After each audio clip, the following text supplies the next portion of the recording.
Time Warner Audiobooks presents The Narrows. Written by Michael Connelly and read by Len Cariou.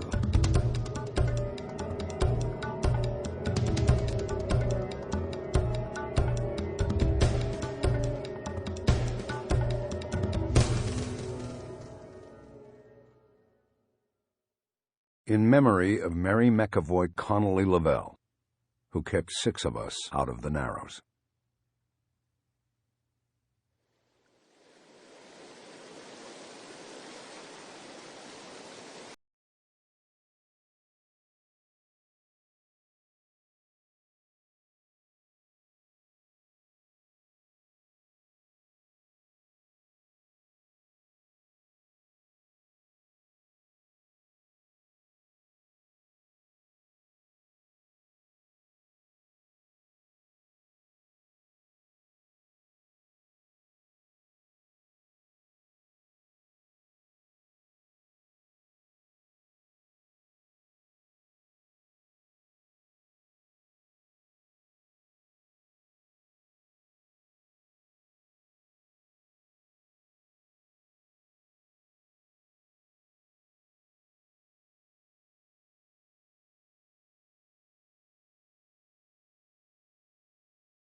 Myself the countless times I sat in small rooms in jail cells and urged ragged men to confess their sins to me.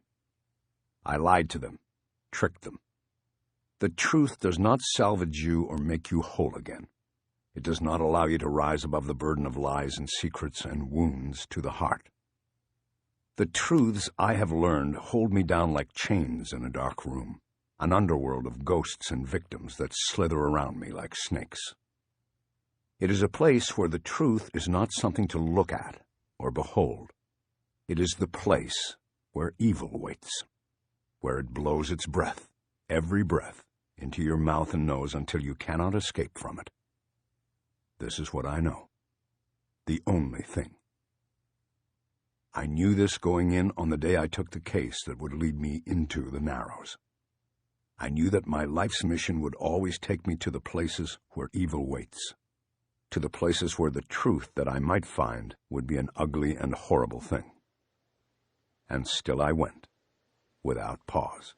And still I went, not being ready for the moment when evil would come from its waiting place, when it would grab at me like an animal and take me down into the black water. Chapter 1.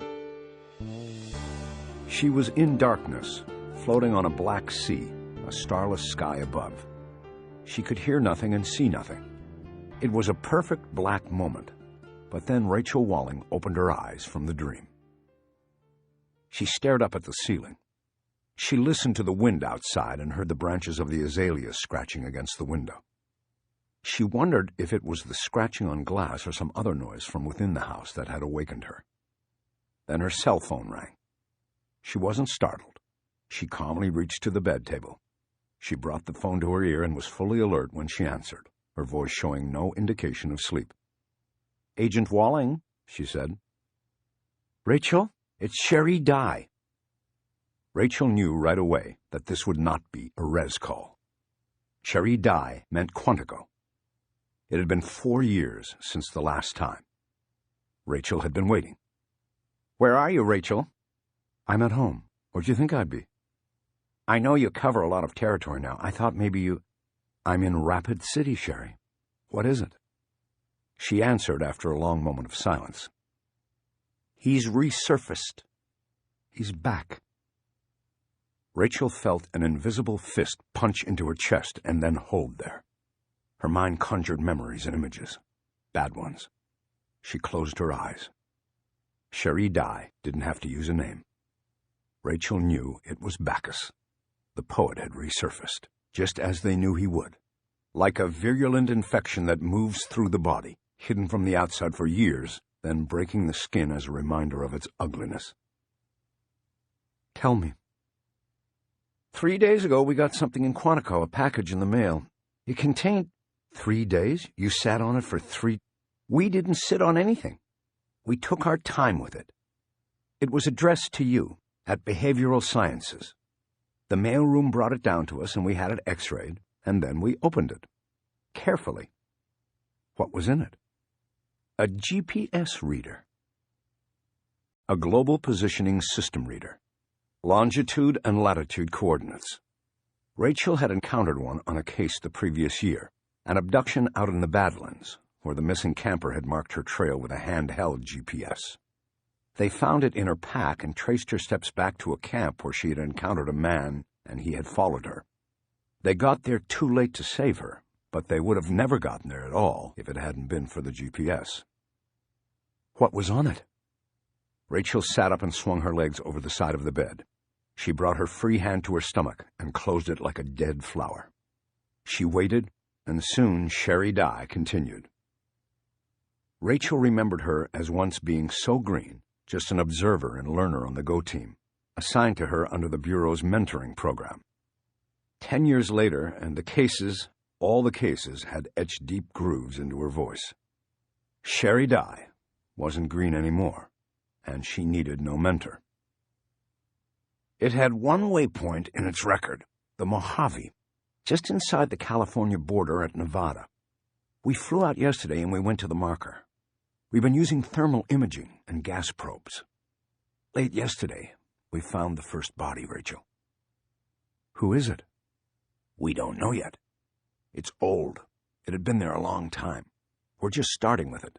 The excavation work is slow. You said the first body. How many more are there? As of when I left the scene last, we were up to 4. We think there's more. Cause of death? Too early. Rachel was silent as she thought about this. The first questions that ran through her filters were why there and why now. Rachel, I'm not calling just to tell you. The point is the poet is back in play, and we want you out here. Rachel nodded. It was a given that she would go there. Sherry? What? Why do you think he was the one who sent the package? We don't think it, we know it. We got a match a little while ago on a fingerprint from the GPS. He replaced the batteries on it, and we got a thumb off of one of them. Robert Backus. It's him. He's back. Rachel slowly opened her fist and studied her hand. It was as still as a statue's. The dread she had felt just a moment before was changing. She could admit it to herself, but no one else. She could feel the juice begin moving in her blood again, turning it a darker red, almost black. She had been waiting for this call. She slept every night with the cell phone near her ear. Yes, it was part of the job, the call-outs, but this was the only call she had truly been waiting for. You can name the waypoints, Dye said in the silence. On the GPS. Up to 12 characters and spaces. He named this point, Hello, Rachel. An exact fit. I guess he still has something for you. It's like he's calling you out. Has some sort of plan. Rachel's memory dredged up an image of a man falling backward through glass and into darkness, disappearing into the dark void below. I'm on my way, she said. We're running it out of the Vegas field office. It will be easier to keep a blanket on it from there. Just be careful, Rachel. We don't know what he has in mind with this, you know? Watch your back. I will. I always do. Call me with the details and I'll pick you up. I will, she repeated. Then she pushed the button that disconnected the call. She reached to the bed table and turned on the light.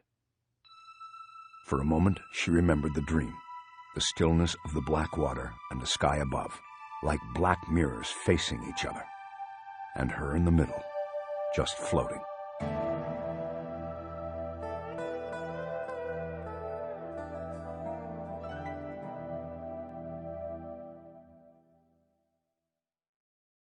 Chapter 2.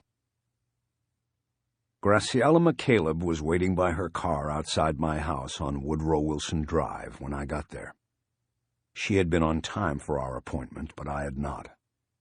I quickly parked in the carport and jumped out to greet her. She didn't seem upset with me. She seemed to take it in stride. Graciela, I'm so sorry I'm late. I got backed up on the 10 with all the morning traffic. It's okay. I was kind of enjoying it. It's so quiet up here." I used my key to unlock the door. When I pushed it open, it wedged against some of the mail that was on the floor inside. I had to bend down and reach around the door to pull the envelopes free and get the door open. Standing and turning back to Graciela, I extended my hand into the house. She passed by me and entered. I didn't smile under the circumstances. The last time I had seen her was at the funeral. She looked only marginally better this time, the grief still holding in her eyes and at the corners of her mouth. As she moved past me in the tight entry hall, I smelled a sweet orange fragrance. I remembered that from the funeral, from when I had clasped her hands with both of mine, said how sorry I was for her loss, and offered my help if she needed it in any way. She was wearing black then. This day she was wearing a flowery summer dress that went better with the fragrance. I pointed her to the living room and told her to have a seat on the couch. I asked if she wanted something to drink, even though I knew I had nothing in the house to respond with but probably a couple of bottles of beer in the box and water from the tap. "I'm fine, Mr. Bosch. No, thank you." "Please, call me Harry. Nobody calls me Mr. Bosch." Now I tried to smile, but it didn't work on her, and I didn't know why I expected it would. She'd been through a lot in her life. I'd seen the movie, and now this latest tragedy. I sat down in the chair across from the couch and waited. She cleared her throat before speaking. "I guess you must be wondering why I needed to talk to you. I was not very forthcoming on the phone." "That's all right," I said. "But it did make me curious. Is something wrong? What can I do for you?" She nodded and looked down at her hands, which held a small black beaded purse on her lap. It looked like something she might have bought for the funeral. "Something is very wrong, and I don't know who to turn to. I know enough about things from Terry, I mean how they work, to know I can't go to the police. Not yet. Besides, they'll be coming to me. Soon, I suppose. But until then, I need someone I can trust who will help me. I can pay you." Leaning forward, I put my elbows on my knees and my hands together. I had only met her that one other time, at the funeral. Her husband and I had once been close, but not in the last few years, and now it was too late. I didn't know where the trust she spoke of came from. "What did Terry tell you about me that would make you want to trust me, to choose me? You and I don't really even know each other, Graciela." She nodded like that was a fair question and assessment. "At one time in our marriage, Terry told me everything about everything. He told me about the last case you two worked together. He told me what happened and how you saved each other's life on the boat. So that makes me think I can trust you." I nodded. "He one time told me something about you that I always remembered," she added. "He told me there were things about you he didn't like and that he didn't agree with. I think he meant the way you do things, but he said at the end of the day, after all the cops and agents he had known and worked with, if he had to pick somebody to work a murder case with, that it would be you, hands down. He said he would pick you because you wouldn't give up." I felt a tightness around my eyes. It was almost like I could hear Terry McCaleb saying it. I asked a question already knowing the answer. "What is it you want me to do for you?" "I want you to investigate his death." Chapter 3. Even though I knew it was going to be what she would ask me, Graciela McCaleb's request gave me pause. Terry McCaleb had died on his boat a month earlier. I had read about it in the Las Vegas Sun. It had made the papers because of the movie. FBI agent gets heart transplant and then tracks down his donor's killer. It was a story that had Hollywood written all over it, and Clint Eastwood played the part, even though he had a couple decades on Terry.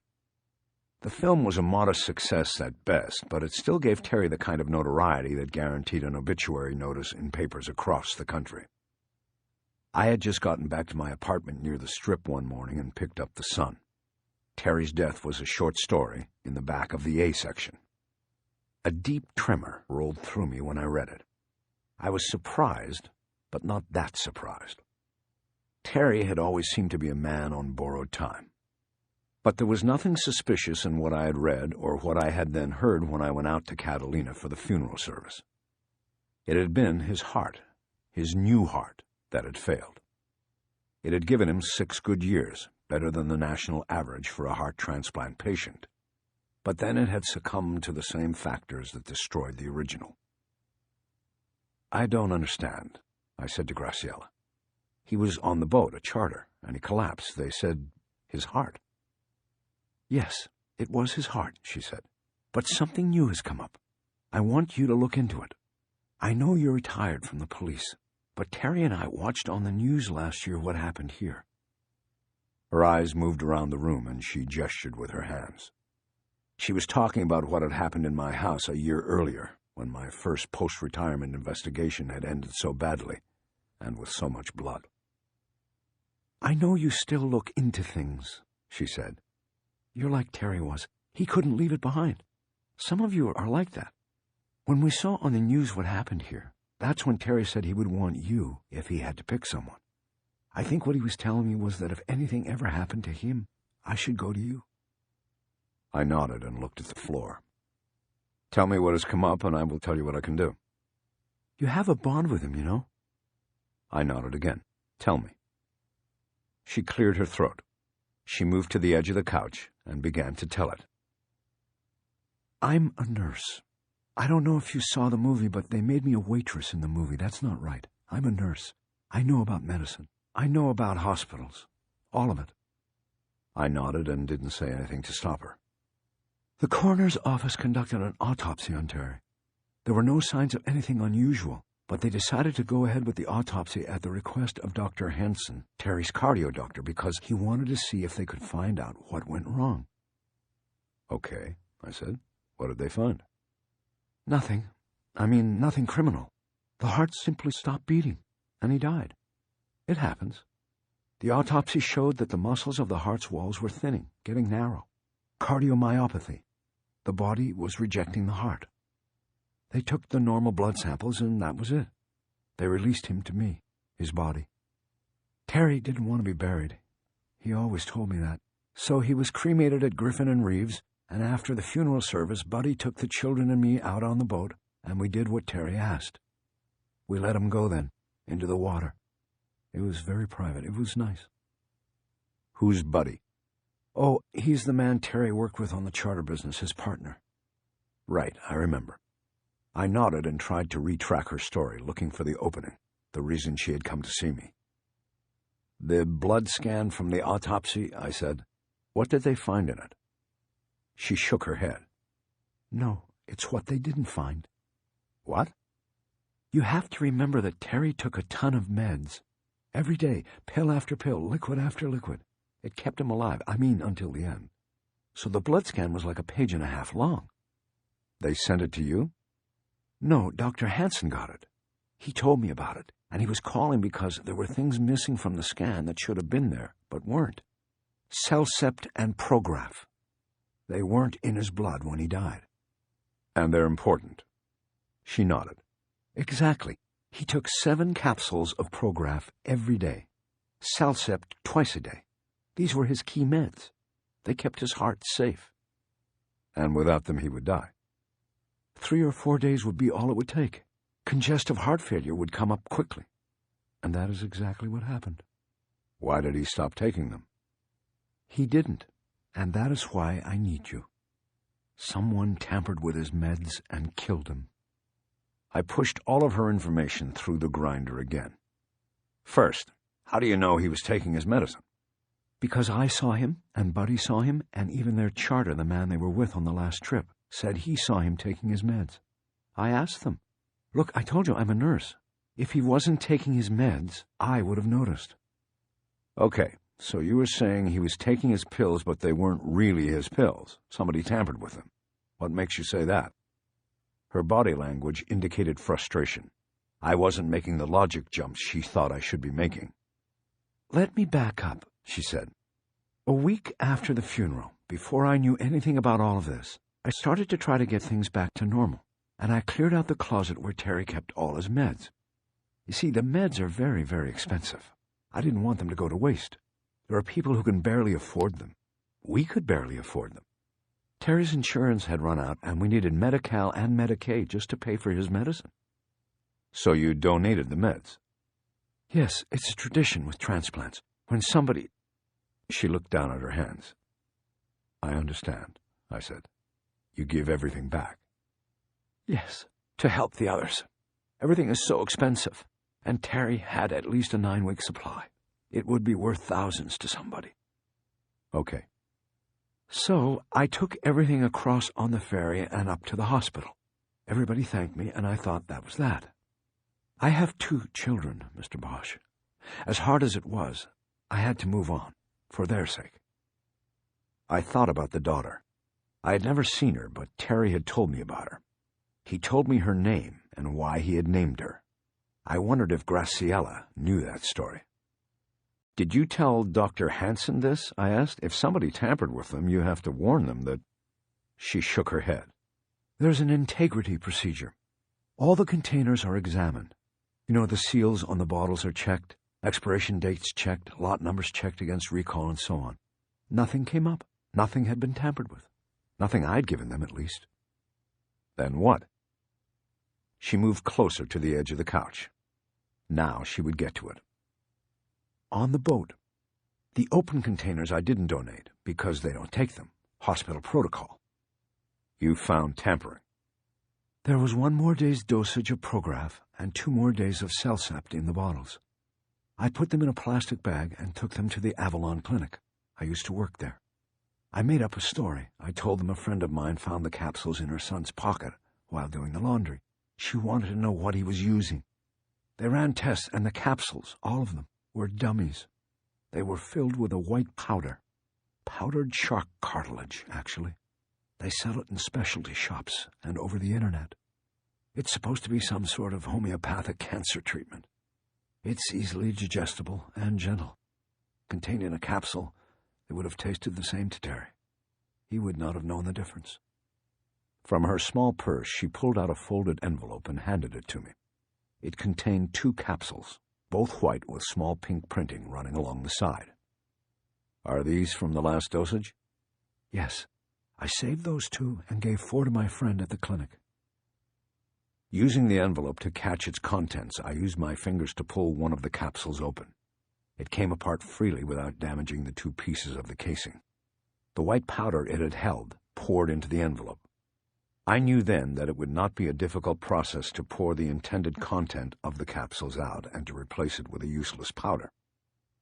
"What you are telling me, Graciela, is that when Terry was on that last charter, he was taking pills he thought were keeping him alive, but they weren't doing a thing for him. In a way, they were actually killing him." "Exactly." "Where did those pills come from?" "The bottles came from the hospital pharmacy, but they could have been tampered with anywhere." She stopped and allowed time for this to register with me. "What is Dr. Hansen going to do?" I asked. "He said he has no choice. If tampering took place in the hospital, then he has to know. Other patients could be in danger." "That's not likely. You said 2 different medicines had been tampered with. That means it likely happened out of the hospital. It happened after they were in Terry's possession." "I know, he said that. He told me he is going to refer it to the authorities. He has to. But I don't know who that will be or what they will do. The hospital is in L.A., and Terry died on his boat about 25 miles off the coast of San Diego. I don't know who would—" "It would probably go to the Coast Guard first, and then it will be referred to the FBI, eventually. But that will take several days. You could move it along if you called the Bureau right now. I don't understand why you were talking to me instead of them." "I can't. Not yet, anyway." "Why not? Of course you can. You shouldn't be coming to me. Go to the Bureau with this. Tell the people he worked with. They'll go right at this, Graciela. I know they will." She stood up and went to the sliding door and looked out across the pass. It was one of those days when the smog was so thick it looked like it could catch on fire. "You were a detective. Think about it. Someone killed Terry. It could not have been random tampering, not with 2 different meds from 2 different bottles. It was intentional. So the next question is, who had access to his meds? Who had motive? They're going to look at me first, and they may not look any further. I have 2 children. I can't risk that." She turned and looked back at me. "And I didn't do it." "What motive?" "Money, for one thing. There's a life insurance policy from when he was with the Bureau. For one thing? Does that mean there is a second thing? She turned around and looked at me. I loved my husband, but we were having trouble. He was sleeping on the boat those last few weeks. It's probably why he agreed to take that long charter. Most of the time he just did day trips. What was the trouble, Graciela? If I'm going to do this, then I have to know. She shrugged as if she didn't know the answer, but then answered it. We lived on an island, and I no longer liked it. I don't think it was a big secret that I wanted us to move back to the mainland. The problem was, his job with the Bureau had left him afraid for our children, afraid of the world. He wanted to shelter the children from the world. I didn't. I wanted them to see the world and be ready for it. And that was it? There were other things. I wasn't happy that he was still working cases. I stood up and joined her next to the door. I slid it open to let some of the stuffiness out. I realized I should have opened it as soon as we got inside. The place smelled sour.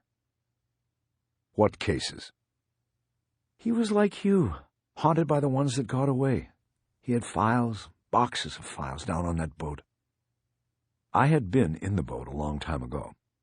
There was a stateroom in the bow McCaleb had converted into an office. I remembered seeing the file boxes on the top bunk. For a long time, he tried to keep it from me, but it became obvious, and we dropped the pretext. In the last few months, he was going over to the mainland a lot, when he didn't have charters.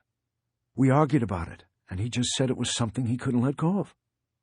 Was it one case or more than one? I don't know. He never told me what exactly he was working on, and I never asked. I didn't care. I just wanted him to stop. I wanted him to spend time with his children, not those people. Those people? The people he was so fascinated by, the killers and their victims, their families. He was obsessed. Sometimes I think they were more important to him than we were. She stared out across the pass as she said this.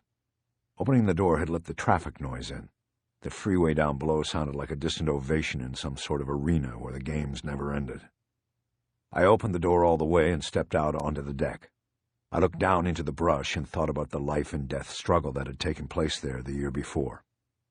I had survived to find out that, like Terry McCaleb, I was a father. In the months since, I had learned to find in my daughter's eyes what Terry had once told me he had already found in his daughters. I knew to look for it because he had told me. I owed him something for that. Graciela came out behind me. Will you do this for me? I believe what my husband said about you. I believe you can help me and help him. And maybe help myself, I thought, but didn't say. Instead, I looked down at the freeway and saw the sun reflected on the windshields of the cars moving through the pass. It was like 1,000 bright silver eyes were watching me. Yes, I said. I will do it.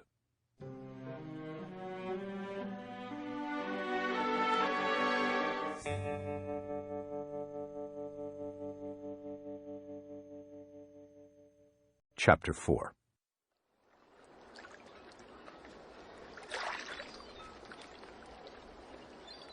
My first interview was on the docks at the Cabrillo Marina in San Pedro. I always liked coming down this way, but rarely did. I didn't know why. It was one of those things you forget about until you do it again, and then you remember that you like it. The first time I arrived, I was a 16-year-old runaway.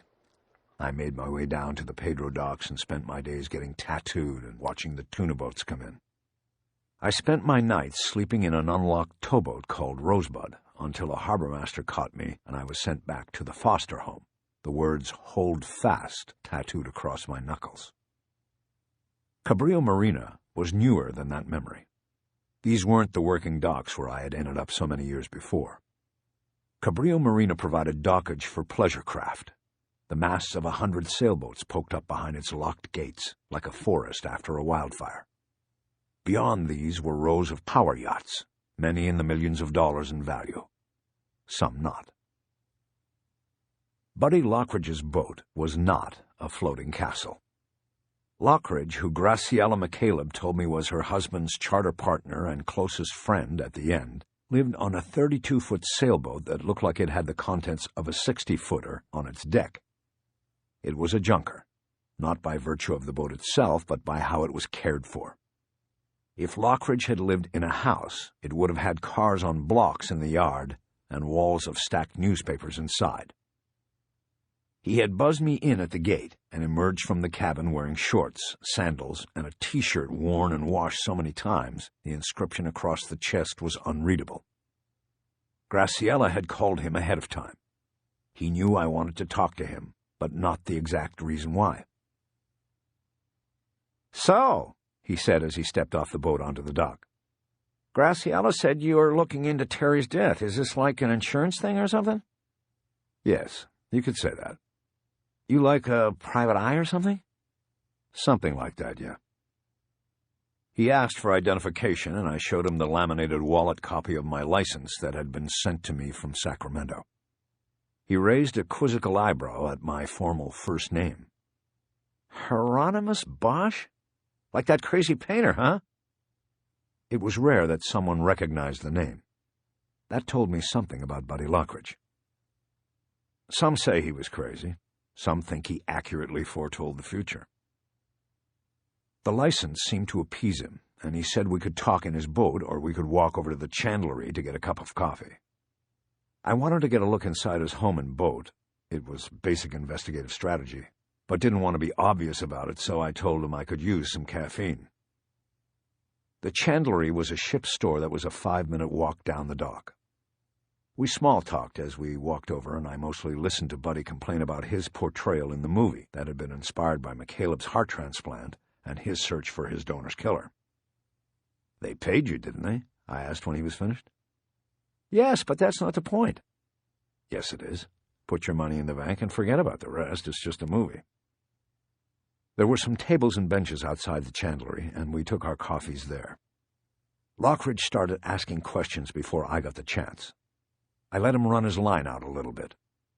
My view was that he was a very important piece of my investigation, since he knew Terry McCaleb and was one of 2 witnesses to his death. I wanted him to feel comfortable with me, so I let him ask away. "So, what's your pedigree?" he asked. "Were you a cop?" "Almost 30 years with the LAPD.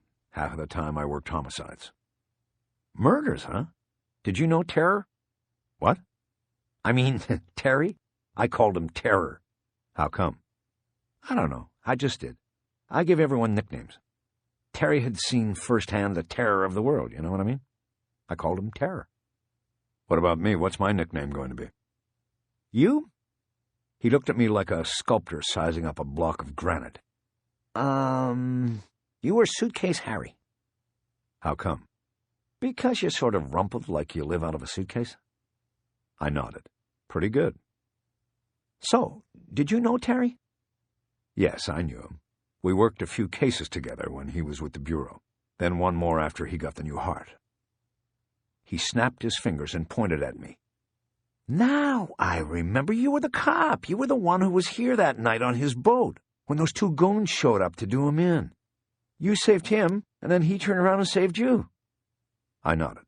"That's right. Now, can I ask some questions, Buddy?" He spread his hands wide, indicating he was available and had nothing to hide. "Oh, sure, man. I didn't mean to be hogging the microphone, you know." I took out my notebook and put it on the table. "Thanks. Let's start with that last charter. Tell me about it." "Well, what do you want to know?" "Everything." Lockridge expelled his breath. "That's a tall order," he said. But he began to tell me the story. What he initially told me matched the minimal accounts I had read in the Las Vegas papers and what I had then heard when I attended McCaleb's funeral. McCaleb and Lockridge had been on a 4-day, 3-night charter, taking a party of 1 into waters off Baja, California, to fish for marlin. While returning to Avalon Harbor on Catalina on the 4th day, McCaleb collapsed at the boat's topside helm station. They were 22 miles off the coast, midway between San Diego and Los Angeles. A help call was radioed to the U.S. Coast Guard, and a rescue chopper was dispatched. McCaleb was airlifted to a hospital in Long Beach, where he was pronounced dead on arrival. When he was finished telling it, I nodded like it had matched everything I had already heard. "Did you actually see him collapse?" "No, not really. I felt it, though." "How do you mean?" "Well, he was up on top at the wheel. I was in the pit with the charter party. We were headed north, going home. The party had had enough fishing by then, so we weren't even trolling. Terry had it flat out, probably doing 25 knots. So me and Otto, he's the party, we were in the cockpit, and the boat suddenly made a 90-degree turn to the west. Out to sea, man. I knew that wasn't in the plan, so I climbed up the ladder to poke my head up there, and I see Terry sort of hunched over the wheel. He collapsed. I got to him, and he was alive, but, man, he was out of it. What did you do? I was a lifeguard once, Venice Beach. I still know my CPR. I called Otto up on top, and I went to work on Terry while Otto got control of the boat and got on the radio to call the Coast Guard. I was never able to bring Terry around, but I kept putting air into him until that helicopter showed up. Took them long enough, too. I wrote a note in my notebook, not because it was important, but because I wanted Lockridge to know I took him seriously, and that whatever he thought was important was also important to me. How long did they take? 25 minutes. I'm not sure how long, but it seemed like an eternity when you're trying to keep somebody breathing. Yeah. Everybody I talked to said you did your best. So you're saying he never said a word, he just collapsed at the wheel? Exactly. Then what was the last thing he said to you? Lockridge started chewing the nail on one of his thumbs as he tried to recall this. That's a good question. I guess it was when he came back to the railing that looks down into the cockpit, and he yelled down that we'd be home by sunset. And how long was this before he collapsed?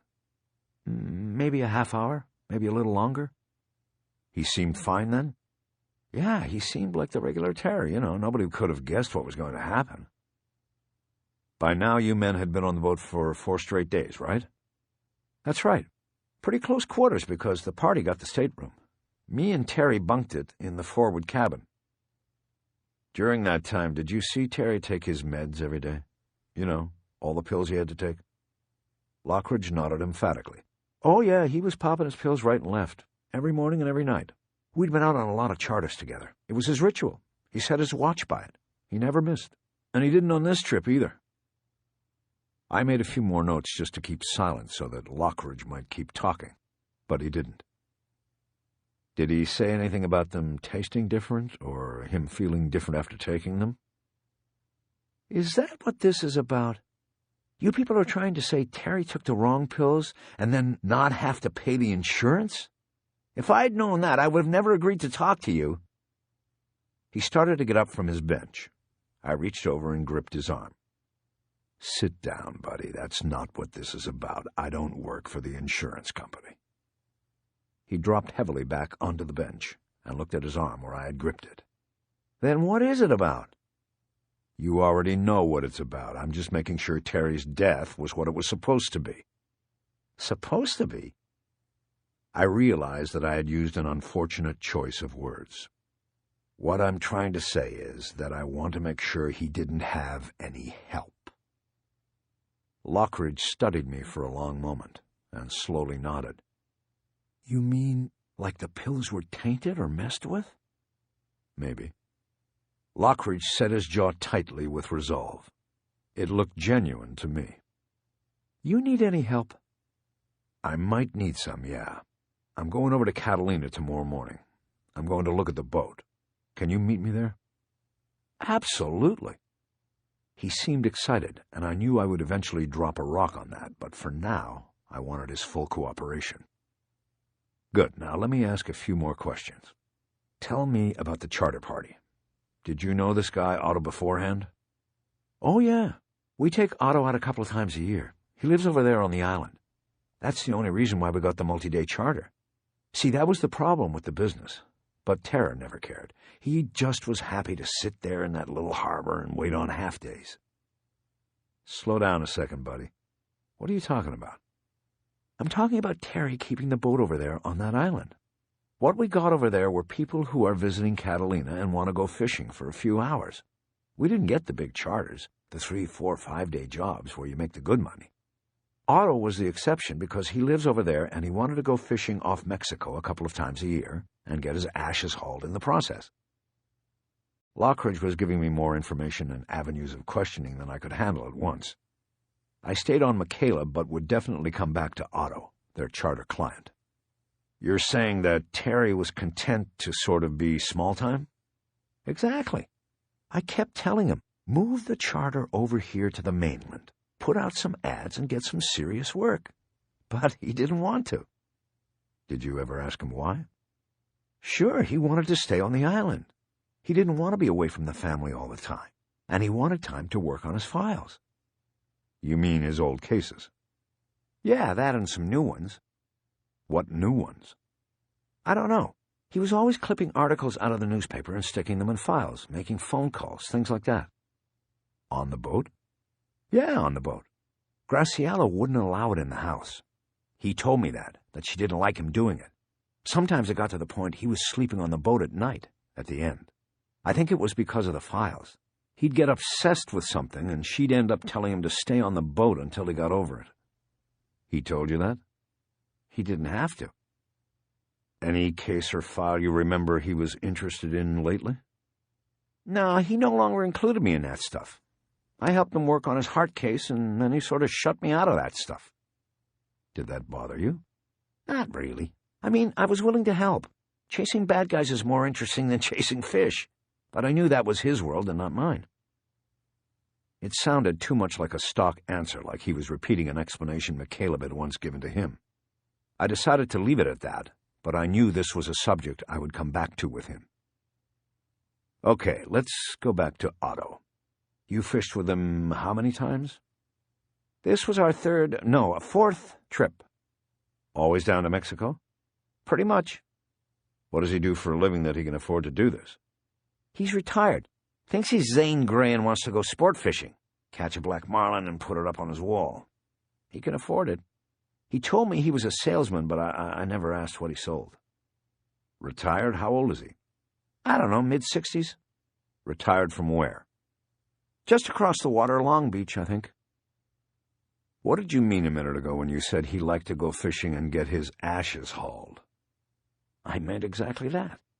We took him fishing, and when we'd stop off in Cabo, he always had something on the side. So each night on this last trip, you guys brought the boat into port, always to Cabo. The first 2 nights in Cabo, and then the third night we made it to San Diego. Who chose those places?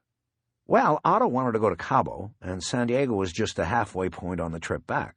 We always take it slow going back. What happened in Cabo with Otto? I told you he had a little something on the side down there. Both nights he got cleaned up and went into town.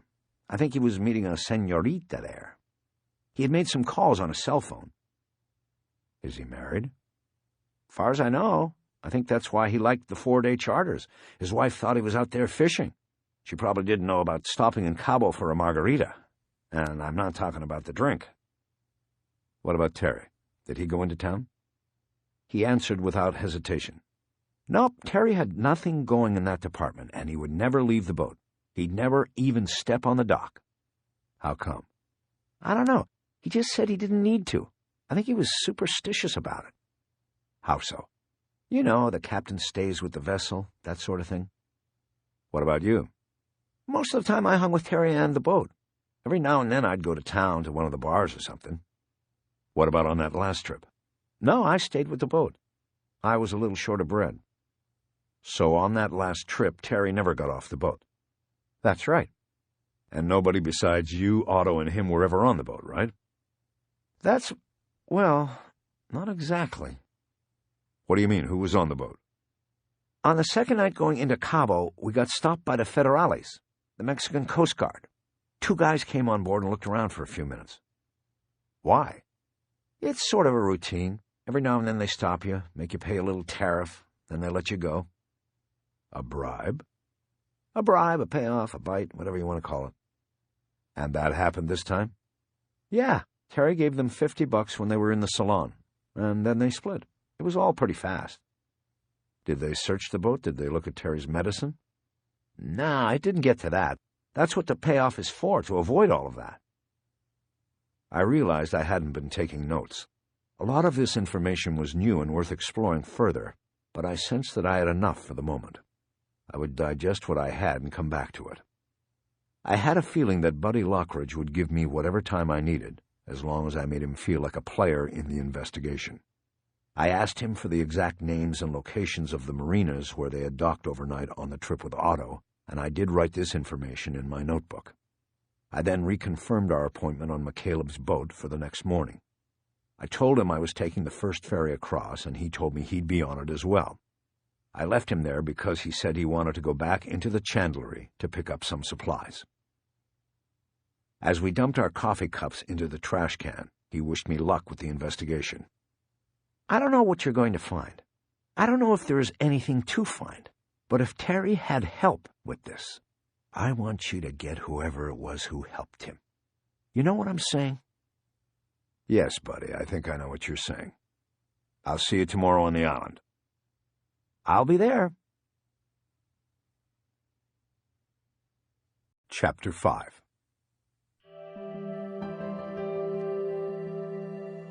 On the phone that night from Las Vegas, my daughter asked me to tell her a story. Just 5 years old, she was always wanting me to sing to her or tell her stories. I had more stories than songs in me. She had a scruffy black cat she called No Name, and Maddie liked me to make up stories involving great peril and bravery that ended with No Name winning the day by solving the mystery or finding the lost pet or the lost child or teaching a bad man a lesson. I told her a quick story about No Name finding a lost cat named Cielo Azul. She liked it and asked me for another, but I said it was late and I had to go. Then, out of the blue, she asked me if the Burger King and the Dairy Queen were married. I smiled and marveled at how her mind worked. I told her they were married, and she asked me if they were happy. You can become unhinged and cut loose from the world. You can believe you are a permanent outsider. But the innocence of a child will bring you back and give you the shield of joy with which to protect yourself. I have learned this late in life, but not too late. It's never too late. It hurt me to think about the things she would learn about the world. All I knew was that I didn't want to teach her anything. I felt tainted by the paths I had taken in my life and the things I knew. I had nothing from it I wanted her to have. I just wanted her to teach me. So I told her yes, the Burger King and the Dairy Queen were happy and that they had a wonderful life together. I wanted her to have her stories and her fairy tales while she could still believe them, for soon enough I knew they would be taken away. Saying good night to my daughter on the phone felt lonely and out of place. I had just come off a 2-week trip out there, and Maddie had gotten used to seeing me, and I had gotten used to seeing her. I picked her up at school, I watched her swim, I made dinner for her a few times in the small efficiency apartment I had rented near the airport. At night, when her mother played poker in the casinos, I took her home and put her to bed, leaving her under the watch of the live-in nanny. I was a new thing in her life. For her first 4 years, she had never heard of me, and I had never heard of her. That was the beauty and difficulty of the relationship. I was struck with sudden fatherhood and reveled in it and did my best. Maddie suddenly had another protector who floated in and out of her life, an extra hug and kiss on the top of the head. But she also knew that this man who had suddenly entered her world was causing her mother a lot of pain and tears. Eleanor and I had tried to keep our discussions and sometimes harsh words away from our daughter, but sometimes the walls are thin, and kids, I was learning, are the best detectives. They are masterful interpreters of the human vibe. Eleanor Wish had withheld the ultimate secret from me, a daughter. On the day she finally presented Maddie to me, I thought that everything was right in the world. My world, at least. I saw my salvation in my daughter's dark eyes, my own eyes. But what I didn't see that day were the fissures, the cracks below the surface, and they were deep. The happiest day of my life would lead to some of the ugliest days, days in which I could not get past the secret and what had been kept from me for so many years.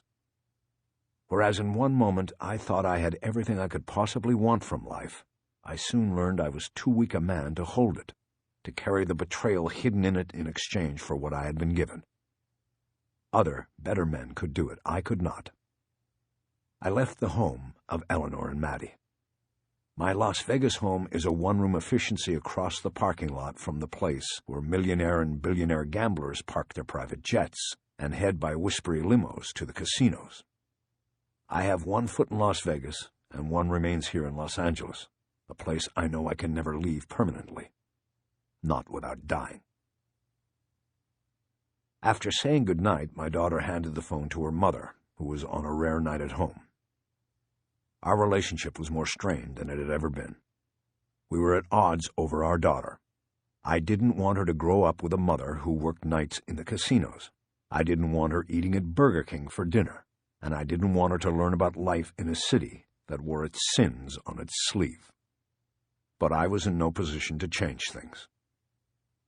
I know that I run the risk of seeming ridiculous because I live in a place where the randomness of crime and chaos is always near, and poison literally hangs in the air, but I don't like the idea of my daughter growing up where she is.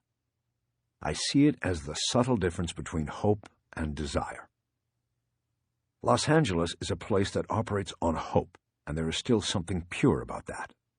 It helps one see through the dirty air. Vegas is different. To me, it operates on desire, and on that road is ultimate heartbreak. I don't want that for my daughter. I don't even want it for her mother. I am willing to wait, but not that long.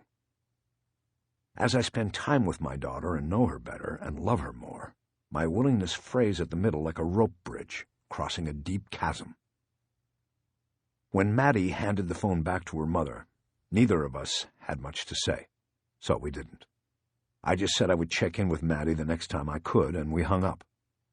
I put the phone down, feeling an ache inside I was not used to. It wasn't the ache of loneliness or emptiness. I knew those pains and had learned how to live with them. It was the pain that came with a fear for what the future holds for someone so precious, someone you would lay your own life down for without hesitation.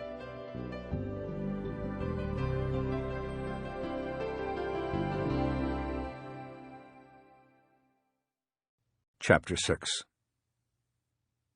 The first ferry got me to Catalina at 9:30 the next morning. I had called Graciela McCaleb on my cell while I was crossing, so she was waiting for me at the pier. The day was sunny and crisp, and I could taste the difference in the smogless air. Graciela smiled at me as I approached the gate, where people waited for travelers from the boats. "Good morning. Thanks for coming." "No problem. Thanks for meeting me." I had half expected Buddy Lockridge to be with her. I had not seen him on the ferry and figured that maybe he had gone across the night before. "No Buddy yet?"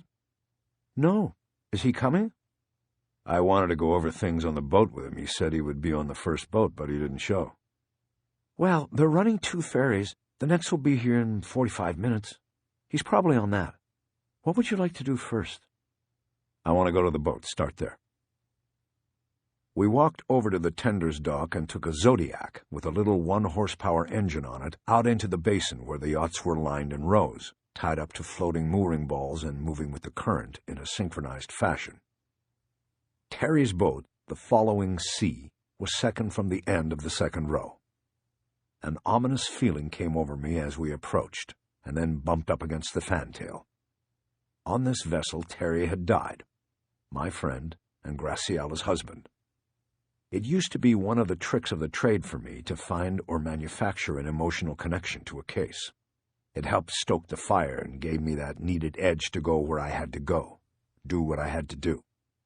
I knew I would not need to look for that in this case.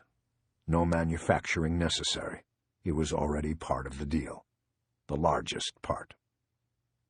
I looked at the boat's name, painted in black letters across the stern, and remembered how Terry had explained it to me once. He had told me that the Following Sea was the wave you had to watch out for. It came up in your blind spot, hit you from behind. A good philosophy.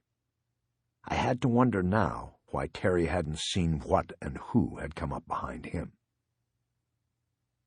Unsteadily, I stepped off the inflatable and onto the boat's fantail. I reached back for the rope to tie it up, but Graciela stopped me. "I'm not going on board," she said. She shook her head as if to ward off any coercing from me and handed a set of keys toward me. I took them and nodded my head. "I just don't want to be on there," she said. "The one time I went to collect his meds was enough." "I understand." "This way, the Zodiac will be back at the dock for Buddy to use if he shows up." "If?" "He isn't always that reliable. At least, that is what Terry said." "And if he doesn't show up, what do I do?" "Oh, just flag down a water taxi. They come by about every 15 minutes. You won't have a problem. You can just bill me. Which reminds me, we haven't talked about what I'll be paying you." It was something she had to bring up to make sure, but she knew and I knew that this wasn't a job for pay. "That won't be necessary," I said. "If I do this, there is only one thing I'd like in return." "What's that?" "Terry once told me about your daughter. He said you two named her Cielo Azul." "That's right. He picked the name." "Did he ever tell you why?" "He just said he liked it. He said he knew a girl named Cielo Azul once." I nodded. "What I would like for payment for doing this is to meet her someday. When this is all over, I mean." That gave Graciela a moment of pause. Then she nodded her agreement. "She's a sweetheart. You'll like meeting her." "I'm sure I will." "Harry, did you know her? The girl Terry named our daughter after?" I looked at her a moment and nodded. "Yes, you could say I knew her. Someday, if you'd like, I'll tell you about her." She nodded and started to push the Zodiac off the fantail. I helped with my foot. "The little key opens the salon door," she said. "The rest you should be able to figure out. I hope you find something that helps." I nodded and held up the keys as if they would open every door I would ever encounter. I watched her head back to the dock, and then I climbed over the stern and into the cockpit.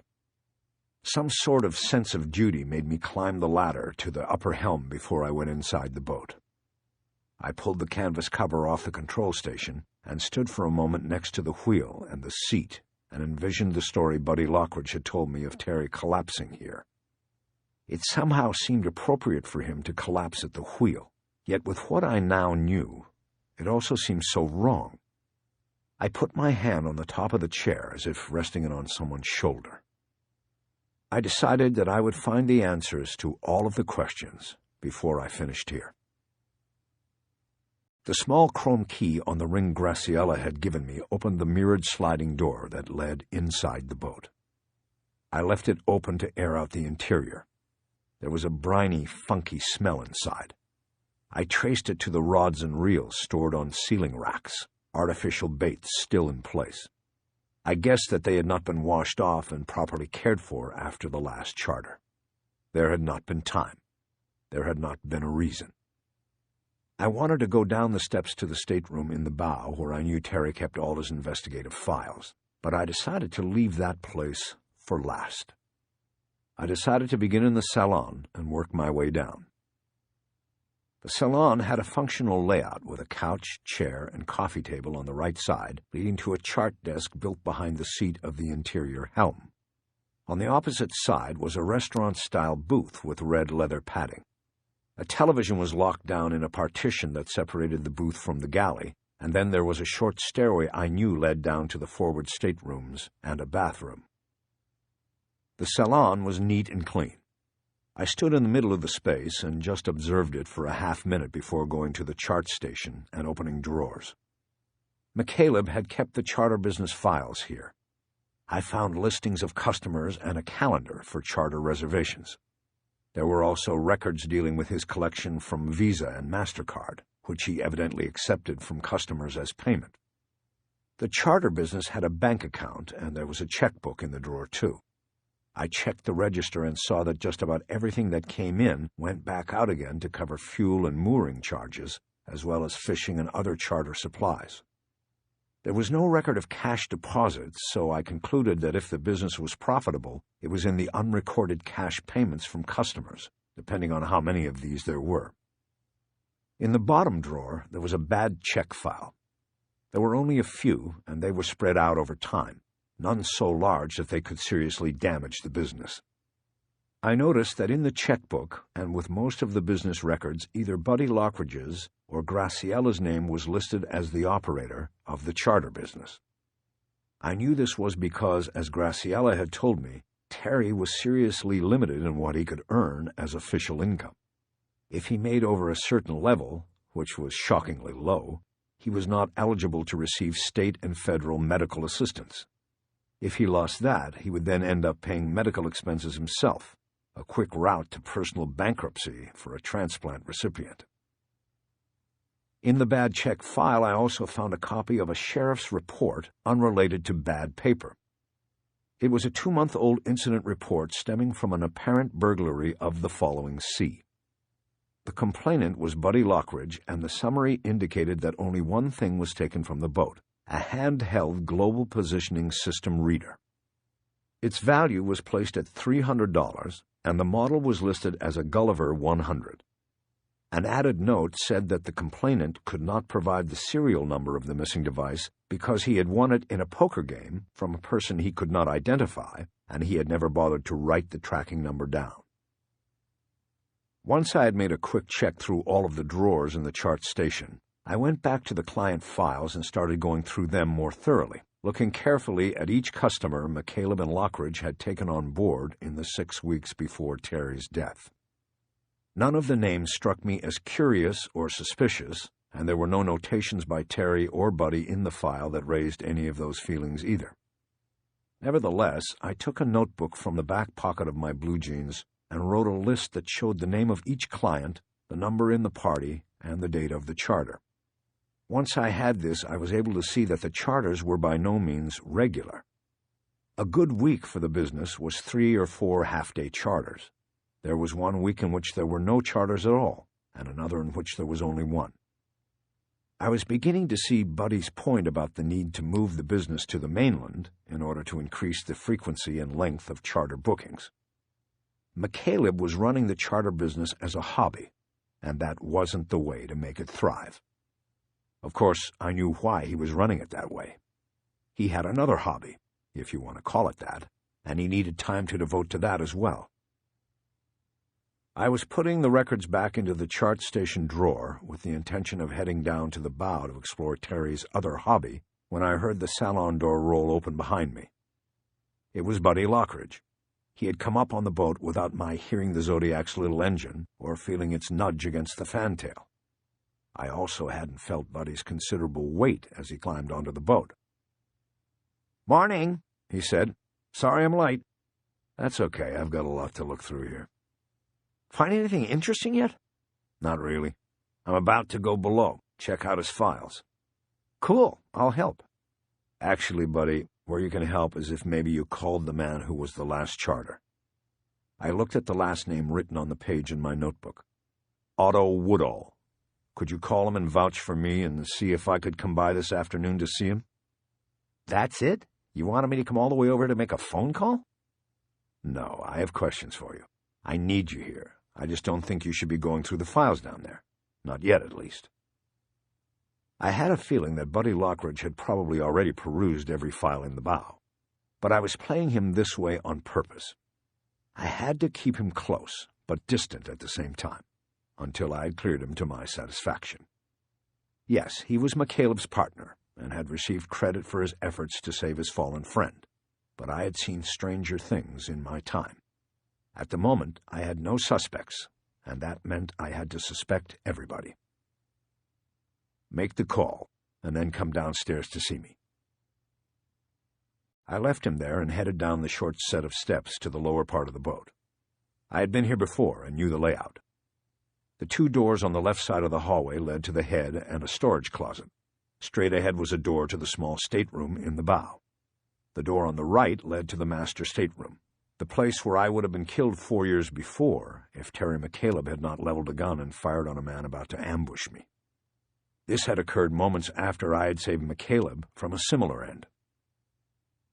I checked the paneling in the hallway where I remembered 2 of McCaleb's shots had splintered the wood.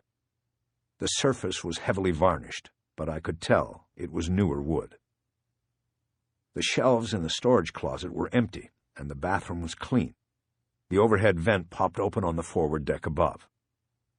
I opened the master stateroom door and looked in, but decided to leave it for later.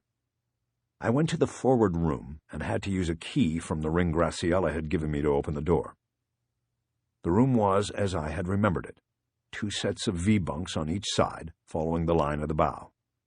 The bunks on the left still functioned as sleeping compartments, their thin mattresses rolled up and held by bungee cords. But on the right, the lower bunk had no mattress and had been converted into a desk. The bunk above was where 4 long cardboard file boxes sat side by side. McCaleb's cases. I looked at them for a long and solemn moment. If someone had murdered him, I believed I would find the suspect in there. "Any time today." I almost jumped. It was Lockridge standing behind me. Once again, I had not heard or felt his approach. He was smiling because he liked sneaking up on me. "Good," I said. "Maybe after lunch we can head over there. I'll need a break from this by then anyway." I looked down at the desk and saw the white laptop with the recognizable symbol of an apple with a bite out of it in silhouette. I reached down and opened it, unsure of how to proceed. "Last time I was here, he had a different one." "Yeah," Lockridge said. "He got that one on account of the graphics. He was getting into digital photography and stuff." Without my bidding or approval, Lockridge reached over and depressed a white button on the computer. It started to hum, and then the black screen filled with light. "What kind of photography?" I asked. "Oh, you know, amateur stuff mostly. His kids and sunsets and shit.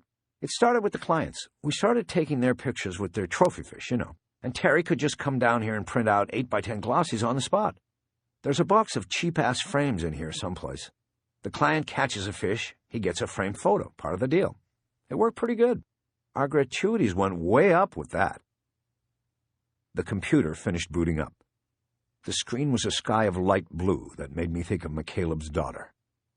Several icons were spread across the field. Chapter 7. Bacchus stayed at least 100 feet behind her. Even in the crowded Chicago airport, he knew she would be on what they always called 6 alert when he had been with the Bureau, watching her back, her 6, and always checking for a trailer. It had been tricky enough traveling with her so far. The plane from South Dakota had been small, and fewer than 40 people had been on board. The random assignment of seats had put him only 2 rows from her. So close he thought he could actually smell her scent, the one beneath the perfume and the makeup, the one the dogs could pick up.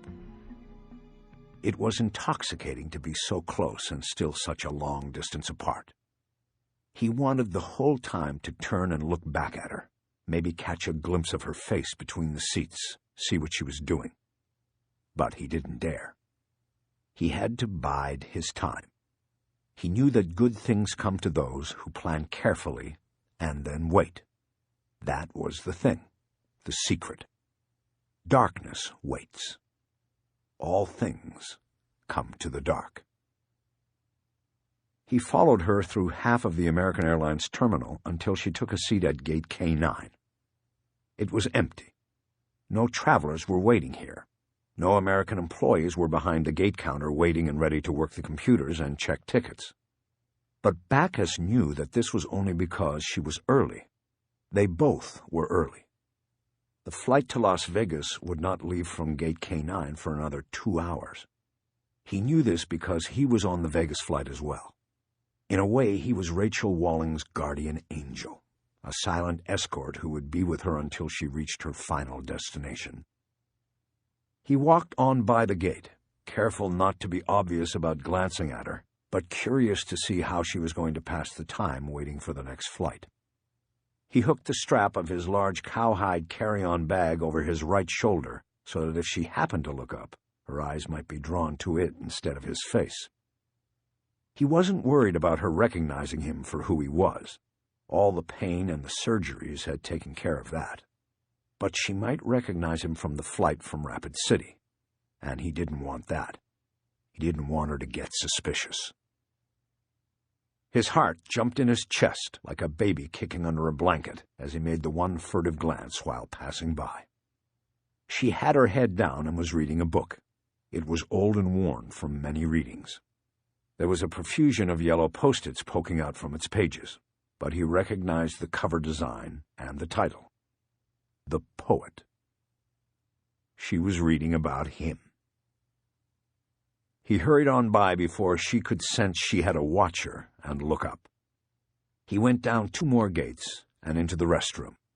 He went into a stall and carefully locked the door. He hung his bag on the door hook and quickly went to work. Off came the cowboy hat and the vest. He sat down on the toilet and took off the boots, too. In 5 minutes, Bacchus transformed himself from a South Dakota cowboy to a Las Vegas gambler. He put on the silk clothes. He put on the gold. He put on the earring and the shades. He clipped the gaudy chrome cell phone to his belt, even though there was no one who would call him and no one he would call. From the bag he took out another bag, much smaller and with the figure of the MGM lion emblazoned on it. The components of his first skin were pushed into the new bag, and he stepped out of the stall, the strap of the MGM bag over his shoulder. Bacchus went to the sink to wash his hands. He admired himself for the preparation he had taken. It was the planning and attention to the small details like that that made him who he was, that made him a success at his craft.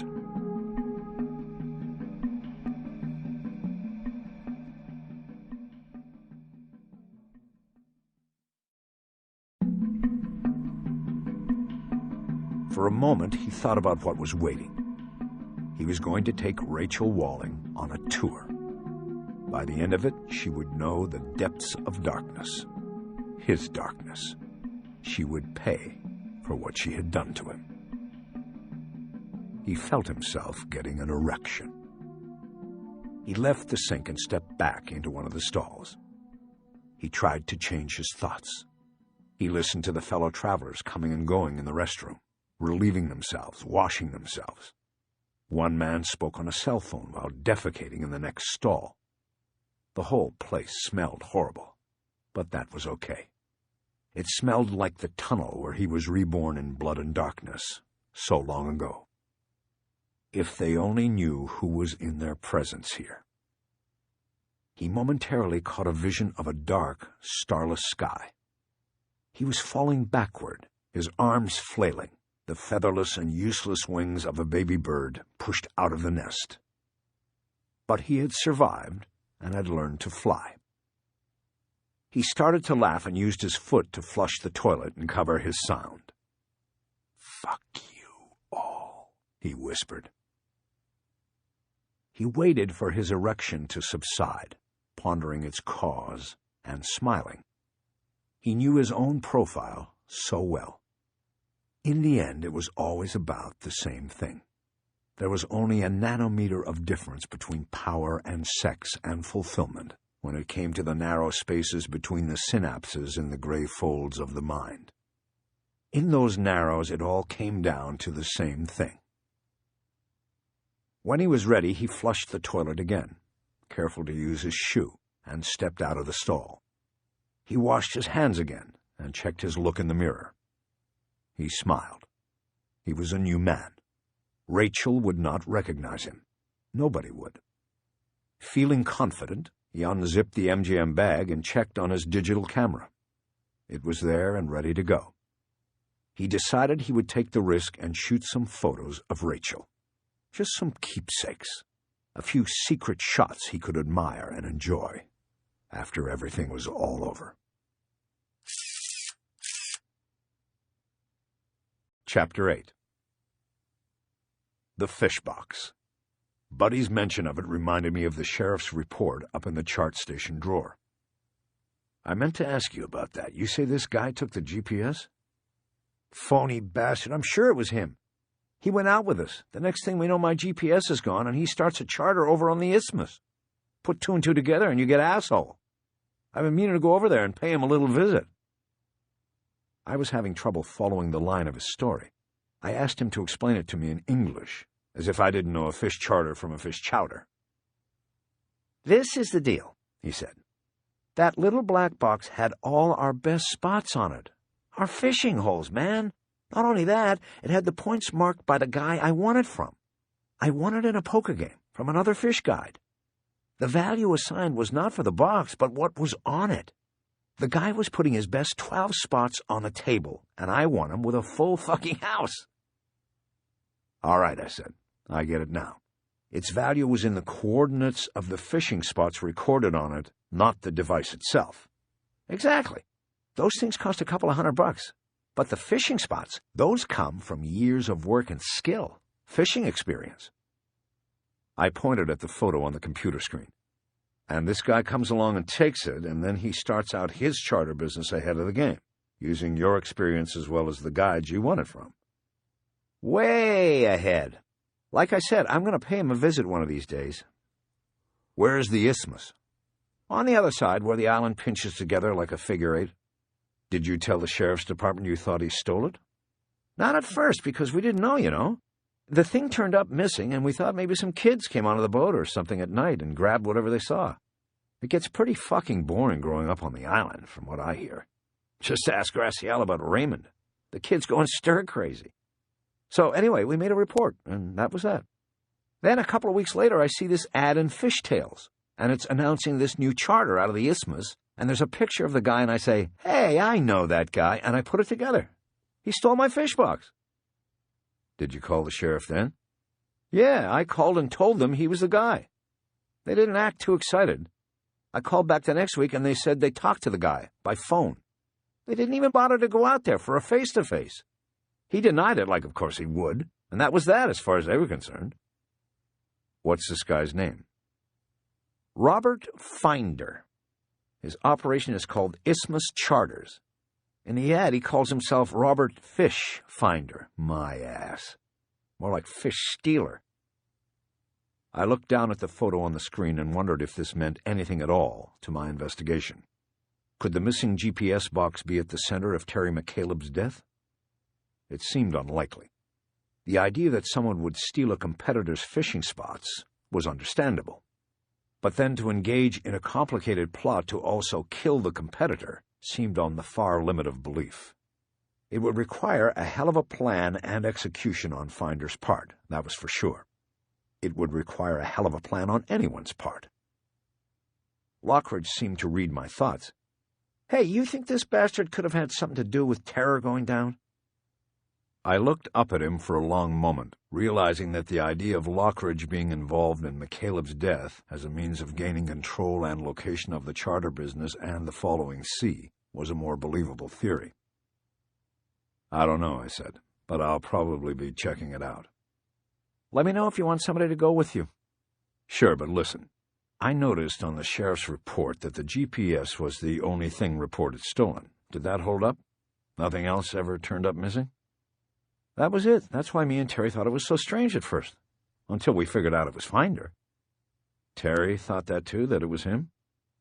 He was coming around to it. I mean, come on, who else could it have been? It was a worthy question, but not one I thought I needed to put front and center at the moment. I pointed at the laptop screen and told Lockridge to keep moving back through the photos. He did so, and the procession of happy anglers continued. We came across one more curiosity in the photo series. Lockridge backed up to a set of 6 photos that depicted a man whose face was not shown clearly at first. In the 3 initial shots, he was posed holding a brilliantly colored fish up to the camera, but in each shot he held the fish up too high, obscuring most of his face. In each of these shots, his dark glasses peeked over the ridge of the fish's dorsal fin. The fish appeared to be the same in each of these 3 shots, which led me to assume that the photographer was repeatedly trying to get a photo that included the fisherman's face, but to no avail. Who took these? Terror. I wasn't there on that one. Something about the man, or maybe the way he had avoided the camera in the trophy photo, had made McCaleb suspicious. That seemed obvious. The next 3 photos in the series were shots of the man taken without his knowledge. The first 2 were taken from inside the salon, shooting out into the cockpit where the fisherman leaned against the right gunwale. Because the glass on the salon door had reflective film on it, the man would not have seen or known that McCaleb had taken photos of him. The first of these two photos was in profile, the next a full-on face shot. Take away the setting and McCaleb had instinctively gotten mugshot poses, another confirmation of his suspicion. Even with these photos, the man was still obscured. He had a full beard of brownish-gray hair and wore dark sunglasses with large lenses and a blue L.A. Dodgers hat. What little could be seen of the man's hair appeared to be close-cropped and matching the colorations of his beard. He had a gold hoop earring in his right ear. In the profile shot, his eyes were crinkled and hooded, naturally hidden even with the dark sunglasses. He wore blue jeans and a plain white T-shirt beneath a Levi's jacket. The sixth photo, the last in the sequence, was taken after the charter had ended. It was a long shot of the man walking on the Avalon Pier, apparently after leaving the following sea. His face was turned slightly toward the camera, though it still wasn't much more than a profile.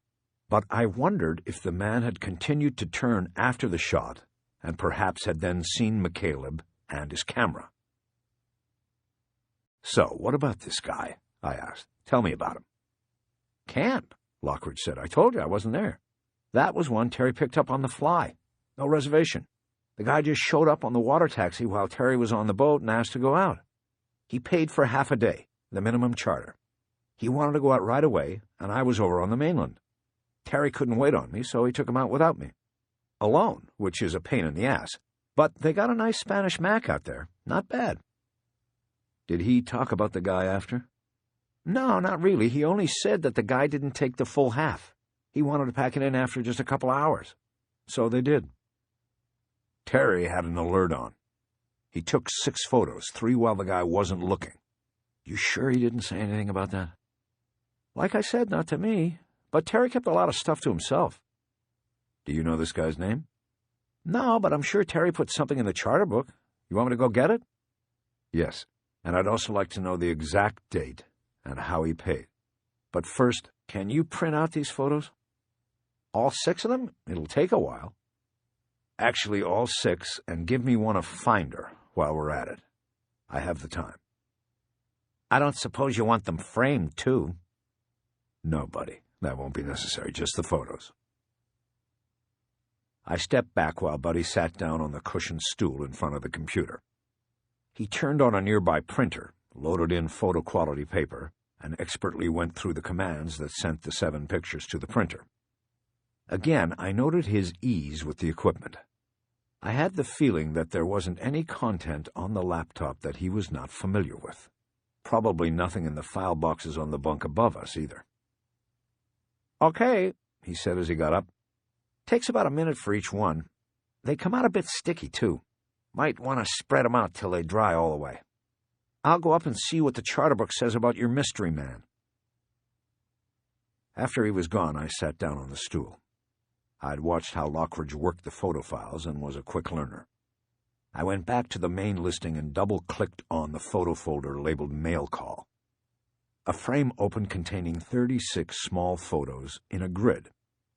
I clicked on the first one, and the photo enlarged. It showed Graciela pushing a stroller with a little girl sleeping in it.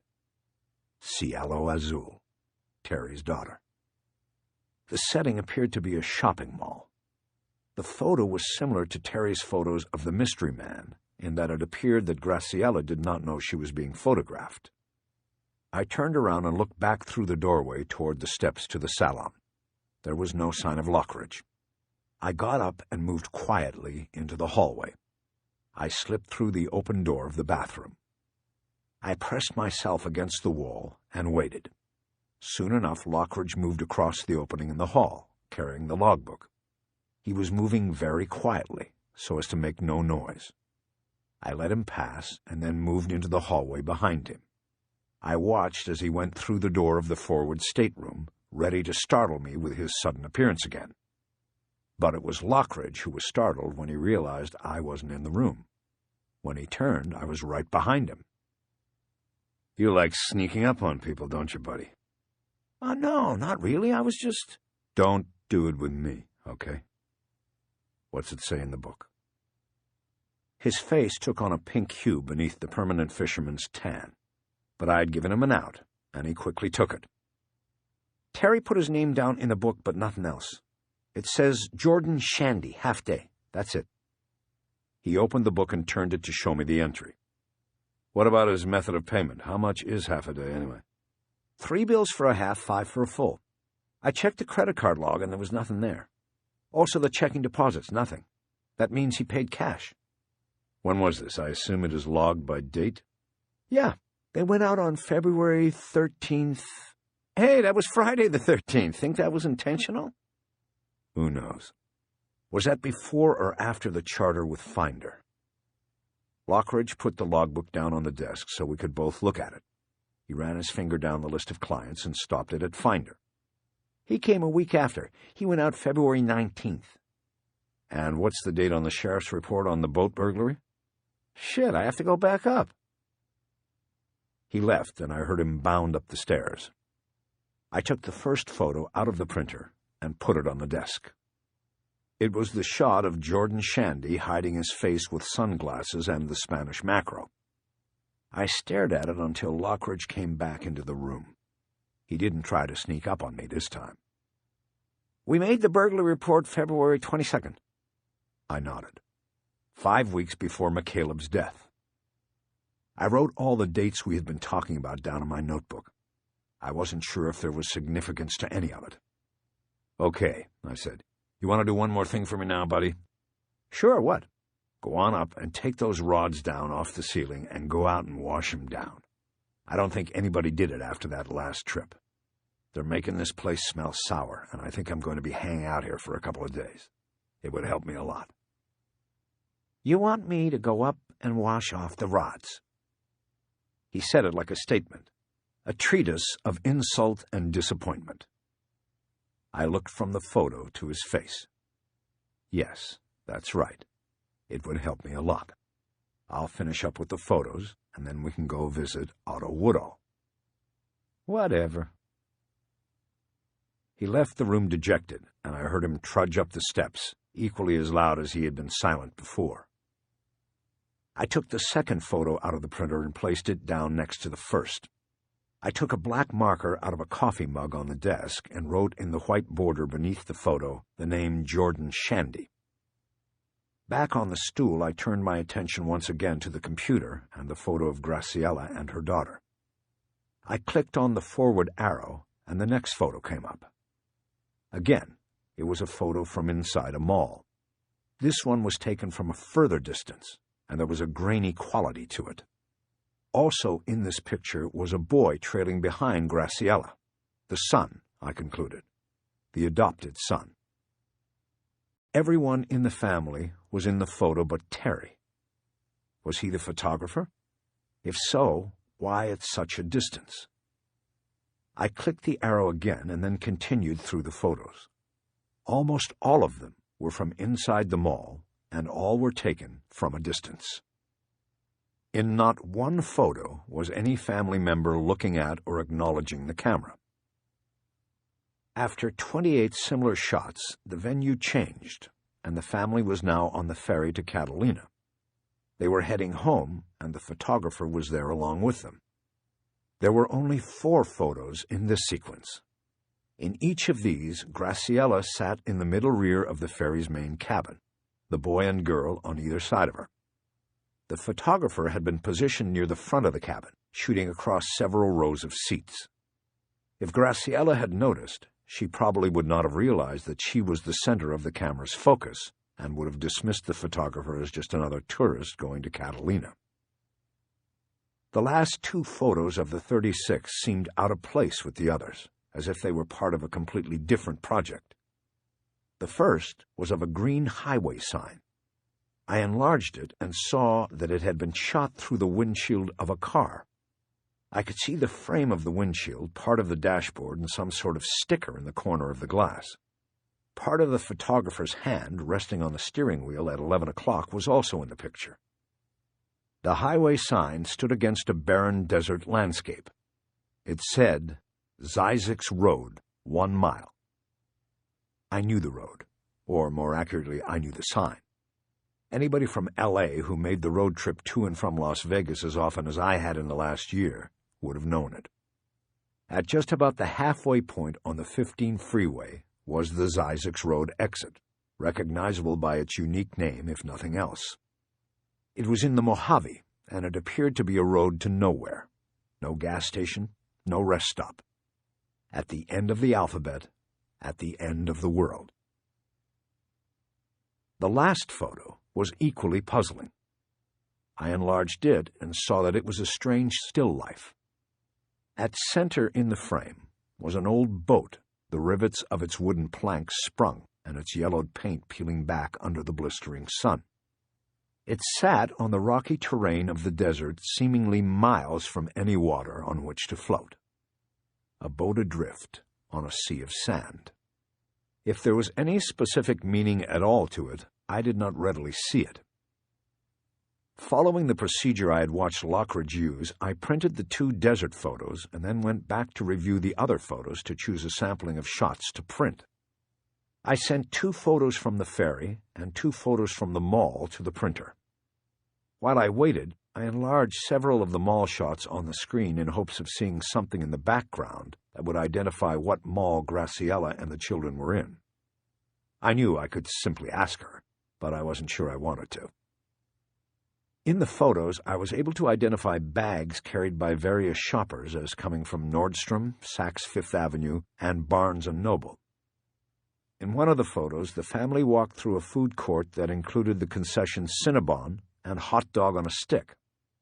I wrote all of these down in my notebook and knew that with these 5 locations, I would probably be able to determine in which mall the photos had been taken, if I decided it was necessary to know this information and I did not want to ask Graciela about it. That was still an open question.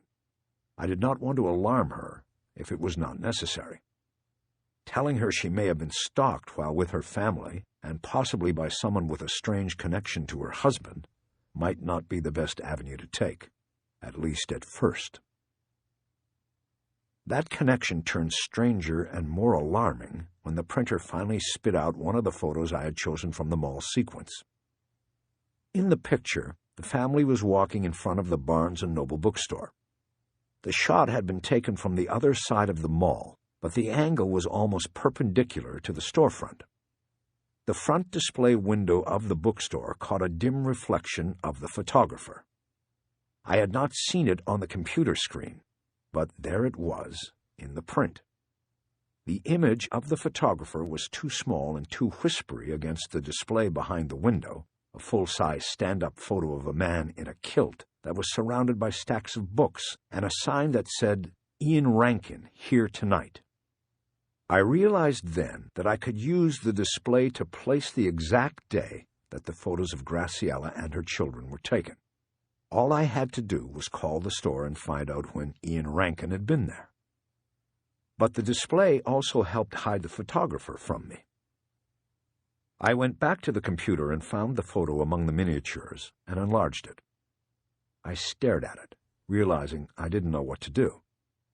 Buddy was in the cockpit using a hose attached to a gunnel faucet to spray the 8 rods and reels leaning against the stern. I told him to turn the water off and to come back down to the office. He did so without a word. When we were back in the office, I signaled him to the stool and then leaned over him and outlined the area of the photographer's reflection on the screen. Can this be enlarged here? I want to see this area better. It can be enlarged, but you lose a lot of definition. It's digital, you know. You get what you get. I didn't know what he was talking about. I just told him to do it. He played with some of the square buttons that ran along the top of the frame and started enlarging the photograph and then repositioning it so the area of the reflection stayed on the screen. Soon he said that he had maximized the enlargement. I leaned in close. The image was even murkier. Not even the lines on the author's kilt were crisp. You can't tighten it up any? You mean make it smaller again? Sure. No. I mean, like, bring it more into focus. No, man, that's it. What you see is what you get. Okay, print it. It came out better before when I printed it. Maybe this will, too. Lockridge put in the commands, and I spent an uneasy minute waiting. What is this, anyway? Buddy asked. A reflection of the photographer. Oh, you mean it wasn't Terry? No, I don't think so. I think somebody took pictures of his family and sent them to him. It was some sort of message. Did he ever mention this? No. I took a shot at seeing if Buddy might let something slip. When did you first notice this file on the computer? I don't know. It must have been... Actually, I just saw them for the first time with you here. Buddy, don't bullshit me. This could be important. I've watched you work this thing like it was yours since high school. I know you went into that machine when Terry wasn't around. He probably knew, too. He didn't care, and neither do I. Just tell me, when did you first see this file? He let a few moments pass while he thought about it. I first saw them about a month before he died. But if your real question is when did Terry see them, then all you have to do is look at the file archive and see when it was created. Then do it, Buddy. Lockridge took over the keyboard again and went into the photo file's history. In a few seconds, he had the answer. February 27th, he said. That was when that file was created. Okay, good, I said. Now, assuming that Terry didn't take these, how would they end up on his computer? Well, there's a few ways. One is that he got them in an email and downloaded them. Another is that somebody borrowed his camera and shot them. He then found them and downloaded them.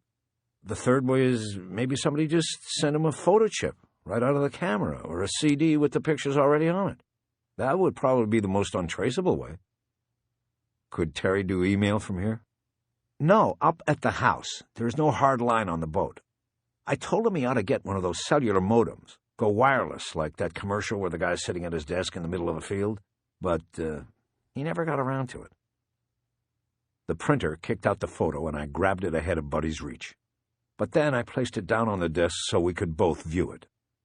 The reflection was blurred and dim, but still more recognizable on the print than it was on the computer screen. I could now see that the photographer was holding the camera in front of his face, obscuring it completely. But then I was able to identify the overlapping L and A configuration of the Los Angeles Dodgers logo. The photographer was wearing a baseball cap. On any given day, there might be 50,000 people wearing Dodger caps in this city. I don't know for sure, but what I do know is that I don't believe in coincidences. I never have, and I never will. I looked at the murky reflection of the photographer, and my sudden guess was that it was the mystery man, Jordan Shandy.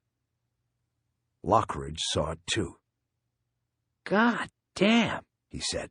That's the guy, right? I think that's the charter. Shandy. Yeah, I said. Me too. I put the print of Shandy holding up the Spanish mackerel next to the enlargement. There was no way to make a match, but there was nothing that made me think the other way. There was no way to be sure, but I was sure. I knew that the same man who had showed up unannounced for a private charter with Terry McCaleb had also stalked and photographed his family. What I didn't know was where McCaleb had gotten these photos, and whether he had made the same jump as I had just made. I started stacking all of the photos I had printed. All the time I was trying to put something together, some connection of logic, but it wasn't there. I didn't have enough of the picture, only a few pieces. My instincts told me that McCaleb had been baited in some way.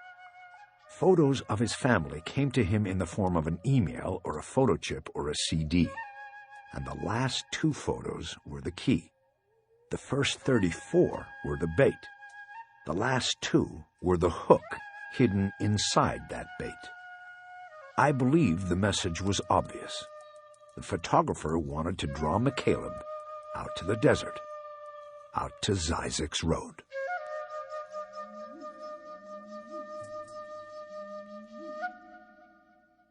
Chapter 9. Rachel Walling rode the escalator down into the cavernous baggage pickup area at McCarran International. She had carried her luggage during the journey from South Dakota, but the airport was designed so that every passenger had to go this way. The escalator landing area was crowded with people waiting. Limo drivers held signs with the names of their clients. Others just held up signs that announced the names of hotels or casinos or tour companies. The cacophony rising from the room assaulted her as she descended. It was nothing like the airport where she had started her travels that morning. Sherry Dye was going to meet her. Rachel had not seen the fellow FBI agent in 4 years, and that was only a brief interaction in Amsterdam. It had been 8 years since she had really spent any kind of time with her, and she wasn't sure she would recognize her or that she would be recognized herself. It didn't matter. As she searched the sea of faces and signs, it was a sign that caught her eye. Bob Backus. The woman holding it was smiling at her, her idea of a joke. Rachel approached without returning the smile. Sherry Dye had reddish-brown hair pulled back into a ponytail. She was attractive and trim with a good smile, her eyes still with a lot of light in them. Rachel thought she looked more like the mother of a couple of Catholic school kids than a serial killer hunter. Dye extended her hand. They shook, and Dye proffered the sign. "I know, bad joke, but I knew it would get your attention." "Yes, it did." "Did you have a long layover in Chicago?" "A few hours. Not much choice flying out of Rapid City. Denver or Chicago. I like the food better at O'Hare." "Do you have bags?" "No, just this. We can go." Rachel was carrying one bag, a mid-sized duffel. She had packed only a few changes of clothing. Dye pointed toward one of the banks of glass doors, and they headed that way. "We got you in at the Embassy Suites where the rest of us are staying. We almost didn't, but they had a cancellation. The town is crowded because of the fight." "What fight?" "I don't know, some super heavyweight or junior middleweight boxing match at one of the casinos. I didn't pay attention. I just know it's the reason this place gets so crowded." Rachel knew that Sherry was talking because she was nervous. She didn't know the reason for this, whether anything had happened, or it was simply because Rachel had to be handled carefully in this situation. "If you want, we can go to the hotel, get you settled in there. You could even take some time to rest if you want. There's a meeting later at the FO. You could start there if—" "No, I'd like to go to the scene." They stepped through the automatic glass doors, and Rachel felt the dry Nevada air. It wasn't at all as hot as she'd expected, and packed for. It was cool and crisp, even in the direct sun. She took out her sunglasses and decided the jacket she had worn to the airport in South Dakota would be needed here. It was stuffed into her bag. "Rachel, the scene is 2 hours from here. Are you sure you—" "Yes. Take me there. I'd like to start there." "Start what?" "I don't know. Whatever it is that he wants me to start." This seemed to give Dye pause. She didn't respond. They walked into the parking garage and found her car, a government Crown Vic so dirty that it looked like it was in desert camouflage. Once they were driving, Dye took out a cell phone and made a call. Rachel heard her tell someone, probably her boss or partner or the scene supervisor, that she had picked up the package and would be taking it to the scene. There was a long pause as the person she'd called responded at length. Then she said goodbye and hung up. "You are cleared to the scene, Rachel, but you have to step back. You're here as an observer, okay?" "What are you talking about? I'm an FBI agent, same as you." "But you're not in behavioral anymore. This is not your case." "You're saying I am here because Backus wants me here, not you people?" "Rachel, let's try to get off to a better start than we did in Anything new come up so far today?" "We're up to 10 bodies now. They think that's going to be it, at least for this location." "IDs?" "They're getting there. What they have is tentative, but they're putting it all together." "Is Brass Duran at the scene?" "No, she is in Quantico. She should be here. Don't you people know what you've got here? Whoa, Rachel. Slow down, okay? Let's get something straight here. I'm the case agent on this, okay? You're not running this investigation. This is not going to work if you confuse that." "But Backus is talking to me. He called me out." "And that's why you are here, but you aren't calling the shots, Rachel. You have to stand to the side and watch, and I have to tell you, I don't like how this is starting out. This isn't driving Miss Rachel. You mentored me, but that was 10 years ago. I've now been in behavioral longer than you ever were, and I've booked more cases than you ever did. So don't talk down to me and don't act like my mentor or my mother. Rachel didn't respond at first, and then she simply asked Di to pull over so she could get her jacket out of her bag, which was in the trunk. Di pulled into the Travel America on Blue Diamond Road and popped the trunk. When Rachel got back into the car, she was wearing a baggy black all-weather coat that looked like it might have been designed for a man. Di didn't say anything about it. "Thanks," Rachel said. "And you're right. I apologize. I guess you get like me when it turns out your boss, your mentor, is the same evil thing you've been hunting all your life, and they punish you for it." "I understand that, Rachel, but it wasn't just Bacchus. It was a lot of things. The reporter, some of the choices you made. Some people say you were lucky you still had a job at the end of it." Rachel's face grew hot. She was being reminded that she was one of the Bureau's embarrassments, even within the ranks, even with the agent she had mentored. She had slept with a reporter working on her case. That was the shorthand version. It didn't matter that it was a reporter who was actually a part of the case, who was working with Rachel side by side and hour by hour. The shorthand version would always be the story that agents heard and whispered about. A reporter. Was there a lower breach in agent behavior and etiquette? Maybe a mobster or a spy, but nothing else.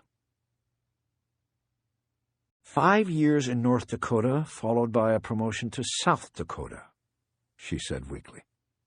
"Yeah, I was lucky, all right.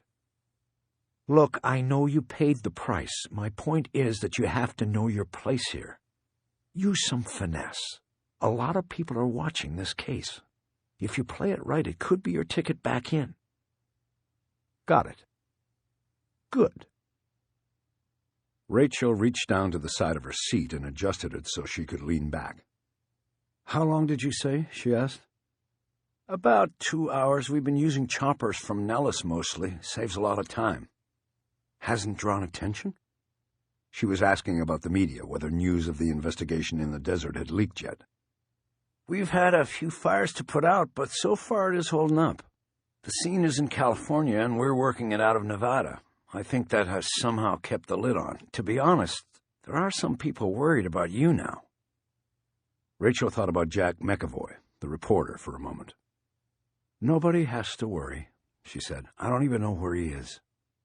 "Well, if this thing finally hits the radar, you can expect to see him. He wrote a best-selling book on the first go-around. I guarantee he'll be back for the sequel." Rachel thought about the book she had been reading on the plane, and that was now in her bag. She wasn't sure whether it was the subject or the author that had drawn her to read it so many times. "Probably." She left it at that and pulled her jacket around her shoulders and folded her arms. She was tired, not having slept since getting the call from Di. She leaned her head against the side window, and pretty soon she was out. Her dream of darkness returned. But this time she was not alone. She could not see anyone because she could only see blackness, but she sensed another presence. Someone close, but not necessarily someone with her.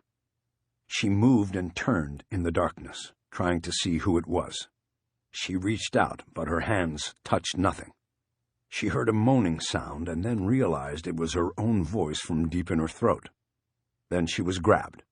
Something had her and shook her very hard. Rachel opened her eyes. She saw the freeway rushing at her through the windshield. Sherry Di let go of her jacket. "You all right? This is the exit." Rachel looked up at a passing green freeway sign. Zizek's Road, 1 mile. She straightened up in the seat. She checked her watch and realized she had slept for over 90 minutes. Her neck was stiff and painful on the right side from leaning so long against the window. She started working it with her fingers, digging deeply into the muscle. "You all right?" Di asked again.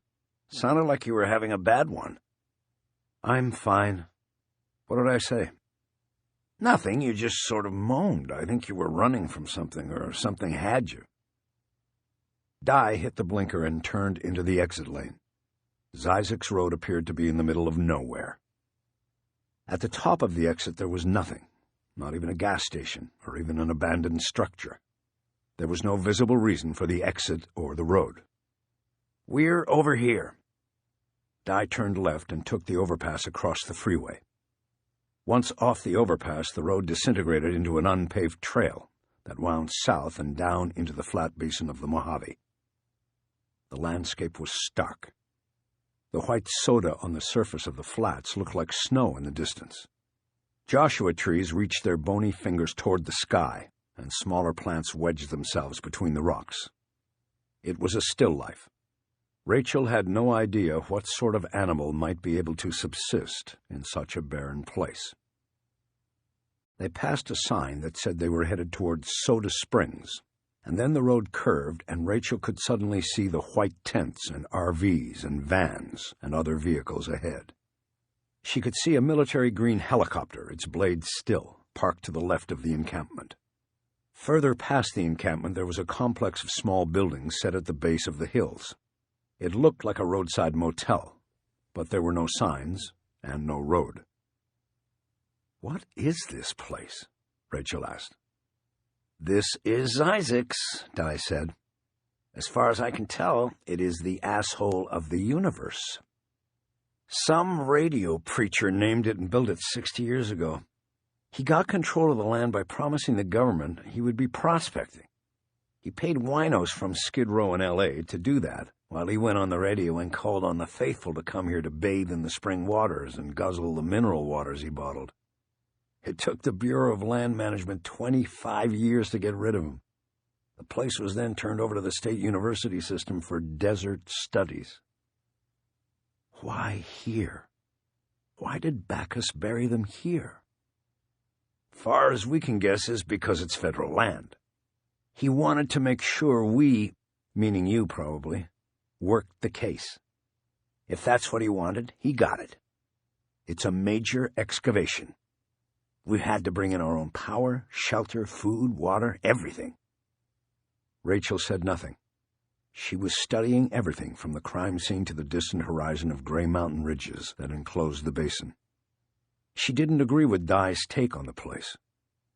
She had heard the coastline of Ireland described as a terrible beauty. She thought that the desert, with its barren lunar landscape, was in its own way beautiful too. There was a harsh beauty to it, a dangerous beauty. She had never spent much time in the desert, but her years in the Dakotas had given her an appreciation for harsh places, the empty landscapes where people were the intruders. That was her secret. She had what the Bureau called a hardship posting. It was designed to wear her down and make her quit. But she had beaten them at this game. She could last forever there. She would not quit. Di slowed as they approached a checkpoint set up about 100 yards before the tents. A man in a blue jumpsuit with the white letters FBI on the breast pocket stood beneath a beach-type tent with open sides. The desert winds were threatening to tear it from its moorings, just as they had already played havoc with the agent's hair. Di lowered the window. She didn't bother to give her own name or identification. She was a given. She gave the man Rachel's name and identified her as a visiting agent, whatever that meant. "Is she cleared with Agent Alpert?" he asked, his voice as dry and flat as the desert basin behind him. "Yes, she's cleared." "Okay, then. I just need her credentials." Rachel handed over her ID wallet. The agent wrote down her serial number and handed it back. "From Quantico?" "No, South Dakota." He gave her a look, the kind that said he knew she was a fuck-up. "Have fun," he said as he turned to go back to his tent. Di moved the car forward, raising her window, leaving the agent in a cloud of dust. "He's from the Vegas FO," she said. "They're not too happy about things, playing second string."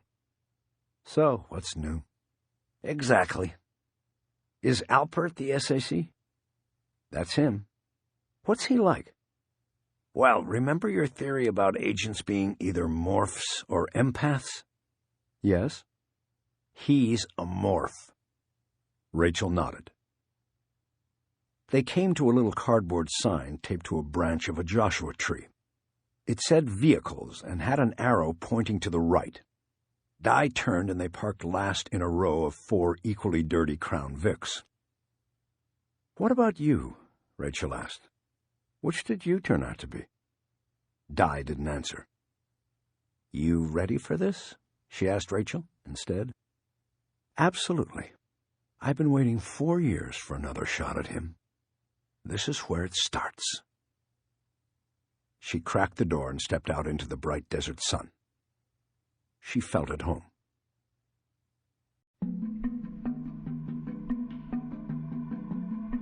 Chapter 10. Bacchus followed them down the exit ramp. He was a safe distance behind. He crossed over the freeway and put on his blinker to get back on in the opposite direction. If they were watching him in the mirror, he would simply look like someone turning around to head back to Vegas. Before turning back onto the freeway, he watched the FBI car go off the paved road and head across the desert to the site. His site. A white cloud of dust kicked up behind the car. He could see the white tents in the distance. He felt an overwhelming sense of accomplishment. The crime scene was a city he had built, a city of bones. The agents were like ants between pieces of glass. They lived and worked in the world of his creation, unknowingly doing his bidding. He wished he could get closer to that glass, to take it all in and see the horror he etched on their faces. But he knew the risk was too great, and he had other things to do. He pushed his foot down hard on the accelerator and headed back toward the city of sin. He had to make sure everything was ready and things were set. As he drove, he felt a slight sense of melancholy slide in beneath his ribs. He guessed that this came with the letdown of leaving Rachel behind in the desert. He took a deep breath and tried to exorcise the feeling. He knew it would not be long before he was close to her again. After a moment, he smiled at the memory of seeing his name on the sign held by the woman who had met Rachel at the airport. An inside joke between agents. Bacchus recognized the greeter, Agent Sherry Dye. Rachel had mentored her just as he had mentored Rachel. That meant some of his special insights had been passed on through Rachel to this new generation. He liked that. He wondered what Sherry Dye's reaction would have been if he had stepped up to her and her stupid sign at the bottom of the escalator and said, "Thanks for meeting me." He looked out through the car's windows at the flat, barren plain of the desert floor. He believed it was truly beautiful, made even more so by the things he had planted in the sand and rock out there. He thought about that, and soon the pressure in his chest eased, and he felt wonderful again. He checked the rear view for trailers and saw nothing that was suspicious. He checked himself then and admired the surgeon's work once more. He smiled at himself. Chapter 11. As they got close to the tents, Rachel Walling began to smell the scene.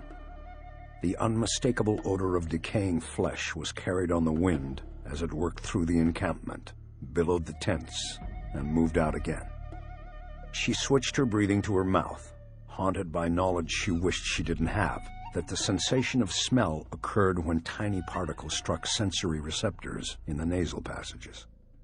It meant if you smelled decaying flesh, that was because you were breathing decaying flesh.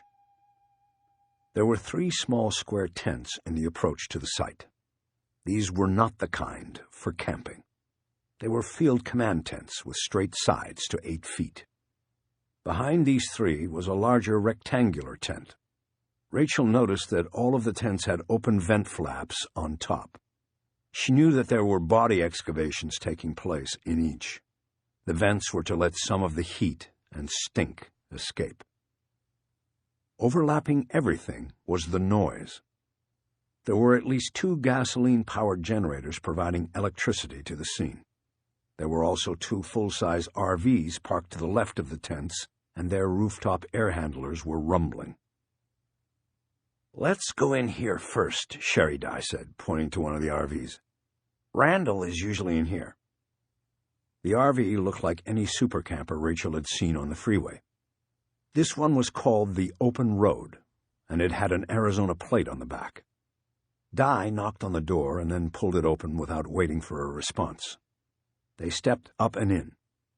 The vehicle wasn't set up on the inside for camping on the open road.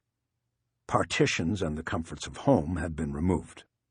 It was one long room set up with 4 folding tables and many chairs.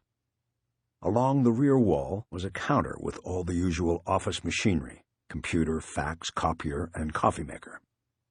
2 of the tables were covered with paperwork. On the third, incongruous to the purpose and setting, was a large bowl of fruit. The lunch table, Rachel guessed.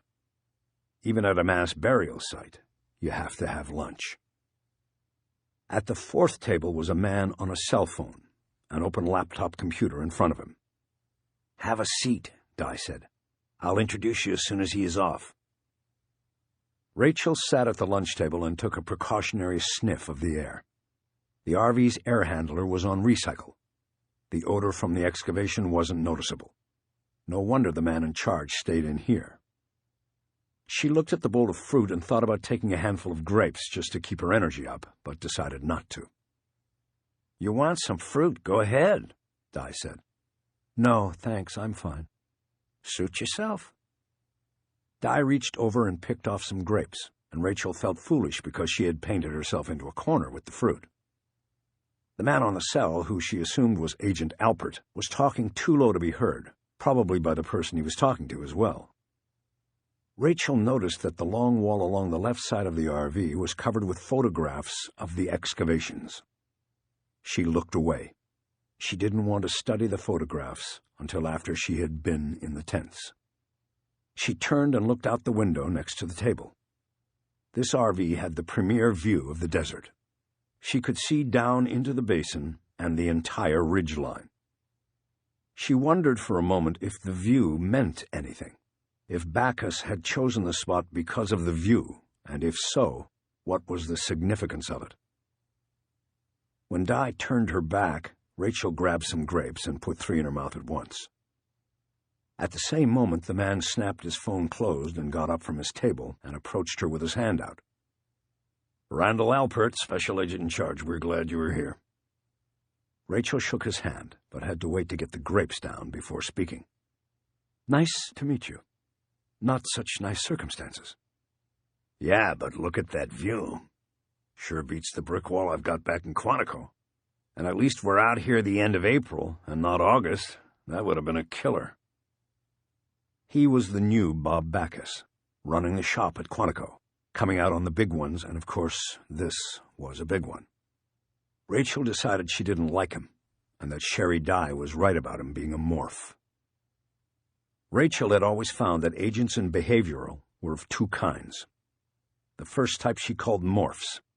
These agents were much like the men and women they hunted, able to keep it all from getting to them. They could move on like a serial killer from case to case without being dragged down by all the horror and guilt and knowledge of the true nature of evil. Rachel called them morphs because these agents could take that burden and somehow morph it into something else. The site of a multiple body excavation became a beautiful view, better than anything at Quantico. The second type Rachel called empaths because they took all the horror in and kept it in. It became the campfire they warmed themselves by. They used it to connect and motivate, to get the job done. To Rachel, these were the better agents because they would go to the limit and beyond to catch the bad guy and solve the case. It was certainly healthier to be a morph, to be able to move on without any baggage. The halls of behavioral were haunted by the ghosts of the empaths, the agents who couldn't go the distance, for whom the burden became too much. Agents like Janet Newcomb, who put her gun in her mouth, and John Fenton, who drove into a bridge abutment, and Terry McCaleb, who literally gave his heart to the job. Rachel remembered them all, and above all, she remembered Bob Backus, the ultimate morph, the agent who was both hunter and prey. "That was Brass Duran on the phone," Alpert said. "She said to say hello." "She's back at Quantico?" "Yes, she's agoraphobic about that place, never wants to leave. She's heading up things on that end for us. Now, Agent Walling, I know you know the score. We've got a delicate situation here. We're glad you're here, but you're here strictly as an observer and possibly a witness."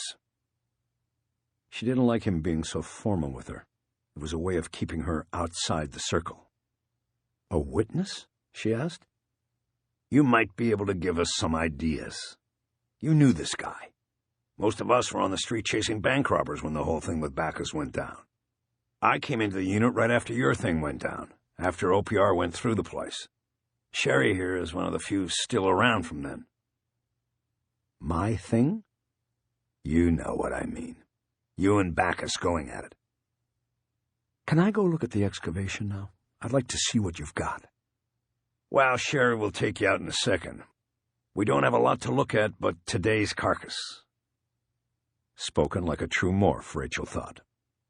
She glanced at Di, and their eyes met in confirmation. "But there is something I want to talk about first." Rachel knew what was coming, but let Alpert have his say. He moved toward the front of the RV and pointed through the windshield out into the desert. Rachel followed his line but couldn't see anything but the mountain ridge. "Well, you can't really see it from this angle," Alpert said. "But out there, lying on the ground, we've got a great big sign. It says in big letters, 'Filming. No flyovers, no noise.' That's for anybody up there who might get curious about all these tents and vehicles. Pretty good idea, huh? They think it's a movie set. Helps keep them away from us." "And your point?" My point is, we have thrown a real thick blanket over all of this. Nobody knows, and we want to keep it that way." "And you are suggesting I am a media leak?" "No, I am not suggesting that. I am giving you the same talk I give everybody that comes out here. I don't want this in the media. I want to control it this time. Is that understood?" More like Bureau Administration or the Office of Professional Responsibility wants to control it this time, she thought. The Backus revelations almost decimated the ranks and reputation of the Behavioral Sciences Unit last time, not to mention the colossal public relations fiasco it was for the Bureau as a whole. Now, with the failings of 9/11 and the Bureau's competition with Homeland Security for budget dollars, as well as headlines, media focus on a mad killer agent was not what the Bureau Command or the OPR had in mind, especially when the general public had been led to believe that the mad killer agent was long since dead. "I understand," Rachel said coolly. "You won't have to worry about me. Can I go out now?" "One other thing." He hesitated for a moment. Whatever it was delicate. "Not everyone involved in this investigation is aware of the connection to Robert Backus. It's need to know, and I want to keep it that way." "What do you mean? The people working out there don't know it was Backus who did this? They should be—" "Agent Walling, this is not your investigation. Don't try to make it yours. You were brought here to observe and help. Leave it at that. We don't know for sure it was Backus, and until we do—" "Right. His fingerprints were only all over the GPS and his MO all over everything else." Alpert glanced at Di, throwing her a look of annoyance. "Sherry should not have told you about the prints, and as far as the MO goes, there is nothing known about that for sure." "Just because she shouldn't have told me doesn't mean it isn't true. You're not going to be able to cover this up, Agent Alpert." Alpert laughed in frustration. "Who said anything about a cover-up?" "Look, all we're doing right now is controlling information. There is a right time for revealing data. That is all I am telling you. Your presence alone here will be revealing enough, okay?" I just don't want you deciding what to reveal and who to reveal it to. That's my job. Understood? Rachel nodded without conviction. She glanced at Di as she did so. Perfectly. Good. Then, Sherry, take her away. Take her sightseeing. They left the RV and Di led her toward the first small tent. You certainly ingratiated yourself with him, she said to Rachel as they went. It's funny. Some things just never change. I think it might be impossible for a bureaucracy to evolve, to learn anything from its mistakes. Anyway, never mind. What do we have here? So far, we have 8 bags and gas on another 2. We just haven't gotten to them yet. Classic inverted pyramid. Rachel knew the shorthand. She had invented some of it. Di was saying 8 bodies had been recovered, and readings from gas probes indicated there were another 2 bodies still interred and waiting for excavation. Tragic history created data from which models of similar behavior were formed. It had been seen before.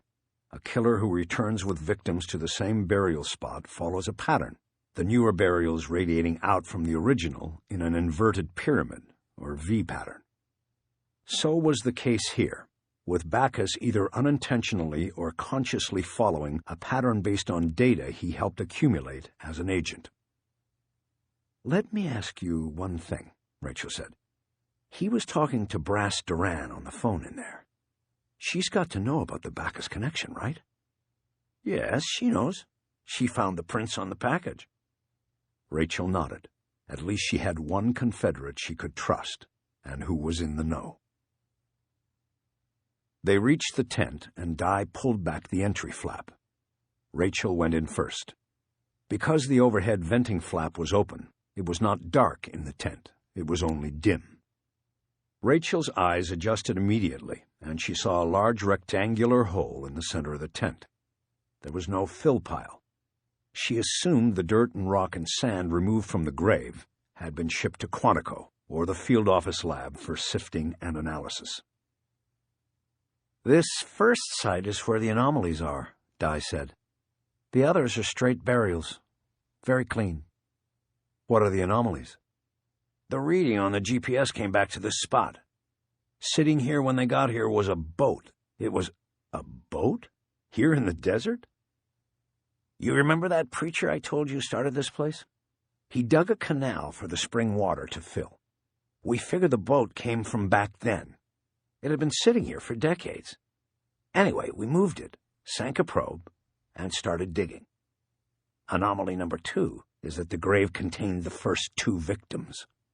All the other graves are individual. These first 2, were they buried at the same time? Yes, one on top of the other. But one was wrapped in plastic, and he had been dead a lot longer than the other. 7 months longer, we think.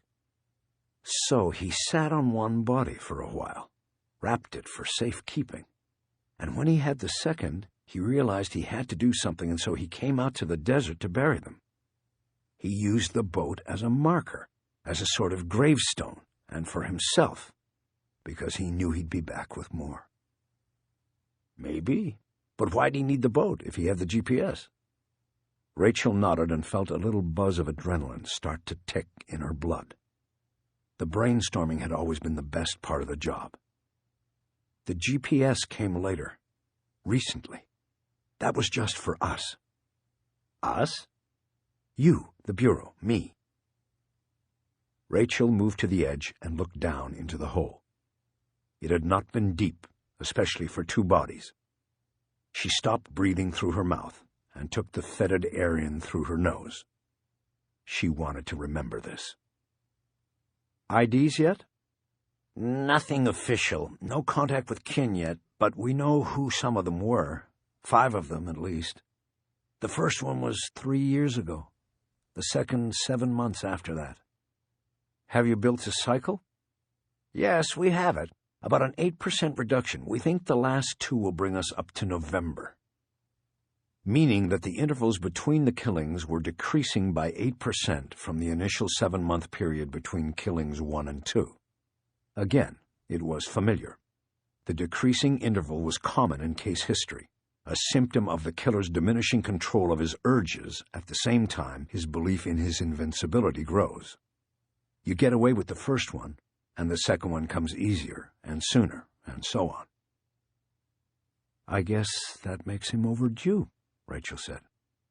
Supposedly. Supposedly? Come on, Rachel, it's Bacchus. He knows what we know. He's just playing with us. It's like Amsterdam. He's gone before we even recognize it as him. Same here. He's moved on. I mean, why send us the GPS if he hasn't? He's split already. He's not overdue, and he's not coming back here. He's somewhere laughing at us, watching us follow our models and routines, knowing that we won't get any closer to him than we did the last time. Rachel nodded. She knew Di was right, but decided to be optimistic. He's got to make a mistake somewhere. What about the GPS? Anything on that? We're working it, obviously. Brass is on that. What else is there? There's you, Rachel. Rachel didn't say anything. Again, Sherry Di was right. Bacchus had something in play. His obscure but direct message to Rachel seemed to make this obvious. He wanted her here, wanted her to be part of the play. But what was it? What did the poet want? Like Rachel had mentored Di, Bacchus had mentored Rachel. He was a good teacher. In retrospect, better than she or anyone could have imagined. She was mentored by both agent and killer, hunter and prey. A unique combination in the annals of crime and punishment. Rachel always remembered a throwaway line Bacchus had spoken one night when they were walking up the stairs from the basement at Quantico, leaving the unit behind for the day. In the long run, I think it is all bullshit. We can't predict how these people act, we can only react. And at the end of the day, that means we're largely useless. We make good headlines, and Hollywood makes good movies about us, but that's about it. Rachel was a rookie in the unit at the time. She was full of ideals and plans and faith. She spent the next 30 minutes trying to talk Bacchus out of such a belief. Now she was embarrassed by the memory of the effort and the things she had said to a man she would later realize was a killer. "Can I go into the other tents now?" Rachel asked. "Sure," Di said. "Whatever you want." Chapter 12.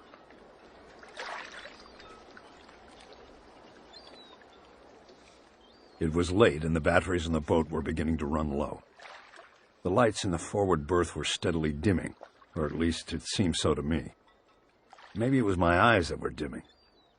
I had spent 7 hours reading through files pulled out of the boxes on the top bunk. I had filled my notebook to the last page, and then flipped it over and started back to front. The afternoon interview had been uneventful, if not unhelpful. Terry McCaleb's last charter was a man named Otto Woodall, who lived in a luxury condo behind the fabled Avalon Casino building. I talked to him for an hour, getting much the same story I had already gotten from Buddy Lockridge.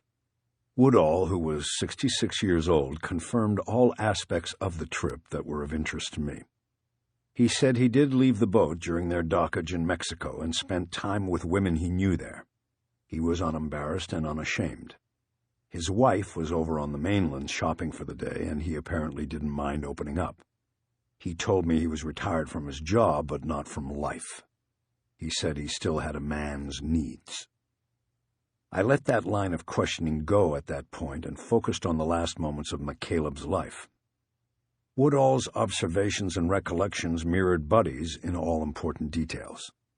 Woodall also confirmed that on at least 2 specific instances during the trip, he saw McCaleb take his meds, downing the pills and liquids with orange juice each time.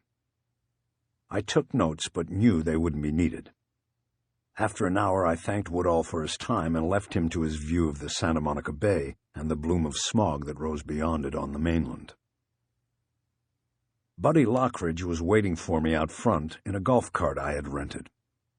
He was still brooding over my last-minute decision to interview Woodall without him.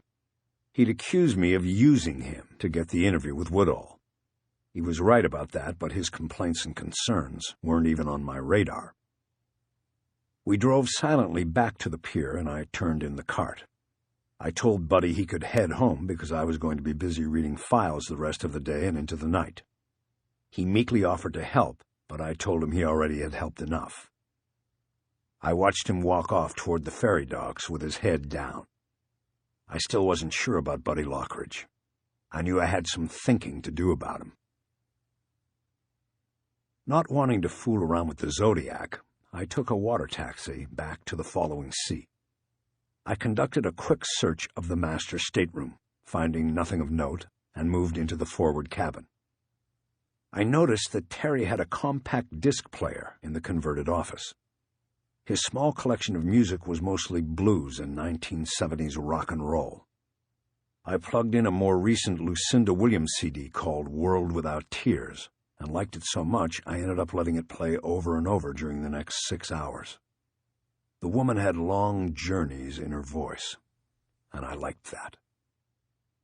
By the time the power started faltering on the boat and I turned the music off, I had unconsciously memorized the lyrics to at least 3 songs I could sing to my daughter the next time I put her to bed. Back in McCaleb's converted office, the first thing I did was go back to his computer and open the folder marked Profiles.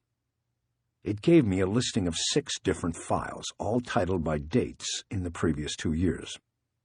One by one, I called them up in chronological order and found each to be a forensic suspect profile of a murder case. Written in the unadorned and clinical language of the professional, each profile drew conclusions about a killer based on specific crime scene details. It was clear from these details that McCaleb had done more than simply read newspaper articles. It was obvious he had full access to the crime scenes, either in person or more likely by photos and tapes and investigators' notes. It was very clear to me that these were not practice runs worked up by a profiler who missed the job and wanted to keep in tune. These were the work of an invited guest. The cases were all from the jurisdictions of small police departments in the West. My guess was that McCaleb had heard of each case through news reports or other means and simply volunteered his help to the police department struggling with the case. Offer accepted, he was probably sent the crime scene information, and he then set to work analyzing and drawing up the profile. I wondered if his notoriety helped or hindered him when he offered his talents. How many times was he turned down to be accepted these 6 times? When accepted, he probably worked each case from the desk where I was sitting, without ever leaving the boat or thinking his wife knew in detail what he was doing. But I could tell each profile had taken a good amount of his time and attention.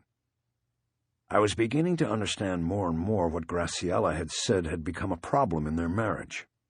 Terry couldn't draw a line. He couldn't let it go.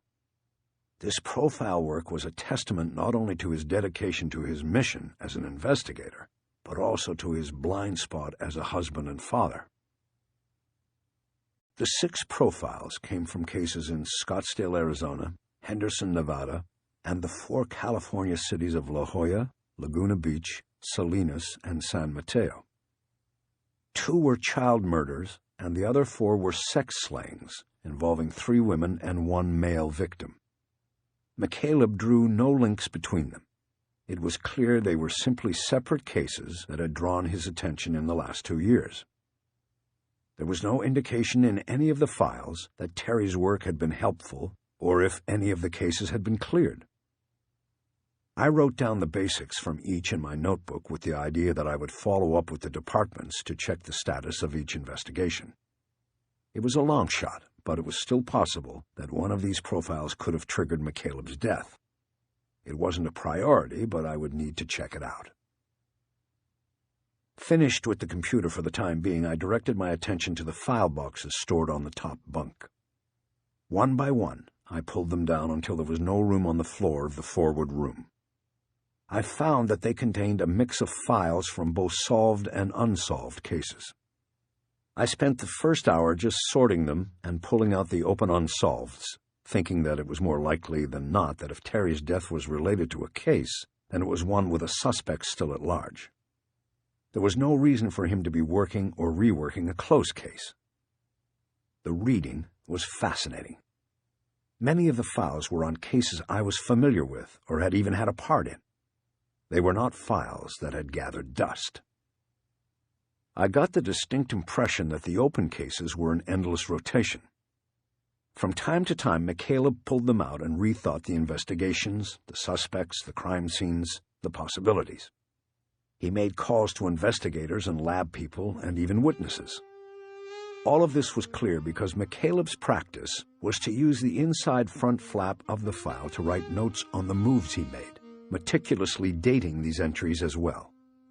From these dates, I could tell that McCaleb had been working many cases at once, and it was clear he still had a pipeline into the FBI and the Behavioral Sciences Squad at Quantico.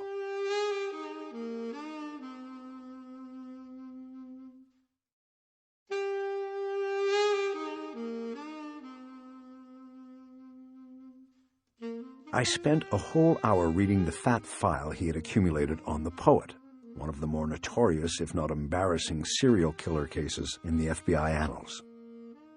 The Poet was a killer later revealed to be the FBI agent who had been heading the squad essentially hunting for himself. It was a scandal that had rocked the Bureau and its vaunted Behavioral Sciences section 8 years before. The agent, Robert Backus, chose homicide detectives as his victims.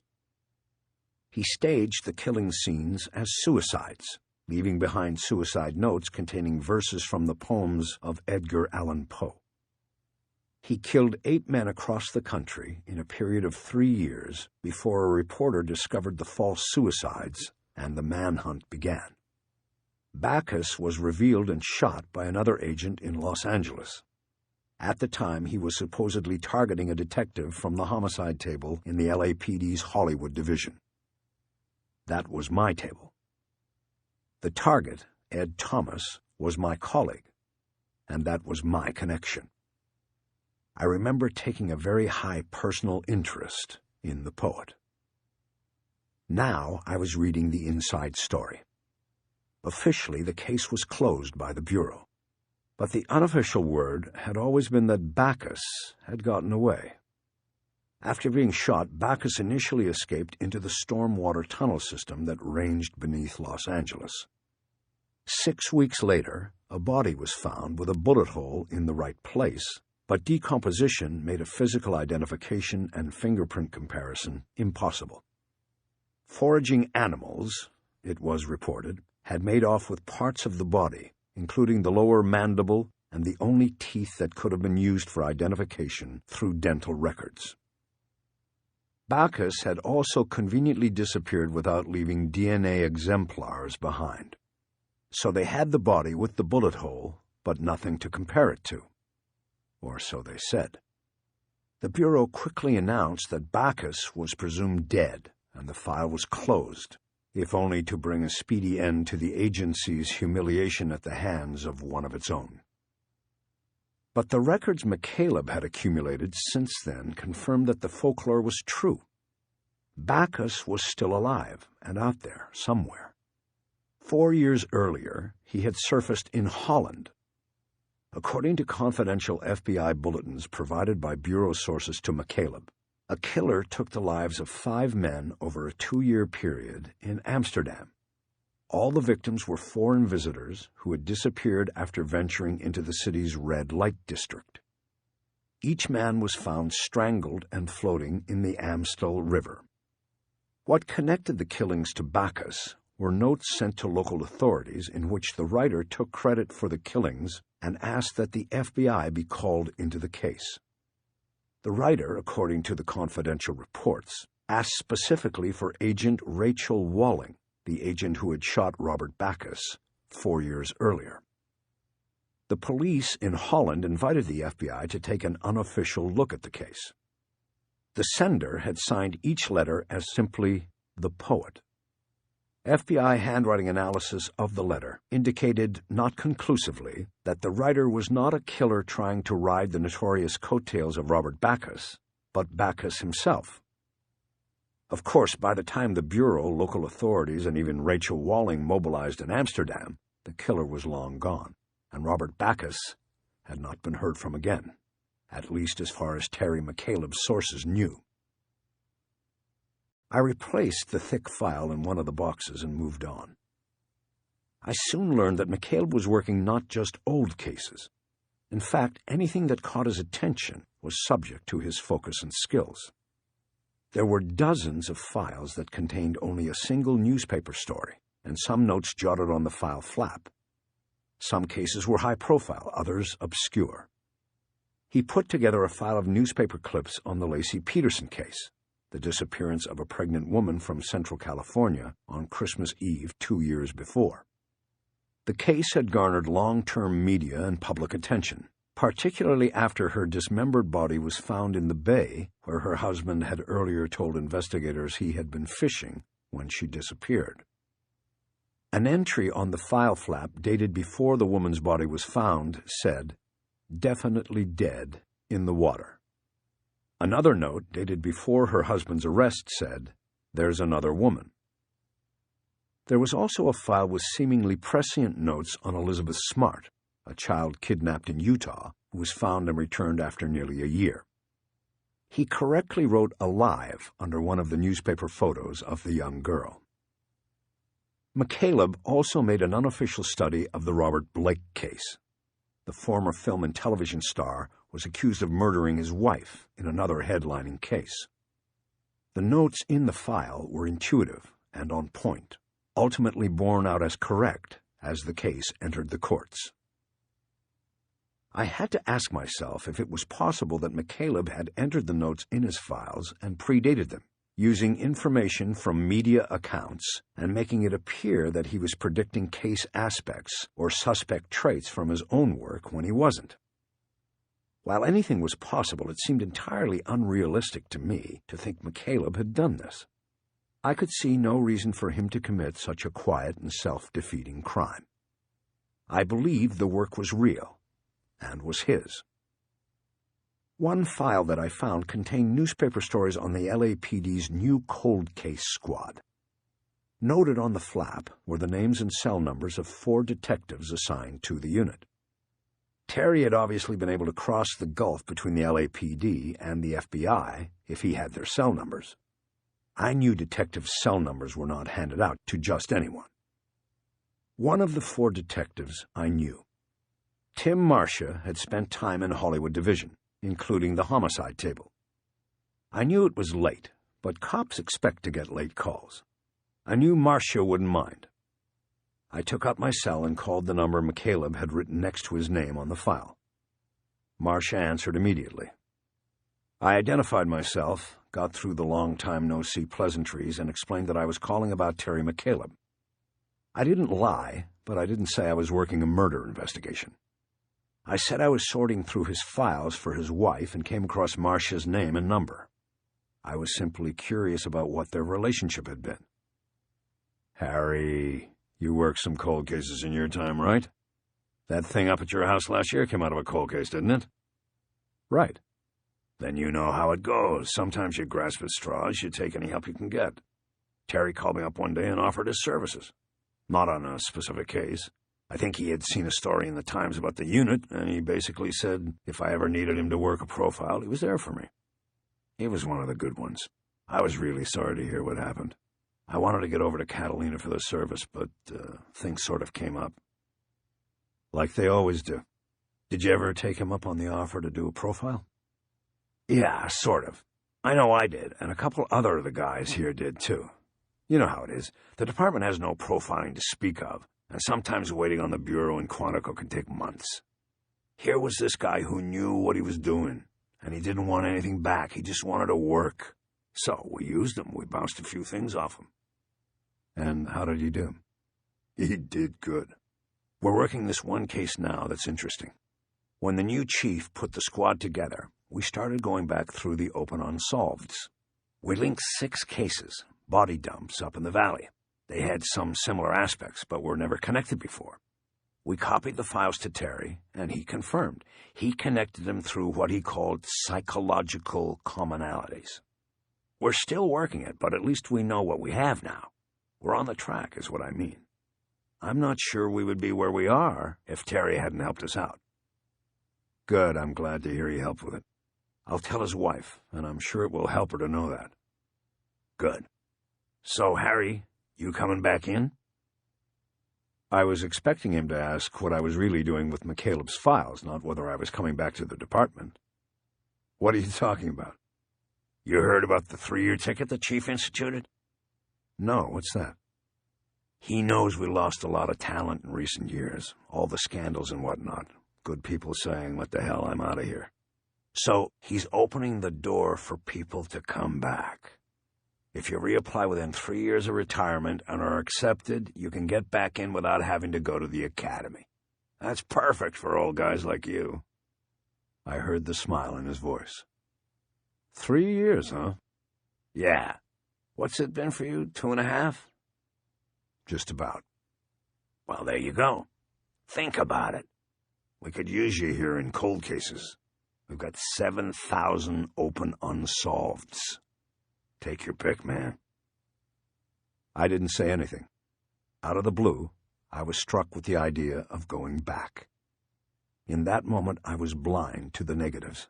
I only thought about what it would be like to carry the badge again.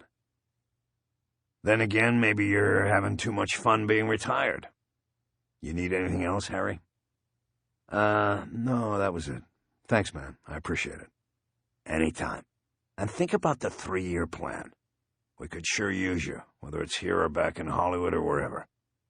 Yeah, thanks. Maybe I will. I'm going to think about it. I closed the phone and sat there surrounded by another man's obsessions, but thinking about my own. I thought about going back. I thought about 7,000 unanswered voices from the grave. That was more than the number of stars you see when you look up into the sky at night.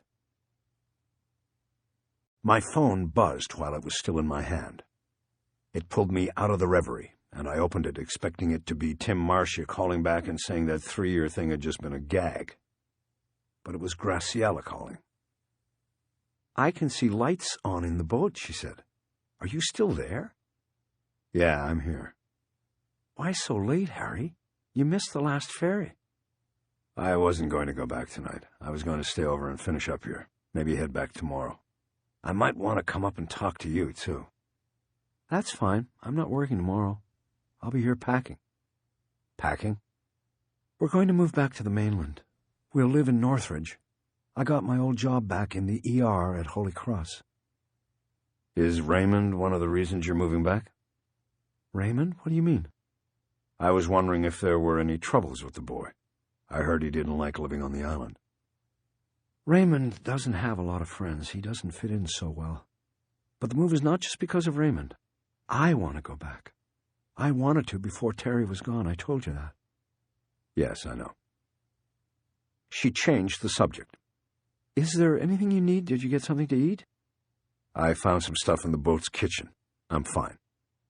She groaned in disgust. That all must be old. Check the expiration dates before you eat anything else. I will. She hesitated and then asked the question she had called to ask. Have you found anything yet? Well, I've found some things I am curious about, but nothing that particularly stands out yet. I thought about the man in the Dodgers cap. He certainly stood out for me, but I didn't want to bring him up yet with Graciela. I wanted to know more before talking to her about him. Okay, she said, but keep me informed about things, okay? That's the deal. Okay, Harry, I'll talk to you tomorrow. Are you staying in a hotel or on the boat? The boat, I think, if that's all right with you. It's fine with me. Do what you want to. Okay. Can I ask you something? Sure, what? You were talking about packing, and I'm just curious about something. How often do you go over to the mainland? You know, to go to the mall or restaurants or see family? Usually about once a month, unless something specific comes up and I need to go. You take the kids? Usually. I want them to be used to it. You grow up on an island where they have golf carts instead of cars and everybody knows everybody. It can be strange to suddenly move to the mainland. I'm trying to get them ready for it. I guess that's smart. What mall is closest to the ferry docks? I don't know what one is closest, but I always go up to the promenade on Pico. I just shoot up the 405 from the harbor. I know there are closer malls, Fox Hills, for example, but I like the promenade. I like the stores there, and it's easy. Sometimes I meet friends from the valley, and it is a good halfway point for all of us. And easy to be followed, too, I thought, but didn't say. Good, I said. Not sure if what I was saying was good. One other thing. I'm running out of light here. The batteries, I guess. Is there a switch or something I should hit to recharge, or how do you do that? You didn't ask Buddy? No, I didn't know I was going to run out of light when I was with Buddy. Oh, Harry, I'm not sure. There's a generator that has to run. I'm not sure even where it is. Okay, well, don't worry about it. I can call Buddy. I'll let you go, Graciela. I ought to get back to work while I still have some light. I hung up and wrote the name of the mall down in my notebook, then left the room and went around the boat, turning off all the lights but the one on the desk in the forward berth in an effort to conserve power. I called Buddy on the cell after that, and he answered in a groggy voice. Hey, Buddy, wake up. It's Harry Bosch. Who? Oh, what do you want? I need your help. Is there like a generator or something on this boat that will give me some light? The batteries are dying on me. Man, don't let those things drain all the way down. You'll kill them. Then what do I do? You've got to crank the Volvos, man, and then turn on the generator. The thing is, it's near midnight. Those folks sleeping on their boats in line with you aren't going to take so kindly to hearing that. All right, forget it. But in the morning I should do it, so what do I do? Use a key? Yeah, just like a car. Go to the helm in the salon, put in the keys, and turn them to the on position. Then above each key is the ignition toggle. Flip it up, and she should start right up, unless you've used all the juice up and there's no charge. Okay, I'll do it. You got any flashlights on this thing? Yeah, there's one on the galley, one over the chart table, and one on the master in the built-in drawer to the left of the bed. There's also a lantern in the lower cabinet of the galley. But you don't want to use that down in the front room. The kerosene smell will build up in there and you might croak yourself. Then there'd be another mystery to solve. He said the last line with a note of contempt in his voice. I let it go. Thanks, buddy. I'll talk to you. Yeah, good night. I hung up and went looking for the flashlights, coming back to the forward berth with a small one from the master stateroom and a large table light from the galley. I put the large light on the desk and turned it on. I then killed the berth's lights. The flashlight beam hit the small room's low ceiling and spread. It wasn't bad. Between that and the handheld light, I would still be able to get some work done. I was down to less than half a box of files to go and wanted to finish before figuring out where I was going to sleep. These were all thin files, the most recent additions to McCaleb's collection, and I could tell most of them contained little more than a newspaper clip and maybe a few notes on the flap. I reached in and picked one out at random. I should have been in Vegas throwing dice, because the file I picked turned out to be a long-shot winner. It was the file that gave my investigation focus. It put me on the road. Chapter 13. The file tab simply said, 6 missing. It contained a single clipping from the Los Angeles Times and several dated notes and names and phone numbers handwritten on the inside flap, as was McCaleb's routine. I sensed that the file was important before I even read the story or understood the meaning of some of the notes. It was the dating on the flap that triggered this response.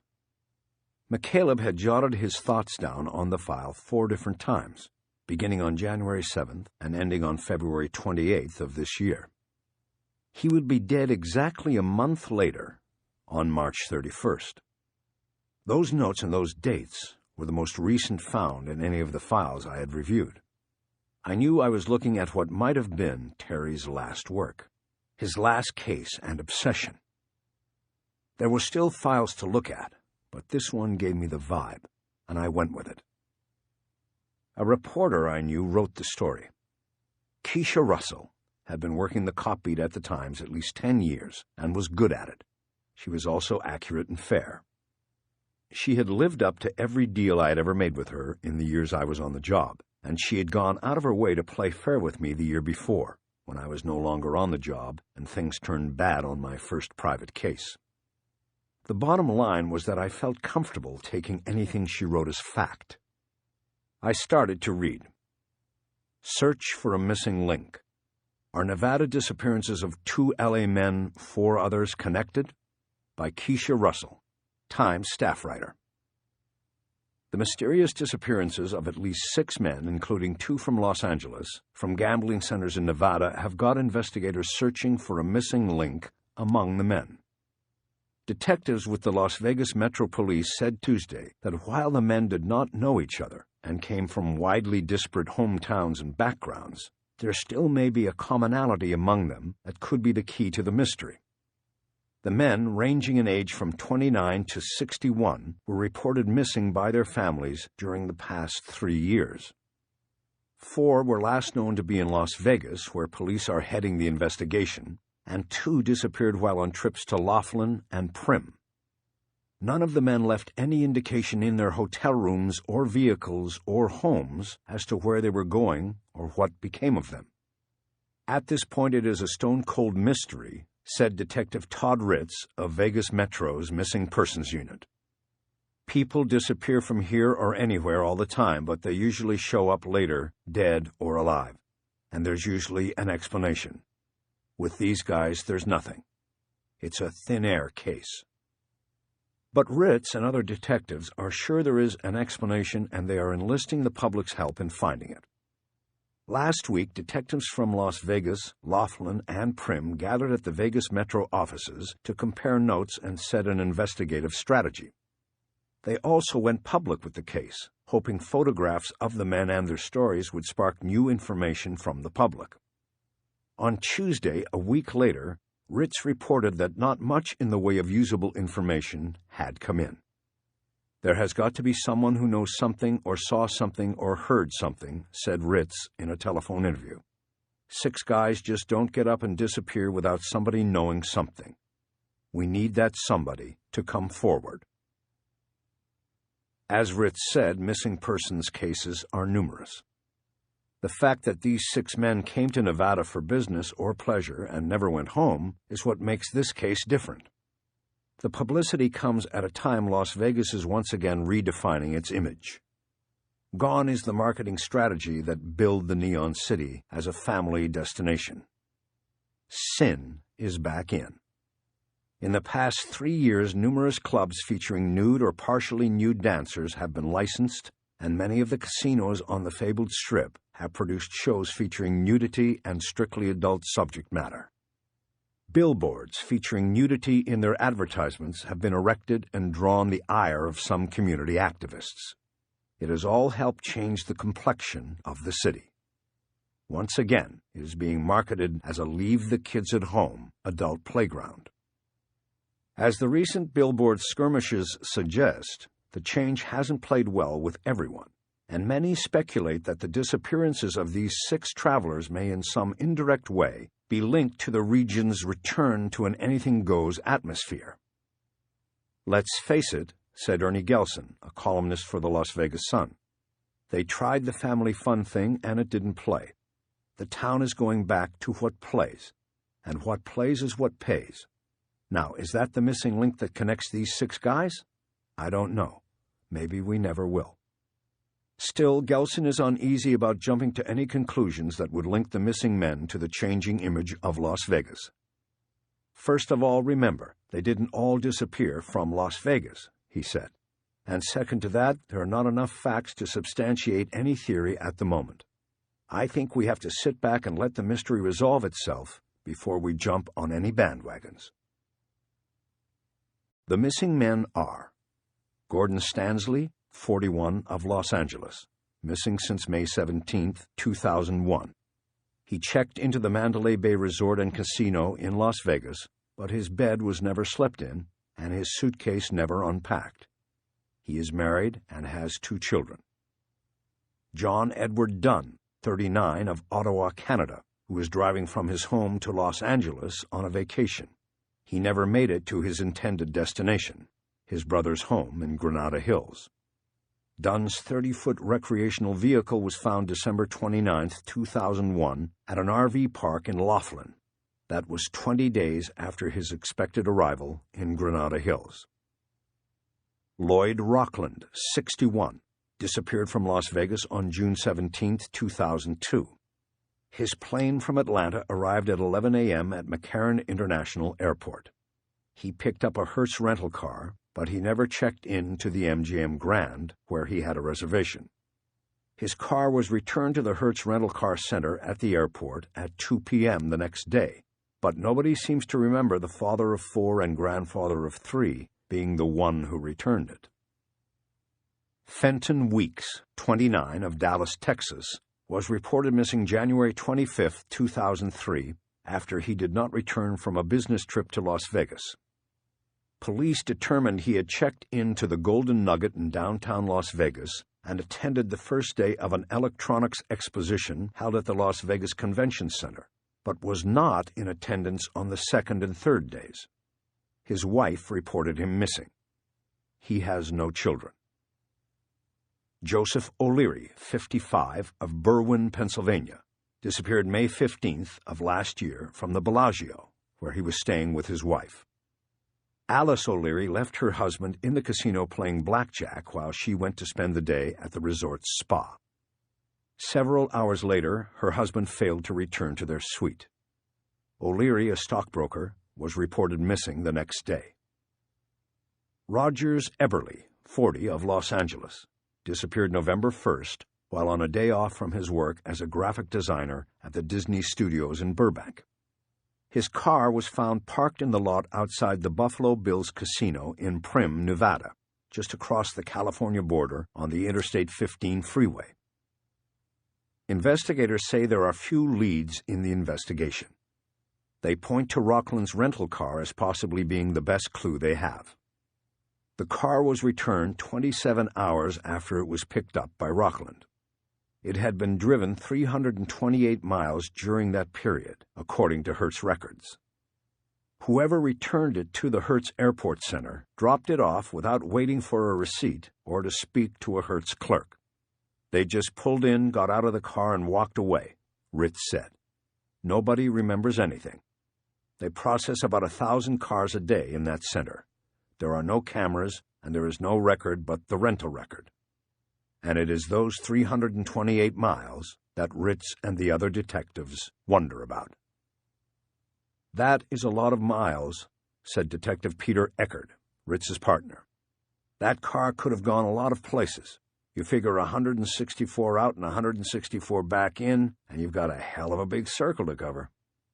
Nevertheless, the investigators are trying to do just that, hoping their efforts will uncover a clue that makes the circle smaller and possibly leads to the answers to the 6 missing family men. It's tough, said Ritz. These guys all have families, and we're doing our best for them. But at the moment, we have lots of questions and not any answers. The article was nicely drawn with the Times' signature method of finding larger significance to a story than the story itself. In this case, it was the theorizing that the disappearance of these men was symptomatic of the newest permutation of Las Vegas as an adult playground. It reminded me of a time I was working a case in which a man who owned an auto garage cut the hydraulic lines on a lift, and a 7,000-pound Cadillac came down and crushed his longtime partner beneath it. A Times reporter called me up for the details for a story, and then asked if the killing was symptomatic of the tightening economy in which money woes turned partners against partners. I said no, I thought it was symptomatic of one guy not liking his partner screwing his wife. Larger implications aside, the story was a plant. I could tell that. I had done the same thing with the same reporter in my time. Ritz was trolling for information. Since half the missing men were either from or going to Los Angeles, why not call the Times, plant a story with the cop reporter, and see who and what pops up? One person who popped up was Terry McCaleb. He obviously read the story on January the 7th, the day it was published, because his first set of notes on the file flap were dated as such. The notes were short and cryptic. At the top of the flap, the name Ritz and a phone number with a 702 area code had been jotted down. Beneath this, McCaleb had written 1-7, 44 average, 41, 39, 40. Find intersection. Cycle disruption. There are more. Car, 328. Triangle theory? 1 point gives 3. DD, check desert. 19. Call back, PNG. 22. Hinton, 702-259-4050. NC story? 228. Zysix possible? How? Miles. Written along the side border of the file were 2 more phone numbers with 702 area codes. These were followed with the name William Bing. I reread the notes and looked at the clipping again. I noticed for the first time that McCaleb had circled 2 things on the newspaper article: the mention of the 328 miles found to have been put on the rental car, and the word circle in Eckerd's comment about the circle of the investigation being 164 miles in any direction. I didn't know why he had circled these 2 things, but I did know what most of the notes on the flap meant. I had spent more than 7 hours reading through McCaleb's files. I had seen notation after notation in file after file. The ex-agent used a shorthand of his own invention, but one that was decipherable because in some files he spelled out what he chose to abbreviate in others. Immediately recognizable to me was what he meant by the use of DD. It meant definitely dead, a classification and conclusion McCaleb made on the wide majority of the missing cases he reviewed.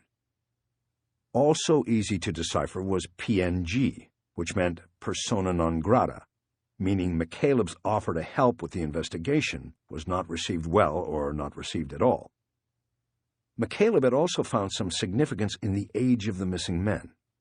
He wrote down an average age, and then pulled out 3 of the victims' ages because they were within 2 years of each other and very close to the average. This appeared to me to be notes relating to a victim profile, but there wasn't one in the file, and I didn't know if McCaleb ever proceeded past the notes stage. The find intersection reference seemed to also be part of this profile. McCaleb was referring to a geographic or lifestyle intersection of the 6 missing men. Just as the Metro detective had put forth in the Times article, McCaleb was operating under the belief that there had to be a connection between these men. Yes, they were from as far apart as Ottawa and Los Angeles and did not know one another, but there had to be a point where they came together in some way. Cycle disruption, there are more, I suspected was a reference to the frequency of the disappearances. If someone was abducting and killing these men, as McCaleb believed, there would usually be a recognizable time cycle. Serial killers operate this way in most cases, with violent psychosexual urges building and then subsiding after a kill. McCaleb had apparently worked out the cycle and found holes in it, missing victims. He believed there were more than 6 men missing. What puzzled me most about the notes was the reference to triangle theory and the phrase 1 point makes 3 below it. This was something I had not seen come up in the previous files, and I did not know what was meant by it. It was noted in conjunction with references to the car and the 328 miles that had been put on it. But the more I played with it, the more puzzled I became by it. It was code or shorthand for something I didn't know. It bothered me, but there was nothing I could do about it with what I currently knew.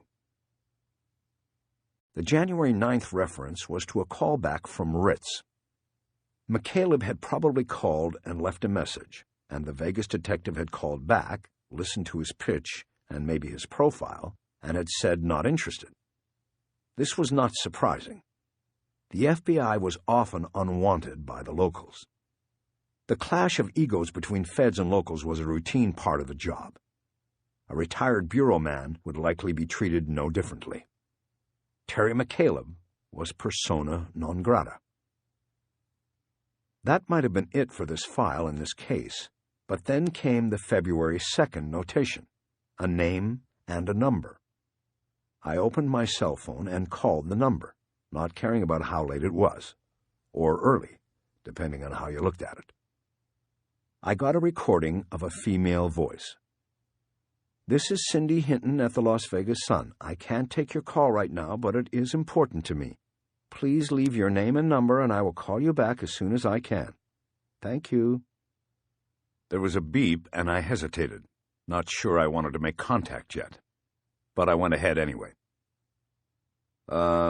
Yes, hello, my name is Harry Bosch. I'm an investigator from Los Angeles and would like to talk to you about Terry McCaleb. I left my cell phone number and closed the phone, still not sure I had made the right move, but thinking that leaving it short and cryptic was the best way to go. It might get her to call me back.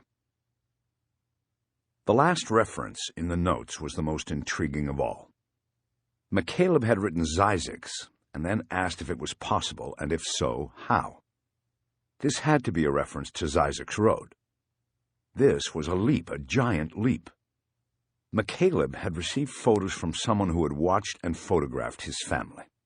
That same person had taken photographs at Zysix Road near the California-Nevada border. Somehow, McCaleb saw a possible link and was asking himself if one mystery could be related to the other. Could he have set something in motion by calling Vegas Metro and offering to help with the missing men case? To be able to make the leap to such questions was impossible. It meant I was missing something. I was missing the bridge, the piece of information that made the jump possible. McCaleb had to have known something that wasn't noted in the file, but that made the possibility of a link seem real to him. The last notations to check were the 2 Las Vegas phone numbers written on the border of the file, along with the name William Bing. I opened my cell again and called the first number. The call was picked up by a recorded voice announcing that I had reached the Mandalay Bay Resort and Casino. I hung up as the voice began to list a number of options I could choose from. The second number was followed by the name. I punched it into the phone, prepared to awaken William Bing and ask him what his connection to Terry McCaleb was. But the call was answered after several rings by a woman who said, "Las Vegas Memorial Medical Center, how would you like me to direct your call?" I wasn't expecting that. To gain some time while I thought about what to do, I asked her for the hospital's location. By the time she was finished giving me the address on Blue Diamond Road, I had come up with a valid question.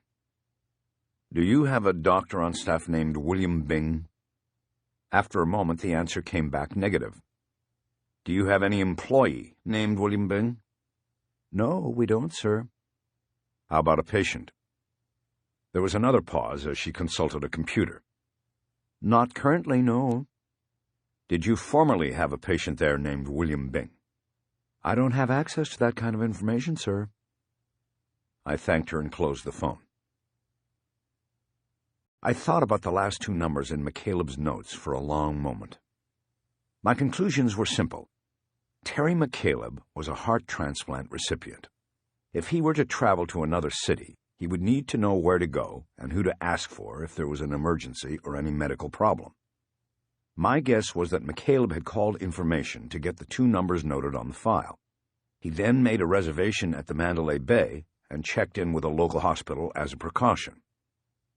The fact that there was no William Bing on staff at Las Vegas Memorial Medical Center did not preclude that he might be a cardio specialist who handled patients there. I opened the phone, checked the time on the display screen, and called Graciela anyway. She answered quickly, her voice alert, though I could tell she had been sleeping. "Graciela, sorry to call so late. I have a few more questions." "Can I answer them tomorrow?" "Just tell me, did Terry go to Las Vegas within the month before he died?" "Las Vegas? I don't know. Why?" "What do you mean you don't know? He was your husband." "I told you. We had separated. He was staying on the boat.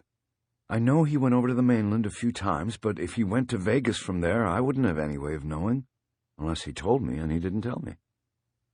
"What about credit card bills and cell phone records, ATM withdrawals, things like that?" I paid them, but I don't remember anything like that, like a hotel or anything. Do you have those records still? Of course, I have them here at the house somewhere. They're probably packed already. Find them and I'll come for them in the morning. I'm already in bed. Then find them in the morning. First thing. It's important, Graciela. Okay, I will. And look, the one thing I can tell you is that usually if Terry was going to the mainland, he took the boat across, so he had a place to stay while he was there. If he was going across but wasn't going to be in L.A., or was going to be staying at Cedars for tests or something, he would take a ferry because otherwise it would cost too much in boat fuel. Okay. Well, there was one trip in that last month. I think he was gone for like 3 days. Yes, 3 days, 2 nights. He took the ferry. So that meant he was either going across and then somewhere else or to the hospital, and I'm pretty sure it wasn't the hospital. I think he would have told me, and I know everybody in cardio at Cedars anyway. They would have let me know he was there and what was going on.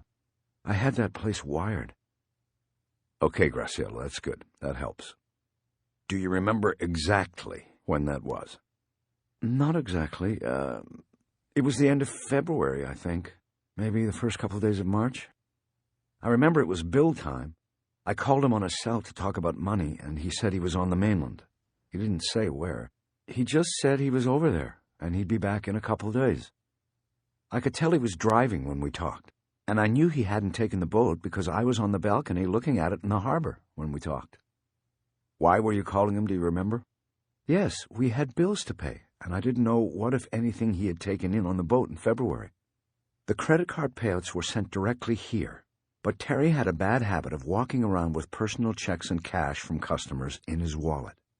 When he died and I got his wallet back, there were 3 checks in there for $900 that he'd had in there for 2 weeks.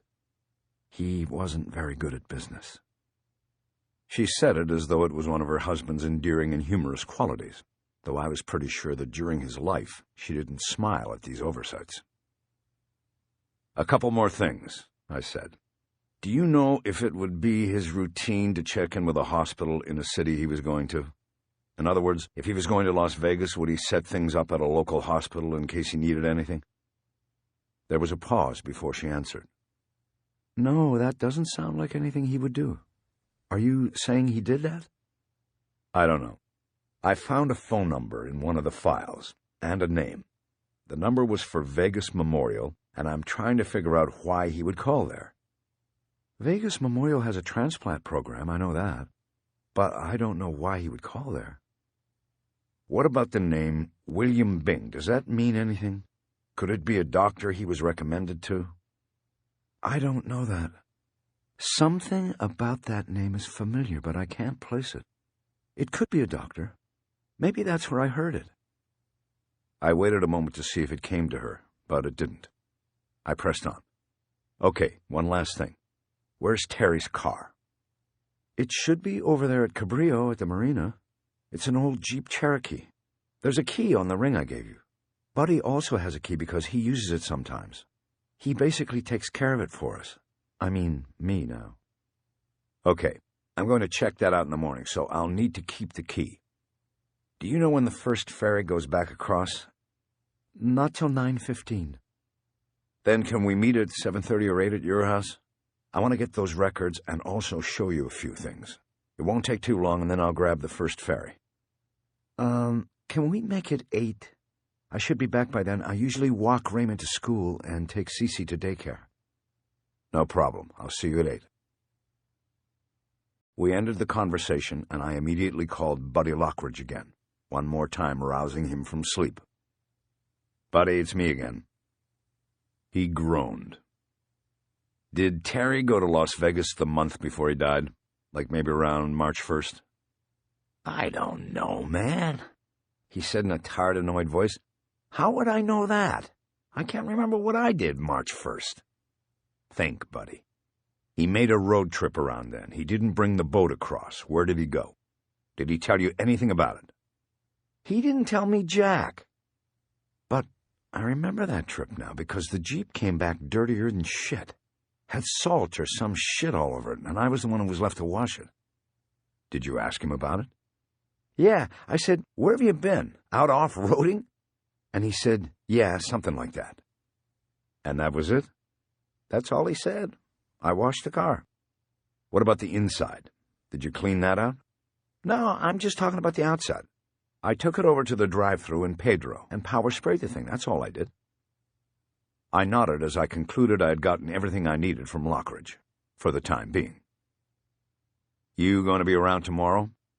Yep, I'm always around these days. Got nowhere to go. All right, I'll see you then. After ending the conversation, I made one more call, punching in the number McCaleb had written at the top of the file flap after the name of Ritz, the detective quoted in the Times article. The call was picked up by a tape announcing that the Vegas Metro's Missing Persons Unit was open from 8 a.m. to 4 p.m., Monday through Friday. The message advised anyone with an emergency to hang up and dial 911. I closed the phone. It was late and I had an early start in the morning, but I knew I wasn't going to sleep anytime soon. I had the wire in the blood now, and knew from long experience that sleep was not an option. Not yet. I was marooned on a boat with 2 flashlights to see by, but there was still work to be done. I opened my notebook and started constructing a chronological record of the dates and times of events in the weeks and months before Terry McCaleb's death. I put everything on the page, the important and not important, the real connections and imagined connections. Just as experience had taught me about sleep and the ability to go long stretches without it, I knew the details were important. The answer is always in the details. What is seemingly not important now is all important later. What is cryptic and unconnected now becomes the magnifying glass through which things become clear later. Chapter 14. You can always tell who the locals are. They're the ones who sit inside and work crossword puzzles while the ferry makes the 90-minute crossing. The tourists are usually up top or lining the bow or stern with their cameras and last glimpses of the island as it shrinks in the mist behind them. On the first boat out the next morning, I was inside with the locals. But I was working a puzzle of a different kind. I sat with the file in which Terry McCaleb had made his case notations open on my lap. I also had the chronology I had worked up the night before. I studied it, hoping to commit as much of it as I could to memory. An instant command of case details is required for the successful completion of an investigation. January 7th. McC reads about missing men in Nevada, calls Vegas Metro. January 9th. Vegas Metro not interested. February 2nd. Hinton, Vegas Sun. Who called who? February 13th. Half-day charter with Jordan Shandy. February 19th. Charter with Finder. February 22nd. GPS stolen, Sheriff's report. February 27th. McC creates photo file. March 1st, ? McC on mainland for 3-day period. March 28th, last charter. McC on the following sea with meds.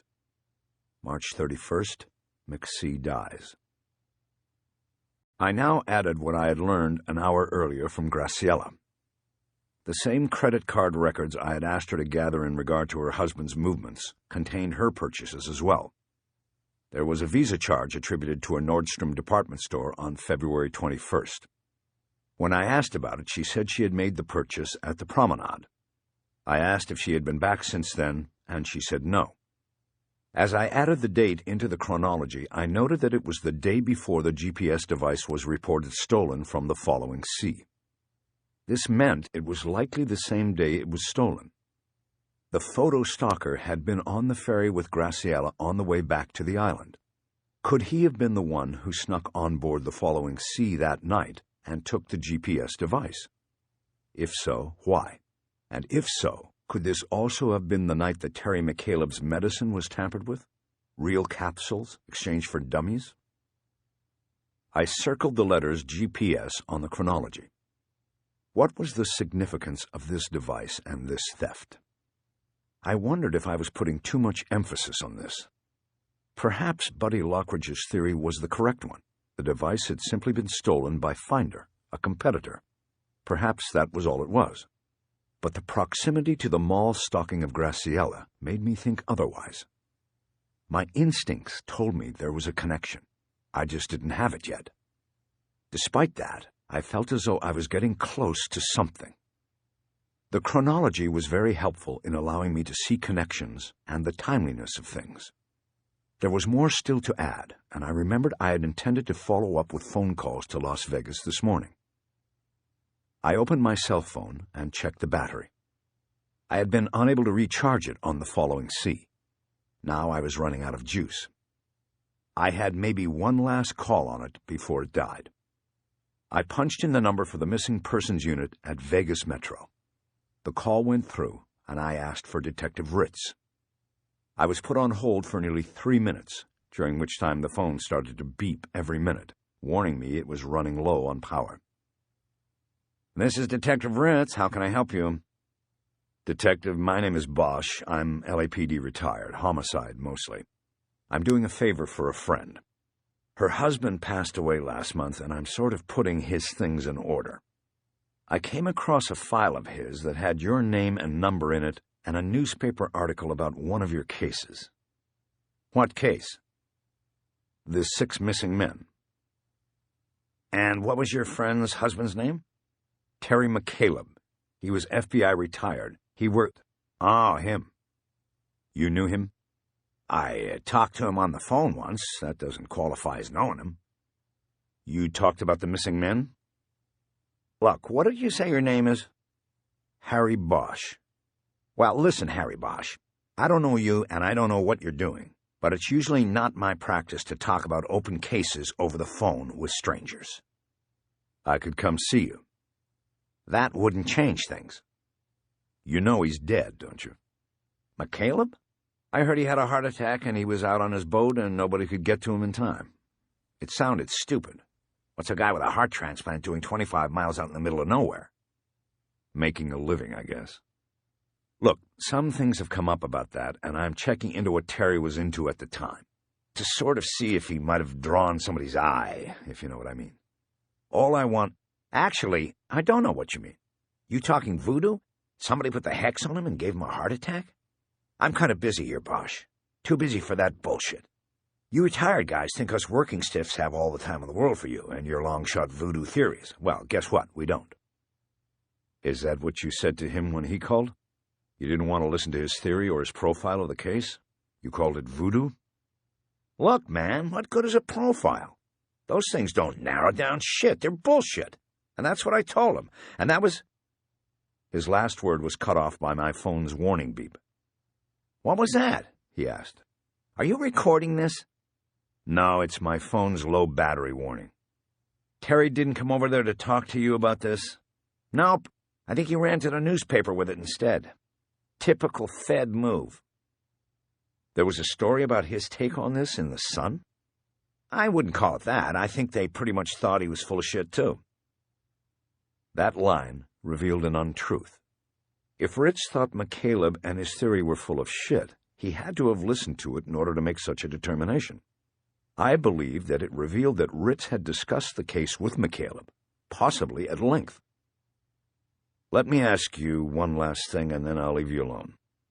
Did Terry mention something about a triangle theory? Something about 1 point giving 3? Does any of that make sense?" The laugh I heard over the phone wasn't pleasant. It wasn't even good-natured. "That was 3 questions, Bosch. 3 questions. 3 sides of a triangle, and 3 strikes and you're—" The phone went dead. Its battery drained. "Out," I said, completing Ritz's line. I knew it meant he was not going to answer my question. I closed the phone and dropped it back into my pocket. I had a charger in my car. I'd have the phone back up and running as soon as we got across the Santa Monica Bay. There was still the reporter at the Sun to talk to, but I doubted I'd be having further conversations with Ritz. I got up and walked out onto the stern to have the cool morning air refresh me. Catalina was far in the distance, just a jagged gray rock sticking up in the mist. We were more than halfway across. I heard a little girl exclaim, "There!" very loudly to her mother, and I followed her pointed finger out to the water, or a school of porpoises were breaking the surface in the boat's wake. There must have been 20 of them, and soon the stern became crowded with people and their cameras. I think maybe some of the locals even came out to look. They were beautiful, their gray skin shining like plastic in the morning light. I wondered if they were just having fun or had mistaken the ferry for a fishing boat and were hoping to feed on the debris of the day's catch. Soon the show wasn't enough to hold everyone's attention, and the passengers returned to their former positions. The little girl who first sounded the alert stayed at the gunwale and watched, and so did I, until the porpoises finally dropped off the wake and disappeared in the blue-black sea. I went inside and took up McCaleb's file again. I reread everything he and I had written. No new ideas came up. I then looked at all the photos I had printed out the night before. I had shown the photos of the man named Jordan Shandy to Graciela, but she didn't recognize him and hit me with more questions than answers about him, questions I didn't want to try to answer just yet. Next in the review were the credit card and phone records. I had already looked at these in Graciela's presence, but wanted to check them more thoroughly. I paid closest attention to the end of February and the beginning of March, when Graciela was sure her husband had been on the mainland. But there was no purchase with a credit card, nor phone call made on his cell that gave any indication of where he was, let alone in Los Angeles or maybe Las Vegas. It was almost as if he wanted to leave no trail. A half hour later, the boat pulled into the Los Angeles harbor and docked next to the Queen Mary, a permanently moored cruise ship that had been turned into a hotel and convention center. As I was walking through the parking lot to my car, I heard a shriek and turned around to see a woman bouncing and swaying upside down from the end of a bungee cord, extending down from a jumping platform at the stern of the Queen Mary. She had her arms clamped to the sides of her torso, and I realized that the reason she had screamed was not because of the fear and adrenaline rush of the free fall, but because her T-shirt had apparently threatened to fall down over her shoulders and head, exposing her to the crowd that lined the railing of the cruise ship. I turned away and headed onto my car. I drive a Mercedes-Benz sport utility vehicle, the kind some people think helps keep terrorists in business. I don't get involved in such debates, but I do know that the people who go on talk shows to argue such things usually pull up in stretch limos. As soon as I got into the car and cranked it, I plugged my phone into the charger and waited for it to come back to life. When it did, I saw I had gotten 2 messages in the 45 minutes the phone had been out of commission. The first was from my old partner, Kisman Ryder, who now handled administrative and planning duties in the Chief of Police's office. She left no message other than a request for me to call her. This was curious because we hadn't talked in nearly a year, and that conversation had not been the most pleasant. Her usual Christmas card to me had carried her signature only, and not the usual cordial note and promise to get together soon. I wrote her direct number down, at least I still rated that, and saved the message. The next message was from Cindy Hinton, the Sun reporter. She was simply returning my call. I started the bends toward the freeway so I could loop over to San Pedro and the Cabrillo Marina, where Terry McCaleb's Jeep was waiting for me. I called Hinton back on the way, and she answered immediately. "Yes, I was calling about Terry McCaleb," I said. "I'm sort of recreating his movements in the last couple months of his life. I assume you had heard he passed away. I remember that the Sun carried an obituary." "Yes, I knew. You said on your message last night that you were an investigator? An investigator for what agency?" "Actually, I'm a state-licensed private detective, but I was a cop for almost 30 years. "Is this related to the missing persons case?" "In what way?" "I don't know. You called me. I don't understand what it is you want." "Well, let me ask you a question. First of all, I know from Detective Ritz over at Metro that Terry had taken an interest in the missing persons case. He studied the facts that were available to him and called on Detective Ritz, offering his time and expertise to work on the case or provide investigative theories. You with me so far?" "Yes, I know all of this." "Okay, good.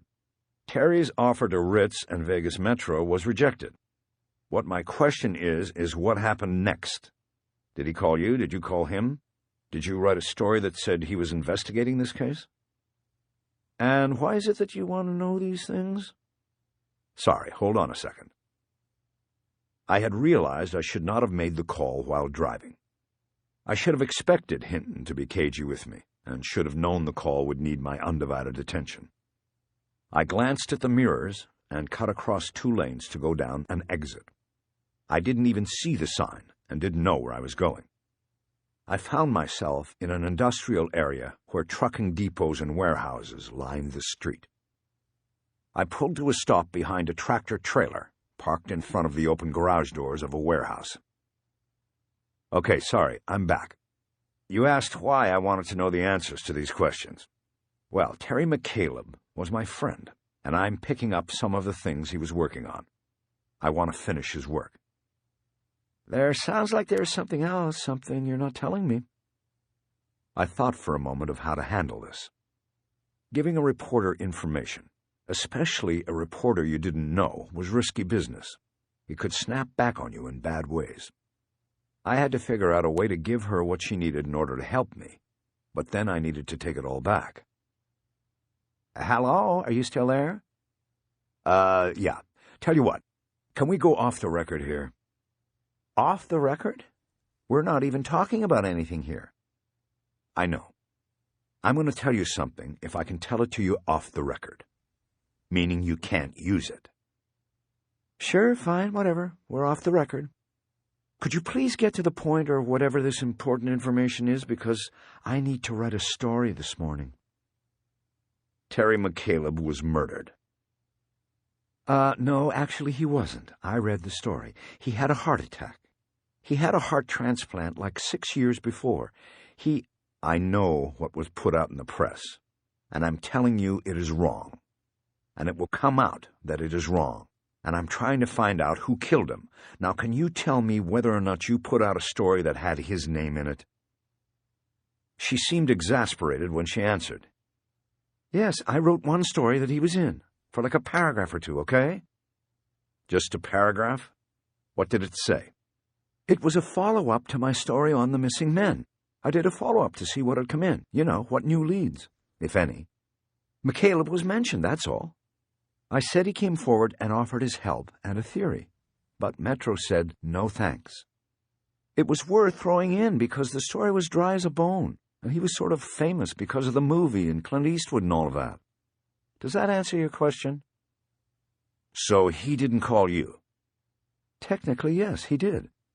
I got his number from Ritz and called him. I left a message and he called me back. So technically he called me, if that's how you want it.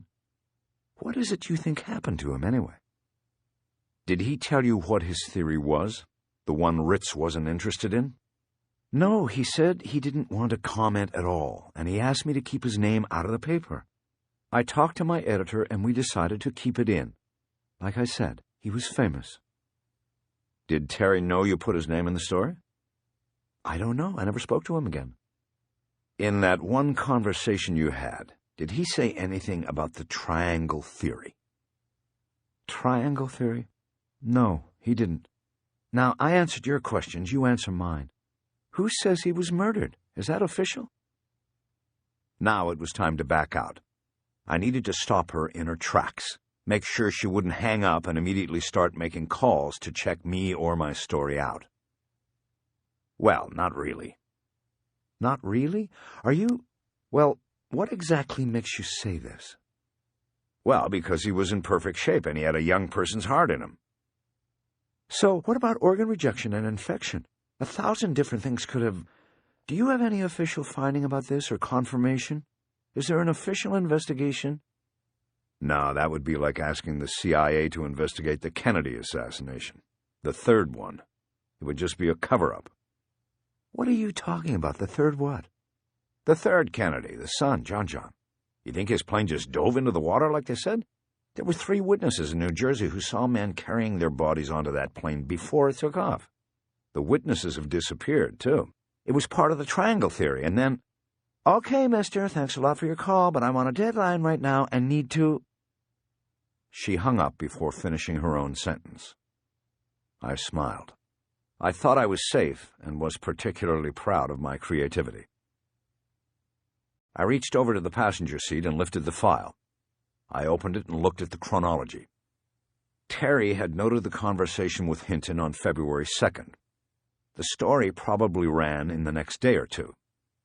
As soon as I got to a library with a computer, I would be able to look the story up and get the exact date and read what had been written in the one reference to McCaleb. For the time being, I listed it on the chronology on February 3rd. I studied what I had for a few moments and started putting my own case theory into form. McCaleb sees the January 7th Los Angeles Times story on the missing men. He gets interested. He sees something in the story that the cops may have missed or misinterpreted. He works up a theory and has his thoughts and calls Ritz at Metro 2 days later. Ritz gives him the cold shoulder, but happens to mention the call to Hinton when she does a follow-up. After all, it serves Ritz to keep the story circulating in the press, and dropping a celebrity investigator's name might help do so. Hinton's follow-up story with the mention of McCaleb runs in the Sun the first week of February. Less than 2 weeks later, February 13th, McCaleb is alone on his boat when Jordan Shandy shows up on a water taxi and asks for a half-day charter. McCaleb grows suspicious of the man while they are fishing and surreptitiously takes photos of him. A week later, Shandy is at the Promenade Mall stalking McCaleb's family and surreptitiously taking photographs. The same thing McCaleb had done to him. That same night, someone takes the GPS device from the following sea and possibly tampers with McCaleb's medicine. By February 27th, McCaleb has received the photos of his family at the mall. The origin or method of delivery of the photos is unknown, but this date is documented by the creation record of the photo file on his computer. Just 2 days after putting the photos into his computer, he leaves Catalina for the mainland. His destination is unknown, but his car is returned in dirty condition, as if he had been off-road with it. There's also a record of him having phone numbers for a hospital in Las Vegas and the Mandalay Bay Resort, one of the last known locations of one of the missing men. Possibilities and interpretations abounded. My guess was that everything turned on the photos. I believed that it was seeing those photos that drew McCaleb across to the mainland. I believed that his car came back dirty after 3 days because he had gone into the desert at Zizek's Road. He had taken the bait, whether knowingly or not, and gone to the desert. I looked at my chronology again and concluded that the mention of McCaleb in the follow-up story in the Sun had drawn a response. Shandy was somehow involved in the disappearances. If so, he would probably keep an eye on the media for any updates on the investigation. When he saw McCaleb's name in the follow-up, he came to Catalina to check him out. On the boat that morning, during the 4-hour charter, he could have seen McCaleb taking his medicine, seen the capsules, and hatched a plan to eliminate the threat. That left the question of the GPS device and why it was taken during the February 21st boat break-in. I now believed it was simply taken as cover. Shandy could not be sure his entry to the boat to change Terry's meds would go unnoticed. So he took the device so McCaleb wouldn't wonder further about the intentions of the intruder if he discovered there had been a break-in. The larger question was why McCaleb was seen as a threat if his triangle theory was not revealed in the Sun story. I didn't know. I thought there was a possibility that he wasn't seen as a threat at all, that he was just a celebrity whom Shandy liked outwitting by killing. It was one of the unknowns. It was also one of the contradictions. My theory certainly had contradictions. If the first 6 men disappeared without trace, why was McCaleb killed in such a way that there were witnesses and a body that could possibly reveal the truth? This was incongruous. My only answer was that if McCaleb simply disappeared, then it would spark an investigation and perhaps a second look at his view and theory of the missing men case. This could not be allowed by Shandy, so McCaleb was eliminated in a way that would hopefully seem natural or accidental and below the radar of suspicion. My theory was built on speculation, and this made me uncomfortable. When I carried a badge, relying on speculation was like putting sand in your gas tank. It was the road to ruin. I felt ill at ease at how easily I had slipped into building theories upon interpretation and speculation instead of the bedrock of fact. I decided then to put theories aside and go back to concentrating on facts. I knew that Zizek's road and the desert were real and part of the chain of facts. I had the pictures to prove it. I didn't know if Terry McCaleb had actually gone there or what he might have found if he had. But I now knew I was going there. And that, too, was a fact. Chapter 15. Buddy Lockridge was waiting in the parking lot at Cabrillo Marina when I got there. I had called him and told him I was on the move and in a hurry. My plan to hook up with him for further discussion would be delayed. I told him I just wanted to quickly go through McCaleb's Cherokee and then move on. I knew what my destination was, whether or not I found anything in the car that pointed me toward the desert and Las Vegas. "What's all the hurry?" he asked as I pulled up and got out. "Velocity," I told him. "Main thing about an investigation is to keep your velocity up. You slow down, and you slow down. I don't want that."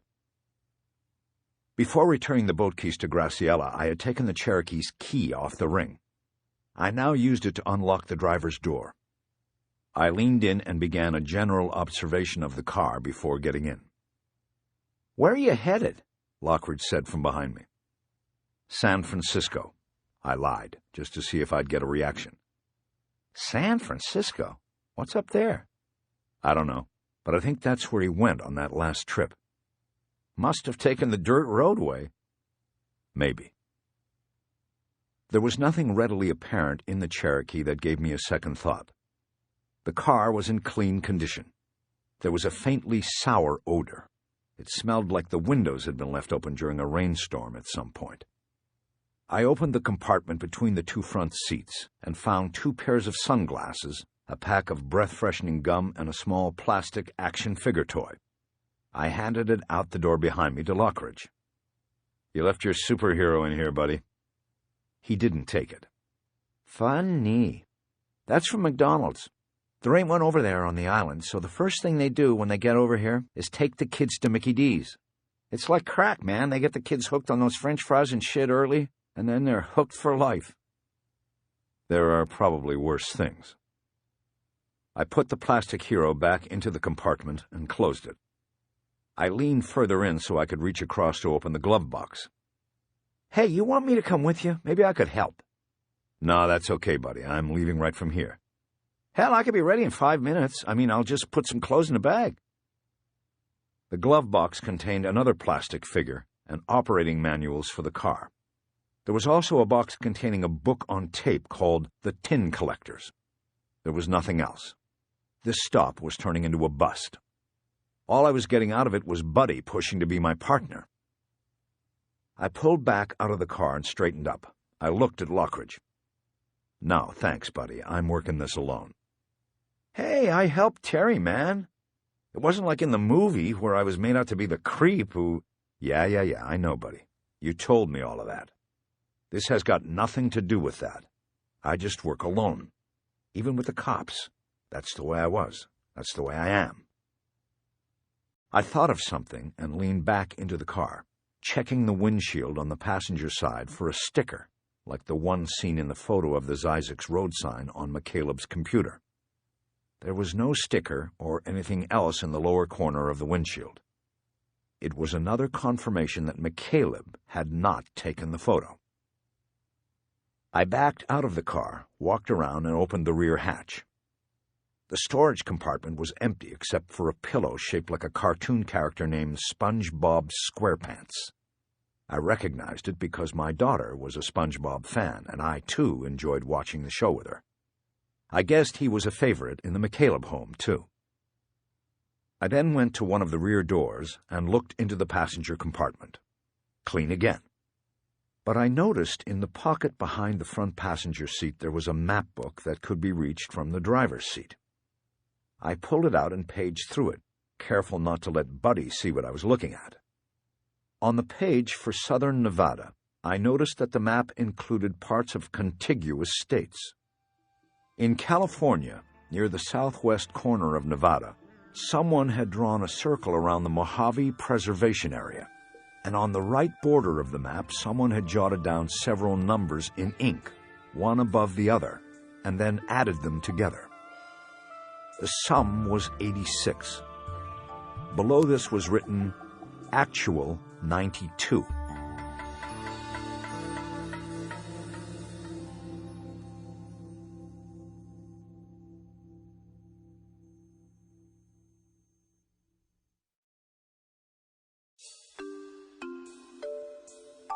What is it? Lockridge asked, looking through the car at me from the other passenger door. I closed the map book and dropped it on the car seat. Nothing. It looks like he wrote down some directions for one of his trips or something. I leaned into the car and then down so that I could look under the front passenger seat. I saw more McDonald's toys and some old food wrappers and other debris. Nothing that looked worthwhile. I got out and came around the other side, asking Buddy to step back so I could do the same thing with the driver's seat. Beneath the driver's seat there was more debris, but I noticed several small crumpled balls of paper.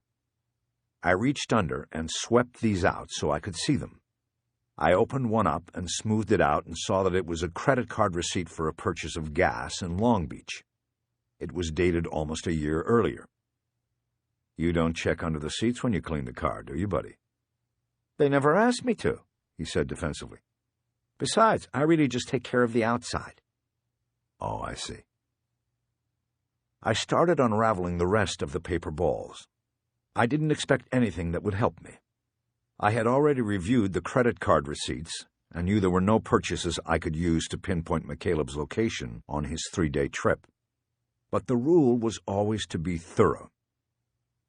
There were a variety of receipts for local purchases. This included food items from Safeway and fishing equipment from a San Pedro tackle store. There was a receipt for ginseng extract from a health food store called Better Fit, and a receipt from a Westwood bookstore for a book on tape called Looking for Chet Baker. I never heard of the book, but knew who Chet Baker was. I decided I would check into it later when I had time to read or listen to a book. The rule paid off on the 5th paper ball. I unraveled a cash receipt from a Travel America truck stop in Las Vegas. It was located on Blue Diamond Road, the same street as Vegas Memorial. The date of the purchase was March 2nd. The purchase was for 16 gallons of gasoline, a half-liter of Gatorade, and the book-on-tape edition of The Tin Collectors. The receipt placed McCaleb in Las Vegas during his 3-day trip. It was another confirmation of what I thought I already knew. Nevertheless, my adrenaline kicked in another notch. I wanted to get moving again, keep that case velocity going. You find something? Lockridge asked. I crumpled the receipt and threw it down onto the floor of the car with the others. Not really, I said. Turns out Terry was a big books-on-tape guy. Didn't know that. Yeah, he listened to a lot of them. Out on the boat when he was up on the helm. He usually had the earphones on. I reached back into the car and took the map book off the seat. I'm going to borrow this, I said. I don't think Graciella's going anywhere where she'll need it. I didn't wait for Buddy's approval. I closed the passenger door, hoping that he was buying my act. I then closed the driver's door and locked the vehicle. That's it, Buddy. I'm out of here. You going to be near your phone if anything comes up and I need you? Of course, man. I'm around. It's a mobile anyway. All right, then. You take care.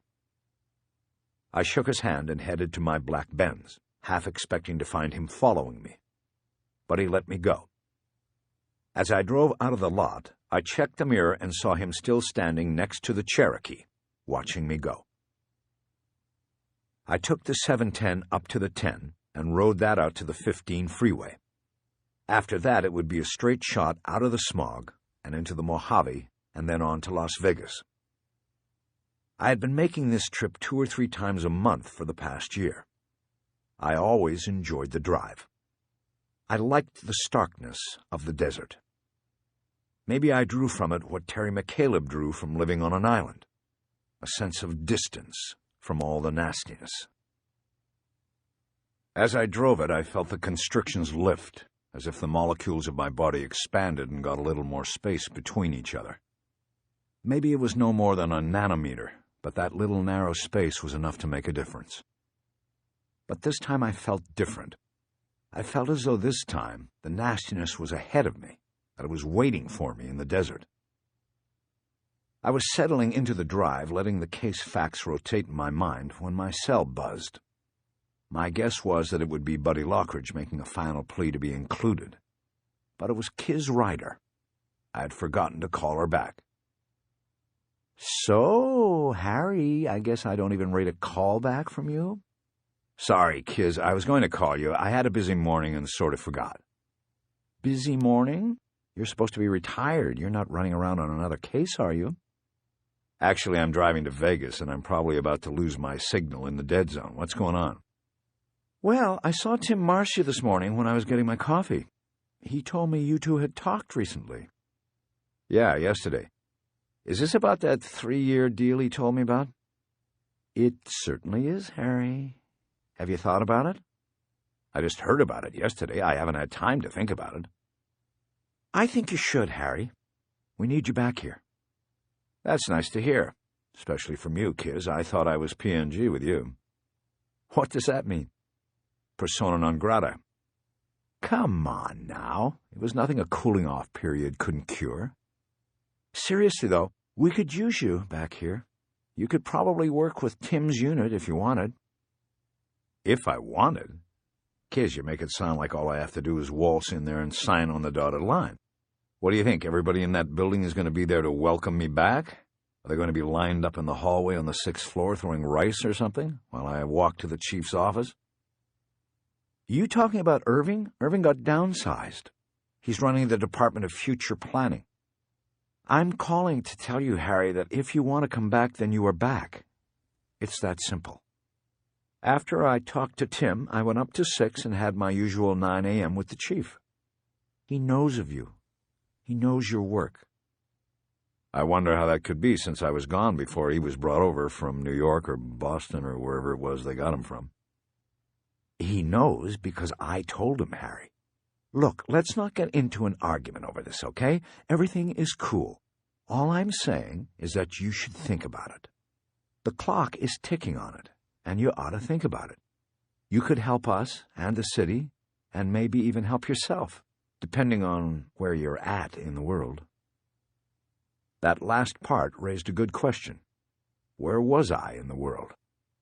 I thought about it for a long moment before speaking. "Yeah, okay, Kiz. I appreciate it, and thanks for putting in the word with the man. Tell me something. When did Irving get dumped? I hadn't heard about that." "That happened a few months ago.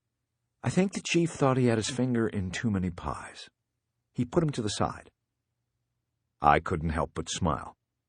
Not because Deputy Chief Irvin Irving had always had me under his heel, but because I knew a man like Irving wouldn't let anyone put him to the side, as Kiz had said. "The man carries all the secrets," I said. "I know. We're waiting for his move. We'll be ready." "Then good luck to you." "Thanks. So what's it going to be, Harry?" "What, you want my answer now? I thought you just told me to think about it." "A guy like you, I already think you know the answer." I smiled again, but didn't answer. She was wasting her time in administration. She should be back in homicide. She knew how to read people better than anyone I had ever worked with. "Harry, you remember the thing you told me when I first got assigned as your partner?" Chew your food, brush after every meal." I'm serious. I don't know what.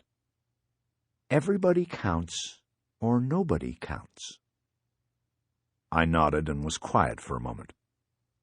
Do you remember? Yeah, I remember. Words to live by. I guess so.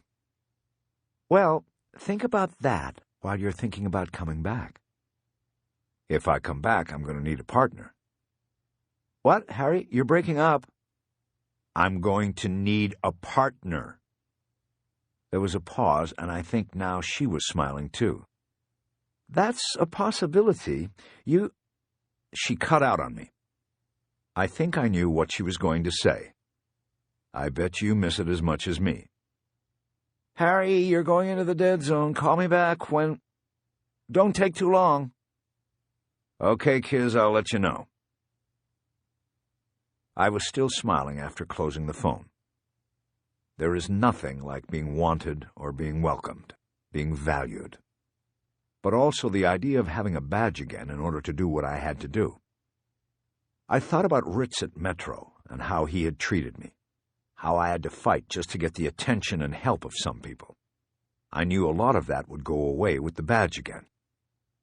In the last 2 years, I had learned that the badge didn't necessarily make the man, but it sure as hell made the man's job easier. And for me, it was more than a job. I knew that badge or no badge, there was one thing on this earth I could and should be doing. I had a mission in this life, just as Terry McCaleb had. Spending the day before in his floating shop of horrors, studying his cases and his dedication to his mission, made me realize what was important and what I had to do. In his dying, my silent partner may have saved me. After 40 minutes of mulling over my future and considering my choices, I came to the sign I had seen in the photo on Terry's computer. Zysix Road, 1 mile. It was not the exact sign. I could tell by the horizon behind it. The photo had been taken from the other side, by someone heading to LA from Vegas. Nevertheless, I felt a deep tug of anticipation. Everything I had seen or read or heard since Graciela McCaleb had called me led to this place. I put on the blinker and took the exit off the freeway.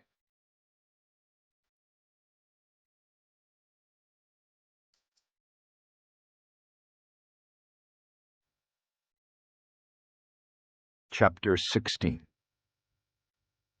Mid-morning on the day after Rachel Walling's arrival, the agents assigned to what had been labeled the Zysix Road case gathered in person and by phone in the squad room on the 3rd floor of the John Lawrence Bailey building in Las Vegas. The room was windowless and poorly ventilated.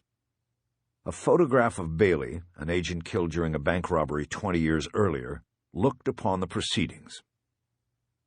The agents in attendance sat at tables lined in rows facing the front of the room. At the front was Randall Alpert, and a two-way television that was connected by phone and camera to a squad room in Quantico, Virginia.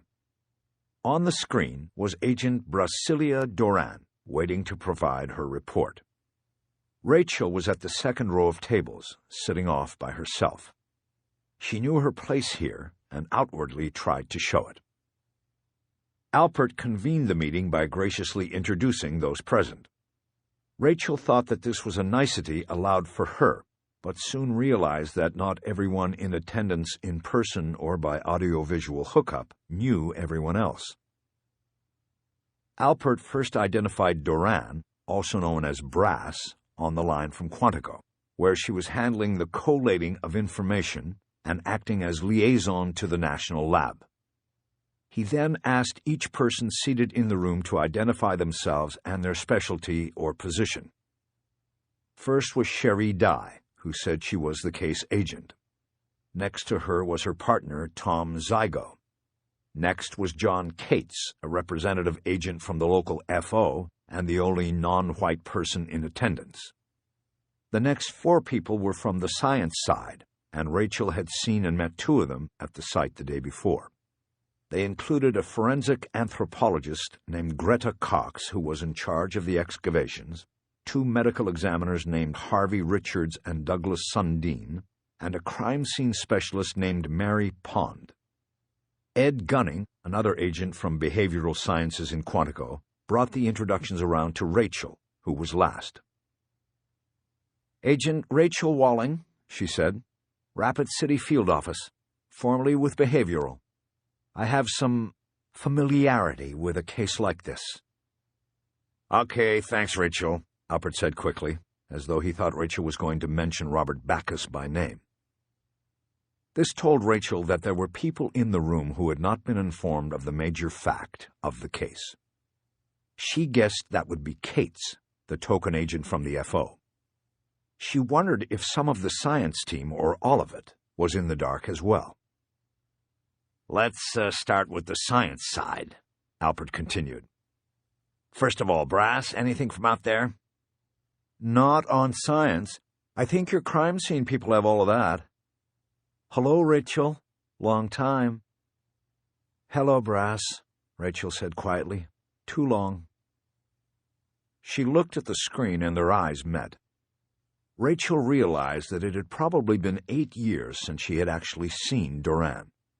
She looked weary, her mouth and eyes drawn down, her hair short in a cut that suggested she didn't spend much time with it.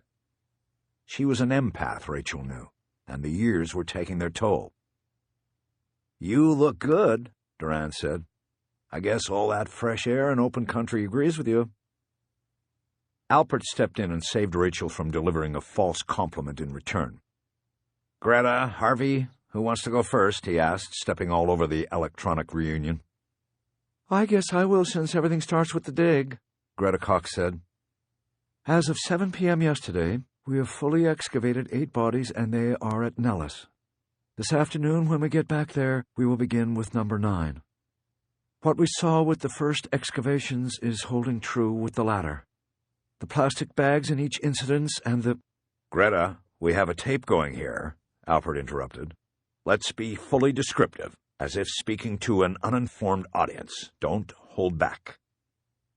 Except when it comes to mentioning Robert Backus, Rachel thought. "Okay, sure," Cox said. All 8 bodies excavated and exhumed so far have been fully clothed. Decomposition is extensive. Hands and feet bound by tape all have plastic bags over the head, which in turn have been taped around the neck. There is no variation on this methodology, even between victims 1 and 2, which is unusual. Late the day before, Rachel had seen the photos. She had gone back into the command RV and looked at the wall of photos. It seemed clear to her that the men had all been suffocated. The plastic bags had not been clear plastic, but even in their opaqueness she could see the features of the faces and the mouths wide open and searching for air that wasn't going to come. They reminded her of photos of wartime atrocities, disinterred bodies from mass graves in Yugoslavia or Iraq. "Why is that unusual?" Alpert asked. "Because what we most often see is that the killing plan evolves. For lack of a better way of describing it, the killing gets better. The unsub learns from victim to victim how to do it better. That is usually seen in the data we have." Rachel noted that Cox had used the word unsub, short for unknown subject. It most likely meant she was out of the loop and didn't know that the subject was very much known to the FBI. "Okay, so the methodology was set from day 1, Alpert said. "Anything else, Greta?" "Just that we will probably be finished with the excavations the day after tomorrow, unless we get another hit with the probes." "Are we still probing?" "Yes, when we have the time. But we've gone 60 feet past the last hit with the probes and haven't gotten anything. We also got another flyover from Nellis last night. There was nothing new from thermal imaging, so we feel pretty comfortable at this time that we've got them all." "And thank God for that. Harvey, what have you got for us?" Richards cleared his throat and leaned forward so that his voice would be heard by the electronic pickups, wherever they were. Greta's right. We have all 8 excavated so far in the morgue at Nellis. So far, the veil of secrecy is holding up. I think people there think we're bringing in aliens off a crashed saucer in the desert. This is how urban legends start, people. Only Alpert cracked a smile. Richards continued. We've conducted full autopsies on 4 so far and initial exams of the others. Similar to what Greta said, we're not finding a hell of a lot of difference from body to body. This guy is a robot, no variation on theme. It's almost like the killings themselves are of no import. Perhaps it is the hunt that juices this guy, or perhaps the killings are just part of a larger plan we don't know about yet. Rachel stared pointedly at Alpert. She hated that people working so closely on the case were still working in the dark. But she knew if she said anything, she would quickly be on the outside looking in. She didn't want that. You have a question, Rachel? He'd caught her off guard. She hesitated. Why are the bodies being taken to Nellis instead of here or L.A.? She knew the answer before asking the question, but needed to say something to escape the moment. It's easier to keep a lid on things this way. The military knows how to keep a secret. His tone suggested an unspoken final line. Do you? He swung his view back to Richards. Doctor, go on. Rachel picked up on the subtle difference. Alpert had called Richards doctor, whereas he had simply addressed Greta Cox by her first name. It was a character trait. Alpert either had trouble with women in positions of power and knowledge, or he didn't respect the science of anthropology. She guessed it was the former. Well, we're looking at suffocation as the cause on these, Richard said. It's pretty obvious from what we've got. There is not a lot left to work with on most of them, but with what we've got, we're not seeing other injuries. The unsub overpowers in some way, tapes wrists and ankles, and then puts the bag in place over the head. The taping around the neck, we think, is significant. That is indicative of a slow death. In other words, the unsub was not holding the bag in place. He took his time, pulled it over the head, taped it, and then could step back to watch. Doctor, Rachel asked, was the tape applied from the front or back? The ends are at the back of the neck, indicating to me that the bag may have been pulled over from behind, possibly when the victim was in a sitting position, and then taped in place. So he, the, unsub, may have been ashamed or afraid to face his victims when he did this? Quite possibly. How are we doing on identification? Alpert asked. Richards looked at Sundin, and he took over. Still just the 5 that were included in the Las Vegas investigation. We assume the 6th from their group will be one of the final 2 excavations. The others we have nothing on so far. We've got no usable prints. We've forwarded the clothing, what's left of it, to Quantico, and perhaps Brass has an update on that. Meantime, No update, Duran said from the television screen. Okay, Sundin said. We have the dental data just going into the computer today, so maybe we'll get a hit there. Other than that, we're just waiting for something to happen. He nodded at the completion of his report. Alpert took back the lead. I want to go to Brass last, so let's hear about the soil. Mary Pond took it from there.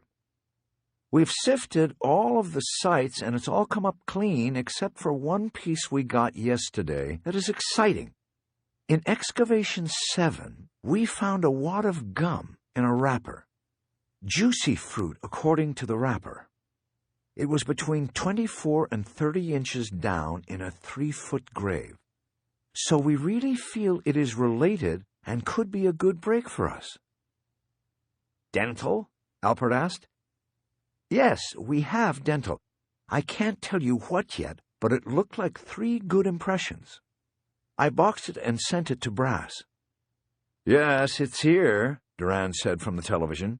"Came in this morning.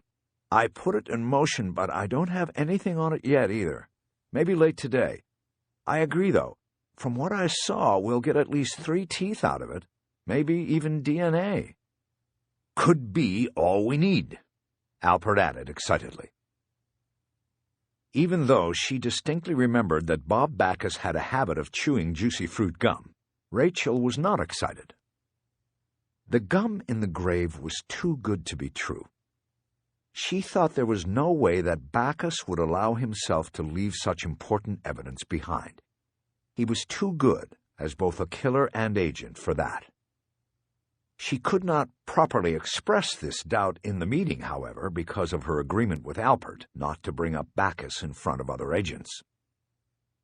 "It's got to be a plant," she said. Alpert looked at her a moment, weighing the risk of asking her why. "A plant? Why do you say that, Rachel?" "Because I can't see why this guy who is burying a body in the middle of nowhere, probably in the middle of the night, would take the time to put his shovel down, take the gum out of his mouth, wrap it in its foil, which he had to take out of his pocket, and then drop it. I think if he'd been chewing gum, he would have just spit it out. But I don't think he was chewing gum. I think he picked that little wad up somewhere, brought it to the grave, and dropped it in so we would spin our wheels with it when he decided to lead us to the bodies with his GPS trick." She glanced around the room. She had their eyes, but she could tell she was more of a curiosity to them than a respected colleague. The silence was broken by the television. "I think Rachel is probably right," Duran said. "We have been manipulated from day one on this. Why not with the gum? It does seem like an incredible mistake for such a well-planned action." Rachel noticed Duran wink at her. "1 piece of gum, 1 mistake, and 8 graves?" said Gunning, one of the agents from Quantico. "I don't think that is such a long shot. We all know nobody's ever committed the perfect crime. Yes, people get away, but they all make mistakes." "Well," Alpert said, "let's wait and see what we get with this before we jump to any conclusions one way or the other.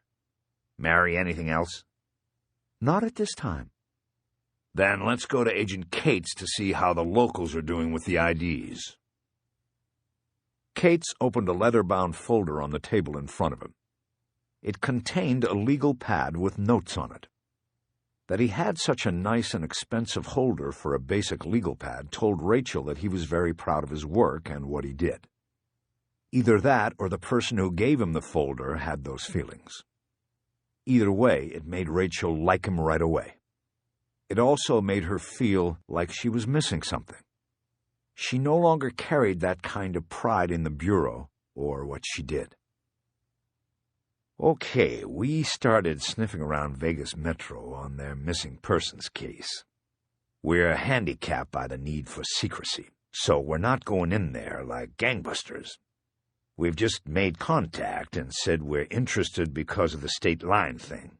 Victims from multiple states and even one other country.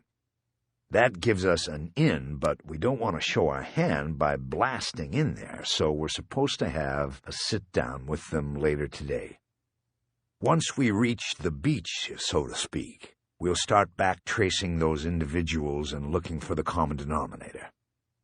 Keep in mind these guys have been on this for several weeks, and as far as we know, don't have shit." "Agent Cates," Alpert said. "The tape." "Oh, excuse my language there. They don't have anything, is what I meant to say." "Very good, Agent Cates. Keep me informed." And only silence followed. Alpert continued to smile warmly at Cates until the local agent got the message. "Oh, you want me to leave?" "I want you out there working on those victims," Alpert said. "No sense wasting time in here listening to us hash things around to no end." "Okay, then." Cates got up. If he had been a white man, the embarrassment would have been more recognizable on his face. "Thank you, Agent Cates," Alpert said to his back as he went through the door. Alpert then turned his attention back to the table. "I think Mary, Greta, Harvey, and Doug can all be excused as well. We need you guys back in the trenches, I'm afraid. No pun intended." There was that administrative smile again. "Actually," Mary Pond said, "I'd like to stay and hear what Brass has to say. It might help me in the field." Alpert lost his smile at the challenge. "No," he said firmly. "That won't be necessary." An uneasy silence engulfed the room, until it was finally punctuated by the sounds of the science team's chairs being pushed back from their tables. The four of them got up and left the room without speaking. It was painful for Rachel to watch. The unchecked arrogance of command staff was endemic in the Bureau. It was never going to change. "Now, where were we?" Alpert said, easily morphing past what he had just done to 5 good people. "Brass, your turn now. I have you down here for the boat, the tape and bags, the clothes, the GPS device, and now you have the gum, which we all know will lead nowhere. Thank you very much, Agent Walling." He said the word agent like it was synonymous with idiot. Rachel raised her hands in surrender. "Sorry, I didn't know half the field team is in the dark on the suspect. Funny, but when I was in behavioral, we never did it that way. We pooled information and knowledge. We didn't hide it from one another." "You mean when you were working for the man we are looking for right now?" "Look, Agent Alpert, if you are trying to taint me with that brush, then you—" "This is a classified case, Agent Walling. That is all I'm trying to get across to you. As I told you before, it is need to know." "Obviously." Alpert turned away from her as if dismissing her from memory and looked at the television screen. "Brass, can you begin, please?" Alpert made sure he stood between Rachel and the screen to further underline her position as outsider on the case. "Okay," Doran said. "I have something significant and, well, strange to begin with. I told you about the boat yesterday. The initial fingerprint analysis of manageable surfaces came back negative. It had been out there in the elements for who knows how long. So we took it another step. Agent Alpert approved disassembly of the evidence, and that was done in the hangar at Nellis last night. On the boat, there are grip locations, handholds for moving the boat. This at one time was a Navy lifeboat, built in the late 30s and probably sold off as military surplus after World War II.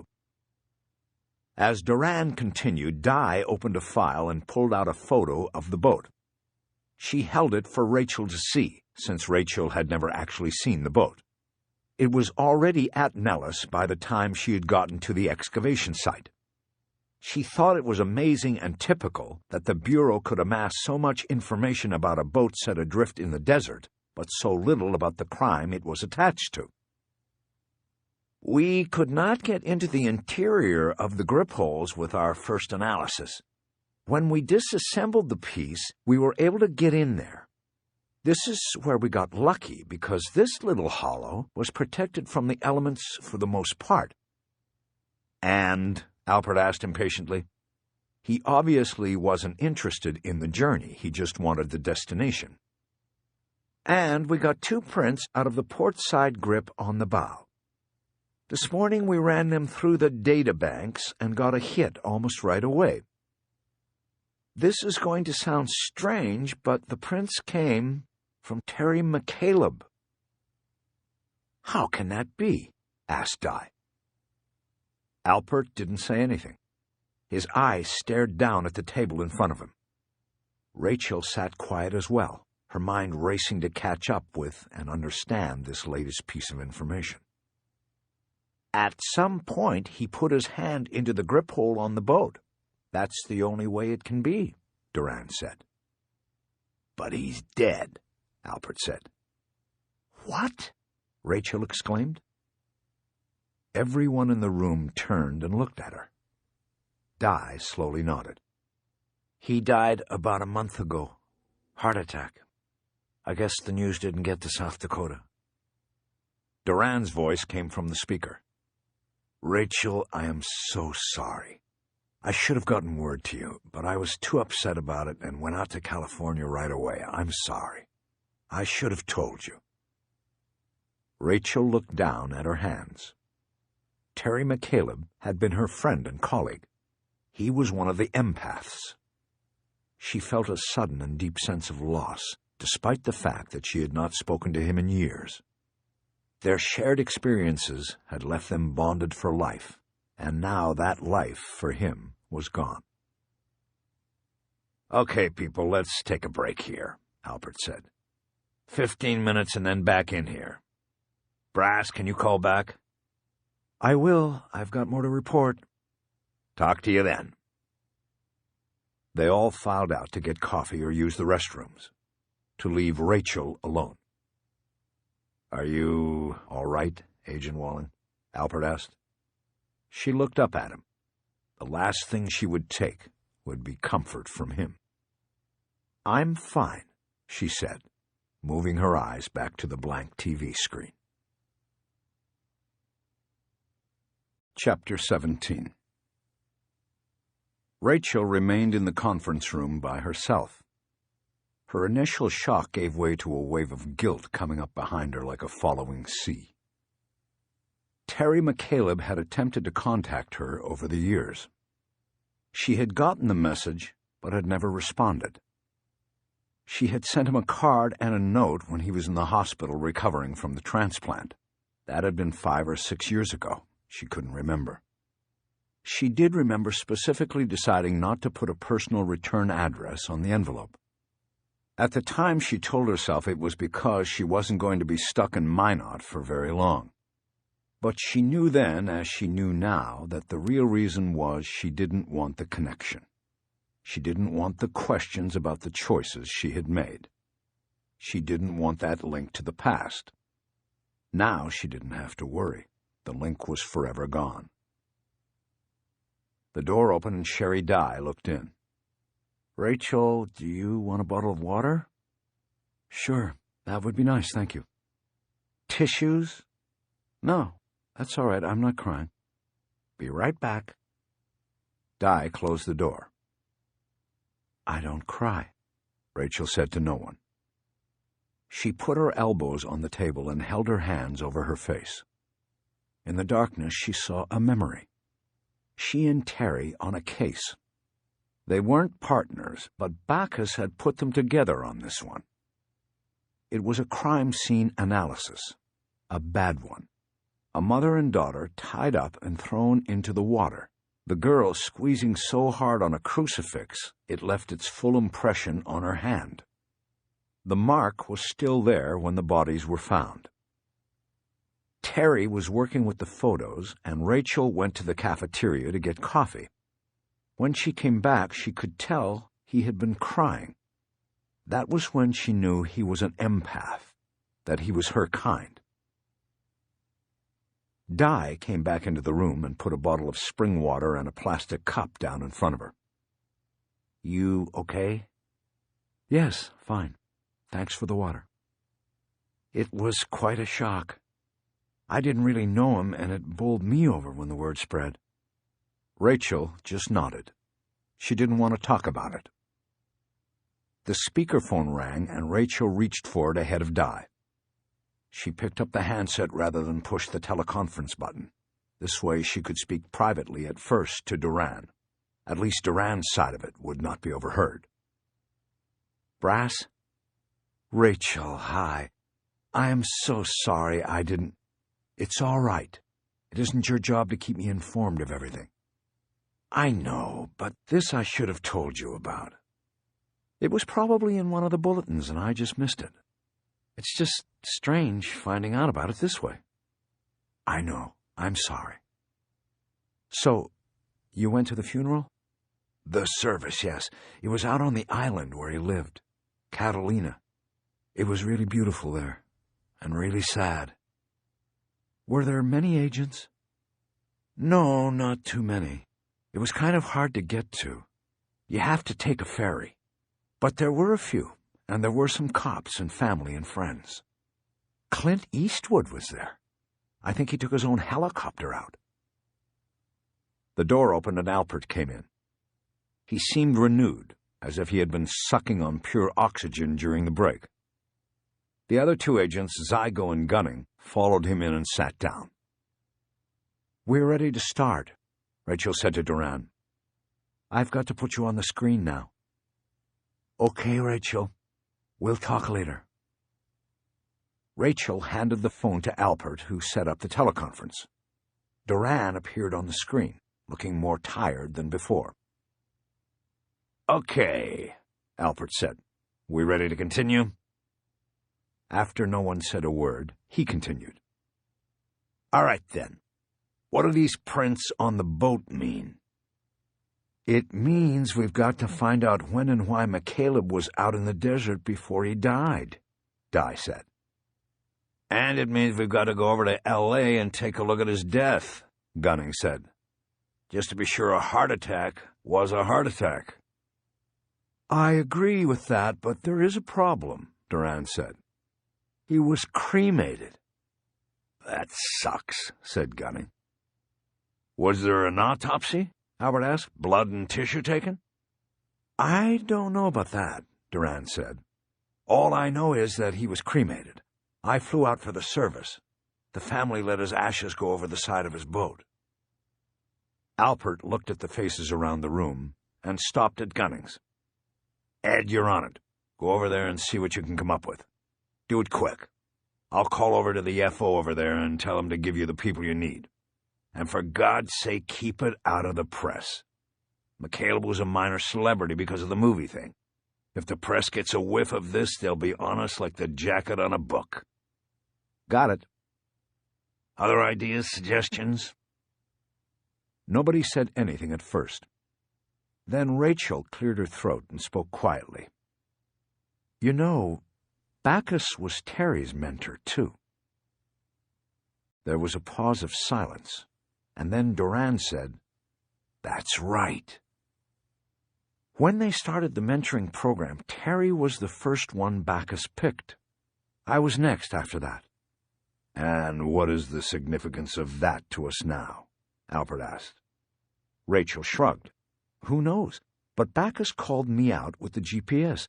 Maybe he called Terry out before me." Everybody paused for a moment to think about that. "I mean, why am I here? Why did he send the package to me when he knows I'm not in behavioral anymore? There's a reason. Bacchus has some kind of plan. Maybe Terry was the first part of it."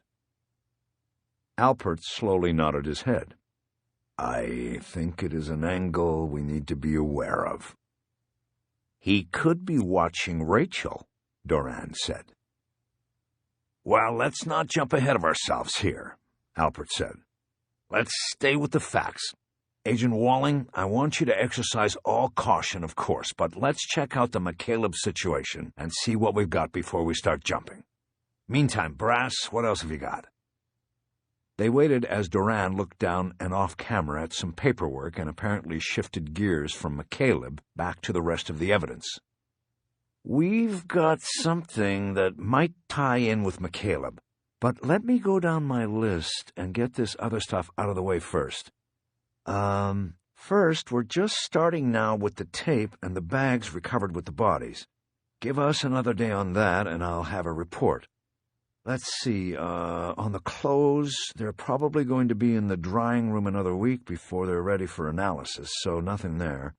The gum we already talked about. We'll put the dental profile into the bite mark database by the end of the day, which leaves the GPS." Rachel noticed that everyone in the room was staring intently at the television screen. It was as if Duran was in the room with them. "We're making some good progress here. We traced the serial number to a Big 5 sporting goods store in Long Beach, California. Agents from the Los Angeles FO went to the store yesterday and obtained a store sales record showing the purchase of this Gulliver 100 model by a man named Aubrey Snow. Turns out Mr. Snow is a fishing guide and was out on the water yesterday. Last night, when he finally returned to dock, he was questioned at length about his Gulliver. He told us that he lost the device about 11 months ago in a poker game with several other guides. It was valuable because at the time it had several waypoints corresponding to his favorite or most productive fishing spots along the coast of Southern California and Mexico. Did he give us the guy who won it? Alpert asked quickly. Unfortunately, no. It was an impromptu game. There was bad weather at the time, and business was slow. A lot of guides were stuck in dock, and they were getting together to play poker almost every night. Different nights, different players. A lot of drinking. Mr. Snow could not remember a name or much else about the man who won the GPS. He didn't think he was from the marina where Mr. Snow keeps his boat because he hasn't seen the man since. The FO was supposed to get together with Snow and an artist today so they can try to come up with a picture of this guy. But even if they get a good drawing, that area has marinas and fishing charters all over the place. I was already told that the FO has only 2 agents to spare on this. I'll make a call and change that, Alpert said. When I call to get Ed set up on the McCaleb thing, I'll get more bodies on this. I'll go right to Rusty Havershaw. Rachel knew the name. Havershaw was the special agent in charge of the Los Angeles field office. That'll be a help, Durant said. You said this connects to McCaleb. How so? Well, did you see the movie? Actually, no, I didn't get around to it. Well, McCaleb was running a fishing charter out of Catalina. I don't know how plugged in he was to that community, but there is a possibility that he knew some of the guides in those poker games. I see. It's a stretch, but it is there. Ed, keep that in mind. Got it. There was a knock on the door, but Alpert ignored it. Sherry Dye got up and answered it. Rachel could see it was Agent Cates.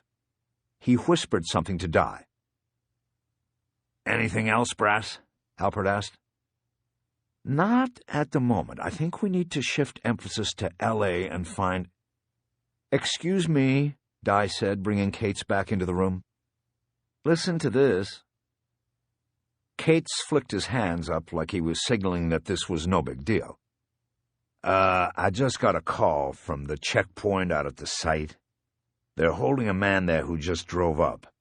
He's a private detective from L.A.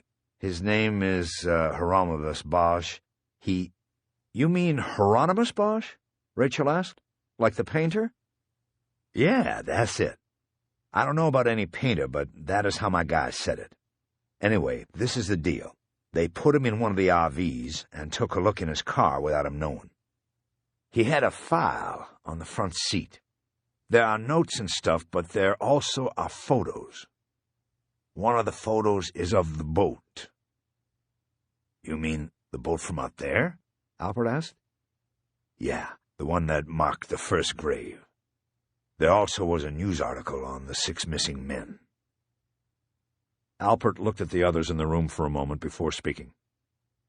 Sherry and Tom, call Nellis and have them get ready with a chopper, he finally said.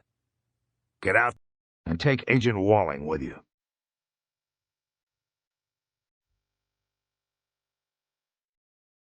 Chapter 18. They put me in an RV and told me to make myself at home. There was a kitchen and a table and a sitting area. There was a window, but the view was of the side of another RV. The air conditioning was on, and that kept the smell out for the most part. When I asked questions, they hadn't answered them. They told me that other agents were coming soon to speak to me. An hour went by, and it gave me time to think about what I had stumbled into. There was no doubt that this was a body recovery site. The smell, that unmistakable smell, was in the air. Besides that, I had seen 2 unmarked vans with no windows on the sides or back. That told me something right there. Body movers. And there was more than one body to be moved. At the 90-minute mark, I was sitting on the couch reading a month-old FBI bulletin I had picked up off the coffee table. I heard a helicopter fly over the RV, and then its turbines rev down and quit after it landed. 5 minutes later, the RV's door opened, and the agents I had been waiting for came in. 2 women and a man. One of the women I recognized right off, but I couldn't place from where. She was late 30s, tall and pretty with dark hair. There was a deadness in her eyes that I had seen before, too. She was an agent, and that meant there could have been a lot of places where our paths had crossed. "Mr. Bosch?" said the other woman, the one in charge. "I'm Special Agent Sherry Dye. This is my partner Tom Zygo, and this is Agent Walling. Thank you for waiting for us." Oh, I had a choice? I didn't realize that. "Of course. I hope they didn't tell you that you had to stay." She smiled disingenuously. I decided not to argue the point and get things off to a bad start. "Do you mind if we move into the kitchen and sit at the table?" Dye asked. "I think it will be best to talk there." I shrugged like it didn't matter, but I knew it did. They were going to sit me down and then corner me, one sitting across from me and then one on either side. I got up and took the seat I knew they'd want me in, the one where my back would be to the wall. "So," Dye said after sitting down across the table from me, "what brings you out to the desert, Mr. Bosch?" I made the shrug again. I was getting good practice at it. "I was just on my way to Vegas and pulled off to look for a place to take care of some business." "What kind of business?" I smiled. "I had to take a leak, Agent Dye." Now she smiled. "Oh, and then you just happened to stumble onto our little outpost here." "Something like that." "Something like that. It is hard to miss. How many bodies you got out there?" "What makes you ask that? Who said anything about bodies?" I smiled and shook my head. She was going to play it hard all the way. "Do you mind if we take a look inside your car, Mr. Bosch?" she asked. "I think you probably already have." "And what makes you think that?" "I was a cop in L.A. I worked with the FBI before." "And so you know it all?" "Put it this way. I know what a body dig smells like, and I know you've looked in my car. You just want to get my permission now to cover your ass. I'm not giving it to you. Stay out of my car." I looked at Zygo, and then over at Walling. It was then that I placed her, and a whole profusion of questions came up out of the depths. "I remember you now," I said. "It's Rachel, right?" "Excuse me?" Walling asked. "We actually met once, a long time ago in L.A., in Hollywood Division. You were out from Quantico. You were chasing the poet, and you thought one of the guys on the table was the next target. All the time you were right there with the poet." "You worked homicides?" "That's right." "How's Ed Thomas?" "Like me, he retired, but Ed went and opened a bookstore down in Orange. Sells mystery novels, if you can believe it." "I can." "You're the one who shot Bacchus, right? In the house on the hill?" She didn't answer. Her eyes went from mine to Agent Dye's. There was something I didn't get. Walling was playing the lesser role here, but she obviously should have had seniority on Dye and her partner Zygo. Then I put it together. She had probably been knocked down a notch or two in the scandal that came in the aftermath of the poet investigation. That leap led to another. I took a shot in the dark. "That was a long time ago," I said, "even before Amsterdam." Walling's eyes flared for a split second, and I knew I had hit something solid. "How do you know about Amsterdam?" Dye asked quickly. I looked back over at her. I pulled out the shrug again and gave it to her. "I just know, I guess. Is that what this is about? Is that the poet's work out there? He's back, isn't he?" Dye looked at Zygo and signaled him to the door. He got up and left the RV. Di then leaned forward so that I would not misunderstand the severity of the situation and her words. "We want to know what you are doing here, Mr. Bosch, and you are not going anywhere until we get what we want." I mirrored her posture by leaning forward.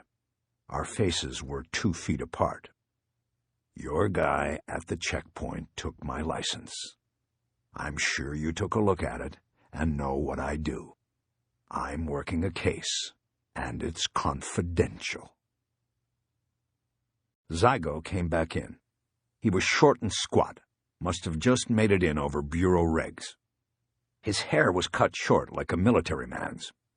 He carried Terry McCaleb's file on the missing men in his hand. I knew inside it were the photos I had printed from Terry's computer. Zygo put the file down in front of Di, and she opened it. The photo of the old boat was on top. She lifted it and slid it across to me. "Where did you get this?" "That's confidential." "Who are you working for?" "That's confidential." She flipped through the photos and came to the surreptitious shot Terry had taken of Shandy. She held it up to me. "Who is this?" "I don't know for sure, but I'm thinking it's the long-lost Robert Backus." "What?" Walling exclaimed. She reached over and grabbed the photo out of Di's hands. I watched her eyes flick back and forth as she studied it. "Jesus Christ," she whispered. She got up and walked with the photo over to the kitchen counter. She put it down and studied it some more. "Rachel?" Di asked. "Don't say anything else."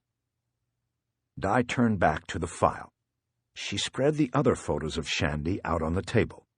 She then looked back up at me. There was fire in her eyes now. "Where did you take these photos?" "I didn't." "Who did? And don't say it's confidential again, Bosch, or you're going to find yourself in a deep, dark hole until it becomes unconfidential. This is your last chance." I had been in one of the FBI's deep, dark holes before. I knew if I had to, I could take her best shot. But the truth was, I wanted to help. I knew I should help. I had to balance that desire with what would be the best move for Graciela McCaleb. I had a client, and I had to protect her. "Tell you what," I said. "I want to help, and I want you to help me.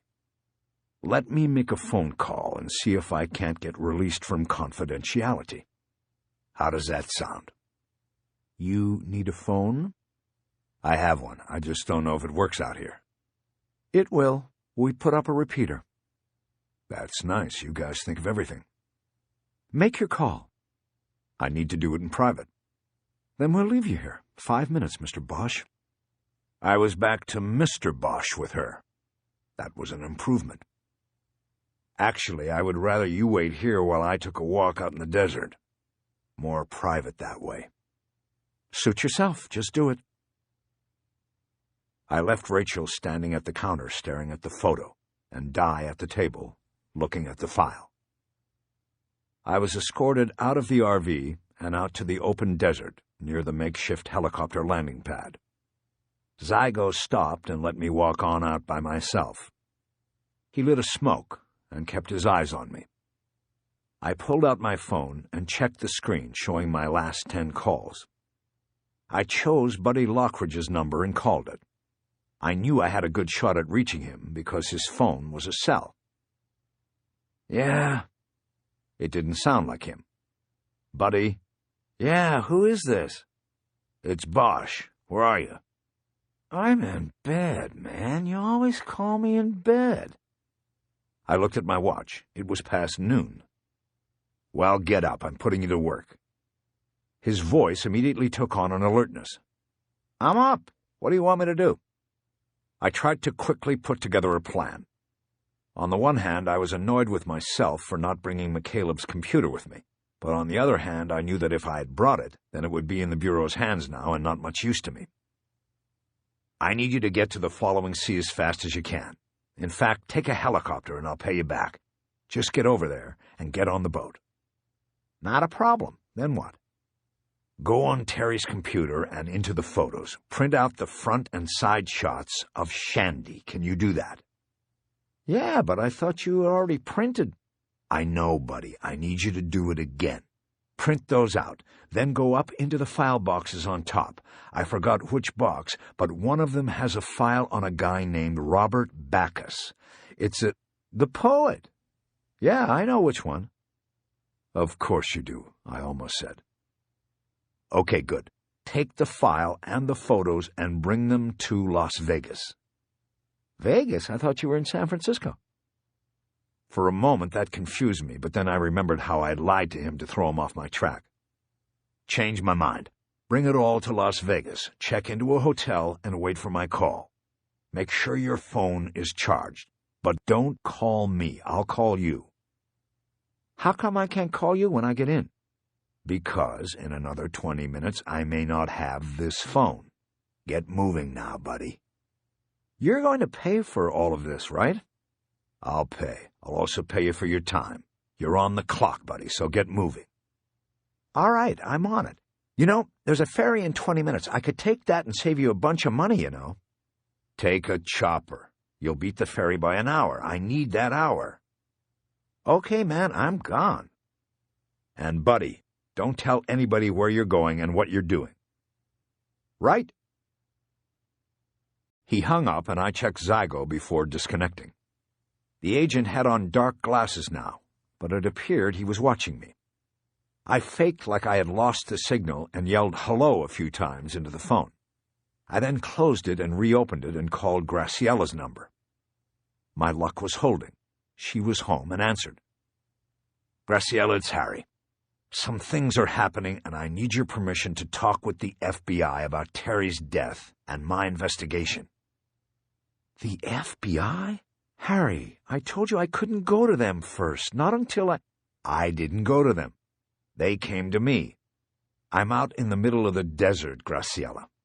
Things I found in Terry's office led me out here, and the FBI was already here. I think it is safe to talk. I think the person they are looking for here is the one who hurt Terry. I don't think this is going to come back on you now. I think I should talk to them, tell them what I've got. It might help catch this guy. Who is it? Robert Backus. Do you know the name? Did Terry mention it? There was silence while she thought about it. I don't think so. Who is it? A guy he used to work with. An agent? Yes. He was the one they called the poet. Did you ever hear Terry talk about the poet? Yes. A long time ago, 3 or 4 years. I remember he was upset because I think he was supposed to be dead, but it looked like he wasn't, something like that. It must have been around the time that Backus had supposedly resurfaced in Amsterdam. Terry had probably just gotten the internal files on the investigation. Nothing since then? No, I can't remember anything. Okay, Graciella.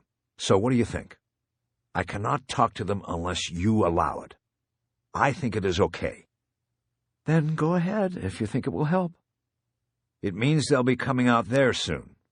FBI agents. They'll probably take the following sea back to the mainland to go over it. What for? Evidence. This guy was on the boat, first as a charter, and then he came back and snuck on. That was when he changed the meds. Oh. And they'll also come to the house. They'll want to talk to you. Just be honest, Graciella. Tell them everything. Don't hold anything back, and it will be all right. Are you sure, Harry? Yes, I'm sure. So, you're all right with this? I'm all right. We said goodbye and disconnected. As I was walking back toward Zygo, I opened my phone again and called my home number. I then disconnected and repeated the process 9 more times, wiping out any record on my phone of the calls to Buddy Lockridge and Graciella McCaleb. If things went wrong in the RV and Di wanted to know who I called, it wouldn't be easy for her. She'd get nothing off my phone. She'd have to go to the phone company with a warrant. As I approached, Zygo saw what I was doing. He smiled and shook his head. You know, Bosch, if we wanted your phone numbers, we would have picked them out of the air. Is that right? That's right, if we wanted to. Wow, you guys are really rather special, aren't you? Zygo looked at me over his sunglasses.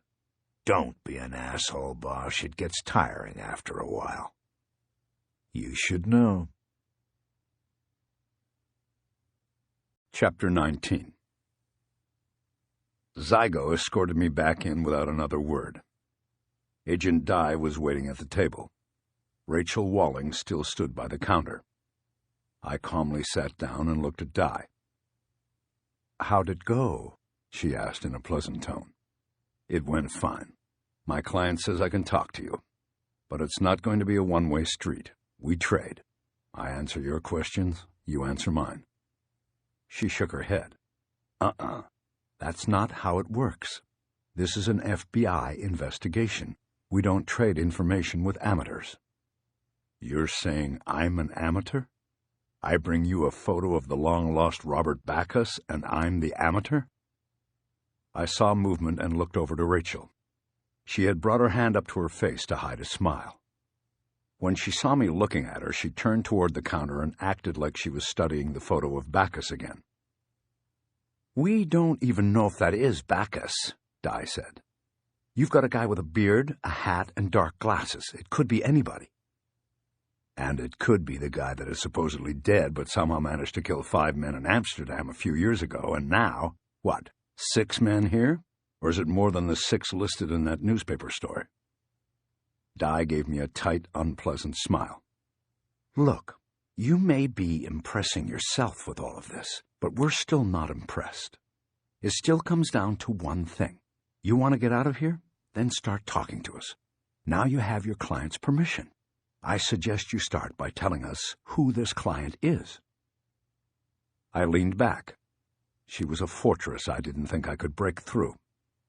But if nothing else, I'd gotten that smile from Rachel Walling. That told me I might have a shot at climbing over the FBI barricade with her later. "My client is Graciela McCaleb, Terry McCaleb's wife. Widow, I mean." Dye blinked, then quickly recovered from the surprise. Or possibly it wasn't surprise. Possibly it was a confirmation of some sort. "And why did she hire you?" "Because somebody switched out her husband's medicine and killed him." That brought a momentary silence. Rachel slowly stepped away from the counter and came back to her chair. With few questions or any direction from Dye, I told them the story of how I had come to be called by Graciela, the details of her husband's tainted medications, and my investigation up until the point I reached the desert. I began to believe I was not surprising them with anything. Rather, it seemed more like I was confirming something, or at least telling a story they already knew parts of. When I was finished, Dye hit me with a few clarifying questions related to my movements. Zygo and Walling asked nothing.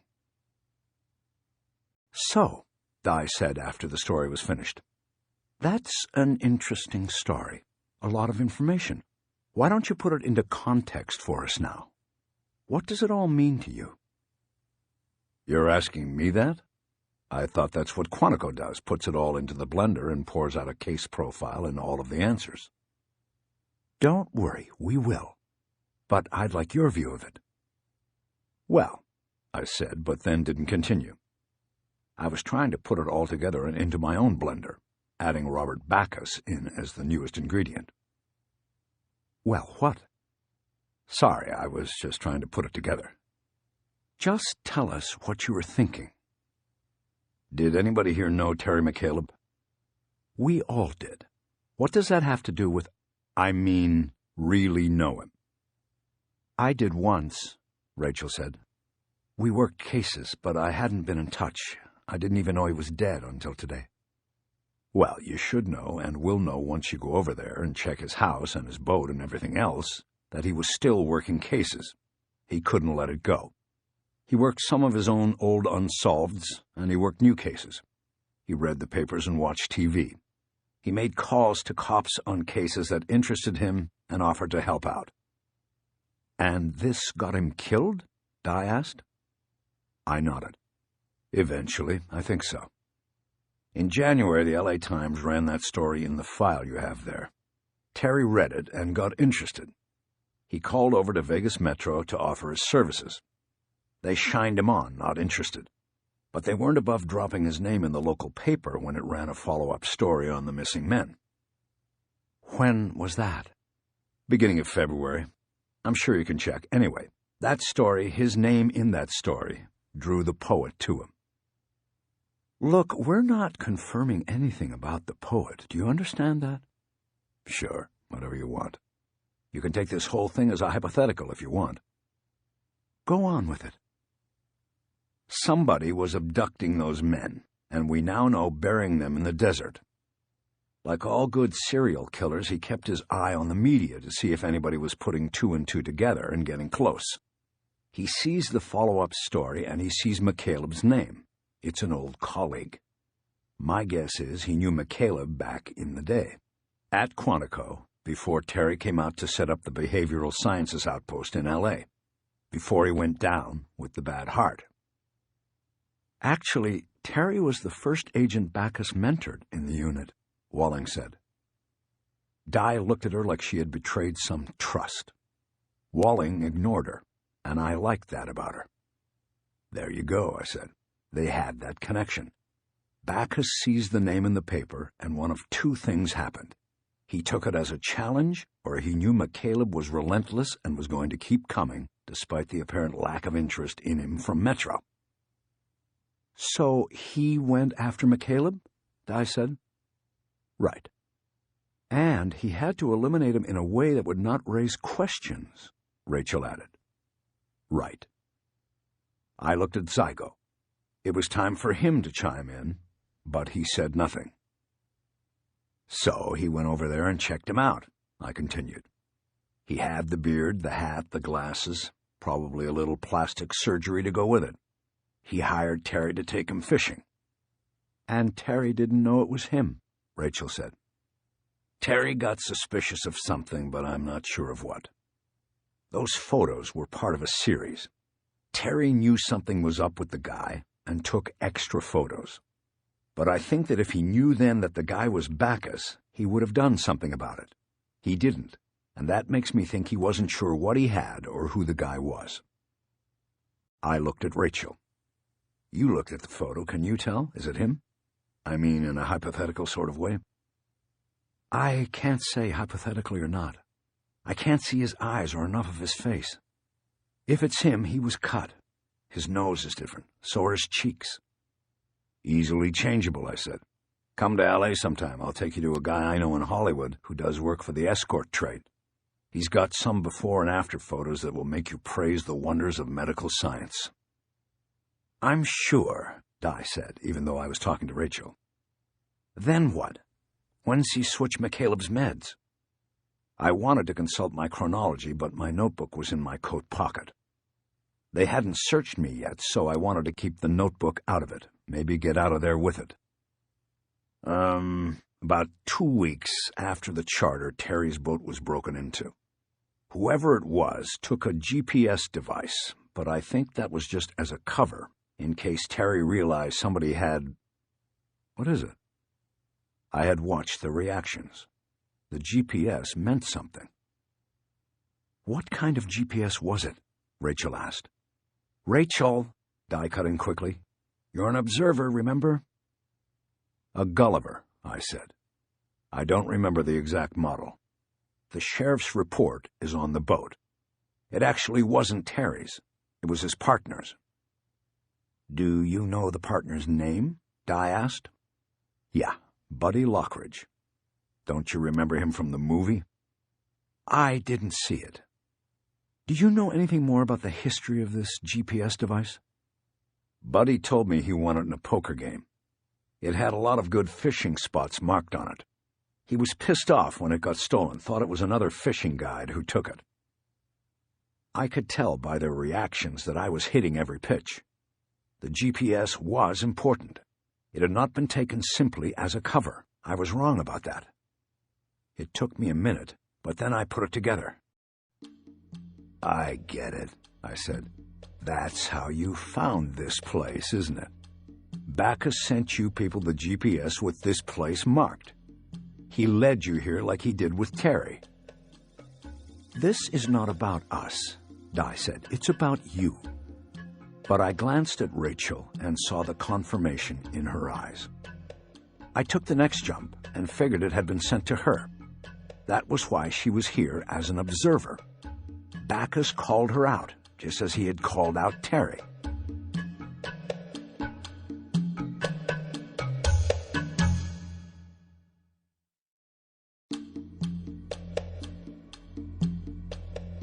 You said Terry was the first agent Bacchus mentored in the unit. Who was the second? Let's move on, Di said. Rachel didn't answer, but she gave me that slight smile that looked so sad with those dead eyes. She was telling me I had it right. She came after Terry McCaleb in the mentoring program. I hope you're taking appropriate precautions, I said quietly. Di opened the file on the table. That's actually no business of yours, she said. Now, there are some things in your notes here I want to ask you about. First of all, who is William Bing?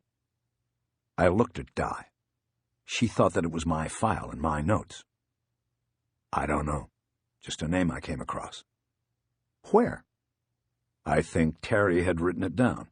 I haven't figured out who it is yet. And this reference to the triangle theory? What does it mean? What does it mean to you? Mr. Bosch, don't annoy me. Don't play cute. Sherry? Rachel asked. What? I think those are probably Terry's notes. Di looked down at the file and realized Rachel was right. I looked at Rachel like I was hurt that she had ratted me out. Di closed the file abruptly. Right, of course. She looked up at me. You know what that means? No, but I think you'll tell me. It means we'll take it from here. You can head on back to L.A. now. I'm not going to L.A. I'm going to Las Vegas. I have a place there. You can go wherever you want, but stay away from this investigation. We are officially taking it over. You know I don't work for any police department, Agent Di. You can't take anything over from me unless I want you to. I'm a private operator. She nodded like she was understanding of my situation. That's fine, Mr. Bosch. We'll be speaking to your employer later today, and you'll be unemployed before sunset. I'm just trying to make a living. I'm just trying to catch a killer. So understand me, your services are no longer required. Stay away from it. You're out. You're finished. Can I be any clearer? Think maybe you could put it in writing, too? You know what? I think you should get out of here and go home while you still can. Tom, would you get Mr. Bosch his license and keys and escort him to his car?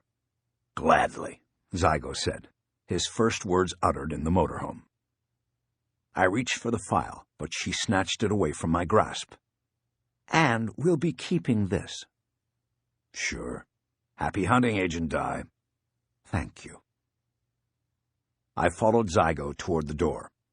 I glanced back and nodded to Rachel, and she did the same to me. Trace of light enter her eyes.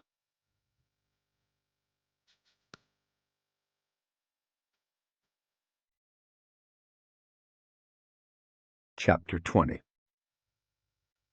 The three agents were still talking about Bosch when the helicopter lifted off the desert floor, and they began the 40-minute journey back to Las Vegas.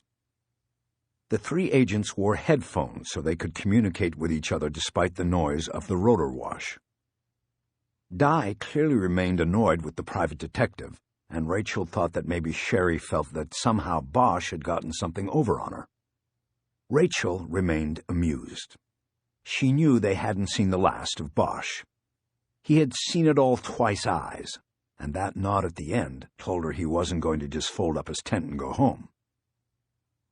What about the triangle theory? Di said. Rachel waited for Zygo to go first, but as usual, he said nothing. I think Terry was probably onto something, she said. Somebody should go to work on it. At the moment, I don't know if we have the bodies to chase all of this stuff. I'll ask Brass if she's got anybody. And this William Bing, that name hasn't come up before. My guess is that he is a doctor. Terry was coming over here and probably wanted to have a name in case something went wrong. Rachel, when we get back, can you just run that down? I know what Alpert said, you're an observer and all, but if that's just a loose end, then it will be good to nail it down. No problem. I can do it from my hotel room if you don't want him seeing me working the phone. No, stay in the F.O. If Alpert doesn't see you, he'll start wondering what you're up to. Di, who was in the front passenger seat, turned and looked back at Rachel, who was behind the pilot's seat. What was with you two, anyway? What do you mean? You know what I mean, you and Bosch. All the looks, the smiles. I hope you are taking appropriate precautions. What's going on with that, Rachel? Look, he's outnumbered here, okay? It's natural that he'd pick one of us to play to. It's covered in the manual on interview techniques and tendencies. Check it out sometime. And what about you? Are you playing to him? Is that in the manual too? Rachel shook her head as if to dismiss the whole discussion. I just like his style. He acts like he still has the badge, you know? He didn't stand down to us, and I think that's sort of cool. You've been out in the boonies too long, Rachel, or you wouldn't say that. We don't like people who won't stand down to us. Maybe I have. So, does that mean you think he's going to be a problem? Definitely, said Zygo. Probably, added Rachel. Di shook her head. I don't have the people for all of this. I can't spend my time watching this guy. You want me to keep tabs on him? Rachel asked. You volunteering? I'm looking for something to do, so yeah, I'm volunteering. You know, before 9/11 and Homeland Security, we used to get whatever we needed. Bagging cereals were the best headlines the Bureau got. Now it's terrorists 24/7, and we can't even get overtime. Rachel noted how Di pointedly did not say whether she wanted her to check up on Bosch or not, a nice way to have deniability if something went wrong. She decided that once back at the field office, she would get Di alone and get her to run a check on whether Bosch really had a home in Las Vegas. She'd try to find out what he was up to and keep a loose watch on him. She looked out her window and down at the black asphalt ribbon that cut through the desert. They were following it back to the city. At that same moment, she saw a black Mercedes-Benz SUV heading in the same direction. It was dirty from off-roading in the desert. She knew it was Bosch making his way to Vegas. Then she noticed the drawing on the roof of the Mercedes. He had used a rag or something to draw a happy face in the white dust on the roof. The drawing made her smile, too. Di's voice came in through the earphones. What is it, Rachel? What are you smiling at? Nothing. I'm just thinking about something. Yeah, I wish I could smile knowing that there might be a psycho agent out there waiting to put a plastic bag over my head. Rachel looked at Di, annoyed by such a snide and brutal remark. Di apparently saw something in her eyes. Sorry, I just think you better start taking this more seriously. Rachel looked at her until Di had to look away. You really think I'm not serious about this? I know you are. I shouldn't have said anything. Rachel looked back down at the I-15 freeway. They were long past the black Mercedes. Bosch was gone, far behind them. She studied the terrain for a while. It was all so different, yet all the same. A moonscape carpet of rock and sand. She knew it was full of life, but all life was hidden. The predators were underground, waiting to come out at night. Ladies and gentlemen, the pilot's voice said in her ear, switch to Channel 3, you've got an incoming call. Rachel had to take her headset off to figure out how to change the frequency.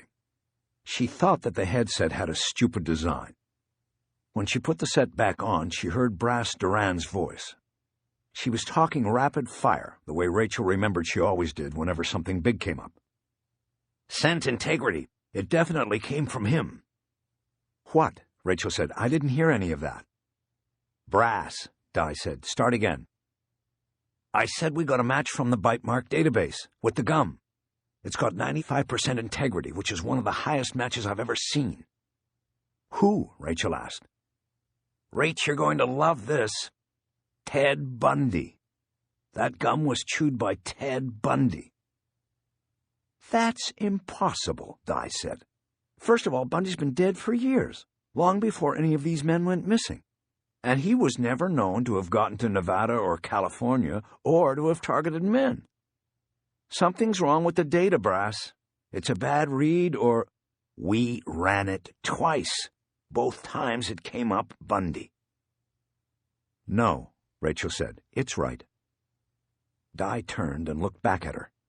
Rachel was thinking about Bundy, the ultimate serial killer. Handsome, smart, and vicious. He was a biter, too. He had been the only one to really give her the creeps. The others she just felt a loathing and disgust for. How do you know it's right, Rachel? I just know.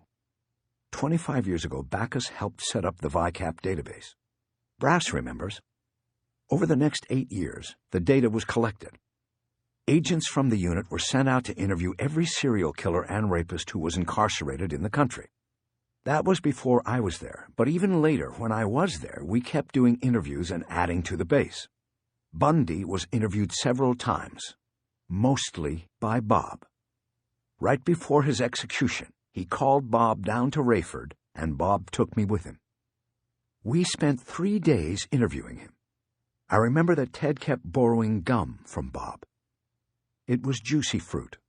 That's what Bob chewed. Then what? He'd spit it back into Bob's hand? Zygo asked incredulously. No, he'd throw it in the trash can. We interviewed him in the death house captain's office. There was a trash can. When we were done each day, Bundy was led out. There were many points when Bob was alone in that office. He could have just taken the gum out of the can. So you're saying Bob more or less went dumpster diving for Ted Bundy's gum and then held on to it so he could put it in a grave all these years later? I'm saying he took the gum out of that prison knowing it had Bundy's teeth marks in it. Maybe it was just a souvenir then, but it became something else later. Something maybe to taunt us with. And where'd you been keeping it? In the fridge? Maybe. That's where I'd keep it. Di turned back around in her seat. What do you think, Brass? She asked. I think I should have thought of it myself. I think Rachel is onto something. I think Bob and Ted actually got along. He went down there several times to talk to him, sometimes alone. He could have gotten the gum any one of those times. Rachel watched Di nod her head in agreement. Zygo cleared his throat and spoke. So, this was just another way of him coming out and telling us he did this and how smart he was about it? To taunt us?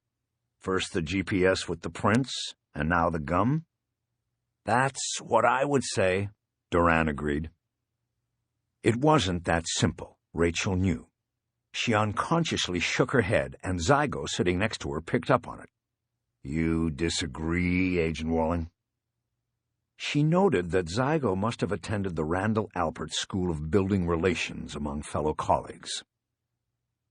I just don't think it is as simple as that. You're looking at it from the wrong angle. Remember, the GPS and his prints came to us first, but that gum was in that grave first. He might have intended for the gum to be found first, before there was any direct connection to him. If that was the case, what was he doing? Di asked. I don't know. I don't have the answer. I'm just saying, don't assume at this point we know what the plan or even the sequence was supposed to be. Rachel, you know we always keep an open mind on things. We take things as they come and never stop looking from all angles. That sounded like a line taped to the wall in the Public Information Office in Quantico, where agents always had pithy policy and procedure statements to deliver over the phone to reporters. Rachel decided to step back from tangling with Di on this. She had to be careful not to outstay her welcome, and she sensed she was nearing that point with her former student. "Yes, I know," she said. "Okay. Brass, anything else new?" Di asked. "That was it. That was enough." "Okay, then we'll talk to you at the next one," meaning the next conference room case session. Duran said goodbye and broke off, and then the onboard communication link remained silent as the helicopter crossed the dividing line between the harsh, undeveloped landscape and the beginning of the sprawl of Las Vegas. As Rachel looked down, she knew it was merely a trading of one form of a desert for another. Down there, beneath all the barrel tile and gravel roofs, predators still waited to come out at night to find their victims. Chapter 21. The Executive Extended Stay Motel was off the south end of the Strip. It had no neon lights flashing in front of it. It had no casino and no floor show. In fact, no executive stayed there. It was a place populated by the fringe dwellers of Vegas society. The addicted gamblers, the takeoff men, the sex trade workers. The kind of people who can't leave the place, but at the same time can't put down permanent roots either. People like me. Often when you meet a fellow tenant at the Double X, as the long-timers call the place, they'll ask you how long you've been there and how long you're staying, as if you're working off jail time. I believe that many of the tenants of the motel have had the real experience of jail time, and I chose such a place for two reasons. One was that I still carried a mortgage in Los Angeles and could not afford to stay over time at a place like the Bellagio or the Mandalay Bay or even the Riviera. And two was that I didn't want to get comfortable in Las Vegas. I didn't want things to feel right there, because I knew when it was time for me to go, I just wanted to turn in the key and leave. I got to Vegas by 3 and knew my daughter would be home from daycare, and I could go to my ex-wife's home to see her. I wanted to, but I also wanted to wait. I had Buddy Lockridge coming in, and I had things to do. The FBI had let me out of the RV with my notebook still in my pocket, and Terry McCaleb's map book still in my car. I wanted to put them to good use before Agent Dye maybe realized her mistake and came back to me. I wanted to see if I could make the next step in the case before she did. I pulled into the Double X and parked in my usual spot near the fence that separated the motel from the private jet stalls on the McCarran tarmac. I noticed a Gulfstream 9 that was parked there when I left Vegas 3 mornings earlier was still in place. There was also a smaller but sleeker-looking black jet parked next to it. I didn't know what kind of jet it was, only that it looked like money. I got out and walked up the steps to my 1-bedroom efficiency on the 2nd floor. It was neat and functional, and I tried to spend as little time there as I had to. The best thing about it was the small balcony off the living room. In the brochures they offered in the rental office, it was called a smoking balcony. It was too small a space to actually fit a chair, but I could stand out there and lean on the extra-high railing and watch the billionaires' jets come in. And I found myself doing that often. I found myself standing there and even wishing that I still smoked. Oftentimes, one of the tenants from the apartment on either side of my unit would be standing on their balcony smoking when I was out there. On one side was a card counter, or an advantage player, as he called it, and on the other, a woman of indeterminate means of income. My conversations with them were perfunctory. Nobody wanted to ask or answer too many questions at this place. The last 2 days' editions of The Sun were on the worn rubber mat outside my door. I hadn't canceled it because I knew the woman who lived next door liked to sneak over and read the paper, after which she would refold it and put it back in its plastic bag. She didn't know that I knew this. Inside, I dropped the newspapers on the floor and put McCaleb's map book down on the dinette table. I took the notebook out of my pocket and put that down, too. I went over to the sliding door and opened it to let some of the stuffiness out. Whoever had the place before me didn't use the smoking balcony. and the place seemed to have a permanent nicotine funk. After plugging my phone's charger into the wall below the dinette, I called Buddy Lockridge's number, but the call rang through to voicemail. I disconnected before leaving a message. I next called Graciela McCaleb's number and asked if the FBI had shown up yet. "They just left," she said. "They went through a lot of stuff here, and they just went down to the boat. You were right. They're going to take the boat with them. I don't know when I'll get it back." "Have you seen Buddy around today?" "Buddy? No, was he supposed to come by?" "No, I was just wondering." "Are you still with the FBI?" "No, they let me go a couple hours ago. I'm at my place in Vegas. I'm going to keep working on the case, Graciela." "Why? It seems... The agents told me it was a priority investigation now. They think that agent changed his meds, Bacchus." What she was asking was what it was I could do that the august powers of the Federal Bureau of Investigation couldn't do. The answer, of course, was nothing. But I remembered what Terry had said to Graciela about me, that he would want me on the case if anything ever happened to him. It left me unable to walk away. "Because it's what Terry wanted," I said. "But don't worry. If I come up with anything the Bureau doesn't have, I'll give it to them. Just like today. I'm not trying to compete with them. I'm just working the case, Graciela." "Okay." "But you know you don't have to tell them that if they ask. They might not be happy about it." "I know." "Thank you, Graciela. I'll call if anything comes up." "Thank you, Harry. Good luck." "I'll probably need it." After disconnecting, I tried Buddy Lockridge once more, but got voicemail again. I guessed that maybe he was on a plane with his phone turned off. I hoped, anyway. I hoped he had gotten onto the boat and then off before the Bureau agents saw him. I put the phone down and went to the refrigerator. I made a quick sandwich of processed cheese and white bread. I had both in the box in case my daughter should want a grilled cheese sandwich when she visited. It was one of her staples. I skipped the grilling and just stood at the counter and quickly ate the tasteless sandwich to quiet the void in my stomach. I then sat at the table and opened my notebook to a new page. I used a couple of self-relaxation exercises I had learned years ago in hypnosis class. In my mind, I saw a blank chalkboard. Pretty soon I picked up the chalk and started writing in white across the black surface of the board. As best as I could, I recreated Terry McCaleb's notes from the missing men file, the notes the FBI had taken away. When I had as much as I could remember on the board, I started rewriting it all in my notebook.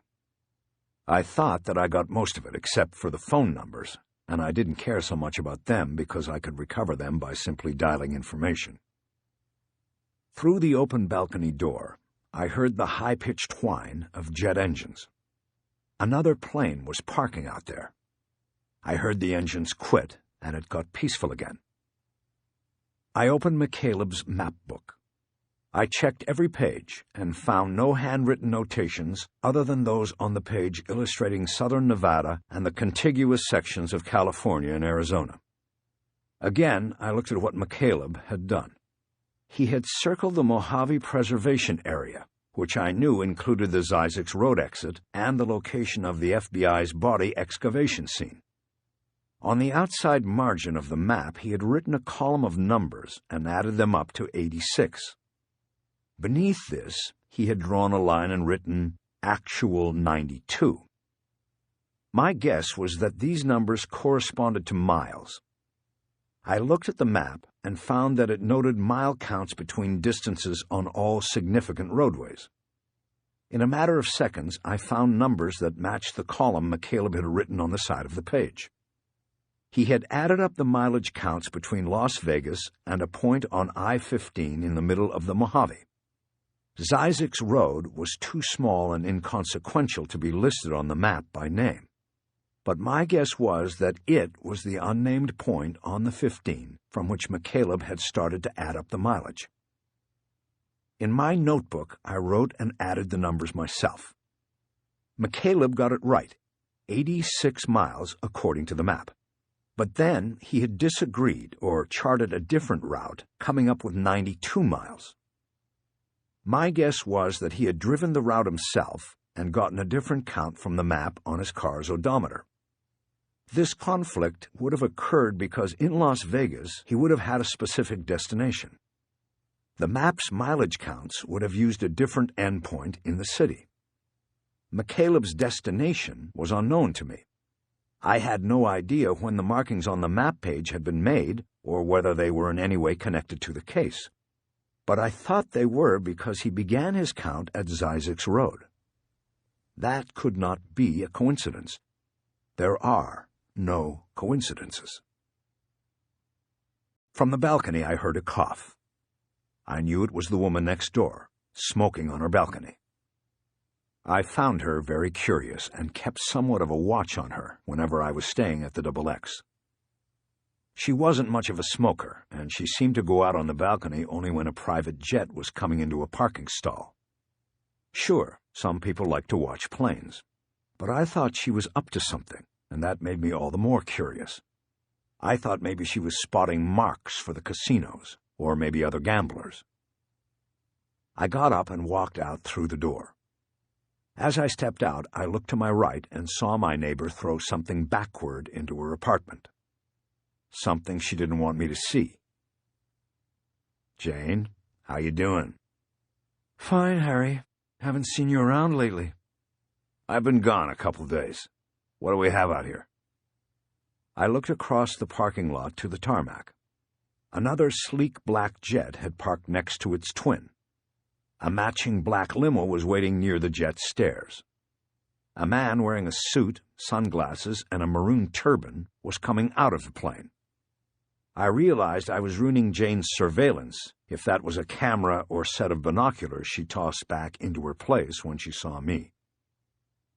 "The Sultan of Swing," I said, just to be saying something. "Probably," she said. She took a drag on her cigarette and coughed again. I knew she wasn't a smoker. She smoked so it would look plausible for her to be on the balcony watching rich men and their airplanes. She also didn't have brown eyes. I had seen her on the balcony one day when she'd forgotten to put in the tinted contacts, and her headed black hair was probably not the real color either. I wanted to ask her what she was up to, what the game or the con or the scheme was. But I also liked our balcony-to-balcony conversations, and I wasn't a cop anymore. And the truth was that if Jane, I didn't know her last name, was in the business of separating those rich men from some of their riches, then down deep I couldn't work up a good deal of outrage over it. The whole city was built on the same principle. You roll the dice in the city of desire, and you get what you deserve. I sensed something intrinsically good about her. Damaged, but good. One time when I brought my daughter to the apartment, we ran into Jane on the steps, and she stopped to talk to Maddie. The next morning I found a little stuffed panther on the doormat next to my paper. "How's your daughter?" she asked, as if she knew my thoughts. "She's good. The other night she asked me if the Burger King and the Dairy Queen were married." Jane smiled, and I saw that sadness in her eyes again. I knew it had something to do with kids. I asked her something I'd been thinking about for a long time. "You got kids?" "One. She's a little older than yours. I'm not with her anymore. She lives in France."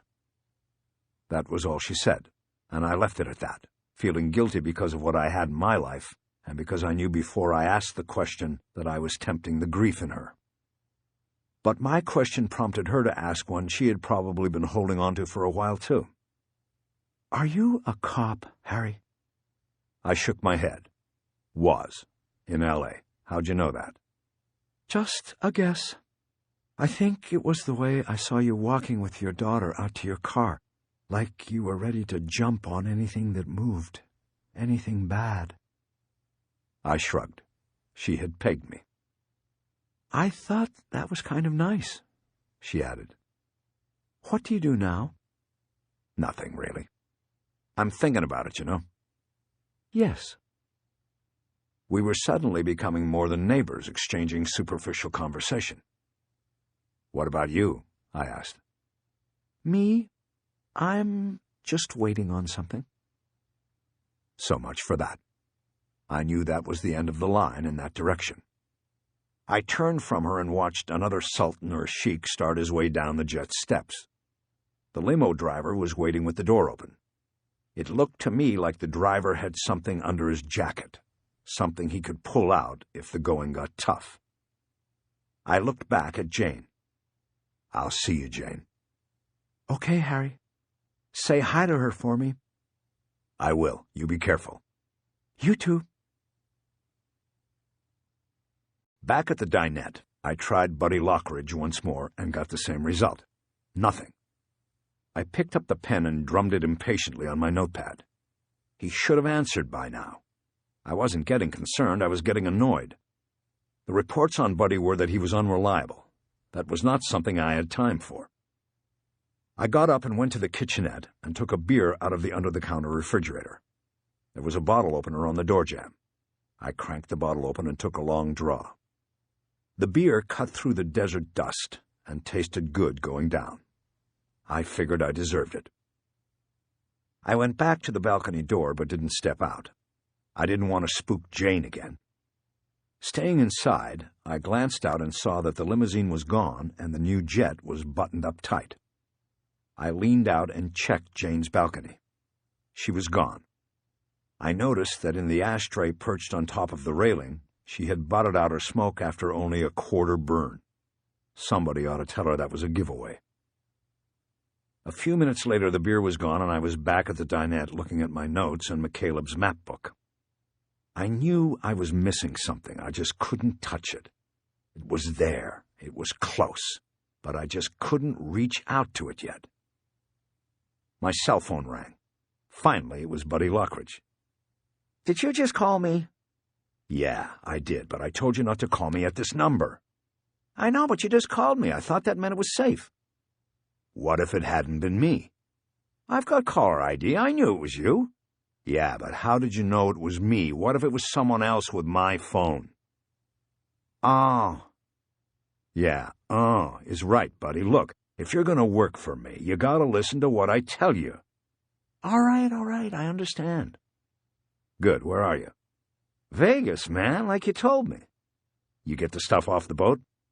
Got it. No FBI? Nah, man, everything's cool. Where are you right now? As I was speaking, I noticed something on my notes and remembered something else about the Times story on the missing men. Rather, I remembered the circle Terry had drawn on the newspaper clip. I'm at the B, Lockridge said. The B? Where's the B? The big B, man. Buddy, what are you talking about? Where are you? He whispered his reply. I thought everything was on the QT, man. Like they might be listening. Buddy, I don't care if they're listening. Quit with the code. What is the big B? The Bellagio. It's a simple code, dude. A simple code for a simple mind. You're telling me you checked into the Bellagio on my tab? That's right. Well, check out. What do you mean? I just got here. I'm not paying for the Bellagio.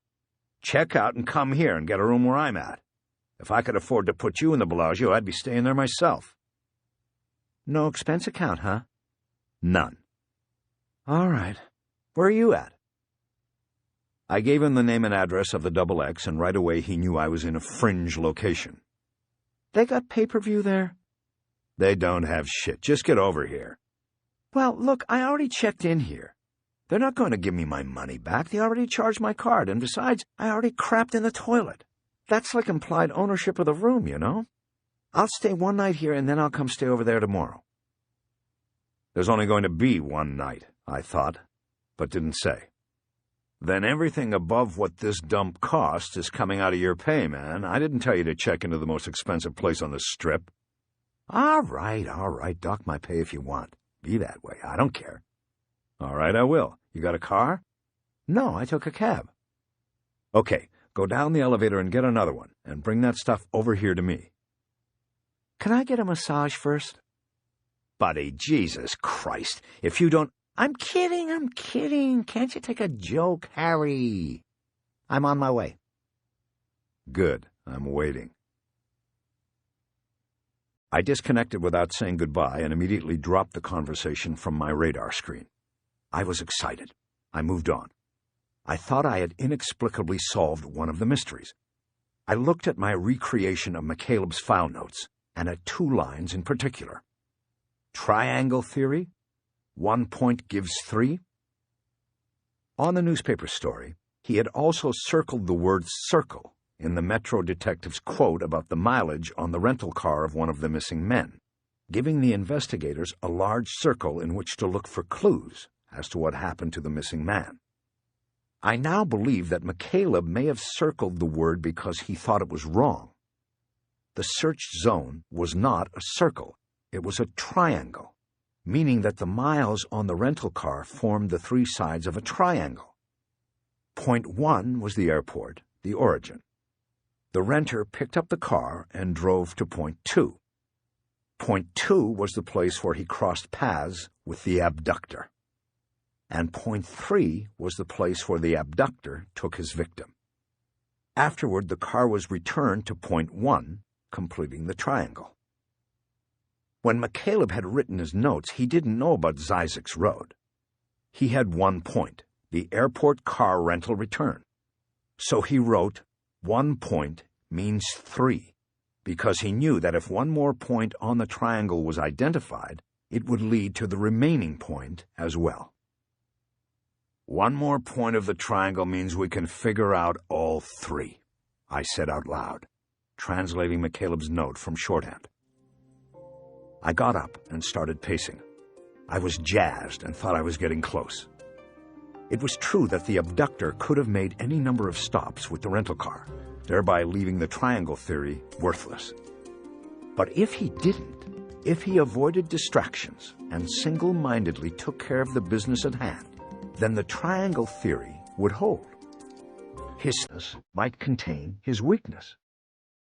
That would make Zizek's Road point 3 on the triangle, because that would have been the last stop for the car before it was returned to the airport. And that would make point 2 the remaining unknown. It was the intersection, the place where predator and prey came together. Its location was not known at the moment, but thanks to my silent partner, I knew how to find it.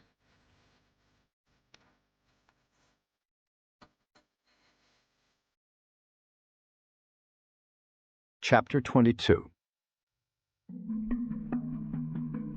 Bacchus saw Rachel pull out of the side lot of the FBI in a dark blue Crown Victoria. She turned left onto Charleston and headed toward Las Vegas Boulevard. He hung back. He was sitting behind the wheel of a 1997 Ford Mustang with Utah plates. He had taken the car from a man named Elijah Willows, who no longer needed it. His eyes left Rachel's car and held on the street scene, watching for movement.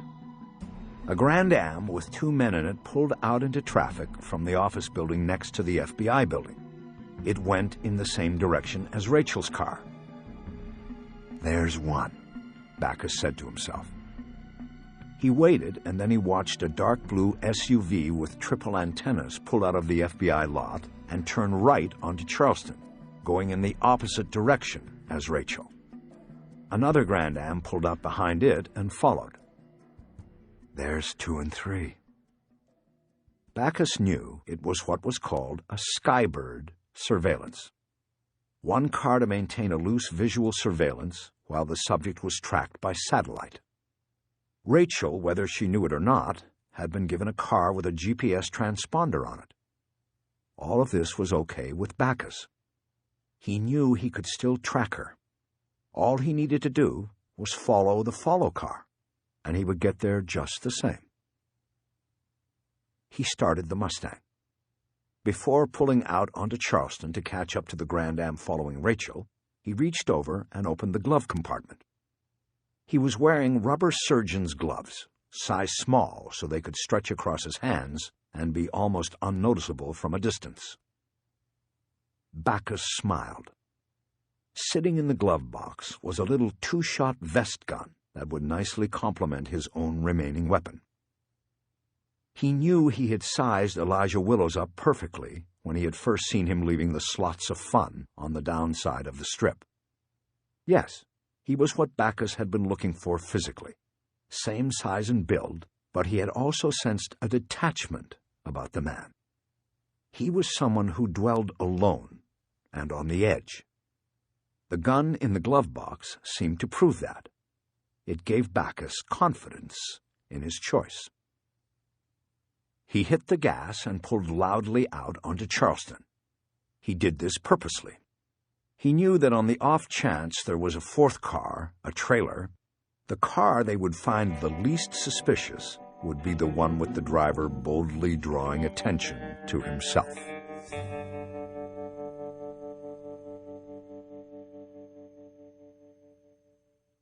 Chapter 23. It came down to basic high school geometry. I had 2 of the 3 points on a triangle, and I needed the third. It was that simple, and that difficult at the same time. To get that point, I had the total distances of all 3 sides of the triangle to work with.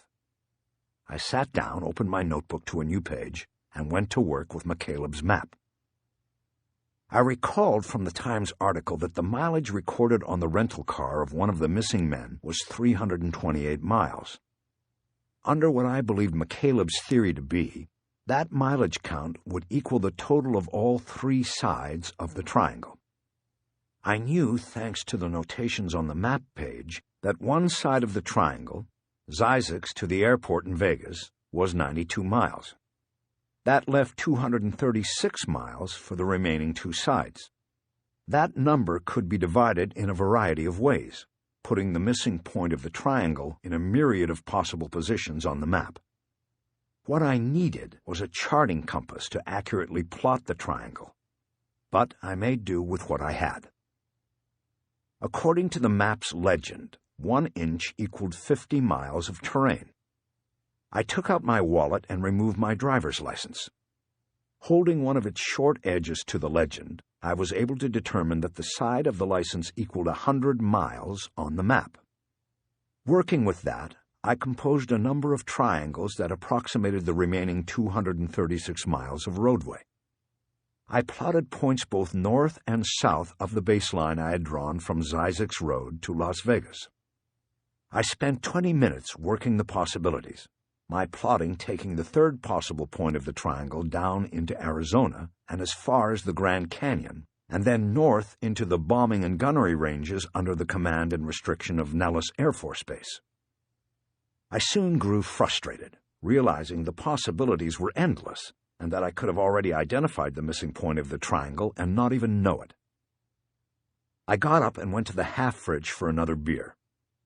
Still annoyed with myself, I opened the cell and called Buddy Lockridge. The call went through to voicemail without being answered. "Buddy, where the hell are you?" I slammed the device closed. It wasn't like I needed Buddy there that moment. I just needed to yell at somebody, and he was the easy target. I stepped back out onto the balcony and checked for Jane. She wasn't there, and I felt a glimmer of disappointment. She was a mystery, and I liked talking to her. My eyes swept across the parking lot and the jets beyond the fence, and caught on the figure of a man standing in the far corner of the lot. He had on a black baseball hat, with gold lettering I couldn't read. He was clean-shaven and wore mirrored glasses and a white shirt. His lower half was hidden by the car he stood behind. He seemed to be looking right at me. The man in the hat did not move for at least 2 minutes, and neither did I. I was tempted to leave the apartment and go down into the lot, but was afraid if I lost sight of the man for even a few seconds, he would disappear. We stood locked in our stares until the man suddenly broke from position and started walking across the lot. As he came out from behind the car, I saw he wore black shorts and some sort of equipment belt. That was also when I could make out the word security on his shirt and realized he apparently worked for the XX. He walked into the passageway that separated the 2 buildings that made up the XX and was gone from my sight. I let it go. It was the first time I had seen a security man at the place in daylight, but it still wasn't that suspicious. I checked the next-door balcony for Jane again. There was no sign of her, and went back inside to the dinette table. This time I approached the geometry differently. I ignored the miles and just looked at the map. My prior exercise had given me a general idea of how far and wide the triangle could stretch on the map. I started studying the roadways and towns in this zone. Each time a location interested me, I measured the distances to see if I could come up with a triangle of approximately 328 miles. I had measured out nearly 24 locations, failing to get even close on the approximation of mileage each time, when I came across a town on the north side of the baseline that was so small that it was denoted by only a black dot, the smallest demarcation of a population center in the map legend. It was a town called Clear. I knew of this place, and I suddenly got excited. In a moment of flash thought, I knew that it fit the poet's profile. Using my driver's license, I measured the distances. Clear was approximately 80 miles north of Las Vegas on the Blue Diamond Highway. It was then another 150 miles approximately on rural routes across the California border and down through the Sandy Valley to the 15 freeway, and the third point of the triangle at Zzyzx. Adding in the baseline mileage between Zzyzx and the airport in Vegas, I had a triangle of approximately 322 miles, just 6 miles shy of the total put on the rental car belonging to one of the missing men. My blood started to jump in my veins. Clear, Nevada. I had never been there, but I knew it was a town of brothels and whatever community and outside services are spawned by such businesses. I knew of it because on more than one occasion in my career as a cop, I had traced suspects through Clear, Nevada. On more than one occasion, a suspect who voluntarily surrendered to me in Los Angeles reported that he had spent his last few nights of freedom with the ladies of Clear, Nevada. It was a place where men would go privately, taking care to leave no trail that would reveal them as having dipped in such murky moral waters. Married men, men of success or religious piety.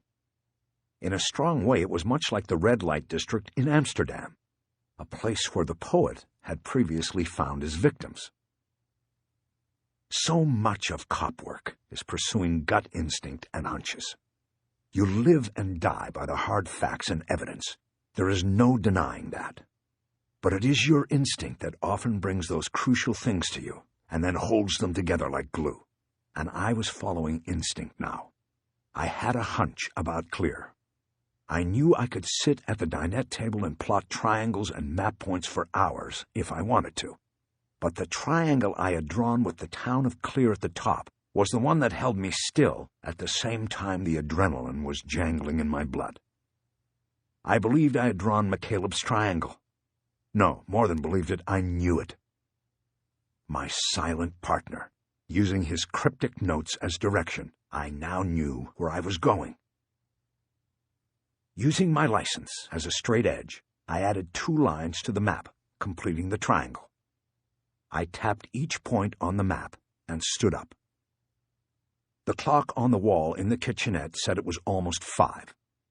I decided it was too late to go north tonight. I would arrive in near darkness, and I didn't want that. That could be dangerous. I quickly put a plan in motion to leave at dawn and have almost an entire day to do what I needed to do in Clear. I was thinking about what I would need for the trip when there was a knock on my door that startled me, even though I was expecting it. I walked over to let Buddy Lockridge in. Chapter 24. Harry Bosch opened the door, and Rachel could tell he was angry. He was about to say something when he saw it was her and checked himself. That told her he was waiting for somebody, and that somebody was late. Agent Walling. Expecting someone? No, not really. She saw his eyes flick past her and checked the rear parking lot. Can I come in? Sorry, sure, come on in. He stepped back and held the door. She entered a sad little efficiency apartment that was sparsely furnished in depressing colors. On the left was a dinette table circa 1960s. and she saw on it a bottle of beer, a notebook, and a road atlas open to a map of Nevada. Bosch moved quickly to the table and closed the atlas and his notebook and stacked them one on top of the other. She then noticed his driver's license was on the table as well. "So, what brings you over here to this swell place?" he asked. "Just wanted to see what you were up to," she said, leaving suspicion out of her voice. "I hope our little welcome wagon wasn't too difficult for you today." "Nope, comes with the territory." "I'm sure it does." "How did you find me?" She stepped further into the room. "You're paying for this place with a credit card." Bosch nodded, but didn't seem surprised by the speed or questionable legality of her search for him. She moved on, nodding at the map book on the dinette table. "Planning a little vacation there? I mean, now that you're not working the case anymore?" "A road trip, yeah." "Where to?" "Not sure yet." She smiled and turned toward the open balcony door. She could see an expensive-looking black jet on the tarmac beyond the motel's parking lot. "According to your credit card records, you've been renting a place here for nearly 9 months. On and off, but mostly on." "Yeah, they give me the long-term discount. Comes out to like $20 a day or something." "That's probably too much." He turned and surveyed the place as if for the first time. "Yeah." They were both still standing. Rachel knew he didn't want her to sit down or stay because of the visitor he was expecting, so she decided to push things. She sat down, without being asked, on the threadbare couch. "Why have you had this place for 9 months?" she asked. He pulled a chair away from the dinette and brought it over and sat down. "It's got nothing to do with this, if that's what you mean." "No, I didn't think it did. I'm just curious, that's all. You don't look like a gambler to me. I mean, not with money. And this looks like a place for hardcore types." He nodded. "It is. That and people with other addictions. I'm here because my daughter lives out here, with her mother. I've been trying to get to know her." "How old is she?" "She'll be 6 soon." "That's nice. Her mother being Eleanor Wish, the former FBI agent?" "That's her." "What can I do for you, Agent Walling?" She smiled. She liked Bosch. He got to the point. He apparently didn't let anybody or anything intimidate him. She wondered where that came from. Was it from carrying a badge or carrying other baggage? "You can call me Rachel, for starters. But I think it's more like, what can I do for you? You wanted me to contact you, didn't you?" He laughed, but not with any humor attached to it. "What are you talking about?" "The interview. The looks, the nods and smiles, all that. You chose me as sort of a pen pal in there. Tried to connect. Tried to even it up, turn it from 3 against 1 to a game of 2 on 2. Bosch shrugged and looked out the balcony. "That was just sort of a shot in the dark. I don't know. I just sort of thought you weren't getting a fair shake there, that's all. And I guess I know what that's like." "It's been 8 years since I got a fair shake from the Bureau." He looked back at her. "All because of Bacchus?" "That and other things. I made some mistakes, and the Bureau never forgets." "I know what that is like, too." He stood up. "I'm having a beer," he said. "Do you want one, or is this a duty visit?" "I could use one, duty or not." He got up and took the open beer off the dinette table and went to the small efficiency kitchen. He put the bottle in the sink and got 2 more out of the refrigerator. He cranked off the caps and brought them out to the seating arrangement. Rachel knew she had to be careful and alert. There was a thin line between who played whom in these situations. "This place comes with glasses in the cabinet, but I wouldn't trust them," he said, handing her a bottle. "Bottle's fine." She took hers and made sure she chinked it off his. She then took a short pull on the bottle. Sierra Nevada. It tasted good. She could tell he was watching to see if she was really drinking. She wiped her mouth with the back of her hand, even though she didn't have to. "That tastes right." "Sure does." "So what part of this are they giving you? Or do you have to stand around and just keep quiet like Agent Zygo?" Rachel gave him a short laugh. Yeah, I don't think I've heard him utter a full sentence yet. But then again, I've only been here a couple days. Basically, they brought me in because they didn't have much of a choice. I've got my little backstory with Bob Backus, and the GPS was sent to me at Quantico, even though I haven't set foot there in 8 years. As you picked up on in the RV, this could be about me. Maybe, maybe not. But it cuts me in. And where did they bring you in from? Rapid City. Bosch grimaced. No, that's good, she said. Before that, it was Minot, North Dakota, a one-agent office. I think in my second year there, they actually had a spring. Man, that hurts. In L.A., what they do if they want to get rid of you is give you what they call freeway therapy, transfer you to the division furthest from where you live, so you have to fight the traffic every day. Couple of years of 2-hour commutes and guys turn in their badges. Is that what happened to you? No, but you probably already know what happened to me. She didn't respond to that, moving quickly back the other way. In the Bureau, they have the whole country, and then some. They don't call it freeway therapy, they call it hardship posting. They send you where nobody wants to go.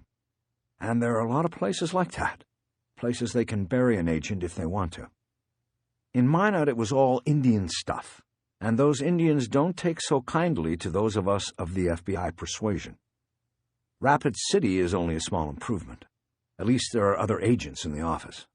My fellow outcasts. We actually have a good time because the pressure's off. Know what I mean? Yeah. How long have you been up there? 8 years altogether. Jeez. She waved her free hand dismissively, as if it was all water under the bridge. She knew she was drawing him in. Revealing herself would make him trust her. She wanted his trust. Tell me, he said. Was it because you were the messenger? Because you shot Bacchus? Or because he got away? All that and other things. Consorting with the enemy, chewing gum in class, the usual stuff. He nodded. Why didn't you just walk away, Rachel? Well, Harry, because I didn't want them to win. He nodded again, and she could see a gleam in his eyes. She had connected on that answer. She knew it, could feel it, and it felt good. Can I tell you something off the record, Harry? Sure. My assignment right now is to keep an eye on you. Me? Why? I don't know if you were listening in that rolling field office today, but I was kind of kicked off the case. Yes, and I'm sure you just packed it in and are quitting. She turned and looked toward the table, at the map book and his notebook. She then turned back to him and spoke in a stern but even tone.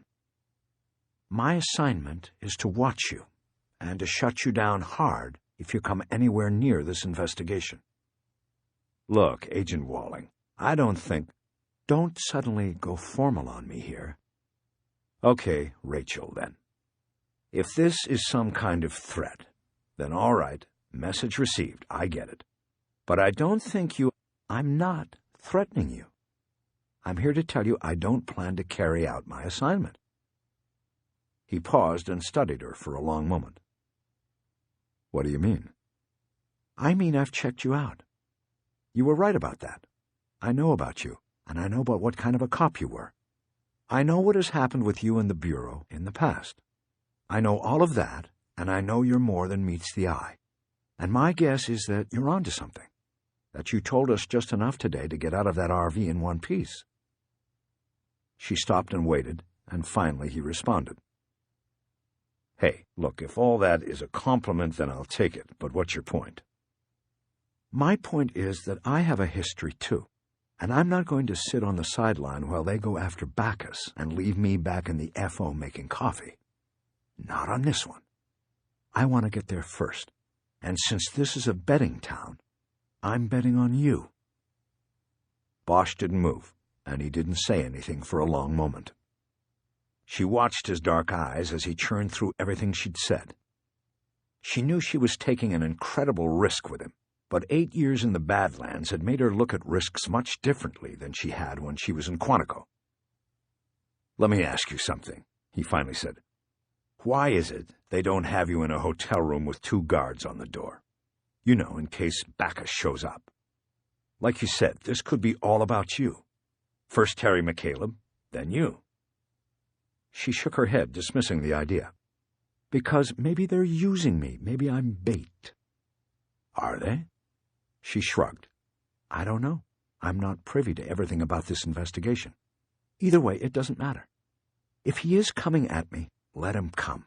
I'm not going to hide out in a hotel room. Not when he's out there, and not as long as I have my pals Sig and Glock with me." "Oh, a two-gun agent. That's interesting. Most of the two-gun cops I knew had a little too much testosterone to go with all the extra bullets. I didn't like working with those guys." He said it with sort of a smile in his voice. She knew he was close to being hooked. "I don't carry them both at once. One's on the job, one's off. And you're trying to change the subject." "Which is?"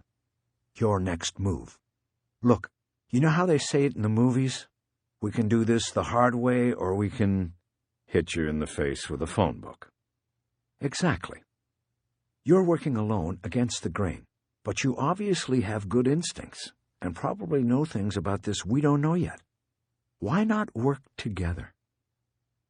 "And what happens when Agent Dye and the rest of the FBI hear about this?" "I take the risk, I take the fall. But it won't be too hard. What are they going to do to me? Send me back to Minot? Big deal." He nodded. She watched him, tried to look through those dark eyes to see how his mind worked. Her take on Bosch was that he put case sense ahead of vanity and petty things. He would churn through it and ultimately know this was the way to go. He finally nodded again and spoke. "What are you doing tomorrow morning?" "Watching you. Why?" "Where are you staying?" "The Embassy Suites on Paradise near Harmon." "I'll pick you up at 8. "And where are we going?" "To the top of the triangle." "What do you mean? Where?" "I'll explain tomorrow. I'm thinking I can trust you, Rachel, but let's take it one step at a time. Are you going with me?" "All right, Bosch, I'll go with you." "You getting formal with me now?" "Just a slip. I don't want to get formal with you." She smiled, and she watched him try to read it. "All right, then. I'll see you tomorrow," he said. "I have to get ready now to go see my kid." He stood up, and so did she. She took one more drink from her beer and put it down half-finished on the dinette table. 8 o'clock tomorrow, she said. "You pick me up?" "Right."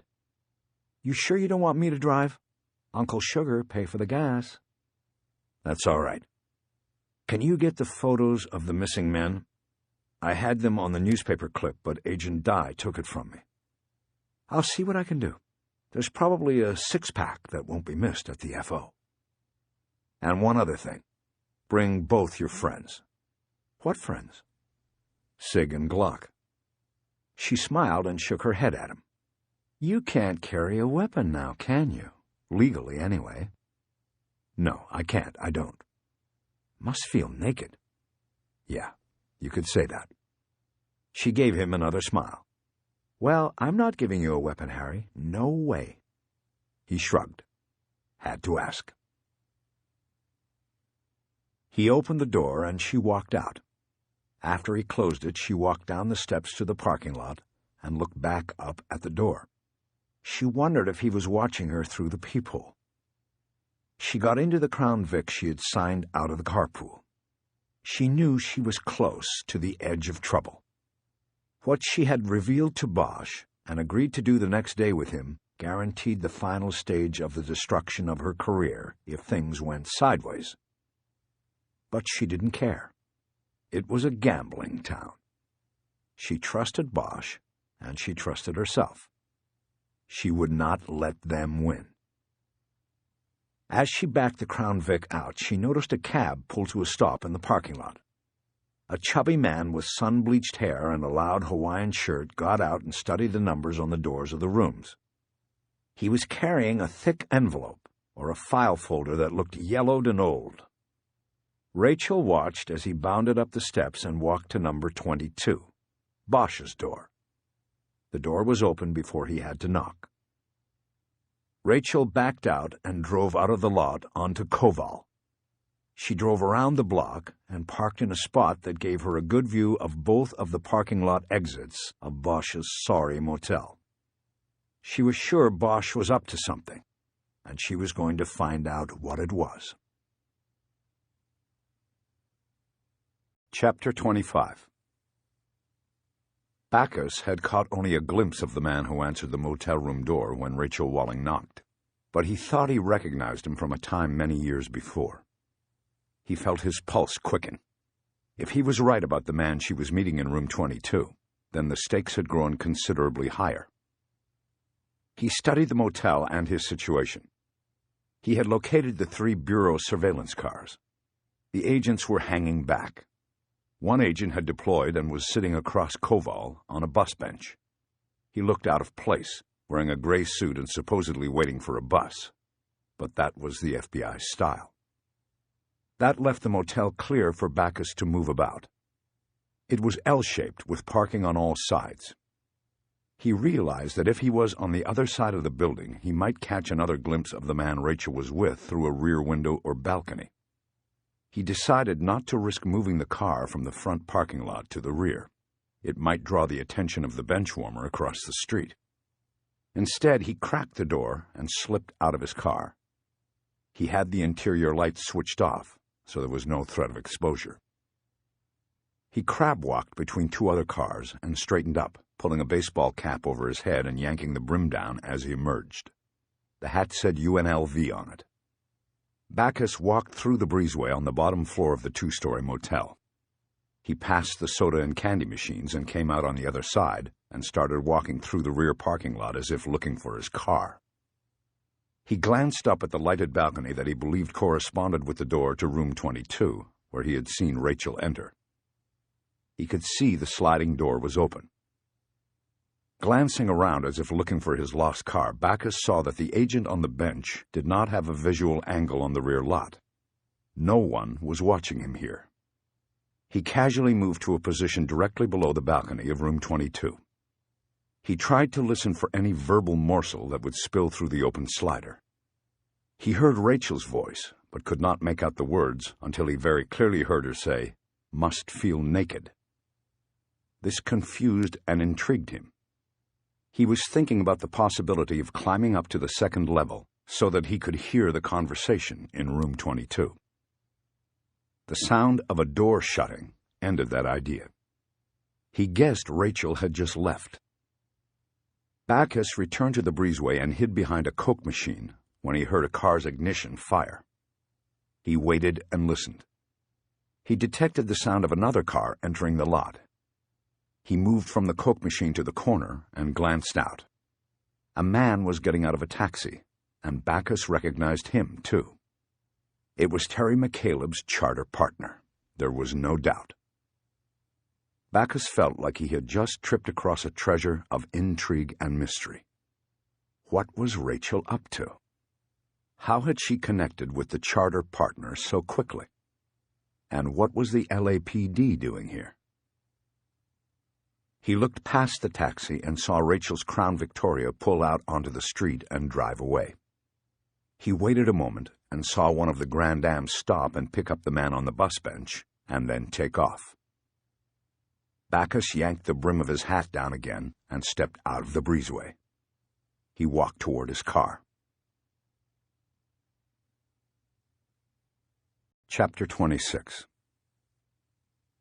I was looking through the peephole, thinking about Agent Walling, and wondering how the brutal terrain of the FBI and the Dakotas had not robbed her of her fire and sense of humor. I liked her for that, and sensed a connection. I was thinking that I might be able to trust her. At the same time, I was thinking I had just been played by a pro. I was sure she hadn't told me everything she was up to. Nobody ever does. But she had told me enough.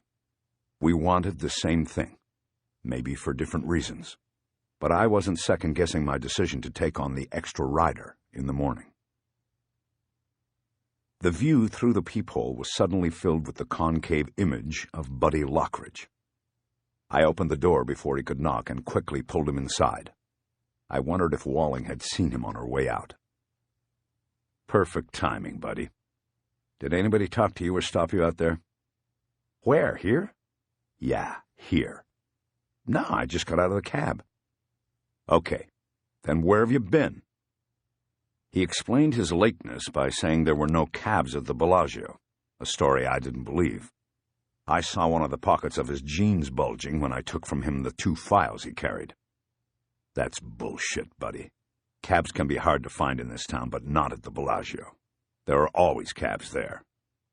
I reached over and slapped my hand against his full pocket. You stopped to play, didn't you? You've got a pocket full of chips there. Look, I stopped to play a couple quick shots of blackjack before coming. But I got lucky, man. I couldn't lose. Look at this. He reached into the pocket and pulled out a handful of $5 chips. I was kicking ass, and you can't walk away from good luck. Yeah, great. That'll help you pay for that room you've got. Buddy looked around my place, taking it in. Through the open balcony, there was traffic and jetliner noise. Gladly, he said. I ain't going to stay here. I almost laughed, considering what I'd seen of his boat. Well, you're welcome to stay wherever you want, because I don't need you out here anymore. Thanks for bringing the files. His eyes widened. What? I've got a new partner, the FBI. So you can go back to L.A. as soon as you want, or you can play blackjack until you own the Bellagio. I'll pay the airfare, like I said, and for the chopper ride to the island and $40 toward the room.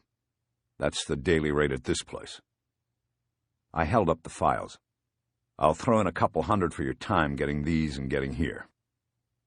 No way, man. I came all the way out here, man. I can still help. I've worked with the agents before when me and Terry worked a thing. That was then, buddy. This is now. Come on. I'll give you a ride back to your hotel. I hear cabs are scarce, and I'm going that way anyway. After closing the balcony door, I walked him out of the apartment and locked up. I brought the files with me for reading later. As we were walking down the steps to the parking lot, I looked around for the security man, but didn't see him. I looked around for Rachel Walling, and didn't see her either. I did see my neighbor Jane putting a shoebox into the trunk of a car, a white Monte Carlo. From my angle on the steps, I could see the trunk was crowded with other, larger boxes. You're better off with me, Buddy said, protest still clinging to his voice. You can't trust the Bureau, man. Terry was in it, and he didn't even trust them. I know, Buddy. I've been dealing with the Bureau for 30 years. He just shook his head. I watched Jane get in her car and back out. I wondered if it was the last time I would see her. I wondered if my telling her I'd been a cop had spooked her and made her split. Maybe she had heard some of my conversation with Agent Walling through the thin walls. Buddy's comments about the Bureau reminded me of something. You know, when you get back there, they're going to want to talk to you. About what? About your GPS. They found it. Wow, great. You mean it wasn't Finder? It was Shandy? Think so. But the news isn't all that great, Buddy. How come? I unlocked the Mercedes and we got in. I looked at Buddy as I was starting the engine. All your waypoints were wiped out. There's only one on it now, and you won't catch any fish there. Ah, God damn it, I should have known. Anyway, they're going to ask you all about it, and all about Terry and that last charter, just like I did. So they're running behind you, huh? Playing catch-up. You're the man, Harry.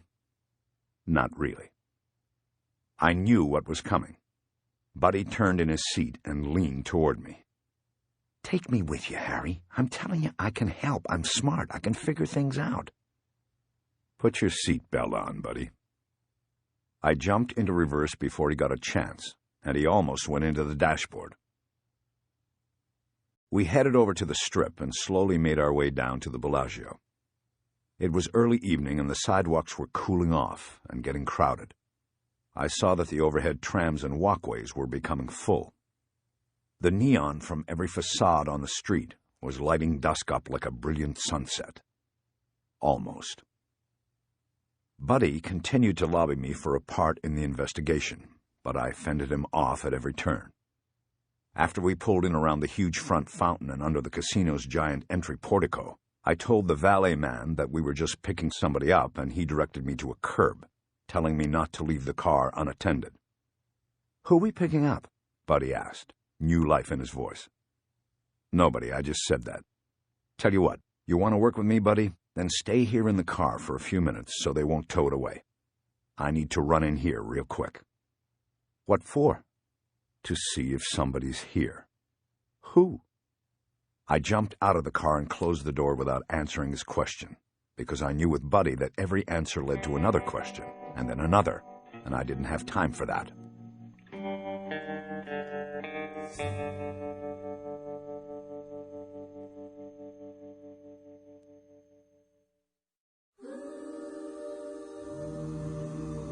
I knew the Bellagio like I knew the turns on Mulholland Drive. This was where Eleanor Wish, my ex-wife, made her living, and where I had watched her do so on more than one occasion.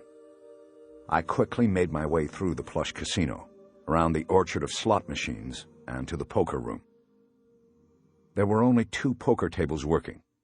It was very early. I quickly scanned the 13 players and did not see Eleanor. I checked the podium and saw the table manager was a man I knew from coming here with Eleanor and then hanging out and watching while she played. I went over. "Freddie, what's shaking?" "A lot of ass shaking around here tonight." "That's good. Gives you something to look at." "I'm not complaining." "Do you know, is Eleanor coming in?"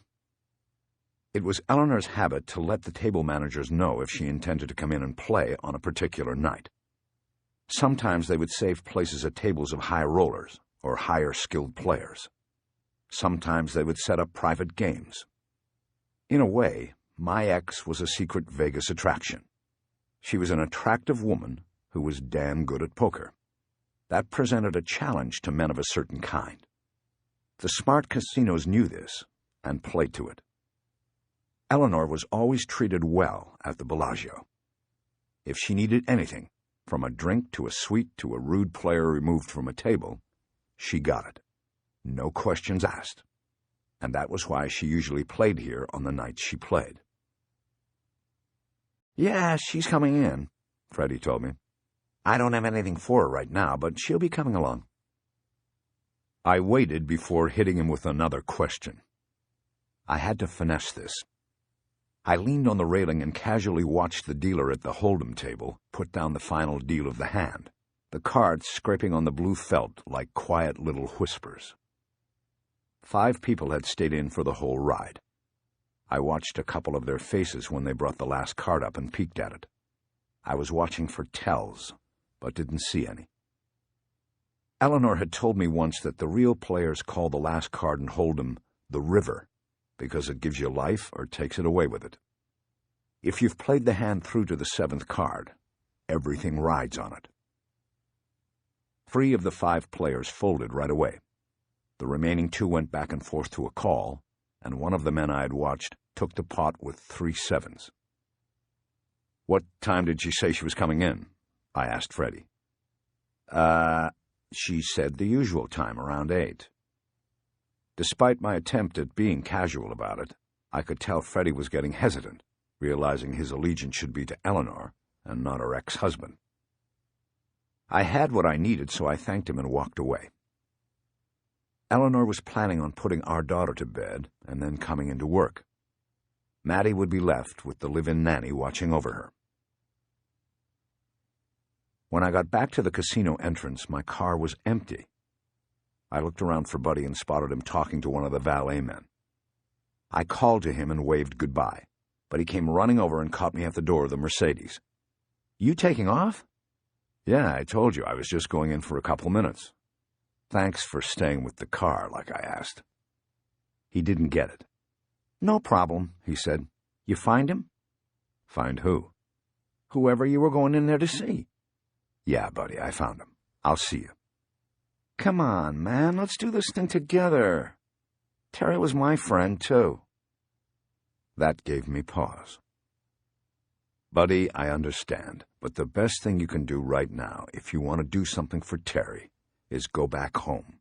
Wait for the agents to show up and then tell them every single thing you know. Don't hold back anything." "You mean including that you sent me over there to the boat to steal the file and get the photos?" Now he was just trying to taunt me because he finally understood that he was out. "I don't care if you tell them. I said. I told you, I'm working with them. They'll know it before you even meet them. But just so you have it straight, I didn't tell you to steal anything. I'm working for Graciela. That boat and everything in it belongs to her, including those files and those photographs. I poked him hard in the chest. Got it, buddy? He physically backed off. Yeah, I got it. I was just... Good. I then put my hand out. We shook hands, but there wasn't anything very pleasant about it. I'll catch you later, buddy. He let go of my hand, and I got in and closed the door. I started it up and drove away. In the mirror, I watched him go in through the revolving door and knew he would lose all his money back to the casino before the night was over. He had been right. He should never have walked away from luck. The dashboard clock told me that Eleanor would not be leaving her house for the night's work at the casino for another 90 minutes. I could head over there now, but knew it would be best to wait. I wanted to see my daughter, but not my ex-wife. To her everlasting credit, Eleanor had been kind enough to allow me full visiting privileges while she was working, so that would not be a problem. And I didn't care if Maddie was awake or not. I just wanted to see her, hear her breathing, and touch her hair. But it seemed that every time Eleanor and I crossed paths, we skidded sideways, and anger from both of us ruled the moment. I knew it was best this way, to come to the house when she was not there. I could have gone back to the XX and spent an hour reading the poet file, but instead I drove. Paradise Road was much less congested than the Strip. It always is. I took Harmon over and then turned north and almost immediately into the parking lot of the Embassy Suites. I thought maybe Rachel Walling might want a cup of coffee and a fuller explanation of the next day's excursion. I cruised through the lot looking for a Bureau car that would be obvious to me because of its cheap hubcaps and government plate, but I didn't see one.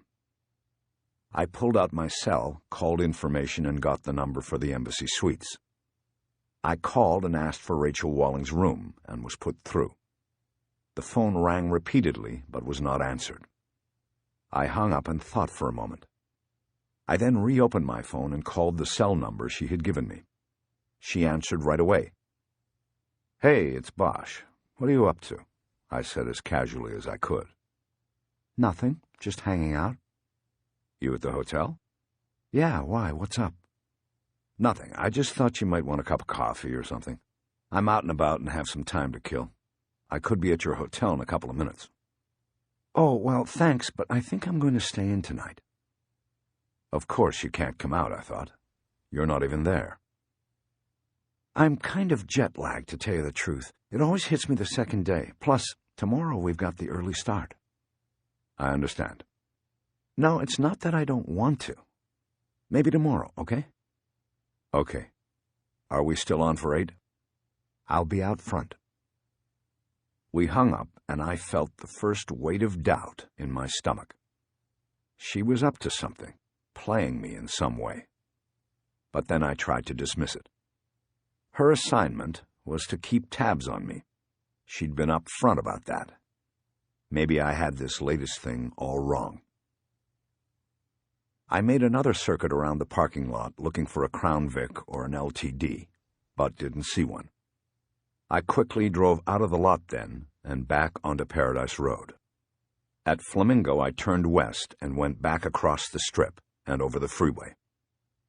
I pulled into the lot of a steakhouse near the Palms, the casino favored by many of the locals because it was off the Strip and it drew a lot of celebrities. The last time Eleanor and I had talked civilly, she told me she was thinking of switching her allegiance from the Bellagio to the Palms. The Bellagio was still where the money went, but most of that went into baccarat and pai gow and craps. Poker was a different skill, and it was the only game where you weren't playing against the house. She had heard through the local grapevine that all the celebrities and athletes that came over from L.A. to the Palms were playing poker and losing lots of cash while they learned. In the steakhouse bar, I ordered a New York strip and a baked potato. The waitress tried to talk me out of ordering the steak medium well, but I remained firm. In the places I'd grown up, I never got any food that was pink in the middle, and I couldn't start enjoying it now. After she took the order back to the kitchen, I thought about an army kitchen I once wandered into at Fort Benning. There were complete sides of beef being boiled gray, through and through, in a dozen huge vats. A guy with a shovel was scooping oil off the surface of one of the vats and dumping it in a bucket. That kitchen was the worst thing I had ever smelled until I went into the tunnels a few months later and one time crawled into a place where the VC hid their dead from the Army statistic takers. I opened the poet file and was settling into a thorough read when my phone buzzed. I answered without checking the ID screen. "Hello." "Harry, it's Rachel. You still want to get that coffee? I changed my mind."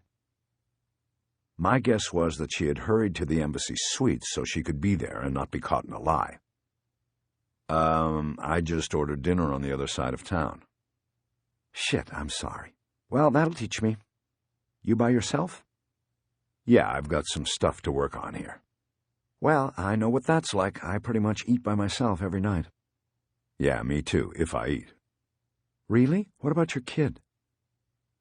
I was no longer comfortable or trusting while talking to her. I didn't know what she was doing, and I didn't feel like going over my sad marital or parental history. Listen, I'm getting a look from somebody here. I think cell phones are against the rules." "Well, we don't want to break the rules. I'll see you tomorrow at 8 then." "Okay, Eleanor, goodbye." I was about to close the phone when I heard her voice. "Harry." "What?" "I'm not Eleanor." "What?" "You just called me Eleanor." "Oh, that was a mistake. Sorry." "Do I remind you of her?" "Maybe, sort of. Not now, but from a while back." "Oh, well, I hope not from too far back." She was referring to Eleanor's fall from grace in the bureau. A fall so bad that even a hardship posting in Minot was out of the question. "I'll see you tomorrow, Rachel." "Good night, Harry." I closed the phone and thought about my mistake. It had shot up right out of the subconscious, but now that it was out in the open, it was obvious. I didn't want to think about that. I wanted to retreat into the file in front of me. I knew I would be more comfortable studying the blood and madness of some other person and time. Chapter 27. At 8:30 I knocked on the door of Eleanor Wish's house, and the Salvadoran woman who lived there and took care of my daughter answered. Marisol had a kind but worn face. She was in her 50s, but looked much older. Her story of surviving was devastating, and whenever I thought about it, I was left feeling lucky about my own story. Since day one, when I had unexpectedly shown up at this house and discovered I had a daughter, Marisol had treated me kindly. She had never viewed me as a threat, and was always completely cordial and respectful of my position as both father and outsider. She stepped back and let me in. "She's sleeping," she said. I held up the file I was carrying. "That's okay. I have work. I just want to go sit with her for a while. How are you doing, Marisol?" "Oh, I am fine." "Eleanor went to the casino?" "Yes, she go." "And how was Maddie tonight?" "Maddie, she a good girl. She play." Marisol always kept her reports to a minimum. I had tried speaking to her in Spanish before, thinking the reason she spoke so little was because of her English skills. But she said little more to me in her native language, preferring to keep her reports on my daughter's life and activities to a few words in any language. "Okay, well, thank you," I said. "If you want to go to bed, I'll just let myself out later. I'll make sure the door is locked." I had no key to the house, but the front door would lock after I closed it. "Yes, it's okay." I nodded and headed down the hallway to the left. I entered Maddie's room and closed the door. There was a nightlight plugged into the far wall, and it cast a blue glow across the room. I made my way to the side of her bed and turned on the bed table light. I knew from experience that Maddie would not be disturbed by the light. The 5-year-old's dreams were so deep she could seemingly sleep through anything, even a Lakers playoff game on the television, or a 5.0 earthquake. The light revealed a nest of tangled dark hair on the pillow. Her face was turned away from my view. I used my hand to sweep the ringlets back off her face, and I leaned down and kissed her cheek. I turned my head sideways so my ear was closer to her. I checked for the sound of breathing, and was rewarded. One little moment of unfounded fear fell away from me. I walked over to the bureau and turned off the baby monitor, the other half of which I knew was in the TV room or Marisol's bedroom. There was no need for it now. I was there. Maddie slept in a queen-size bed with a cover spread that had all manner of cats printed on it. With her little body taking up so little space in the bed, there was plenty of room for me to prop the second pillow against the headboard and climb on next to her. I slipped my hand under the covers and placed it gently on her back. I waited without moving until I could feel the slight rise and fall of her breathing. With the other hand, I opened the poet file and started to read. At dinner, I had gotten through most of the file. This included the suspect profile, authored in part by Agent Rachel Walling, as well as the investigative reports and crime scene photos that accumulated while the investigation was current and the Bureau was tracking the killer dubbed the Poet across the country. That was 8 years earlier, when the Poet killed 8 homicide detectives, traveling from east to west before his run came to an end in Los Angeles. Now, as my daughter slept next to me, I began with the reports that came after FBI Special Agent Robert Backus had been identified as the suspect, after he had been shot by Rachel Walling and then disappeared. The summary from the autopsy of a body found by a Department of Water and Power inspector in a storm water tunnel in Laurel Canyon was included here. The body was found almost 3 months after Backus was shot and had fallen through a window of a cantilevered home near the canyon and disappeared into the darkness and brush below. FBI credentials and a badge belonging to Robert Backus were found on the body. The deteriorated clothing was also his, a suit hand-tailored for Backus in Italy when he'd been sent over to consult on an investigation of a serial killer in Milan. However, scientific identification of the body was inconclusive. The remains were badly decomposed, leaving fingerprint analysis impossible, and parts of the body were even missing, initially presumed to have been taken by rats and other animals foraging in the tunnels. The entire lower mandible and upper bridge were missing, precluding a comparison to the dental records belonging to Robert Backus. Cause of death could not be determined either, though a gunshot wound channel was found in the upper abdomen, the area Agent Walling reported seeing her bullet strike, and a rib was fractured, possibly by the force of a bullet. No bullet fragments were recovered, however, suggesting a through-and-through wound, and so no comparison to a bullet from Walling's weapon was possible. No DNA comparison or identification was ever made. After the shooting, when it was thought that Backus might still be alive and on the run, agents descended on the fugitive's home and office. But they were in search of evidence to the crimes he had committed and clues as to why. They did not plan for the possibility that they might one day need to identify his putrefied remains. In a gaffe that would haunt the investigation and leave the Bureau open later to charges of malfeasance and cover-up, no potential DNA receptors, hair and skin from the shower drain, saliva from the toothbrush, fingernail clippings from the waste cans, dandruff and hair from the back of the desk chair were ever collected. And 3 months later, when the body was found in the stormwater tunnel, it was too late. Those receptors were compromised or non-existent.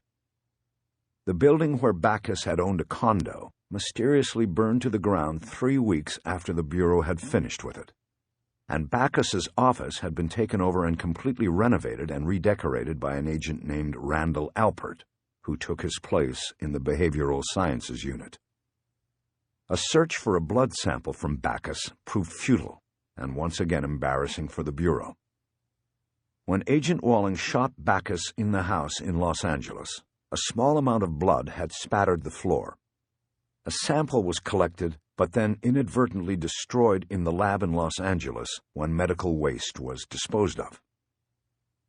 A search for blood that Bacchus may have given during personal medical examinations, or as donations to blood banks, proved fruitless. Through his own cunning planning, luck, and bureaucratic malfeasance, Bacchus had disappeared without leaving anything of himself behind. The search for Bacchus officially ended with the discovery of the body in the drainage tunnel.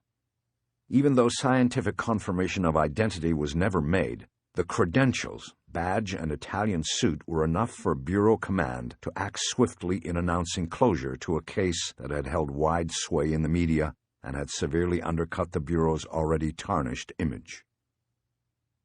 But meantime, a quiet investigation continued into the psychological backgrounding of the killer agent. These were the reports I now read. Led by the Behavioral Sciences Section, the very unit in which Bacchus worked, this investigation seemed more concerned with the question of why he did what he did than with the question of how he was able to do it under the noses of the top experts in the killing field. This investigative direction was probably a protective measure. They looked at the suspect, not the system. The file was replete with reports of investigations into Agent Bacchus's early nurturing, adolescence, and upbringing. Despite the number of crisply written observations, speculations, and summaries, there was very little there, just a few threads unraveled from the full fabric of personality. Bacchus remained an enigma, his pathology a secret. He was the case that the best and brightest ultimately couldn't crack. I sorted through the threads. Bacchus was the son of a perfectionist father, a decorated FBI agent, no less, and a mother he never knew. The father was reported to have been physically brutal to the boy, possibly blaming him for the mother's abandonment of the family, and punished him severely for infractions that included bedwetting and taunting of neighborhood pets. One report came from a 7th-grade classmate who reported that Robert Bacchus had once confided that when he was young, his father punished him for bedwetting by handcuffing him to a towel rack in the bathroom shower enclosure. Another former classmate reported that Bacchus once claimed that he slept each night with a pillow and a blanket in a bathtub because he feared the punishment that wetting the bed might bring. A childhood neighbor reported suspicions that it had been Bacchus who had killed a pet dachshund by cutting the dog in half and leaving its parts in a vacant lot. As an adult, Bacchus exhibited obsessive-compulsive tendencies. He had fixations on cleanliness and order. Many testimonials in this regard came from fellow agents in behavioral sciences. Bacchus was well known in the unit for delaying scheduled meetings for many minutes while he was in the restroom, washing his hands. No one ever saw him eat anything for lunch in the cafeteria at Quantico but a simple grilled cheese sandwich. Every day, a grilled cheese sandwich. He also compulsively chewed gum and would take great pains to make sure he was never out of the juicy fruit brand he liked. One agent described his chewing as measured, meaning he believed that Bacchus may have counted the number of times he chewed each stick of gum, and when a specific number was reached, he would then remove the gum and start over with a fresh stick. There was a report on an interview with a former fiancée. She told the reporting agent that Bacchus required her to shower often and extensively, particularly before and after they made love. She said that while house hunting before the nuptials, he told her he would want to have his own bedroom and bathroom. She called off the marriage and ended the relationship when one time he called her a slob because she had kicked off her high heels in her own living room. The reports were just glimpses of a damaged psyche. They weren't really clues to anything. Whatever Bacchus's strange habits were, they still didn't fully explain why he began killing people. Thousands of people suffer from mild to severe forms of obsessive-compulsive disorder. They don't add killing to their list of personal tics. Thousands were abused as children. They do not then all become abusers. McCaleb had acquired far fewer reports on the reappearance 4 years later of the poet, Bacchus, in Amsterdam. All that was in the file was a 9-page summary report in which the facts of the killings and the forensic findings were recounted. I had skimmed this report before, but now read it closely and found aspects of it tying in with the theory I was formulating about the town of Clear. In Amsterdam, the 5 known victims were men who were tourists traveling alone. This put them in the same profile as the victims known to be buried in Zizix, with the exception of one man who was in Las Vegas with his wife, but away from her when she spent the day in their hotel spa. In Amsterdam, the men were last seen in the city's Resurface zone, where legalized prostitution is carried out in small rooms behind the neon-framed windows where women in provocative clothing offer themselves to passers-by. In 2 of the incidents, the Dutch investigators located prostitutes who reported being with the victims the night before their bodies were found, floating in the nearby Amstel River.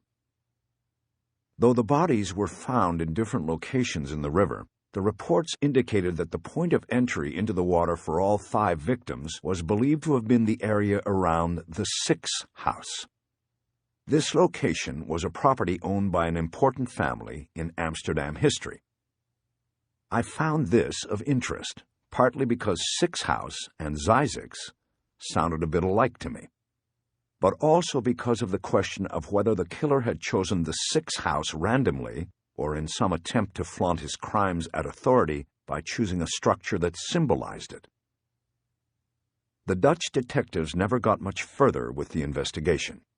They never found the mechanism by which the killer got to the men, controlled them, and killed them. Bacchus would have never even made a blip on their suspect radar if he hadn't wanted to be noticed. He sent the police the notes that asked for Rachel Walling and led to his identity. The notes, according to the summary report, contained information about the victims and crimes that seemingly only the killer would know. One note contained the passport of the last victim. To me, the connection between Amsterdam's Resurface and Clear, Nevada, was obvious. Both were places where sex was legally exchanged for money. But more important, they were places where I assumed men might go without telling others, where they might even take measures to avoid leaving a trail. In some ways, this made them perfect targets for a killer and perfect victims. It added an extra degree of safety to the killer.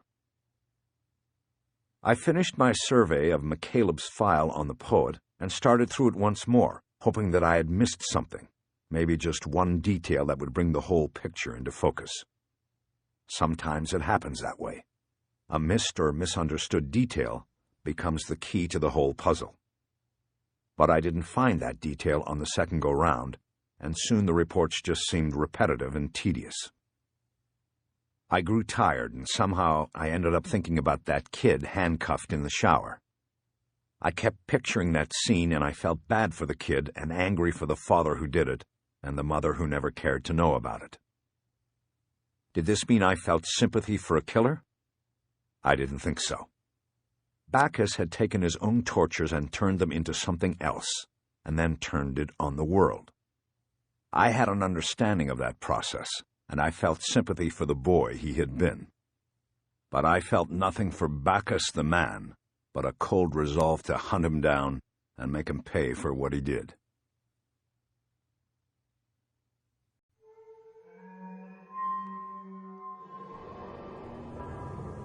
Chapter 28. The place smelled horrible, but Bacchus knew he could live with it. It was the flies that repulsed him the most. They were everywhere, dead and alive, carrying germs and disease and dirt. As he huddled under the blanket, his knees drawn up, he could hear them buzzing in the darkness, flying blind, hitting the screens and the walls, making little sounds. They were out there, everywhere. He realized he should have known that they would come, that they were part of the plan. He tried to block out their sounds. He tried to think and concentrate on the plan. It was his last day here.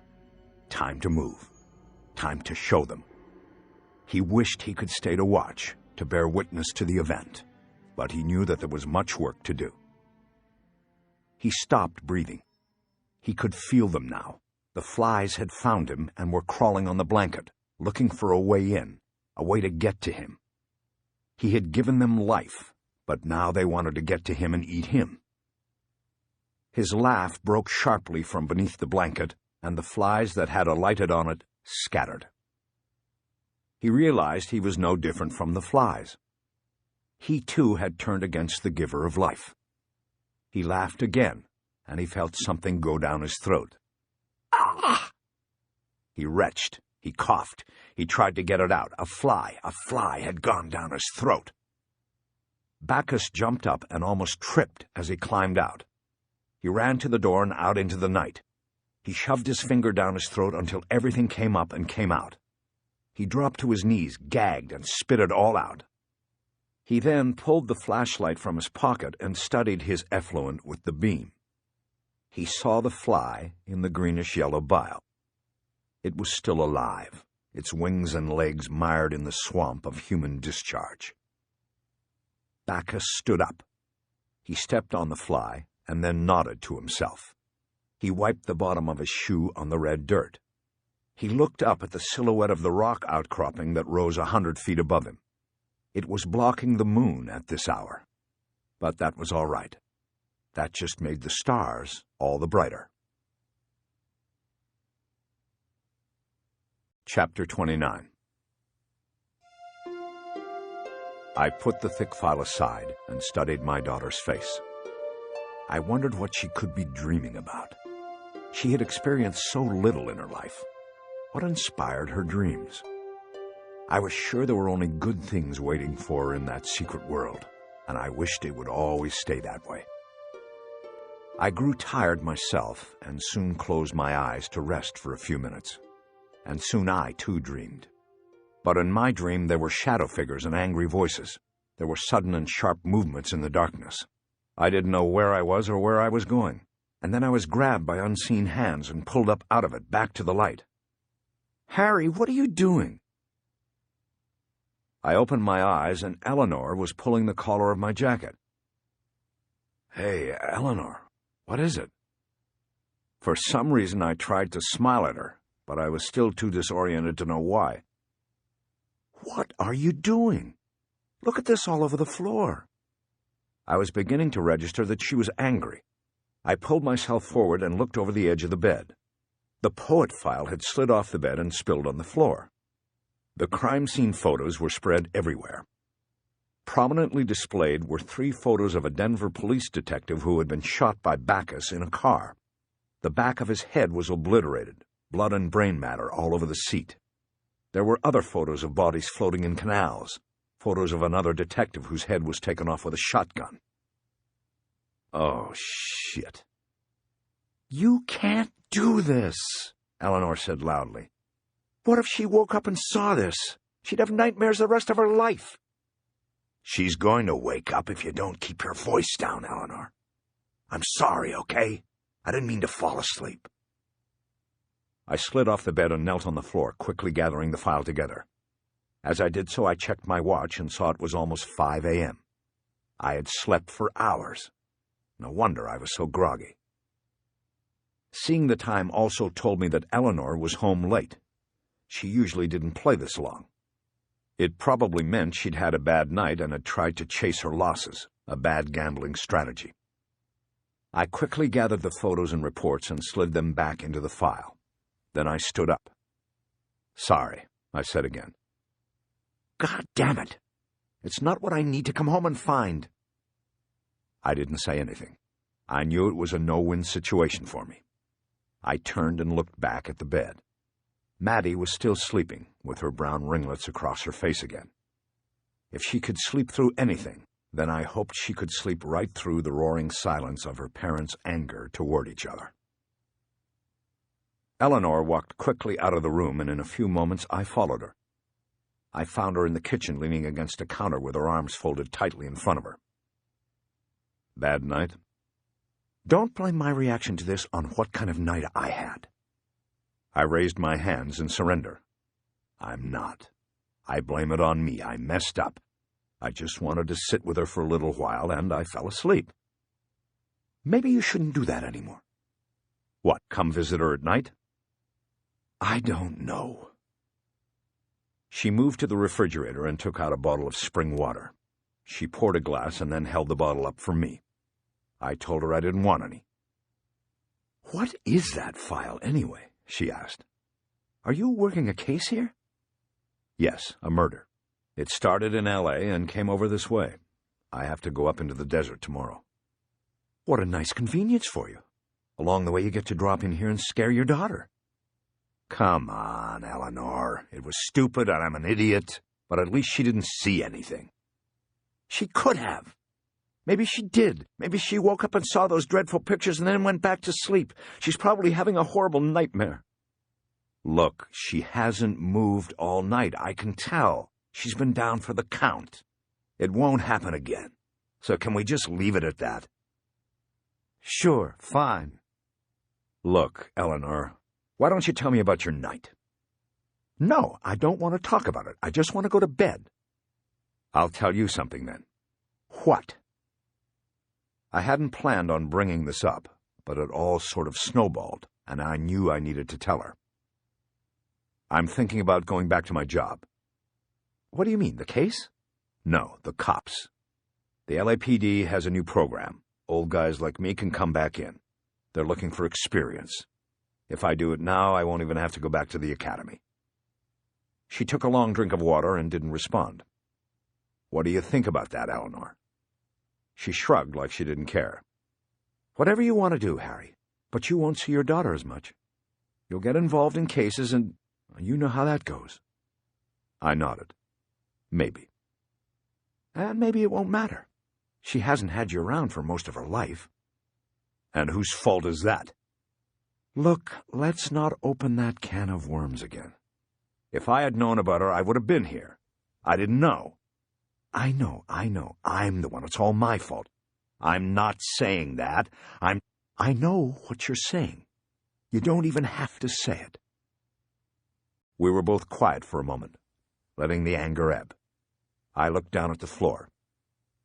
"Maybe she could come over there, too," I said. "What are you talking about?" "What we talked about before, about this place, about her growing up here." She shook her head very deliberately. "And I haven't changed my mind about that. What do you think, that you're going to raise her by yourself? You with middle-of-the-night call-outs, long hours, long investigations, guns in the house, crime scene photo spread all over the floor? Is that what you want for her? You think that's better than Vegas?" "No, I was thinking maybe you could come over there, too." "Forget it, Harry. I'm not talking about this again.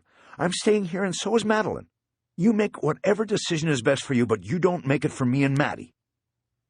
Before I could respond, Marisol stepped into the kitchen, her eyes creased with sleep. She was wearing a white bathrobe with Bellagio written in script on the pocket.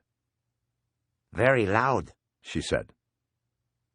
"You're right, Marisol," Eleanor said. "I'm sorry." Marisol went to the refrigerator and got out the water bottle. She poured herself a glass and then put the bottle away. She left the kitchen without further word. "I think you should go," Eleanor said to me. "I'm too tired to talk about this right now." "All right. I'm just going to check on her and say goodbye." "Don't wake her up." No kidding. I went back into my daughter's bedroom. We had left the light on. I sat on the side of the bed closest to her and just watched her sleep for a few moments. Then I brushed back her hair and kissed her cheek. I smelled the scent of baby shampoo in her hair. I kissed her again and whispered goodnight. I turned off the light and then sat there for another couple minutes, watching and waiting. For what, I don't know. I guess maybe I was hoping Eleanor would come in and sit on the bed, too. That maybe we could watch our sleeping daughter together.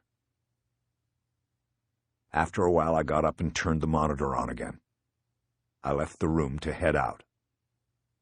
The house was quiet as I walked back through to the front. I didn't see Eleanor. She had gone off to bed, not needing to see me again. I pulled the front door closed and made sure it was locked as I went out. The loud snap of steel on steel had a finality to it that ricocheted through me like a tumbling bullet. Chapter 30. At 8 the next morning, I was in my Mercedes in front of the lobby entrance of the Embassy Suites on Paradise Road. I had 2 large Starbucks coffees in the cup holders and a bag of donuts. I was freshly showered and shaved. I had changed the clothes I slept in. I had gassed up the car and maxed out my withdrawal limit at the station's ATM. I was ready for a day in the desert, but Rachel Walling did not come out through the glass doors. After waiting 5 minutes, I was about to call her when my phone rang first. It was her. "Give me 5 minutes." "Where are you?" "I had to go into the FO for a meeting. I'm driving back now." "What meeting?" "I'll tell you when I see you. I'm on Paradise now." "All right." I closed the phone and waited, looking at the billboard on the back of a cab that was waiting in front of me. It was an advertisement for a floor show at the Riviera. It showed the beautifully proportioned rear ends of a dozen women standing side by side and naked. It made me think about the changing nature of Vegas and what had been mentioned in the Times article on the missing men. I thought about all the people who had moved here on the family ticket, only to have that ticket punched with this and 1,000 other billboards just like it after they got here. A basic G car, a Crown Victoria, pulled up next to me from the opposite direction, and Rachel put down the window. "You want me to drive?" "I want to drive," I said, thinking it would give me a little slice of control over things. She made no argument. She pulled the Crown Vic into a parking space and got into my car. I didn't move the Mercedes. "Are you going to drink both of those coffees?" she asked me. "No, one's for you. Sugar's in the bag. They didn't have cream to go." "I don't use it." She lifted one of the coffees and drank from it. I looked forward out through the windshield. Then I checked the rear view, and I waited. "Well," she finally said, "are we going?" "I don't know. I think we need to talk first." "About what?" "About what is going on." "What do you mean?" "What were you doing at the field office so early? What's going on, Agent Walling?" She let out her breath in annoyance.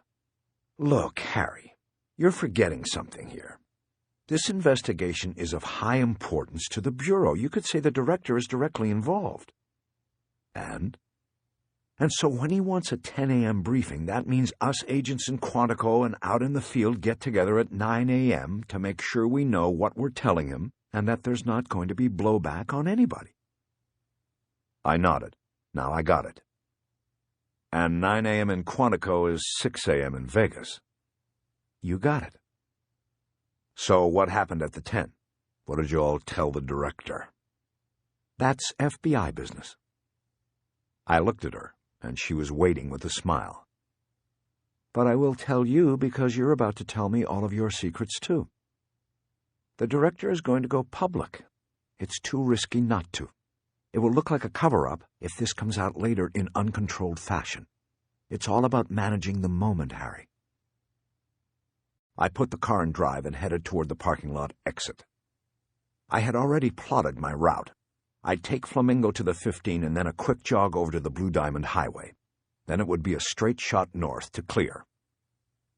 What's he going to say? He'll hold a press conference late this afternoon. He'll announce that Bacchus is apparently alive, and we're out looking for him. He'll hold up the picture Terry McCaleb took of the man who called himself Shandy. Did they check all of that out yet? Yes. There's no trace line on Shandy yet. It was probably just a name he gave Terry. But photographic analysis and comparison of the photos Terry took and photos of Bacchus are underway as we speak. The initial report is they're going to come in as a match. It was Bacchus. And Terry didn't recognize him. Well, he obviously recognized something. He took the pictures, so there was some sort of suspicion. But the guy had a beard, hat, and glasses. The analyst on it said he'd also changed his nose and teeth, and maybe had cheek implants. There's a lot of things he could have done, even a surgery that would have changed his voice. Look, I looked at the photos and didn't see it for sure, and I worked directly with Bacchus for 5 years, much longer than Terry. Terry got moved out to L.A. to man the behavioral sciences outpost. Any idea where he got all of that done? We're pretty sure we know. About 6 years ago, the bodies of a surgeon and his wife were found in their burned-out home in Prague. The home had a surgical suite and the doctor was the subject of an Interpol intelligence file. The wife was his nurse. He was suspected of being a face man, a surgeon who would change your face for a certain price.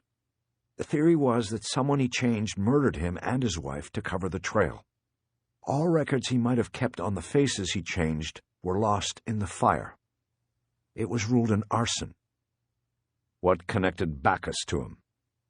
Nothing for sure, but as you can imagine, everything Bacchus did or touched as an agent was gone over once he was revealed.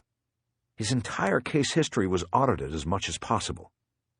He did a lot of consulting on cases abroad, part of the FBI image machine. He went to places like Poland, Yugoslavia, Italy, France, you name it. He went to Prague? She nodded. He went to Prague on a case to consult.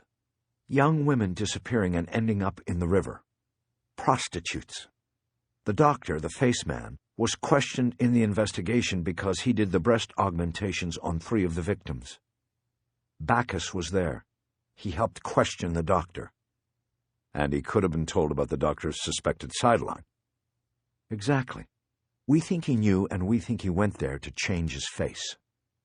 That wouldn't have been easy. His real face was on the front of every newspaper and magazine back then. Look, Bob Bacchus is a psychopathic killer, but he is a very smart psychopath. Outside of the made-up guys in books and movies, nobody's ever been smarter at this. Not even Bundy. We have to assume that he had an escape plan all along, from day one. When I put him out that window 8 years ago, you better believe he already had a plan in place. I'm talking about money, IDs, whatever he would need to reinvent himself and get away. He probably carried it with him. We assume from L.A. he made his way back east first, and then split to Europe. He burned down his condo, I said. Right. We give him credit for that, which puts him in Virginia 3 weeks after I shot him in L.A. That was a shrewd move. He torched the place and then got to Europe, where he could lie low for a while, change his face, and then start again. Amsterdam. She nodded. The first killing in Amsterdam occurred 7 months after the face man burned in Prague. I nodded. It all seemed to fit together. Then I thought of something else. How is the director going to announce the surprise that Bacchus is alive when 4 years ago you had Amsterdam? He's got all kinds of deniability on that. First and most important, that was another director's watch, so he can lay anything he needs to off on him. That's FBI tradition. But realistically, that was another country, and it wasn't an investigation we were running, and it was never absolutely confirmed. We had handwriting analysis, but that was really it, and that is not in the same league as fingerprinting or DNA when it comes to confirming. So the director can simply say nothing was for sure about Bacchus in Amsterdam. Either way, he's safe. He just has to worry about the here and the now. Manage the moment. FBI 101. And you people are going along with his going public? No, we asked for a week. He gave us the day. The press conference is at 6 p.m. Eastern Time. Like anything's going to happen today. Yeah, we know. We're fucked. Bacchus will probably go under, change his face again, and not turn up for another 4 years. Probably. But the director won't get hit with any blowback on it. He'll be safe. We were silent for a few moments thinking about that. I could understand the director's decision, but it certainly helped him more than it helped the investigation. We were on the 15, and I was pulling into the exit lane for the Blue Diamond Highway. What happened at the 9 a.m., before the director's meeting? The usual round robin. Updates from every agent. And there's not a lot that is new. A few things. We talked about you mostly. I'm counting on you, Harry. For what? For a new lead here. Where are we going? Do they know we're riding together, or are you still supposed to be watching me as in watching me? I think they would prefer the latter. In fact, I know they would. But that would be boring, and besides, like I said, what are they going to do to me if they find out I'm riding with you? Send me back to Minot? BFD. I got to like that place. Minot might not be a big fucking deal, but maybe they'll send you someplace else. Don't they have bureau offices in Guam and places like that? Yes, but it's all relative. I heard Guam isn't that bad. A lot of terrorism angles, which is all the rage. And after 8 years in Minot and Rapid City, a change like that might not be bad, no matter what the investigations are about.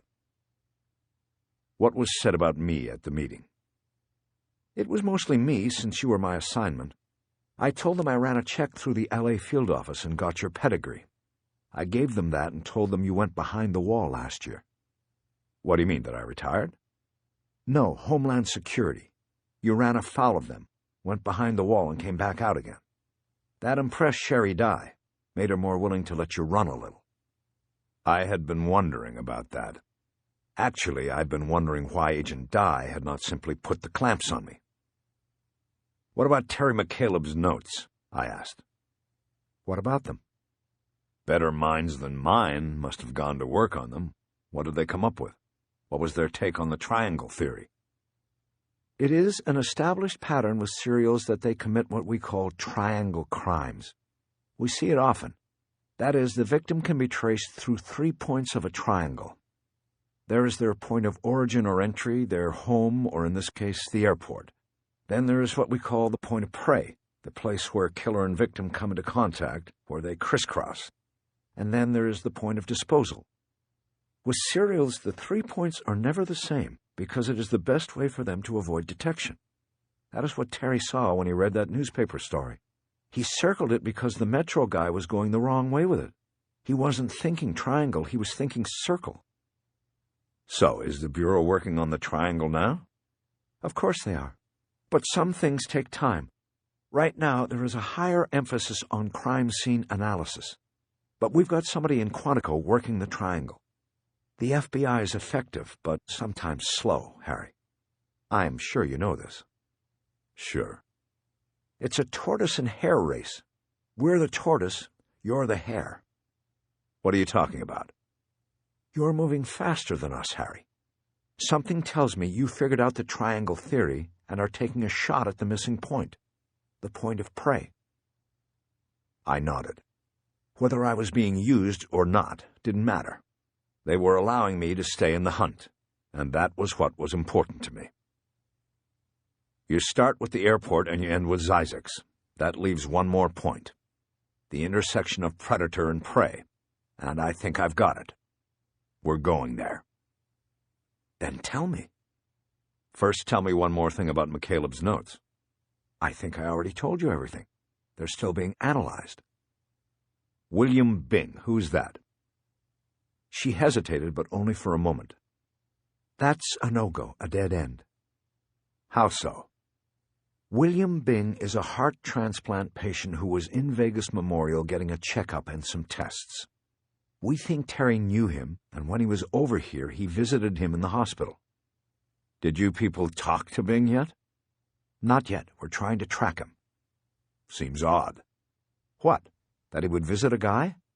No, not that. I mean that he would write that on the file if it wasn't connected to the case. Terry wrote stuff down. It's pretty obvious from all his files and notebooks that he wrote stuff down. If he was coming over here to work on this, then maybe he wrote Bing's name and the hospital number down on the file so he wouldn't forget to visit or call him. Could be a lot of reasons. I didn't respond. I still had trouble seeing it. How did he know the guy? We don't know. Maybe the movie. Terry got hundreds of letters from transplant people after that movie came out. He was sort of a hero to a lot of people in the same boat as he was. As we headed north on Blue Diamond, I saw a sign for the Travel America truck stop and remembered the receipt I'd found in Terry McCaleb's car. I pulled in, even though I had gassed up the Mercedes after leaving Eleanor's house that morning. I stopped the car and just looked at the travel complex. What is it? You need gas? No, we're fine. It's just that McCaleb was here. What is this? You getting a psychic reading or something? No, I found a receipt in his car. I wonder if this means he went up to Clear. To Clear what? No, the town of Clear. That's where we're going. Well, we might never know unless we get up there and ask some questions. I nodded and pulled the car back onto Blue Diamond and started north again. Along the way, I told Rachel my theory of the theory. That is, my take on McCaleb's triangle and how Clear fit into it. I could tell that my telling it drew her interest. She may have even been excited about it. She agreed with my take on the victims and how and why they may have been chosen. She agreed that it appeared to mirror the victimology, her word, in Amsterdam. We brainstormed for an hour on it and then grew quiet as we started to get close. The barren, rugged landscape was giving way to outposts of humanity, and we began to see billboards advertising the brothels that waited just ahead. "Have you ever been to one of these?" Rachel asked me. No. I thought about the steam and cream tents in Vietnam, but didn't bring them up. I didn't mean like as a customer, but as a cop. Still, no. But I tracked a few people through them, and by that I mean by credit cards and other means. We're not going to find the people here overly cooperative. At least I never did by phone. And calling in a local sheriff is a joke. The state collects taxes from these joints. A big chunk of it goes back to the home county. I get it. So, how do we handle it? Almost smiling because she had used the word we, I threw the question back at her. I don't know, she said. I guess we just go in through the front door. Meaning we play it straight and just go in and ask our questions. I wasn't sure it was the right way to go, but she had a badge, and I didn't. We cleared the town of Pahrump, and in another 10 miles came to an intersection where a sign with Clear on it and an arrow to the left was posted. I turned, and the asphalt soon gave way to a crushed rock road that kicked up a flume of dust behind my car. The town of Clear could see us coming from a mile away. That is, if it was looking for us. But the town of Clear, Nevada, turned out to be little more than a trailer park. The gravel road led us to another intersection and another sign with an arrow. We turned north again and soon came to a clearing where an old trailer sat with rust dripping from its rivets. A sign running along the top edge of the trailer said, "Welcome to Clear. Sports bar open. Rooms for rent." There were no cars parked in the clearing in front of the bar. I drove on past the welcome wagon, and the new road curved into a neighborhood of trailer homes baking like beer cans in the sun. Few were in better shape than the welcome wagon. Eventually, we came to a permanent structure that appeared to be a town hall, as well as the location of the spring the town was named for. We kept going, and were rewarded by another arrow on another sign, this one reading simply, "Brothels." Nevada licenses over 30 brothels across the state. In these places, prostitution is legal, controlled, and monitored. We found 3 of those state-licensed businesses at the end of the road in Clear. The gravel road widened into a large turnaround, where 3 similar-looking and designed brothels sat waiting for customers. They were called Sheila's Front Porch, Tawny's High Five Ranch, and Miss Delilah's House of Holies. "Nice," Rachel said as we surveyed the scene. "Why are these places always named after women, as if women actually own them?" You got me. I guess Mr. Dave's House of Holies wouldn't go over so well with the guys. Rachel smiled. "You're right. I guess it's a shrewd move. Name a place of female degradation and slavery after a female, and it doesn't sound so bad, does it? It's packaging." Slavery? Last I heard, these women were volunteers. Some of them are supposedly housewives who come up from Vegas. If you believe that, then you are naive, Bosch. Just because you can come and go doesn't mean you're not a slave. I nodded thoughtfully, not wanting to get into a debate with her about this subject, because I knew it would bring me back to examining and questioning things in my own past. Rachel apparently wanted to drop it there, too. "So, which one do you want to start with?" she asked. I pulled the car to a stop in front of Tawny's High Five Ranch. It didn't look like much of a ranch. It was a conglomeration of 3 or 4 trailers that were connected by covered walkways. I looked to my left and saw that Sheila's front porch was of similar design and configuration, and it had no front porch. Miss Delilah's to my right was the same, and I got the distinct impression that the three seemingly separate brothels were not competitors, but rather branches of the same tree. "I don't know," I said. "Looks like eeny, meeny, miny, mo to me." Rachel cracked her door open. "Wait a second," I said. "I've got this." I handed her the file of photos Buddy Lockridge had brought to Vegas the day before. Rachel opened it and saw the front and side shots of the man known as Shandy, but presumed to be Robert Backus. "I'm not even going to ask where you got these." "Fine, but you carry them. It will have more weight coming from you, since you've got the badge. For the moment, at least." "Did you bring the photos of the missing men?" "Yes, I've got them." "Good." She took the file and got out of the car. I did likewise. We both walked around to the front of the car, where we stopped for a moment and surveyed the three brothels again.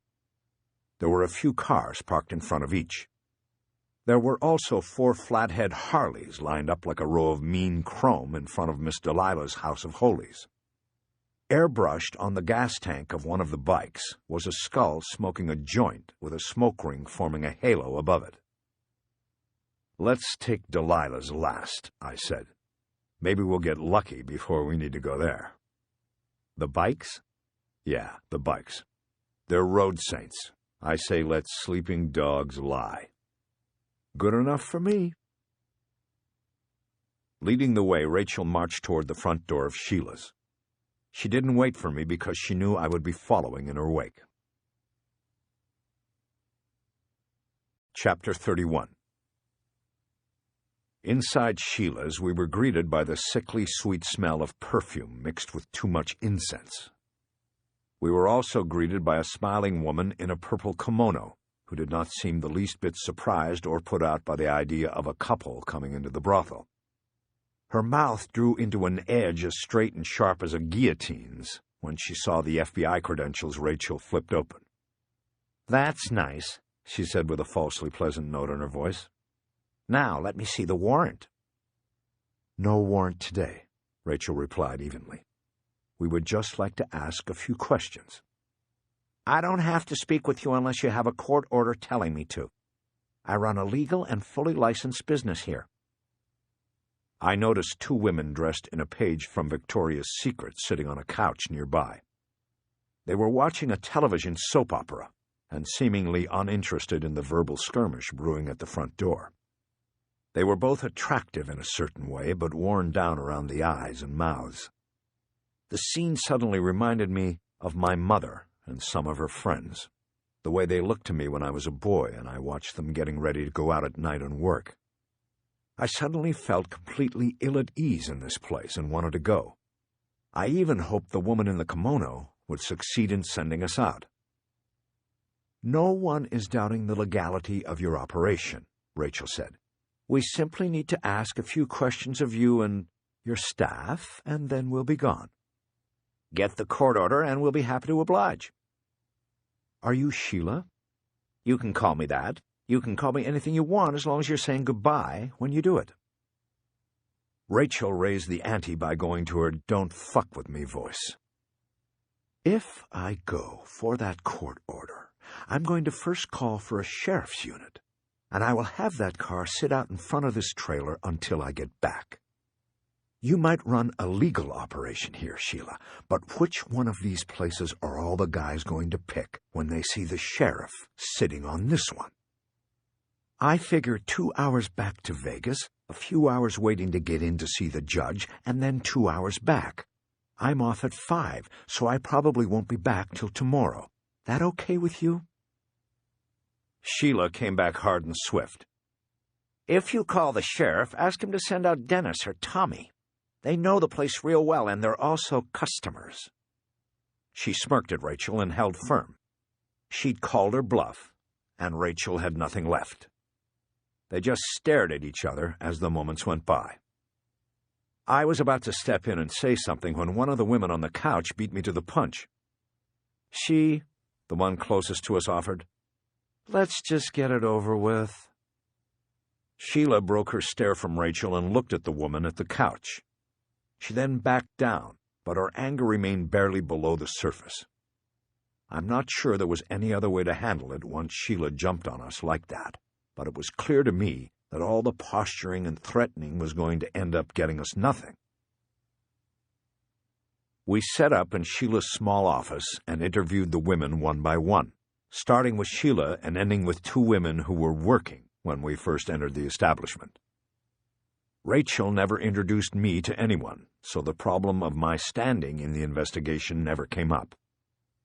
Uniformly, the women could not or would not identify any of the missing men who ended up in the ground in Zizek's, and the same went for the photographs of Shandy on McCaleb's boat.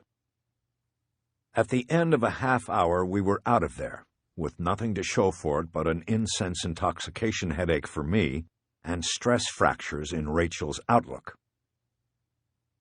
Disgusting, she said as we walked down the pink sidewalk toward my car. What? That place. I don't know how anyone could do that. I thought you said they were slaves. Look, it's not your job to throw things back at me. Right.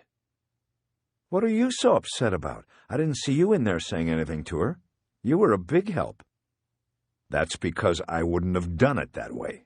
2 minutes into that place, I knew we wouldn't get anything. Oh, and you would have?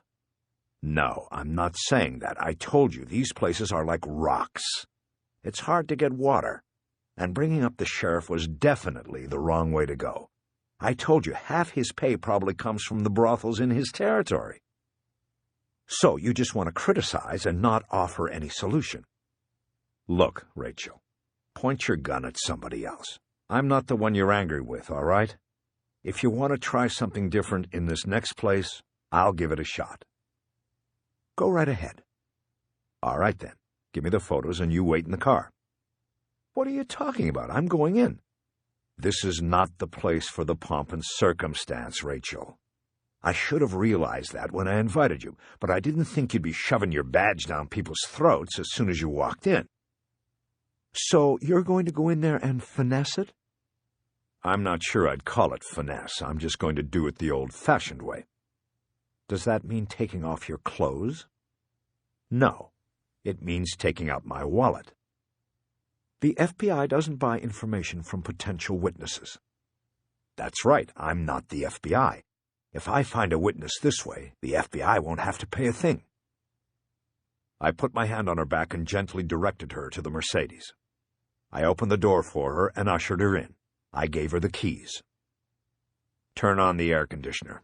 Either way, this shouldn't take too long.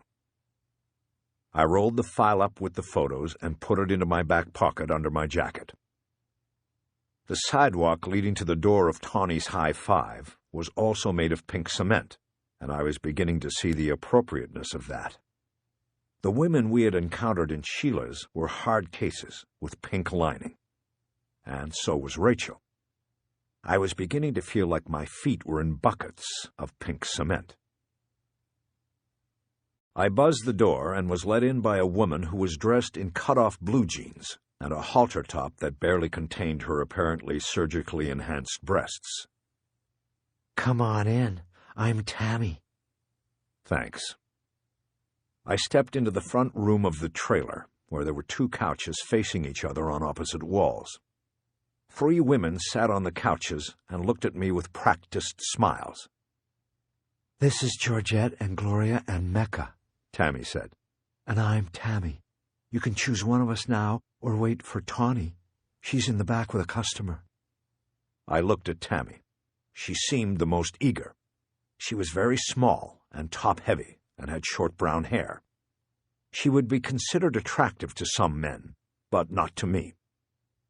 I told her she would do just fine, and she led me back through a hallway that turned to the right and into another trailer. There were 3 private rooms on the left, and she went to the third one and used a key to open it. We went in, and she closed the door, but didn't lock it. There was barely enough room to stand because a king-size bed took up most of the space. Tammy sat down on the bed and patted the spot next to her. I sat and she reached to a shelf full of well-thumbed mystery novels and pulled down what looked like a restaurant menu and gave it to me. It was a thin folder with a caricature drawing on the front. It showed a naked woman on her hands and knees and bent over, turning to look back at and wink at the man who was entering her from the rear.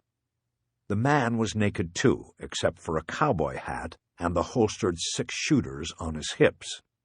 One hand was up in the air and holding a lasso. The rope rose above the couple and formed the words, "Tawny's High Five." "You can get a t-shirt with that on it," Tammy informed me. $20. "Great," I said, as I opened the folder. It turned out that it was a menu of sorts. It was personalized to Tammy. It contained a single sheet of paper with 2 columns on it. One listed the sexual acts she was willing to perform and the lengths of individual sessions, and the other listed the prices these services would cost the customer. After 2 of the listed sexual acts were asterisks. At the bottom it was explained that an asterisk denoted a personal specialty. "So," I said, staring at the columns, "I think I might need a translator for some of these." "I'll help you. Which ones?" "How much is it just to talk?" "What do you mean? Like talk dirty to you? Or you talk dirty to me?" "No, just talk. I want to ask you about a guy I'm looking for. He's from around here." Her posture changed. She sat up straighter, and in doing so put a couple inches of space between us, which was fine because her perfume was searing my already incense-burned nasal plates. "I think you better talk to Tawny when she's finished." "I want to talk to you, Tammy. I've got $100 for 5 minutes. I'll double it if you give me a line on this guy." She hesitated as she thought about it. $200 wouldn't even cover an hour's work, according to the menu. But I had a feeling the menu prices were negotiable, and besides, there was nobody lined up on the pink cement to get in here. "Somebody's going to take my money here," I said. "It might as well be you." "Okay, but it has to be quick. If Tawny finds out you ain't a paying customer, she's going to kick you out and put me at the back of the line." Now I understood. She had answered the door because she was up. I could have picked from any of the women on the couches, but Tammy got the first shot at me. I reached into my pocket for my money and gave her the 100.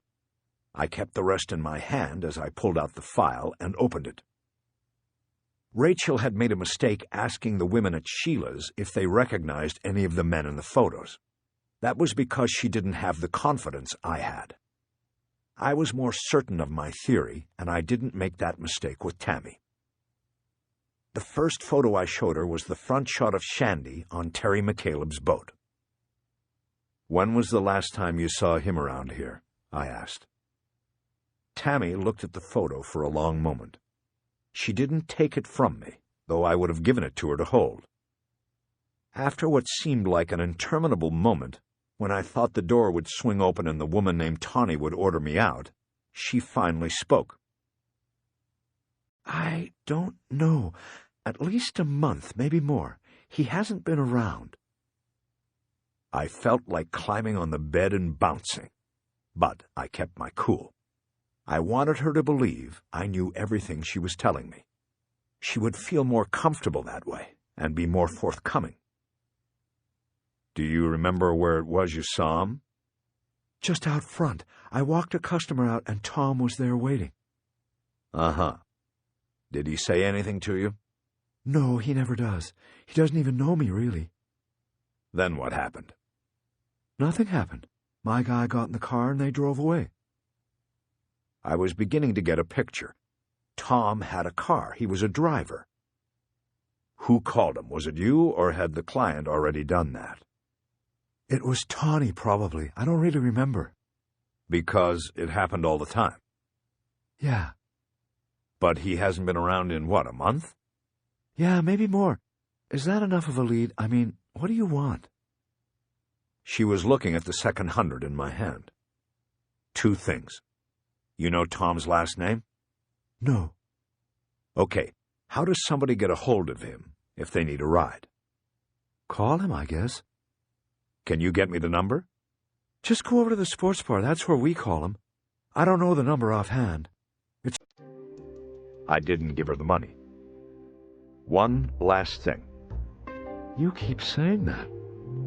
I know, but I mean it this time.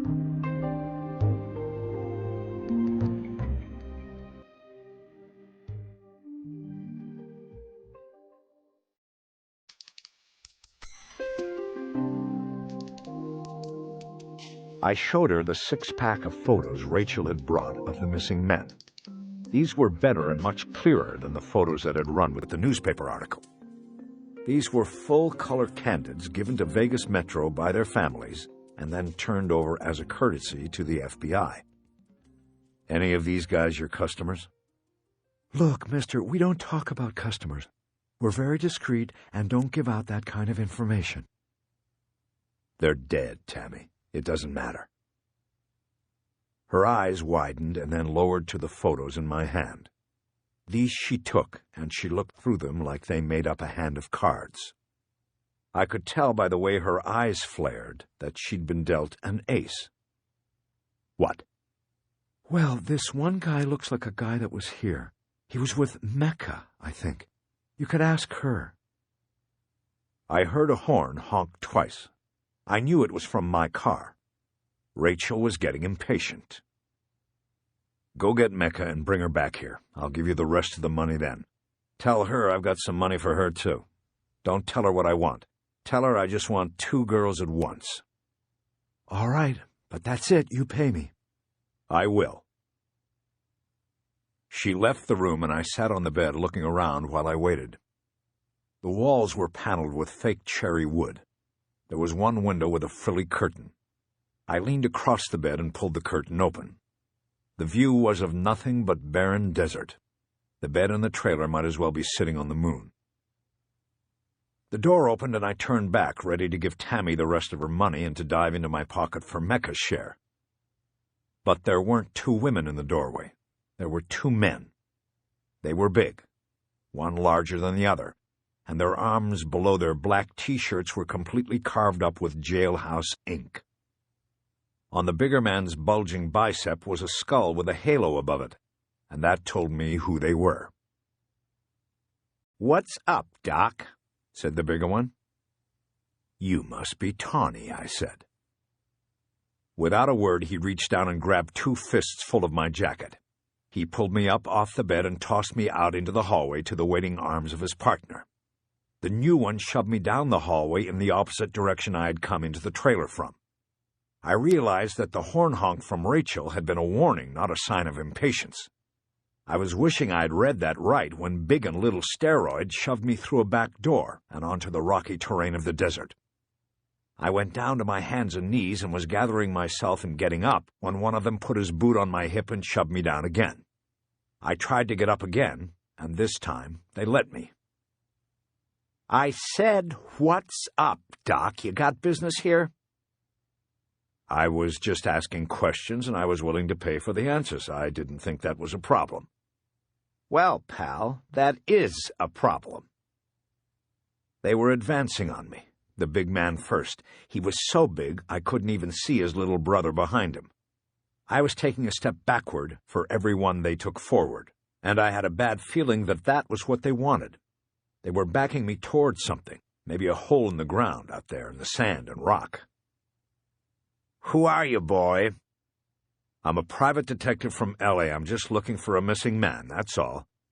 "Yeah, well, people who come here don't want to be looked for." "I understand that now. I'll just clear out of here and you won't—" "Excuse me." We all stopped. It was Rachel's voice. The bigger man turned back toward the trailer, and his shoulder lowered a few inches. I could see Rachel coming out the back door of the trailer. Her hands were at her sides. "What's this? You bring your mother?" Big Steroid said. Something like that. While he was looking at Rachel, I clasped my hands together and swung a sledgehammer into the back of his neck. He went forward and into his partner, but the blow was nothing more than a surprise attack. He didn't go down.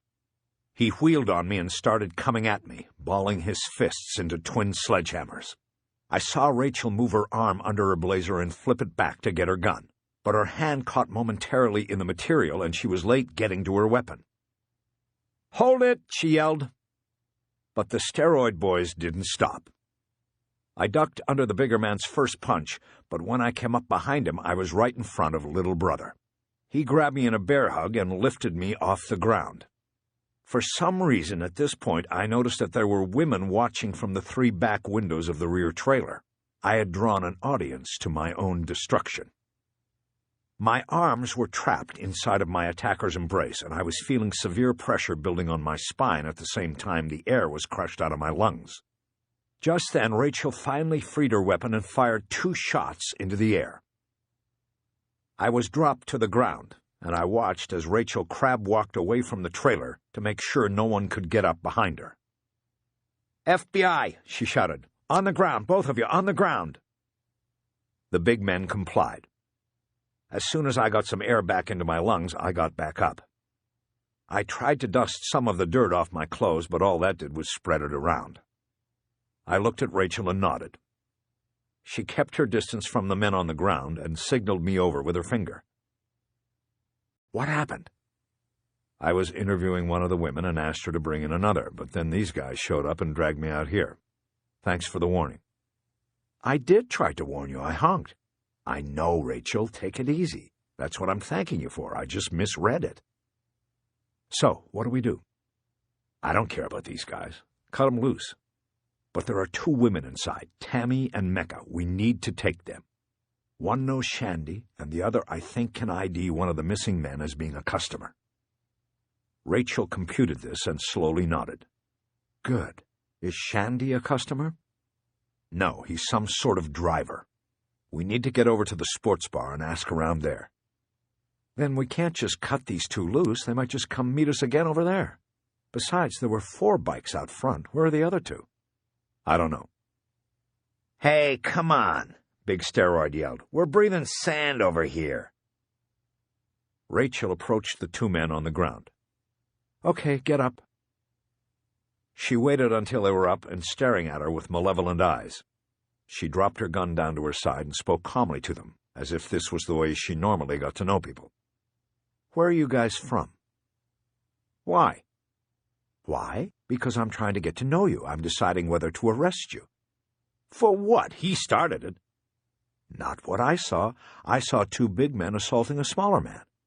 "He was trespassing." "Last I checked, trespassing was not a valid defense of assault. If you want to see if I'm wrong, then keep—" "Parump." "What?" "Parump." "And do you own these 3 operations?" "Nah, we're just security." "I see. Well, I'll tell you what. If you 2 find the other 2 whose bikes are out front and go back to Parump, then we'll let bygones be bygones here." "That's not fair. He was in there asking—" "I'm the FBI. I'm not interested in what's fair. Take it or leave it." After a moment, the bigger man broke from his stance and started walking toward the trailer. The smaller big man followed. "Where are you going?" Rachel barked. "We're leaving, like you told us." "Good. Make sure you put on your helmets, gentlemen." Without looking back, the bigger man raised a brawny arm and shot us a bird as he walked. The smaller big man saw this and did the same. Rachel looked at me and said, "I hope this works." Chapter 32. The women in the back seat were angry, but Rachel didn't care. This was the closest she had been, the closest anybody had been to Bacchus since that night in Los Angeles, the night she had watched him crash backward through the glass and into the void that seemed to swallow any trace of him. Until now.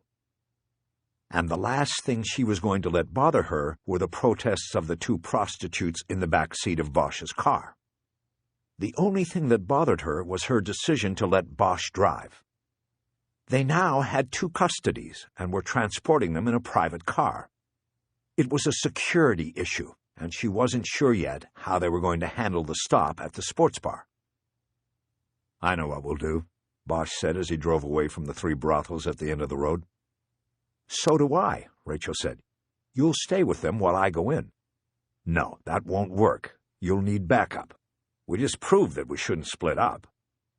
Then what? I turn on the child locks on the back doors. They won't be able to open them.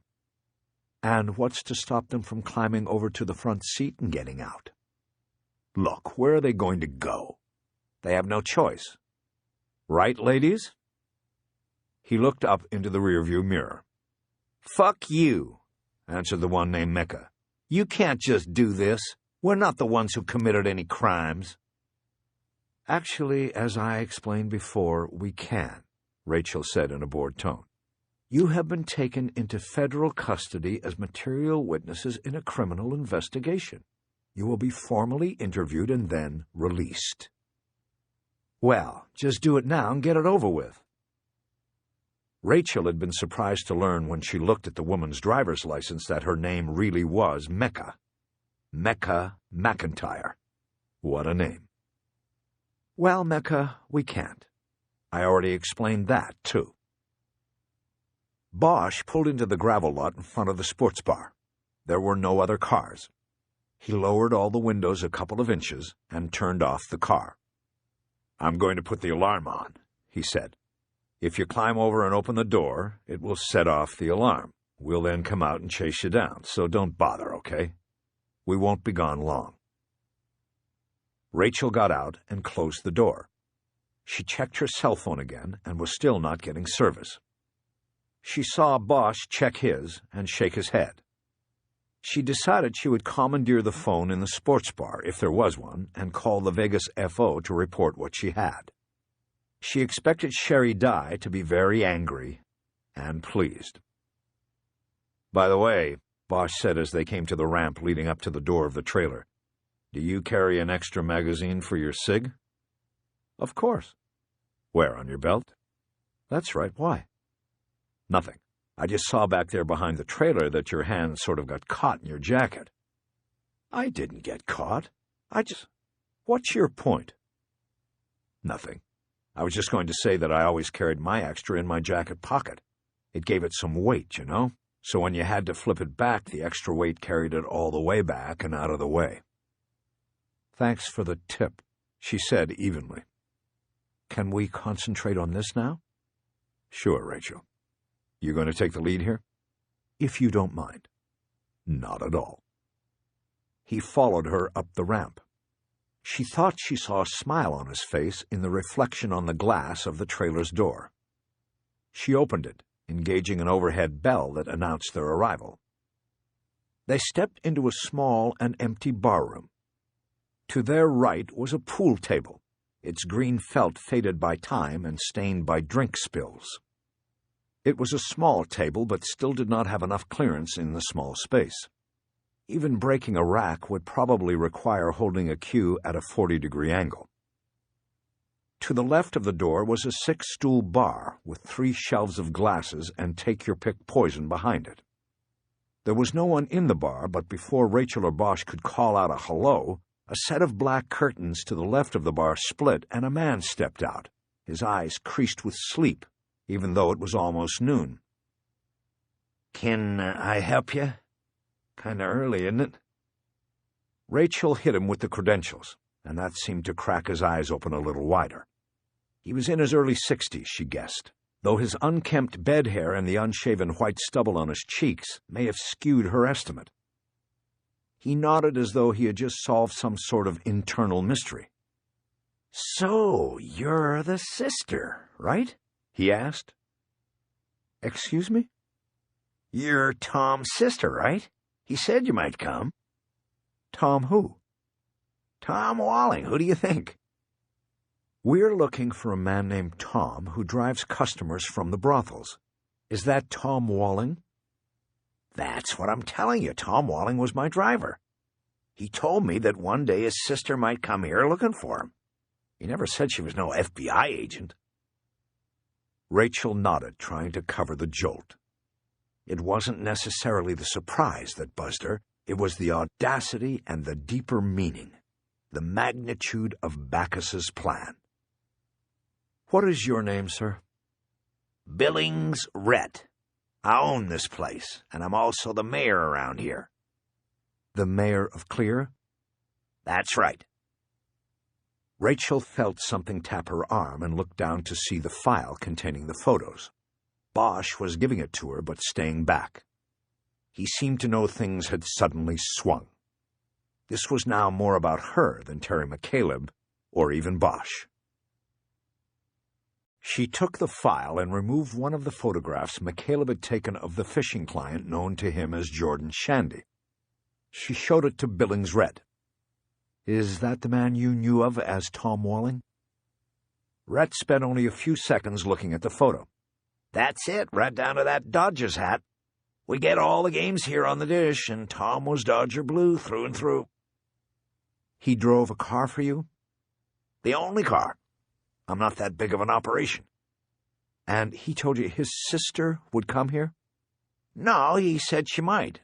And he gave me something." He turned and looked at the shelves behind the bar. He saw what he was looking for and reached up to the top shelf.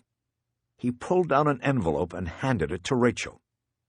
The envelope left a rectangle in the dust on the glass shelf. It had been up there a while. The envelope had her full name on it. She turned her body slightly as if to shield it from Bosch and started to open it. "Rachel," Bosch said, "should you process it first?" "It doesn't matter.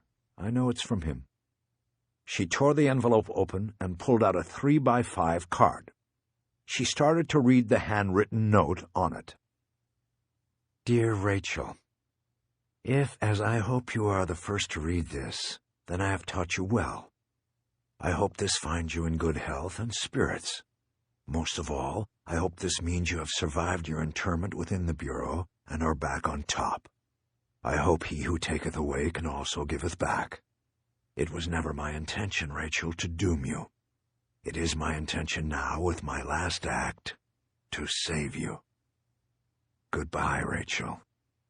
R." She reread it quickly and then handed it over her shoulder to Bosch. As he read, she continued with Billings Red. "When did he give you that, and what exactly did he say?" "It was about a month ago, give or take a few days, and it was when he told me he was leaving. He paid me the rent, said he wanted to keep the place, and he gives me the card and says that it's for his sister, and that she might come by looking for him. And here you are." "I'm not his sister," she snapped at him. "When did he first come to Clear?" Hard to remember. 3 or 4 years ago." "Why did he come here?" Rhett shook his head. "Beats me. Why do people go to New York City? Everybody's got their reasons. He didn't share his particular reason with me." "How did he end up driving for you?" "He was in here shooting balls one day, and I asked him if he needed some work. He said he wouldn't mind, and it went from there. It's not a full-time gig, just when we get a call for somebody looking for a ride.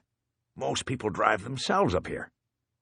"And back then, 3 or 4 years ago, he told you his name was Tom Walling?" "No, he told me that when he rented the trailer from me. That was when he first got here." "What about a month ago? Did you say he paid rent and then left?" "Yeah, he said he'd be back and wanted to keep the place. He rented it up through August. But he went traveling, and I haven't heard from him." From outside the trailer, an alarm sounded. The Mercedes. Rachel turned to Bosch, but he was already heading to the door. "I got it," he said. He went through the door, leaving Rachel alone with Rhett. She turned back to him. "Did Tom Walling ever tell you where he came from?" "Nah, he never mentioned it. He didn't talk much." "And you never asked?" "Honey, you don't ask questions in a place like this. People that come here, they don't like answering questions. Tom, he liked to do the driving and pick up a few bucks, and every now and then he'd come in and shoot a game by himself. He didn't drink, just chewed gum. He never messed with the whores, and he was never late on a pickup. All that was fine by me. The guy I got driving now, he's always—" "I don't care about the guy you've got now." The bell rang behind her, and she turned to see Bosch coming through. He nodded to her, telling her everything was all right. "They tried the door. I guess the child lock doesn't work." She nodded and turned her attention back to Rhett, proud mayor of a brothel town. "Mr. Rhett," she asked, "where is Tom Walling's place?" "He's got the single wide on the ridge west of town." Rhett smiled, revealing a rotten tooth on the front lower row, and continued. "He liked being outside of town. He told me he didn't like being so close to all the excitement around here. So I set him up out there, behind Titanic Rock." "Titanic Rock?" "You'll know when you get there, if you saw the movie. One of these smart-ass rock climbers that comes out here marked it, too. You'll see it. Just take the road behind this place west, and you'll be all right. Just look for the ship going down." Chapter 33. I was outside with the two women in the Mercedes, running the air conditioning and cooling them down. Rachel was still inside on the bar's phone talking to Sherry Dye and coordinating the arrival of backup. My guess was that agents would soon drop out of the sky in helicopters and descend on clear Nevada in force. The trail was fresh. They were close. I tried to talk to the two girls. It was hard to think of them as women despite what they did for a living, and even though they were old enough. They probably knew everything there was to know about men, but they didn't seem to know anything about the world. In my mind, they were just girls who had taken wrong turns or been kidnapped and taken away from womanhood. I was beginning to understand what Rachel had said earlier. "Did Tom Walling ever come into the trailer and hire any of the girls?" I asked. "Not that I seen," Tammy said. "Somebody said he was probably queer or something," Mecca added. "Why did they say that?" "'Cause he lived like a hermit or something," Mecca replied. "And he never wanted no pussy even though Tawny would have thrown him some on the house, like with the other drivers." "Are there a lot of drivers?" "He was the only one from around here," Tammy said quickly, apparently not liking Mecca in the lead. "The others come up from Vegas. Some of them work for the casinos." "If there are drivers down there, how come somebody would hire Tom to go all the way down and get them?" "They didn't," Mecca said. "Sometimes they did," Tammy corrected. "Well, sometimes, the dummies. But mostly we called for Tom if somebody got dropped off and stayed a while or rented one of old Billings' trailers and then needed a ride back 'cause his ride was long gone. The casino rides don't wait around too long, unless you're one of those high rollers, and then probably—" "And then what?" "Then you wouldn't come to Clear in the first place." "They got prettier girls in Pahrump," Tammy said matter-of-factly, as if it was strictly a business disadvantage and not something that bothered her personally. "And it's a bit closer and the pussy costs more," Mecca said. "So what we get up in Clear is your cost-conscious consumer." Spoken like a true marketing expert. I tried to get the conversation back on track. So, for the most part, Tom Walling came over and drove customers back to Las Vegas or wherever they came from. Right. Right. And these guys, these customers could have been totally anonymous? You don't check IDs, right? The customers could use whatever name they wanted when they came in there. Uh-huh, unless they look like maybe they ain't 21 yet. Right. We check the ID of the young ones. I could see how it could be done, how Bacchus could have sized up brothel customers as his victims. If it appeared they had taken measures to guard their identities and hide that they had made the trip to Clear, then they had inadvertently made themselves perfect victims. It also played into what was known about the demons that drove his killing spree. The profile work in the Poet file indicated that Bacchus's pathology was wrapped up in his relationship with his father, a man who on the outside held the vaunted image of FBI agent, hero and good man, but on the inside was a man who abused his wife and son to the extent that one fled the home because she could, while the one who couldn't get away was left to retreat into a world of fantasies involving the killing of his abuser. I realized there was something missing. Lloyd Rockland, the victim who had rented a car. How did he fit in if he didn't need a driver? I opened the file Rachel had left in the car and pulled out the photo of Rockland. I showed it to the women. This guy. Do either of you recognize him? His name was Lloyd. Was? Mecca asked. Yeah, that's right, was. Lloyd Rockland. He's dead. Do you recognize him? Neither of them did. I knew it was a long shot. Rockland disappeared in 2002. I tried to think of an explanation that would allow Rockland to fit into the theory. You serve alcohol in there, right? If the customer wants it, we can provide it, Mecca said. We got a license. Okay, what happens when a guy drives all the way up from Vegas and gets too drunk to drive home? He can sleep it off, she responded. He can take a room if he pays for it. What if he wants to get back? What if he needs to get back? He can call over here and the mayor will take care of it. The driver will take him back in his car, and then the driver just catches a ride back like with one of the casino cars or something. It works out. I nodded. It worked out for my theory as well. Rockland could have gotten drunk and had to be driven back by the driver, Bacchus. Only he wasn't driven back to Vegas. I knew I would have to ask Rachel to check the remains identified as Rockland's for a high alcohol level. It would be another confirmation. Mister, are we going to have to stay here all day? Mecca asked. I don't know, I said as I looked up at the trailer door. Rachel tried to keep her voice low because Billings Rhett was at the other end of the bar acting like he was doing a crossword puzzle when she knew he was trying to listen to and understand everything she was saying, and that could be heard from the phone. What's the ETA? She asked. We'll be in the air within 20 and then another 20 to you, Sherry Dye said. So sit tight, Rachel. Got it. And Rachel, I know you. I know what you will want to do. Stay out of the suspect's trailer until we can go in there with an ERT. Let them do their job. Rachel almost told Dye that the fact was that she didn't know her, that she couldn't begin to understand the first thing about her. But she didn't. Got it, she said instead. What about Bosch? Dye asked next. What about him? I want him kept away from this. That will be sort of hard since he found the place. This is all because of him. I understand that, but we would have gotten there eventually. We always do.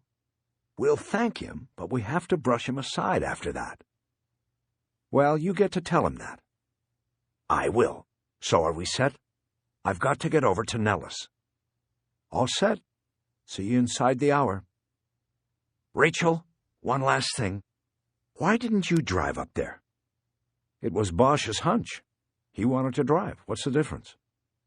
You were giving him control of the situation, that's all. That's second-guessing after the fact. We thought we might get a line on the missing men, not be led right to, "That's fine, Rachel. I shouldn't have brought it up. I have to go." Dye hung up on her end. Rachel couldn't hang up because the phone was stretched from the back wall and over the bar. She held it up to Rhett, and he put down his pencil and came over. He took the phone and hung it up. "Thank you, Mr. Rhett. In about an hour, a couple helicopters are going to land here, probably right in front of this trailer. Agents will want to talk to you, more formally than I did.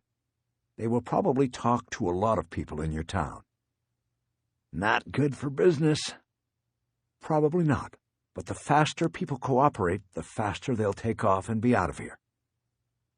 She didn't mention anything about the horde of media that would also probably descend on the place once it was revealed publicly that the little brothel town in the desert was where the poet had holed up unnoticed for all of these years and had chosen his latest victims. If the agents ask where I am, tell them I went up to Tom Walling's trailer, okay?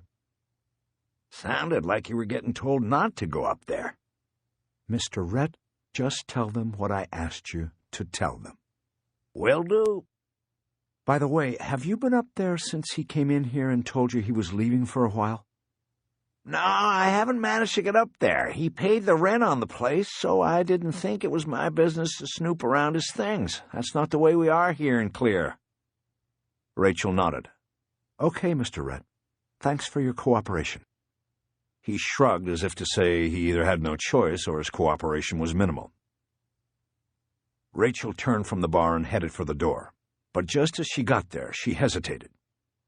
She reached inside her blazer and pulled the extra magazine for her Sig Sauer off her belt. She hefted its weight once in her hand and then slipped it into the pocket of her blazer. She then went out the door and got into the Mercedes next to Bosch. "So," he said, "is Agent Dye mad?" "Nope. We just brought in the case break. How could she be mad?" "I don't know. Some people have the ability to be mad no matter what you bring them." "Are we just going to sit here all day?" Mecca asked from the back seat. Rachel turned around to look back at the two women. "We're going over to the Western Ridge to check out a trailer. You can go with us and stay in the car, or you can go into the bar and wait. More agents are on the way. You'll probably be able to get your interviews over with here and not have to go into Vegas." "Thank God," Mecca said. "I'll wait here." "Me too," said Tammy. Bosch let them out of the car. "Just wait here," Rachel called to them. "If you go back to your trailer or go anywhere else, you won't get far, and it will just make them mad." They didn't acknowledge this cautioning. Rachel watched them walk up the ramp and into the bar. Bosch got back in and put the car into reverse. "You sure about this?" he asked. "My guess is that Agent Dye told you to sit still until the reinforcements got here." "She also said one of the first things she was going to do was send you on your way. You want to wait for that, or do you want to go see this trailer?" "Don't worry, I'll go. I'm not the one with the career to worry about." "Such as it is." We followed the dirt road Billings Red had directed us to, and it ranged west from the settlement of Clear and up a sloping landscape for a mile. The road then leveled off and curved behind a reddish-orange outcropping of rock that was exactly as Rhett had described it. It looked like the tail end of the great passenger ship as it drew upward out of the water at a 60-degree angle, and then plunged downward into the sea. According to the movie, anyway. The rock climber Rhett mentioned had climbed to the appropriate spot at the top and had used white paint to scrawl SS Titanic across the rock's surface. We didn't stop to appraise the rock or the paintwork. I drove the Mercedes around it, and we soon came to a clearing where there was a small trailer sitting on concrete blocks. There was a junked car on 4 flats next to it, and an oil drum used to burn trash nearby. On the other side was a large fuel tank and a power generator. To preserve possible crime scene evidence, I stopped just outside the clearing and killed the engine. I noticed that the generator was silent. There was a stillness about the whole scene that seemed ominous in some way. I had a real sense that I had come to the end of the world, a place of darkness. I wondered if this was where Bacchus had taken his victims, if this was the end of the world for them. Probably, I concluded. It was a place of waiting evil. Rachel broke the silence. "Well, are we just going to look at it, or are we going to check it out?" "Just waiting on you to make the move." She opened her door, and then I opened mine. We met at the front of the car. That was when I noticed that the trailer's windows were all open, not what I would expect someone would do if they were leaving their home for a long period of time. After that recognition came the odor. "You smell that?" She nodded. Death was in the air. It was much worse, much stronger than at Zizek's. I instinctively knew that what we would find here would not be the buried secrets of the killer. Not this time. There was a body in that trailer, at least one, that was open to the air and decomposing. "With my last act," Rachel said. "What?" "The card. What he wrote on the card." I nodded. She was thinking suicide. "You think?" "I don't know. Let's check." We walked slowly forward, neither saying a word after that. The smell grew stronger, and we both knew that whatever and whoever was dead inside the trailer had been baking in there for a long time. I broke from her side and walked to a set of windows to the left of the trailer's door. Cupping my hands to the screen, I tried to look into the darkness within. My hands hitting the screen set off an alarm of buzzing flies within the trailer. They were bouncing against the screen, looking to get out as if maybe the scene and the smell inside were too much even for them. There was no curtain across the window, but I couldn't see much from the angle I had, at least not a body or an indication of one.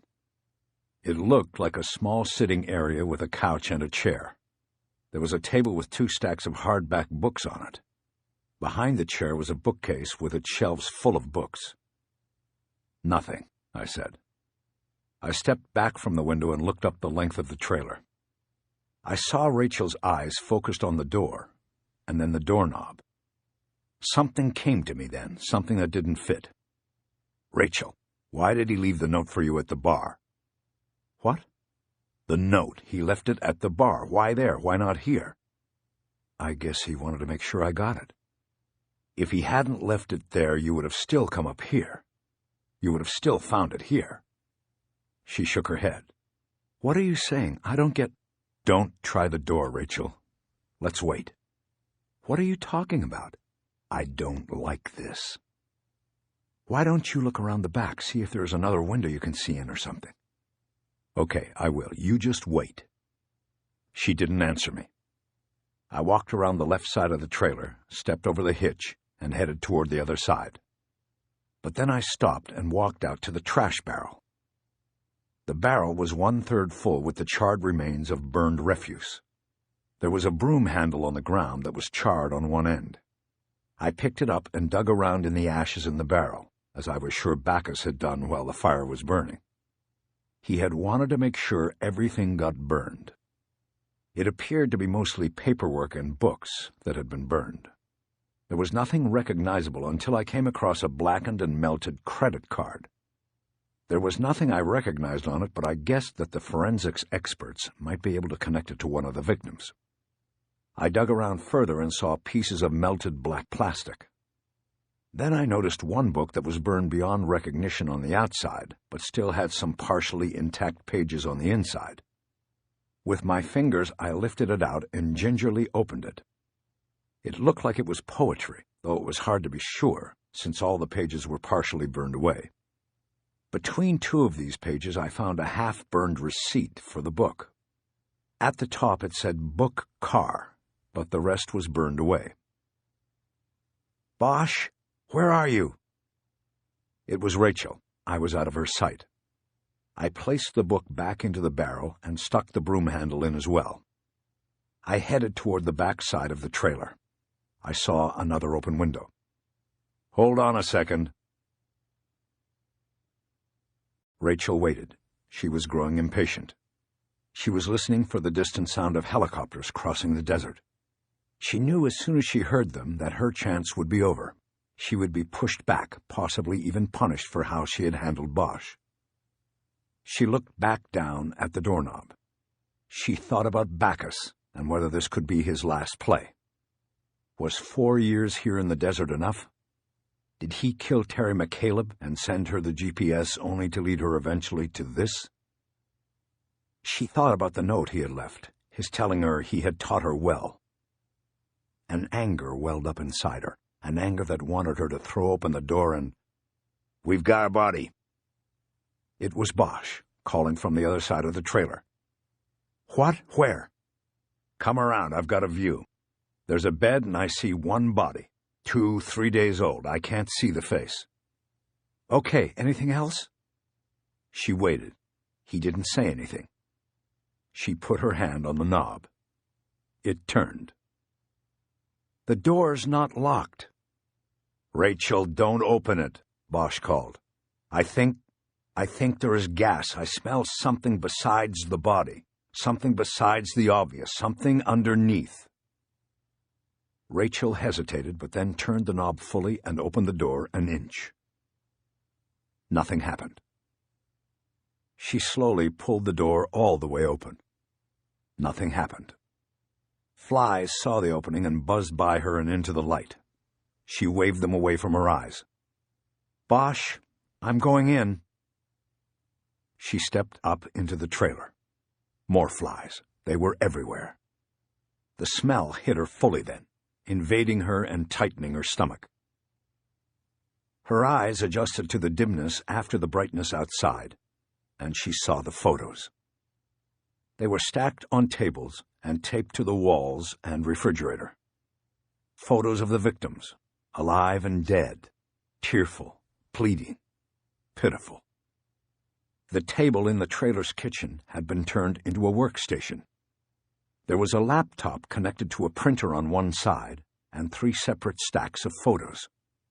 She picked up the largest stack and started to flip through it, again recognizing some of the men in the photos as the missing men whose photos she had carried with them to clear. But these weren't the sort of family photos she had carried. These were shots of a killer and his victims. Men whose eyes pleaded to the camera, asking forgiveness and mercy. Rachel noticed that all of the shots were at a downward angle, with the shooter, Bacchus, in the dominant position, focusing down on his victims as they hoped and pleaded for their lives. When she could look no more at them, she put the photos down and took up the second stack. There were fewer photos here, and these were mostly focused on a woman and 2 children as they moved through a shopping mall. She put them down and was about to move the camera weighing down the third stack of photos when Bosch stepped into the trailer. "Rachel, what are we doing?" "Don't worry, we have 5, maybe 10 minutes. We'll back out as soon as we hear the choppers and let the evidence recovery team take over. I just want to see if—" "I'm not talking about beating other agents to the punch. I don't like this, the door being left open. Something's not—" He stopped when he caught his first glimpse of the photos. She turned back to the table and lifted the camera that rested on the last stack of photos. She looked down at a photo of herself. It took her a moment to place it, but then realized where she had been photographed. "He was with me all the way," she said. "What are you talking about?" Bosch asked. "This is O'Hare, my layover. Bacchus was there watching me." She quickly shuffled through the photos. There were 6 of them, all shots of her on the day she traveled. The last shot was of Rachel and Sherry Dye greeting each other in baggage claim, Sherry holding a sign down at her side that said Bob Bacchus on it. "He's been watching me." Like he watched Terry. Bosch reached the printer's tray and used a finger from each hand to lift a photo by its edges and without leaving a print. It apparently was the last image Bacchus had printed here. It showed the front of a 2-story house of no particular design. In the driveway was a station wagon. An old man stood next to the driver's door and was looking at a keychain as if searching for the key to unlock the car. Bosch proffered the photo to Rachel. "Who's this?" She looked at it for a long moment. "I don't know." "The house?" "Never seen it before." Bosch carefully put the photo back in the tray so that it would be found in its original position by the evidence team. Rachel moved behind him and walked down the hallway toward a closed doorway. Before she reached it, she stepped through the open door of a bathroom. It was neat except for the dead flies covering all surfaces. In the bathtub, she saw 2 pillows and a blanket arranged as if for sleeping. She remembered the intelligence gathered on Bacchus and felt a physical repulsion building in her chest. She stepped out of the bathroom and went to the closed door at the end of the hallway. "Is this where you saw it?" she asked. Bosch turned and watched her approach the door. "Rachel." Rachel didn't stop. She turned the knob and pulled the door open. I heard a distinct metallic ching sound that my mind did not associate with any door lock. Rachel stopped her movement, and her posture stiffened. "Harry?" I started moving toward her. "What is it?" "Harry!" She turned toward me in the close confines of the wood-paneled hallway. I looked past her face and saw the body on the bed. A man on his back, A black cowboy hat canted down on his head to obscure his face. A pistol in his right hand. A bullet wound to the upper left chest. Flies were buzzing all around us. I heard a louder hissing sound and pushed further by her and saw the fuse on the floor. I recognized it as a chemical fuse, a braiding of wires treated with chemicals that would burn anywhere under any condition, even underwater. The fuse was burning fast. We could not stop it.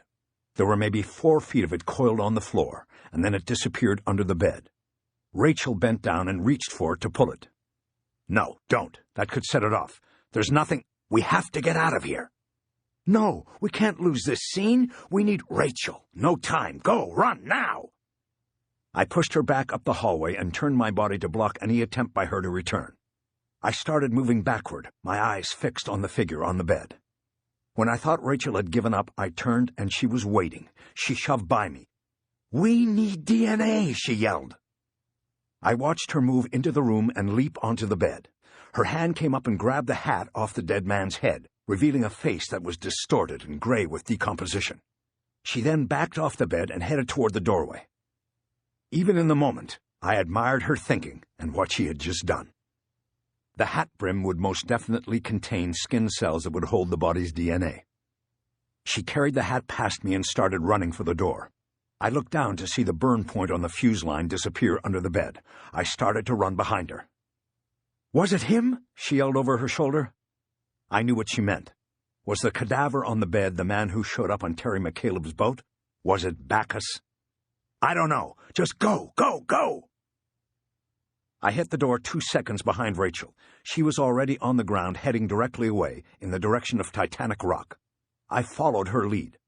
I had taken maybe 5 strides when the explosion ripped through the air behind me. I was hit with the full force of the deafening concussion and knocked forward to the ground. I remembered the tuck and roll maneuver from basic training, and it served to give me a few more yards distance from the explosion. Time became disjointed and slow. One moment I was running. The next I was on my hands and knees, my eyes open, trying to raise my head. Something momentarily eclipsed the sun, and I managed to look up to see the shell of the trailer 30 feet in the air over me, its walls and roof intact. It seemed to float and almost hang up there. Then it came crashing down 10 yards in front of me, its splintered aluminum sides as sharp as razors. It made a sound like a 5-car pileup when it hit the ground. I checked the sky for more incoming and saw I was clear. I turned to look back at the trailer's original location and saw intense fire and thick black smoke billowing into the sky. Nothing was recognizable on the trailer pad. Everything had been consumed by the blast and fire. The bed and the man in it were gone. Bacchus had planned this exit perfectly. I got to my feet but was unsteady because my eardrums were still reacting and my equilibrium was off. It sounded as though I was walking through a tunnel with trains speeding by me on both sides. I wanted to put my hands over my ears, but knew that it would do no good. The noise was reverberating from inside. Rachel had been only a few feet from me before the blast, but now I couldn't see her. I stumbled around in the smoke and started to think that maybe she was under the trailer's skin. But finally I found her on the ground to the left of the trailer debris. She was lying still in the dirt and rocks. The black hat was on the ground next to her, like a sign of death. I moved as quickly as I could to her. "Rachel!" I got down on my hands and knees and first examined her without touching her. She was lying face down, and her hair had fallen forward to further hide her eyes from my view. I was suddenly reminded of my daughter, as I used a hand to gently pull the hair back. As I did this, I noticed blood on the back of my palm, and for the first time realized I was wounded in some minor way. I decided I would worry about that later. "Rachel!" I couldn't tell if she was breathing or not. It seemed that my senses were working on the domino theory. With my hearing gone at least temporarily, the coordination of the other senses was gone as well. I patted her cheek lightly. "Come on, Rachel, wake up." I didn't want to turn her over in case there were unseen injuries that I might aggravate. I patted her cheek again, this time harder. I put my hand on her back, hoping that I would feel the rise and fall of breath as I could with my daughter. Nothing. I put my ear to her back, but this was laughable considering my condition. It was just instinct moving ahead of logic. I was thinking that I had no choice and had to turn her over when I saw the fingers of her right hand twitch and then form a fist. Rachel suddenly lifted her head off the ground and groaned. It was loud enough that I could hear it. "Rachel, are you all right?" There's evidence in the trailer. We need it." "Rachel, there is no trailer anymore. It's gone." She struggled to turn over and sit up. Her eyes opened wide at the sight of the burning debris of what had been the trailer. I could see that her pupils were dilated. She had a concussion. "What did you do?" she asked in an accusatory tone. "It wasn't me. The place was rigged to go up. When you opened the bedroom door." "Oh." She turned her head back and forth as if working a kink out of her neck. She saw the black cowboy hat on the ground next to her. "What is this?" "His hat. You grabbed it on the way out." "DNA?" "Hopefully, though I'm not sure what good it will be." She looked back at the flaming trailer bed. We were too close. I could feel the heat of the fire, but I still wasn't sure she should be moving. "Back down. I think you have a concussion. You might have other injuries." "Yeah, I think that's a good idea." She put her head down on the ground and just looked up at the sky. I decided that wasn't a bad position and did the same. It was like we were at the beach or something. If it had been night, we could have counted the stars. Before I could hear them coming, I felt the approach of the helicopters. A deep vibration in my chest made me look to the southern sky, and I saw the 2 Air Force choppers coming over the top of Titanic Rock. I weakly raised an arm and waved them in.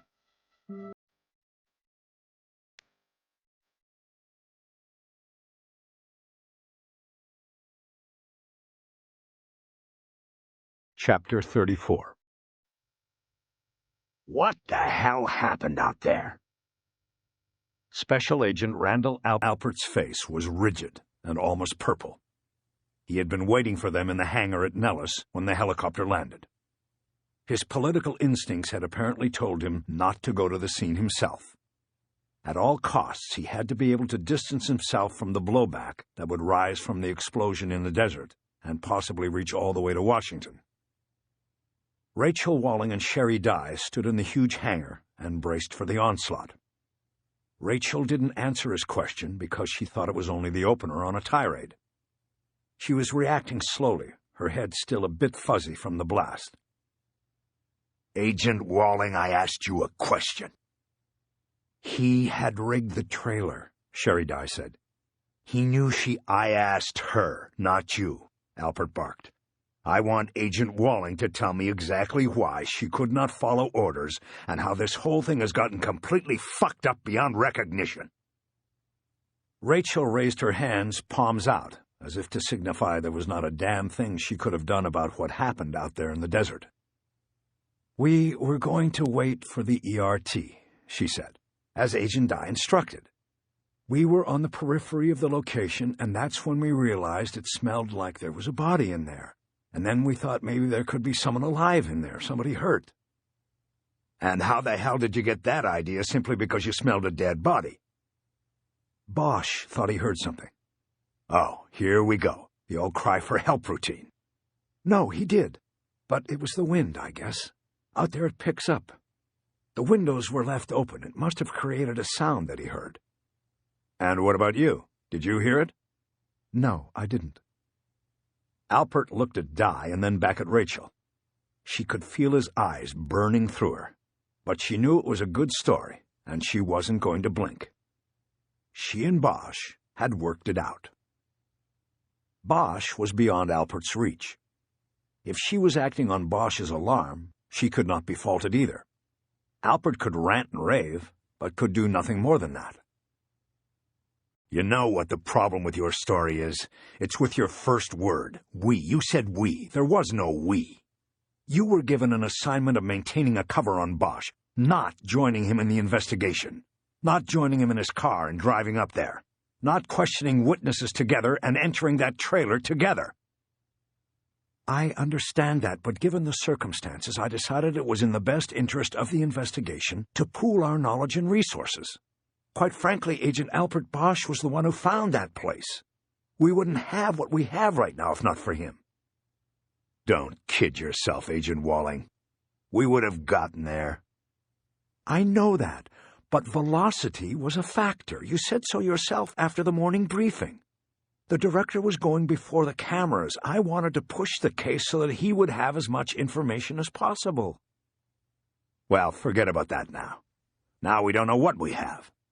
He postponed the news conference and has given us until noon tomorrow to figure out what we have out there. Sherry Dye cleared her voice and risked intruding again. That's impossible, she said. That's a well-done, crispy critter out there. They're using multiple bags to get it out of there. An ID and cause of death is going to take weeks, if an ID and cause of death are even possible. Luckily, it appears that Agent Walling was able to obtain a DNA sampling from the body, and that would speed things. But we have no comparative evidence. Maybe you weren't listening 10 seconds ago, Alpert said. But we don't have weeks. We've got less than 24 hours. He turned away from them and put his hands on his hips, striking a pose that showed the burden that weighed upon him as the only intelligent and savvy agent left on the planet. Then let us go back up there, Rachel said. Maybe in the debris we'll find something that— No, Alpert yelled. He spun back around to them. That won't be necessary, Agent Walling. You have done enough. I know Bacchus and I know the case. I should be out there. I decide who should be and shouldn't be out there. I want you to get back to the field office and start the paperwork on this fiasco.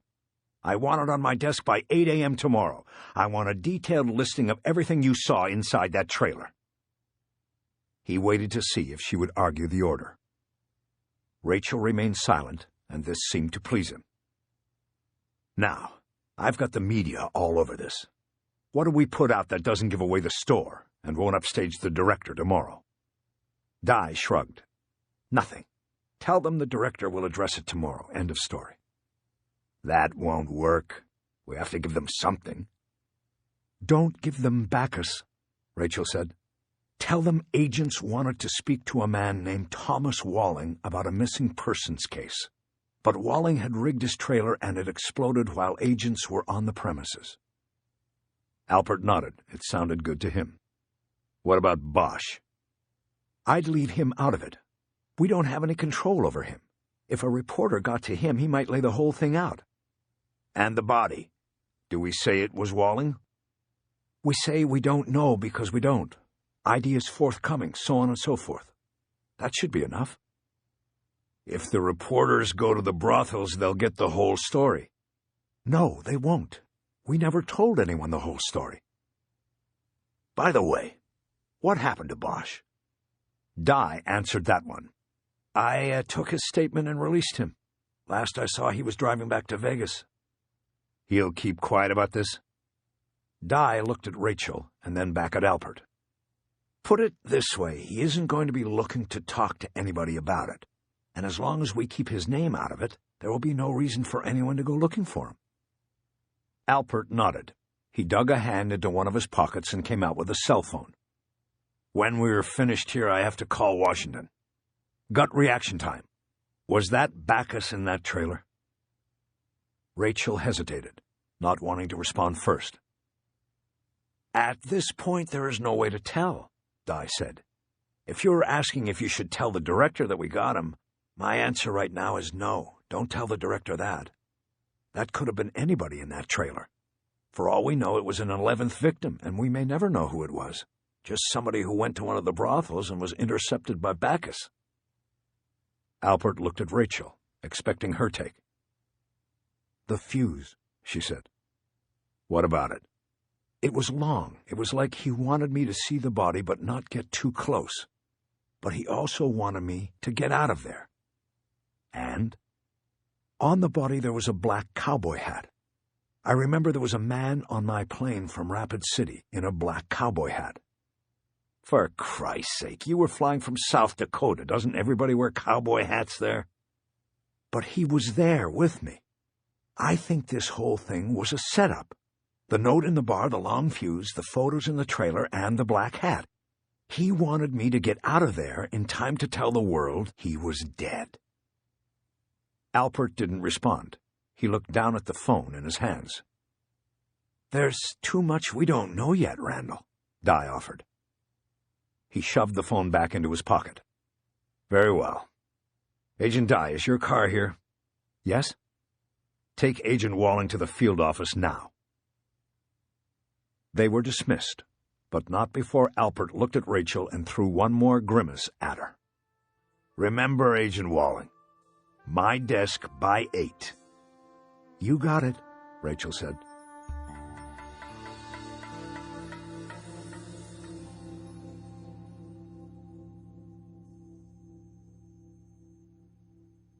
Chapter 35. Eleanor Wish answered my knock, and that surprised me. She stepped back to let me in.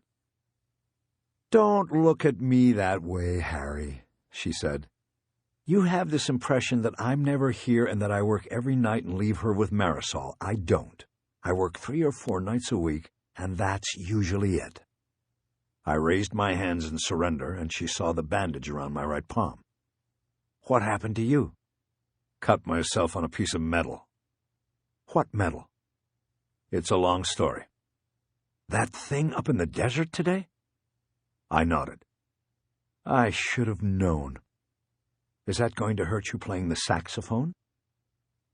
Bored with retirement, I had started taking lessons the year before from a retired jazzman I had come across on a case. One night, when things were good between Eleanor and me, I had brought the instrument with me and played her a tune called Lullaby. She had liked it. Actually, I haven't been playing anyway. How come? I didn't want to tell her that my teacher had died, and music had dropped out of my life for a while. My teacher wanted me to switch from alto to tenor, as in 10 or 15 miles away from him. She smiled at the lame joke, and we left it at that. I had followed her through the house and into the kitchen, where the table was actually a felt-covered poker table, with cereal milk stains on it thanks to Maddie. Eleanor had dealt 6 hands face up for practice. She sat down and started gathering up the cards. Don't let me stop you, I said. I just came by to see if I could put Maddie to bed. Where is she? Marisol's giving her a bath. But I was counting on putting her to bed tonight. I've worked the last 3 nights. Oh, well, that's fine. I'll just say hello then, and goodbye. I'm driving back tonight. Then why don't you do it? I got a new book to read her. It's on the counter. No, Eleanor. I want you to do it. I just want to see her, because I don't know when I'll get back. Are you still working a case? No, that all sort of ended up there today. The TV news didn't have much on it when I watched. What is it? It's a long story. I didn't feel like telling it once again. I walked over to the counter to look at the book she had bought. It was called Billy's Big Day, and its cover showed a monkey standing on the highest step at an Olympic-style award ceremony. The gold medal was being put around his neck. A lion had received the silver and an elephant the bronze. Are you going back to join the department again? I was about to open the book, but I put it down and looked at Eleanor. I'm still thinking about it, but it's looking that way. She nodded as though it was a done deal. Any further thoughts from you on it? No, Harry. I want you to do what you want. I wondered why it was that when people tell you what you want them to tell you, it always comes with suspicion and second-guessing attached. Did Eleanor really want me to do what I wanted to do? Or was her saying that a way of undermining the whole thing? Before I could say anything, my daughter came into the kitchen and stood at attention. She wore blue and orange striped pajamas, and her dark hair was wet and slicked back on her head. "Presenting a little girl," she said. Eleanor and I both broke out the smiles and simultaneously offered our opened arms for hugs. Maddie went to her mother first, and that was all right with me. But it felt a little like when you hold out your hand to someone to shake, and they don't see it or just plain ignore it. I lowered my arms, and after a few moments, Eleanor saved me. "Go give Daddy a hug." Maddie came to me, and I lifted her up into a hug. She was no more than 40 pounds. It is an amazing thing to be able to hold everything that is important to you in one arm. She put her damp head against my chest, and I didn't mind that she was getting my shirt wet. That was no problem at all. "How are you, baby?" "I'm fine. I drew your picture today." "You did? Can I see it?" "Put me down."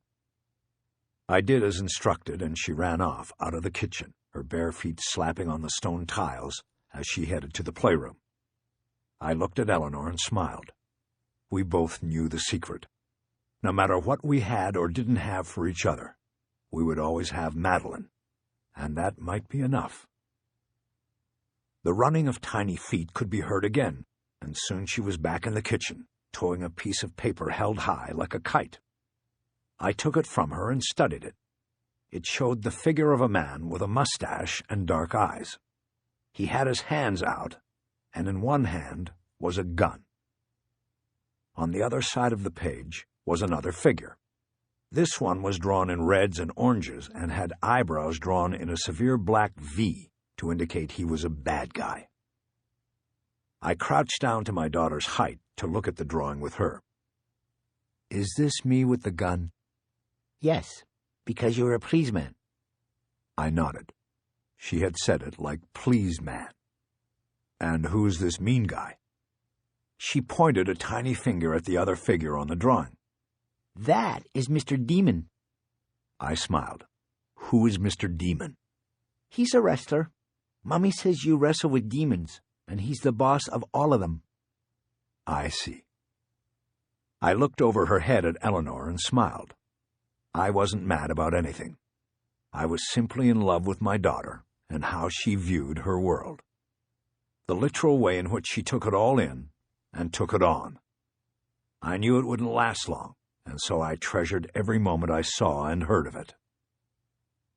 "Can I keep this picture?" "How come?" "Because it is beautiful and I want to always have it. I have to go away for a while, and I want to be able to look at it all the time. It will remind me of you." "Where are you going?" "I'm going back to the place they call the City of Angels." She smiled. "That's silly. You can't see angels." "I know. But look, Mommy has a new book to read to you about a monkey named Billy. So I'm going to say goodnight now, and I'll get back to see you as soon as I can. Is that okay, baby?" "Okay, Daddy." I kissed her on both cheeks and hugged her tight. Then I kissed the top of her head and let her go. I stood up with my picture and handed her the book Eleanor would read to her. "Marisol," Eleanor called. Marisol appeared within a few seconds, as if she had been waiting in the nearby living room for her cue. I smiled and nodded to her as she received her instructions. "Why don't you take Maddie in and get her set up, and I'll be right in after saying goodnight to her father." I watched my daughter leave with her nanny. "I'm sorry about that," Eleanor said. "What, the picture? Don't worry about it. I love it. It's going on my refrigerator. I just don't know where she picked it up. I didn't directly say to her that you fight demons. She must have overheard me on the phone or something. Somehow, I would have liked it better knowing she had said it directly to our daughter. The idea that Eleanor was talking about me in such a way to someone else, someone she didn't mention at the moment, bothered me. I tried not to show it. "It's all right," I said. "Look at it this way. When she goes to school and kids say their dad is a lawyer or a fireman or a doctor or something, she's got the trump card. She'll tell them her daddy fights demons." Eleanor laughed, but then cut it off when she thought of something. "I wonder what she'll say her mother does." I couldn't answer that, so I changed the subject. "I love how her view of the world is uncluttered by deeper meanings," I said as I looked at the picture again. "It is so innocent, you know." "I know, I love that too. But I can understand if you don't want her thinking you're out there literally wrestling with demons. Why didn't you explain it to her?" I shook my head and thought of a story. When I was a kid, and I was still with my mother, there was this time that she had a car, a two-tone Plymouth Belvedere with push-button automatic transmission. I think her lawyer gave it to her to use or something, for a couple of years. Anyway, she suddenly decided she wanted to go cross-country on a vacation. So we packed the car and just took off, her and me.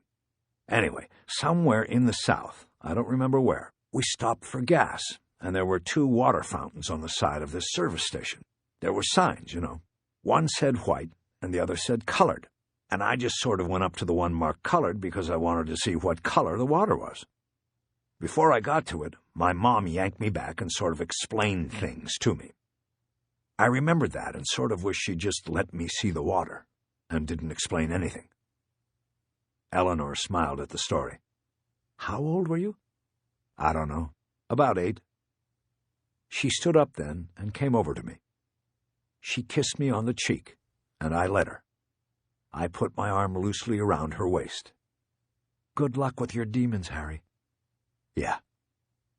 "If you ever change your mind about things, I'm here. We're here." I nodded. "She's going to change your mind, Eleanor. You wait and see." She smiled, but in a sad way, and gently caressed my chin with her hand. "Will you make sure the door's locked when you leave?" "Always." I let go of her and watched her walk out of the kitchen. I then looked down and fighting his demon. In the picture, my daughter had put a smile on my face.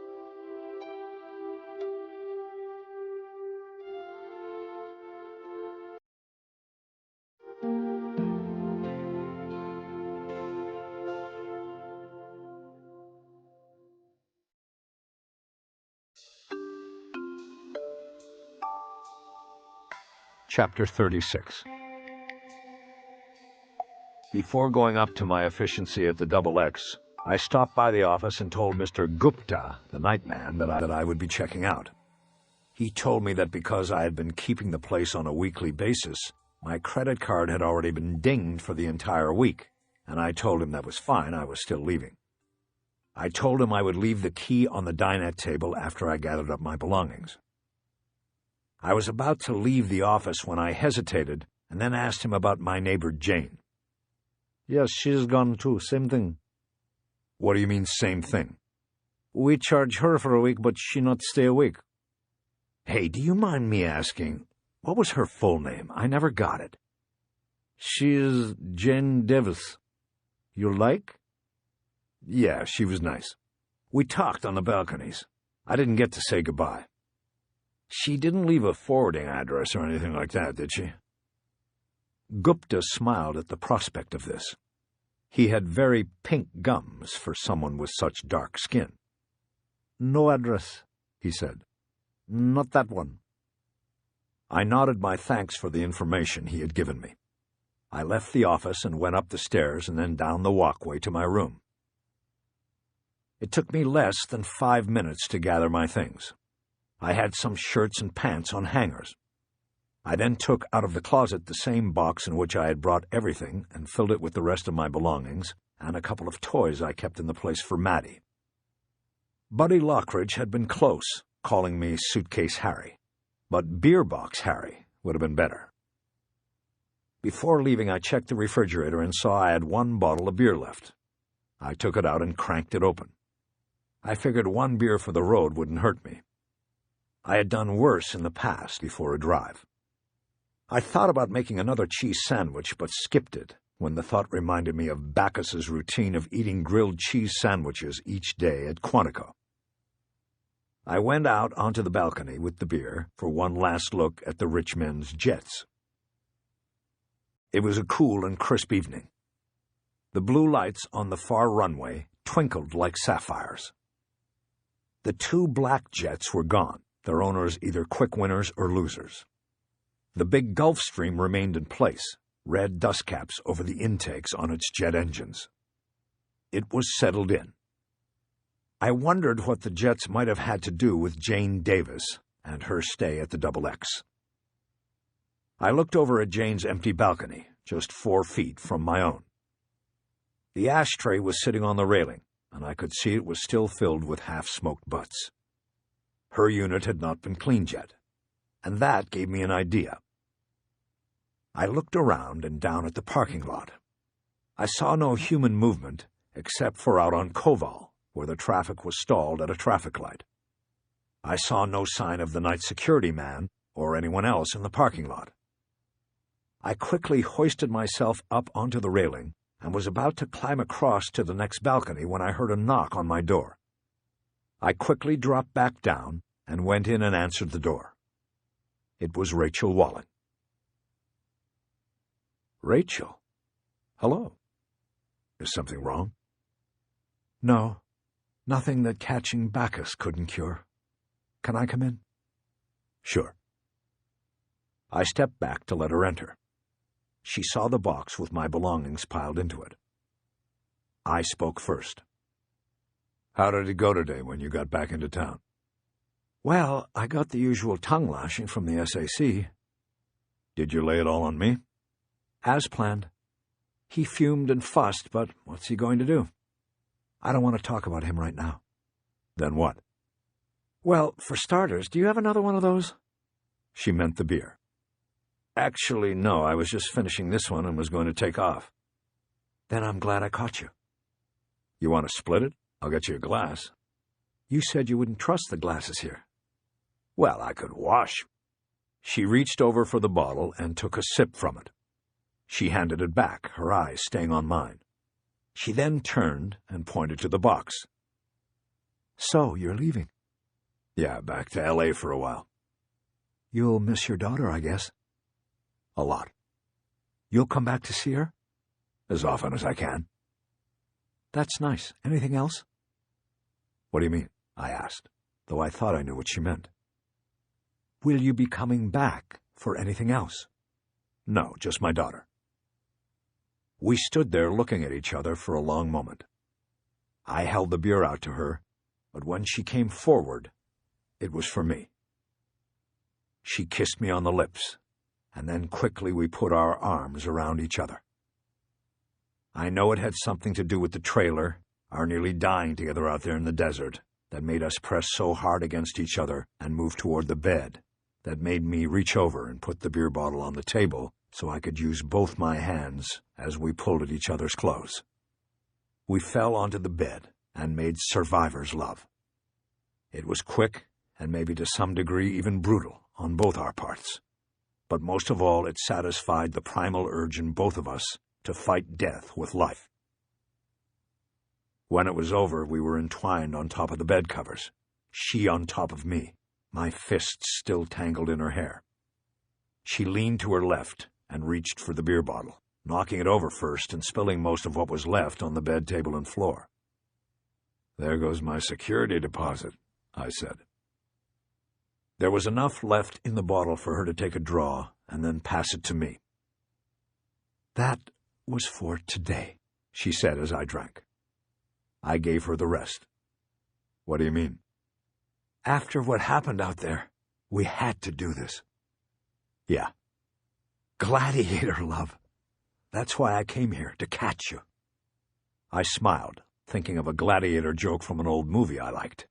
But I didn't tell her, and she probably thought I was smiling at her words. She leaned down and put her head on my chest. I held up some of her hair, more gently this time, to look at the singed ends. I then moved my hands down and rubbed her back, thinking it was strange that we were being so gentle with each other now, just moments after being gladiators. "I don't suppose you'd be interested in opening a branch of your private investigations office in South Dakota, would you?" I smiled and stifled a laugh in my chest.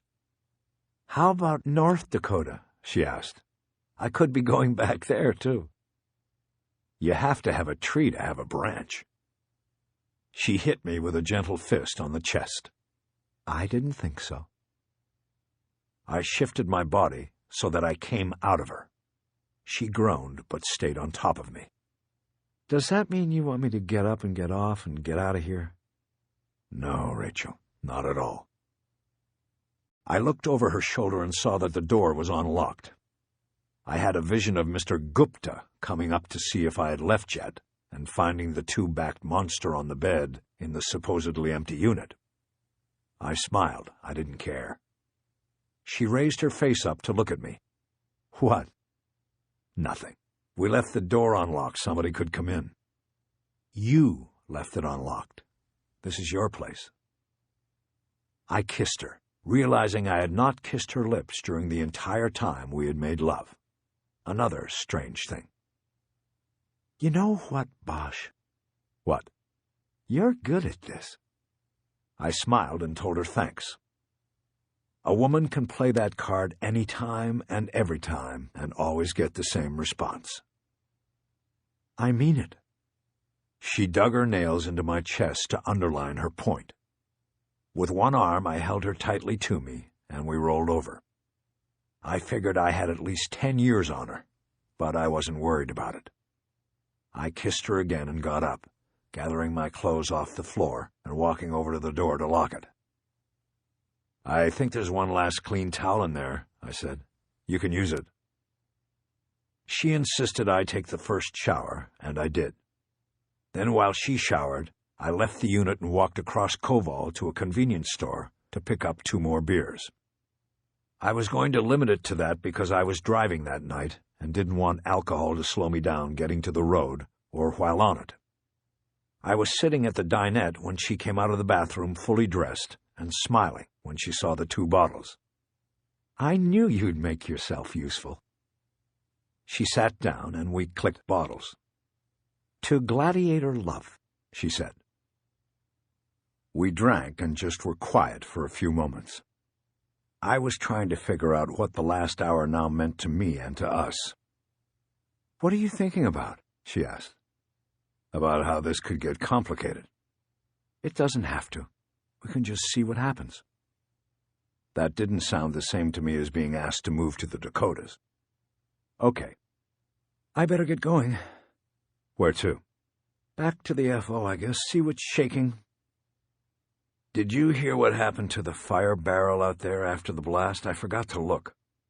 No, why? I looked in it when we were out there for just a minute. It looked like he had been burning credit cards, maybe IDs. The victims? Probably. He burned books in it, too. Books? Why do you think he did that? I don't know, but it's strange. Inside the trailer, he had books all over the place. So he burned some, and some he didn't burn. Seems strange. Well, if there's anything left of the barrel, the ERT will get to it. Why didn't you mention it before when you were interviewed out there? Because my head was ringing and I sort of forgot, I guess. Short-term memory loss associated with concussion. I don't have a concussion. I meant the blast.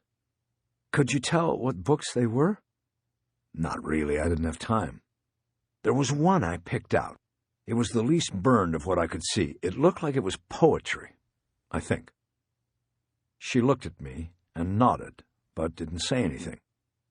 What I don't get is why he burned the books. He set the whole trailer to go up, but he takes the time to go out to the barrel and burn some books. Almost like... I stopped talking and tried to put the pieces together. Almost like what, Harry? I don't know, like he didn't want to leave the trailer thing to chance. He wanted to make sure those books were destroyed. You are assuming that both things are together. Who knows? Maybe he burned the books 6 months ago or something. You can't just connect the two things. I nodded. She was right about that. But still, the incongruity bothered me. The book I found was near the top of the barrel, I said. It was burned the last time the barrel was used. There was also a receipt in it, half burned. But maybe they can trace it. When I get back, I'll check it out. But I don't remember seeing that barrel after the blast. I shrugged. Neither do I. She stood up, and so did I. There's one other thing, I said as I reached into the inside pocket of my jacket. I pulled out the photo and handed it to her. I must have grabbed it while I was in the trailer and then sort of forgot about it. I found it in my pocket. It was the photo taken from the printer tray, the 2-story house with the old man out front next to the station wagon. Great, Harry. How am I going to explain this? I don't know, but I figured you'd want to try to ID the place or the old man. What's the difference now? Come on, Rachel, you know it's not over. No, I don't know that. It bothered me that she could not talk to me after we had been so intimate just a few minutes before. Okay. I picked up my box and the clothing I had on hangers. Wait a minute, Harry. You're just going to leave it like that? What do you mean it's not over? I mean, we both know that wasn't Bacchus in there. If you and the Bureau aren't interested in it, that's fine, but don't bullshit me, Rachel. Not after what we went through today, and not after what we just did. She relented. Look, Harry, it's out of my hands, okay? Right now we are waiting on forensics to make a call on it. The Bureau's official position probably won't be formulated until tomorrow when the director holds a press conference. I'm not interested in the official position of the Bureau. I was talking to you. Harry, what do you want me to say? I want you to say you're going to get this guy, no matter what the director says tomorrow. I headed to the door, and she followed. We left the efficiency, and she pulled the door closed for me. "Where's your car?" I asked. "I'll walk you over." She pointed the way, and we went down the steps and to her car, parked near the office. After she opened the door, we turned and faced each other. "I want to get this guy," she said. "More than you could know." Okay, good. I'll be in touch. Well, what are you going to do? I don't know. When I do, I'll let you know. Okay. See you, Bosch. Goodbye, Rachel. She kissed me, and then she got in the car. I walked to my car, ducking between the 2 buildings that made up the Double X to get to the other parking lot. I was pretty sure it was not the last time I would see Rachel Walling.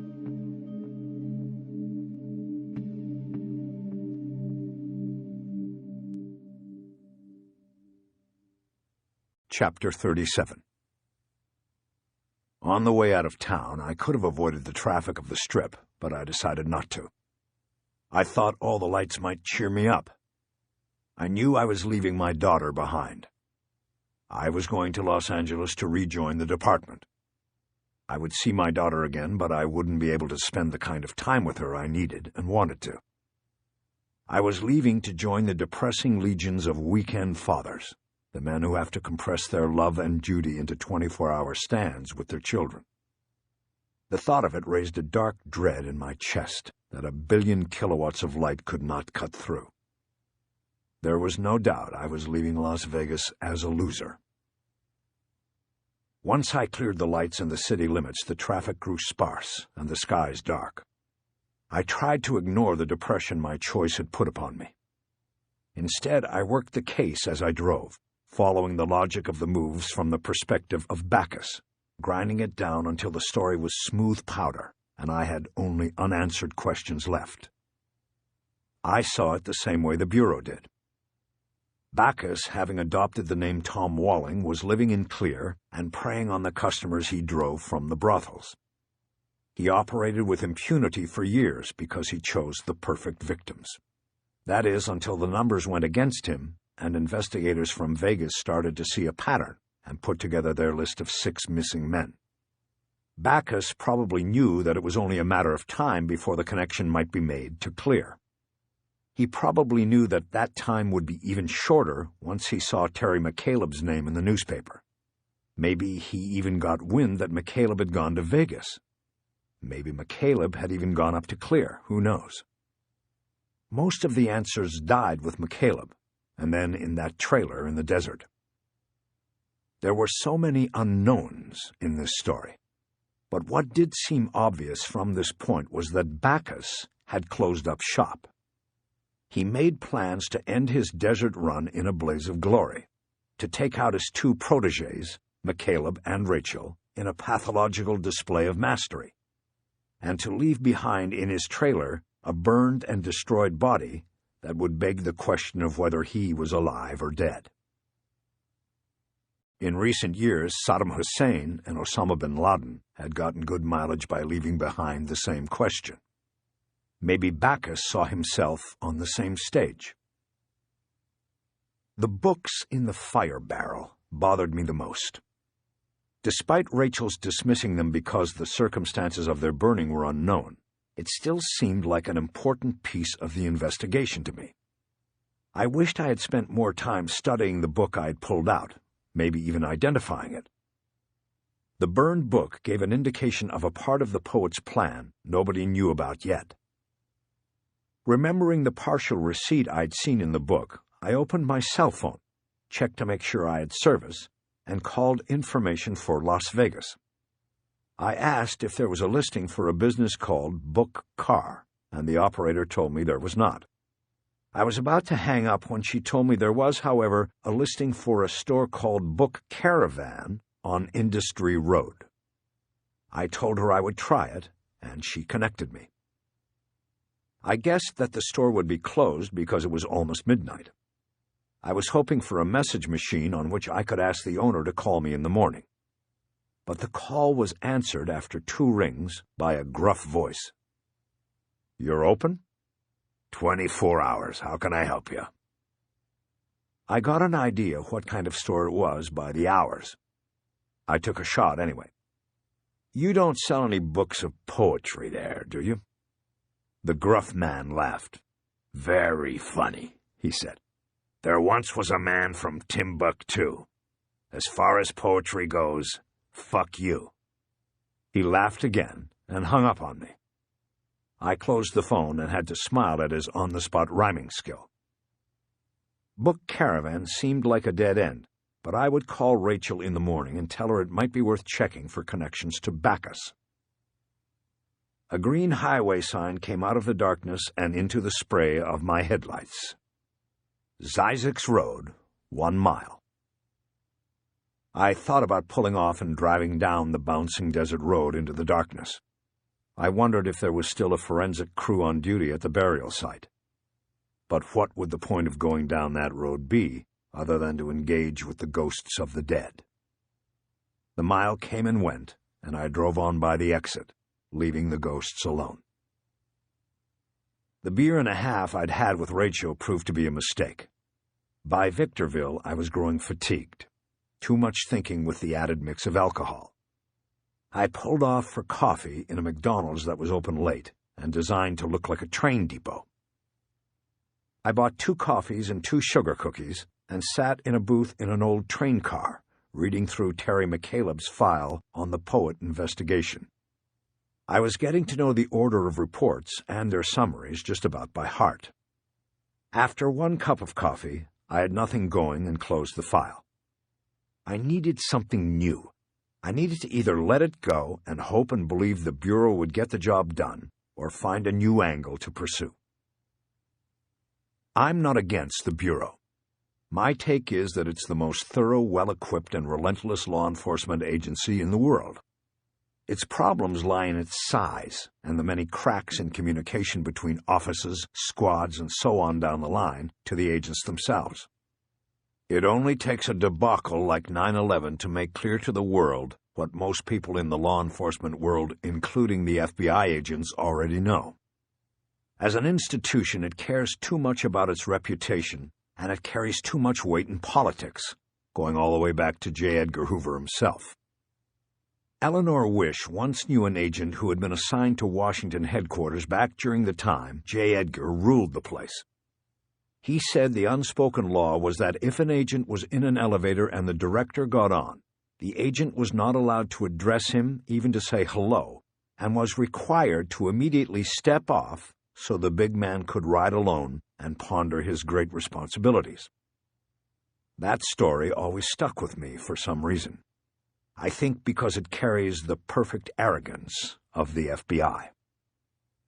The bottom line was I didn't want to call Graciela McCaleb and tell her that her husband's killer was still out there and that the FBI would handle it.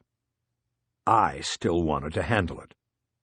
I owed that to her and to Terry, and I always paid what I owed. Back on the road, the coffee and sugar got me going again, and I pressed on toward the City of Angels. When I hit the 10 freeway, I also hit the rain, and traffic slowed to a crawl.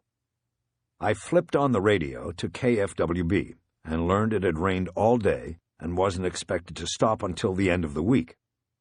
There was a live report from Topanga Canyon where residents were sandbagging their doors and garages, expecting the worst.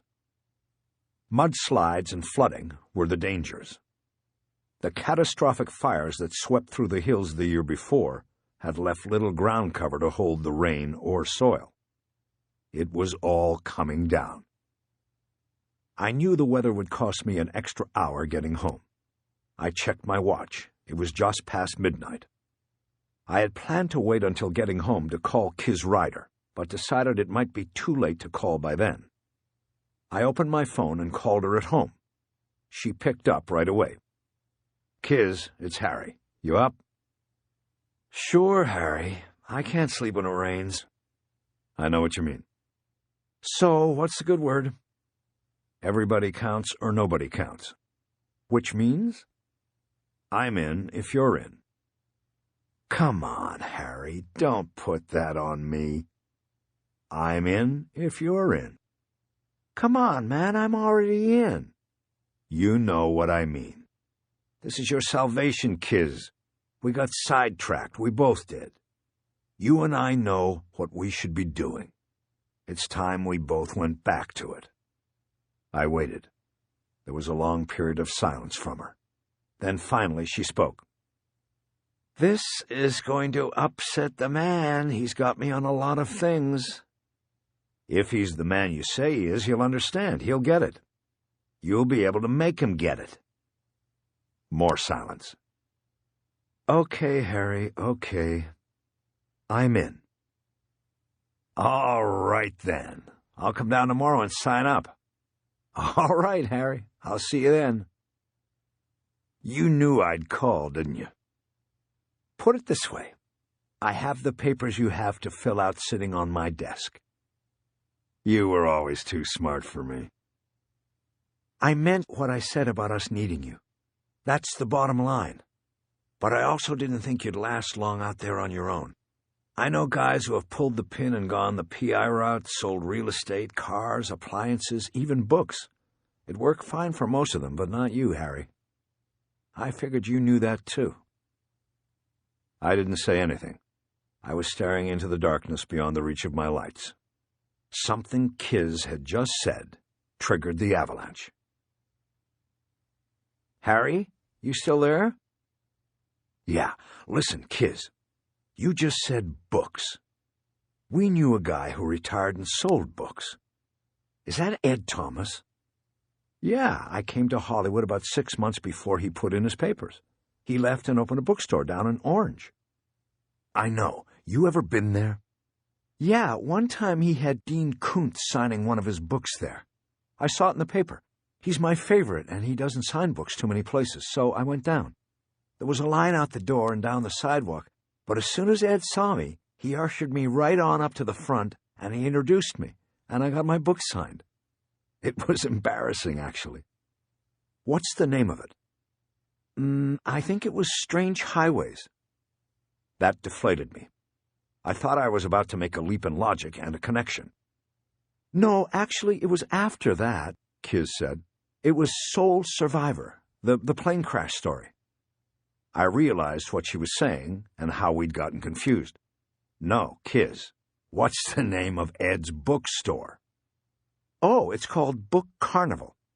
I think that was what it was called when he bought the business. Otherwise, I think he'd have called it something else, something mysterious, since he sells mostly mystery books there." Book Car, as in Book Carnival. I involuntarily pressed the accelerator down harder. "Kiz, I gotta go. I'll talk to you later." I closed the phone without waiting for a goodbye from her. Glancing between the road and the phone's display, I scrolled through my recent calls list and pressed the connect button after highlighting Rachel Walling's cell number. She answered before I even heard it ring. "Rachel, it's Harry. Sorry to call so late, but it's important." "I'm in the middle of something," she whispered. "You're at the field office still?" "That's right." I tried to think of what would keep her there after midnight on a day that had started so early. "Is it the trash barrel, the burned book?" "No, we haven't gotten there yet. It's something else. I have to go." Her voice was somber, and because she had not used my name, I got the idea there were other agents present and that whatever she was in the middle of was not good. "Rachel, listen, I have something. You have to come to L.A." Her tone changed. I think she could tell by the urgency in my voice that this was serious. "What is it?" "I know the poet's next move."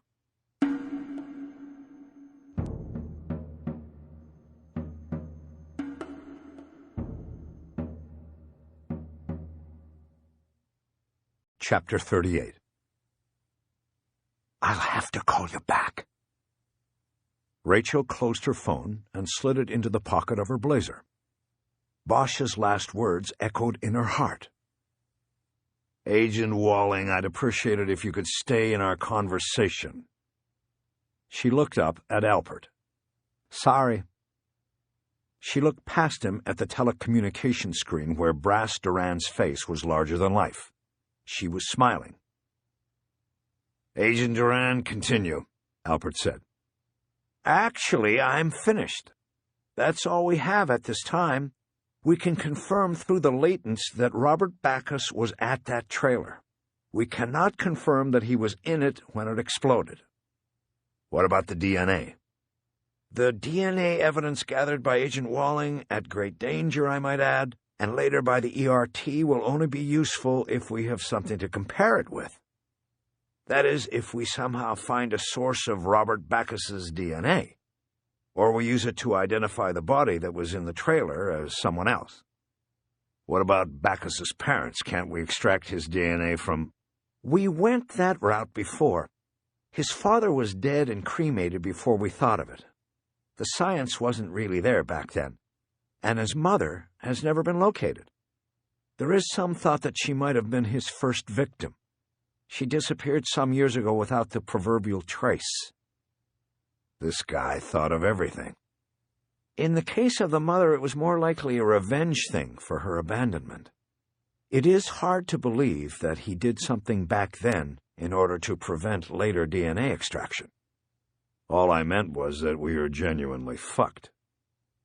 "I am sorry, Randall, but the science can only go so far." "I know that, Agent Duran. Can you tell me anything else? Anything new?" "I guess not." "Terrific. Okay. So then I will tell the director just that we know Backus was in that trailer. We have forensics and witness accounts to that effect. But as of this time, we cannot take the next step and say he is dead and good riddance." "Is there no way we can convince the director to sit tight and give us more time to sew it all up, for the good of the investigation?" Rachel almost laughed. She knew the good of the investigation would always take second place to political considerations in the Hoover Building in D.C. "I have already tried," Alpert said. "The answer is no. There is too much at stake. The cat is out of the bag on this, thanks to the explosion in the desert. If that was Backus blown to bits out there, then fine, we'll eventually confirm it and everything will be fine. If that was not Backus and he has some other play in mind, the director has to get on record with this now, or the consequences of the blowback could be fatal. So, he is going on record with what we know now. Backus was there. Backus is the suspect in the killings in the desert.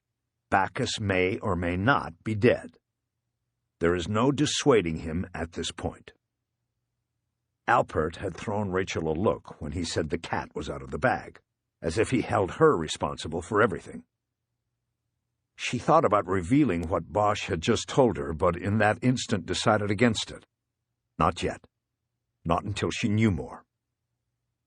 "Okay, people, that's it," Alpert announced abruptly. Brass will see you on the big screen tomorrow morning. Agent Walling, can you stay behind for a moment? Rachel watched Brass leave the screen, and then it went black. The transmission ended. Alpert then walked up close to the table where Rachel sat.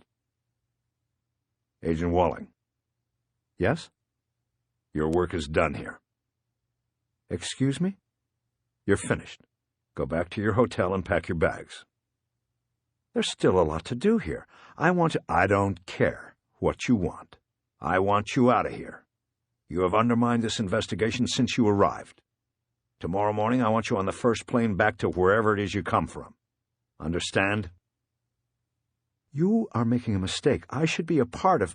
You are making a mistake arguing with me about it. I can't make it any clearer for you. I want you out of here. Turn in your paperwork and get on a plane. She stared at him, trying to communicate all the anger that was behind her eyes.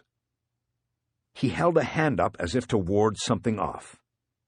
Be careful what you say. It could come back to bite you on the ass. Rachel swallowed back her anger. She spoke in a controlled and calm voice. I'm not going anywhere. Alpert looked like his eyes might pop out of his head. He turned and waved Di out of the room. He then turned back to Rachel and waited for the sound of the door closing. Excuse me, what did you just say? I said, I am not going anywhere. I am staying on this case, because if you put me on a plane, I won't go back to South Dakota. I'll go to D.C. headquarters and right into the Office of Professional Responsibility to file on you. For what? What are you going to file? You've used me as bait since the beginning, without my knowledge or consent. You don't know what you're talking about. Go ahead. Go to the OPR. They'll laugh you back to the Badlands and put you down for another 10 years out there. Sherry made a mistake, and then you did too. When I called in from Clear, she asked me why we took Bosch's car. Then in the hangar, you did the same thing. You knew I'd gone up there in Bosch's car. I started thinking about that, and then I figured out why. You put a GPS tag on my car. I went underneath it tonight and found it. Standard Bureau issue. Even has the code label still on it. There will be a record of who checked it out. I have no idea what you're talking about. Well, I'm sure the OPR will be able to figure it out. My guess is Sherry will help them. I mean, if I were her, I wouldn't tie my career to you. I'd tell the truth, that you brought me out here as bait, that you thought I would draw Bacchus out. I bet you had a shadow team on me the whole time. There'll be a record of that, too. What about my phone and my hotel room? Did you bug them? Rachel saw Alpert's eyes change. He went inward, his mind no longer consumed by her accusations, but by the future consequences of an ethics complaint and investigation. She saw him recognize his own doom. One agent bugging and following another agent, using her as unwitting bait in a high-stakes gamble. Under the current climate of media scrutiny and bureau-wide avoidance of any controversy, his actions wouldn't hold up. It would be he who would go down, not her. Quickly and quietly, he would be dealt with. Maybe, if he was lucky, he'd end up working side by side with Rachel in the Rapid City office. The Badlands are really quite beautiful in the summer, she said. She stood up and headed to the door. Agent Walling, Alpert said to her back, hold on a second. Chapter 39. Rachel's plane landed a half-hour late at Burbank because of the rain and wind. It had not let up through the night, and the city was cast in a shroud of gray. It was the kind of rain that paralyzed the city. Traffic moved at a crawl on every street and every freeway. The roads weren't built for it. The city wasn't either. By dawn, the stormwater culverts were overflowing. The tunnels were at capacity, and the runoff to the Los Angeles River had turned the concrete-lined canal that snaked through the city to the sea into a roaring rapids. It was black water, carrying with it the ash of the fires that had blackened the hills the year before. There was an end-of-the-world gloom about it all. The city had been tested by fire first, and now rain. Living in L.A. sometimes felt like riding shotgun with the devil to the apocalypse. People I saw that morning carried a what's-next look in their eyes. Earthquake, tsunami, or maybe a disaster of our own making. A dozen years earlier, fire and rain had been the harbingers of both tectonic and social upheaval in the City of Angels. I didn't think there was anybody here who doubted it could happen again. If we are doomed to repeat ourselves in our follies and mistakes, then it is easy to see nature and balance operating on the same cycle.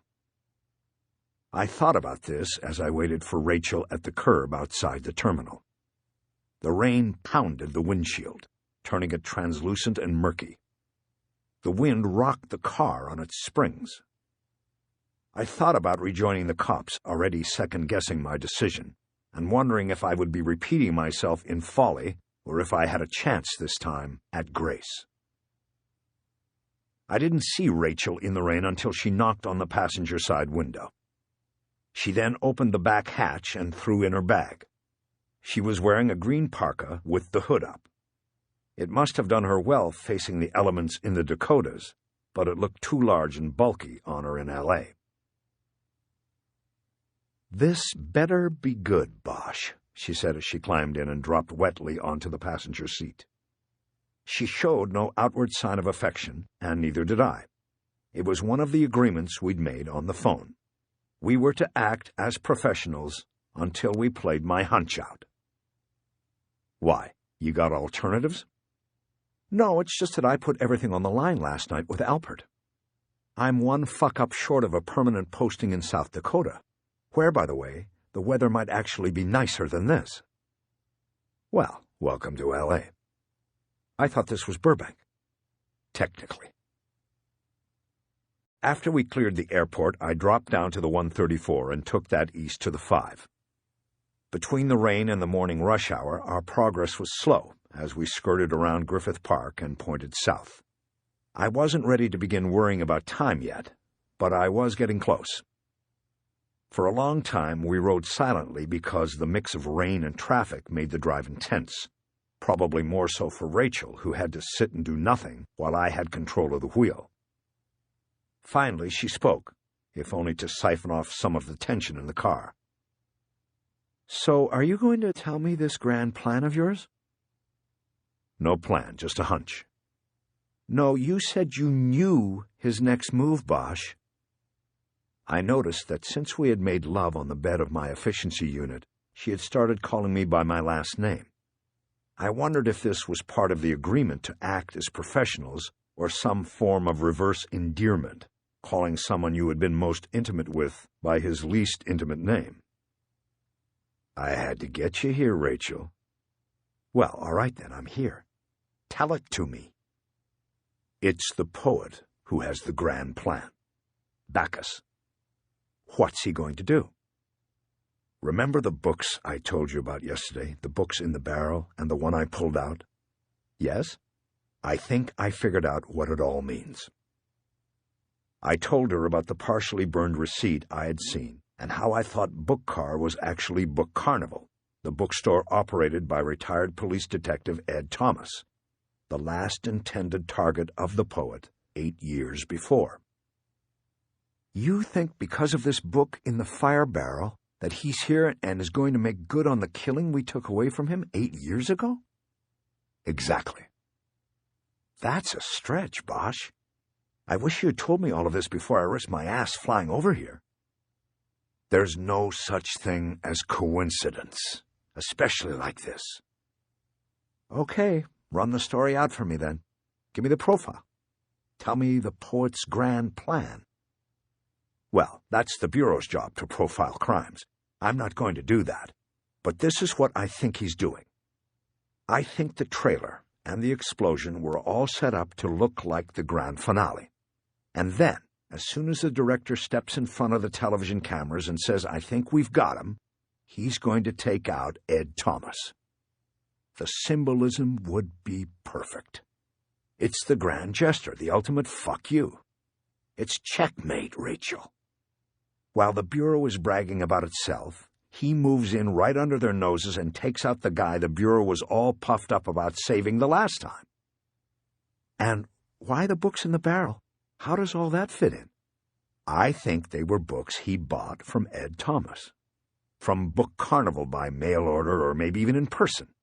Maybe they were marked in some way and could be traced back to the store. He didn't want that, so he burned them. He couldn't risk that they might survive the trailer blast.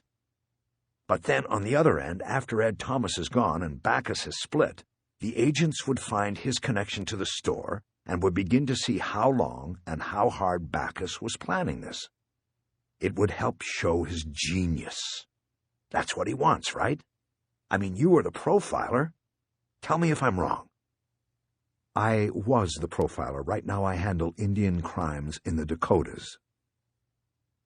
The traffic was starting to open up as we passed by downtown, the spires of the financial district disappearing in the upper mist of the storm. The city always looked haunting in the rain to me. There was a foreboding sense about it that always depressed me, that always made me feel like something had broken loose in the world and was wrong. There is only one thing wrong with all of that, Bosch. What? The director's holding a press conference today, but he isn't going to say we caught the poet. Just like you, we don't think that was Bacchus in that trailer. So, Bacchus doesn't know that. He'll watch it on CNN like everybody else. But it won't change his plan. Either way, I say he hits Ed Thomas today. Either way, he makes his point. I am better and smarter than you. She nodded and thought about that for a long moment. Okay, she finally said. What if I'm buying it? What is our play? Have you called Ed Thomas? I don't know what our play is yet, and I haven't called Ed Thomas. We're heading toward his store now. It's down in Orange, and he opens up at 11. I called and got his hours off the answering machine. Why his store? All the other cops Bacchus killed were in their homes. One in his car. Because at the moment I don't know where Ed Thomas lives. And because of the book. My guess is Bacchus will make his move at the bookstore. If I'm wrong and Ed doesn't show up at the store, then we find out where he lives and go there. Rachel nodded in agreement with the plan. There were 3 different books written on the poet case. I read them all, and they all had postscripts on the players. They said Thomas retired and opened a bookstore. I think one even named the store. There you go.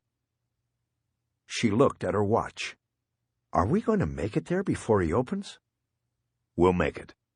Did they set a time for the director's press conference? 3 o'clock, D.C. time. I checked the dash clock. It was 10 a.m. We had an hour before Ed Thomas opened for business and 2 hours before the press conference. If my theory and hunch were correct, we would be in the presence of the poet very soon. I was ready, and I was juiced. I felt the high octane moving in my blood. By old habit, I dropped my hand off the wheel and checked my hip. I had a Glock 27 holstered there. It was illegal for me to be carrying a weapon, and if I ended up using it, there could be trouble. The kind that could prevent me from rejoining the police department. But sometimes the risks you face dictate the other risks you must take. And my guess was that this was going to be one of those times.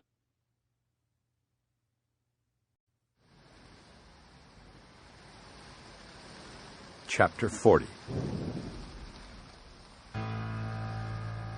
The rain made it hard to watch the store. If we had left the windshield wipers on, it would have been a dead giveaway. So we watched at first through the murk of water on glass. We were parked in the lot of a strip shopping center on Tustin Boulevard in the city of Orange. Book Carnival was a small business between a rock shop and what looked like a vacant slot. 3 doors down was a gun store. There was a single public entrance.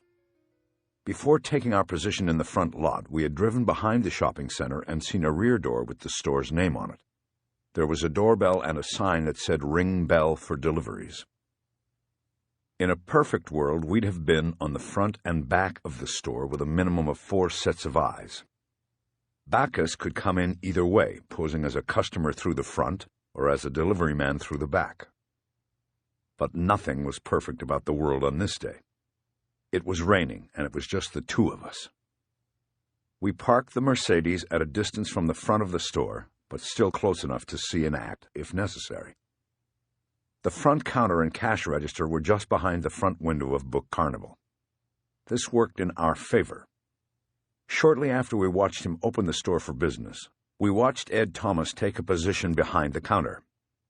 He put a cash drawer into the register and made some phone calls. Even with the rain and the blurring of the windshield, we could keep him in view as long as he stayed at the register. It was the recesses of the store behind him that disappeared in the gloom. On the occasions that he left his post and walked back toward the shelves and displays in the rear, we lost sight of him, and the tingling sense of panic took hold. On the way down, Rachel had told me about the discovery of the GPS tag on her car and the confirmation that she had been used by fellow agents as bait for Bacchus. And now here we sat watching a former colleague of mine, in a way using him as the new bait. It didn't sit well with me. I wanted to go in and tell Ed the crosshairs were on him, that he should take a vacation, get out of town.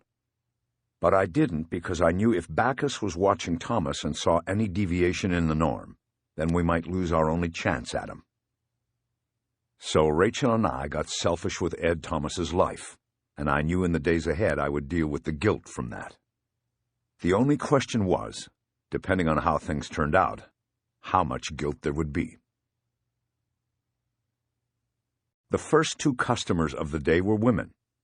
They arrived shortly after Thomas had unlocked the front door.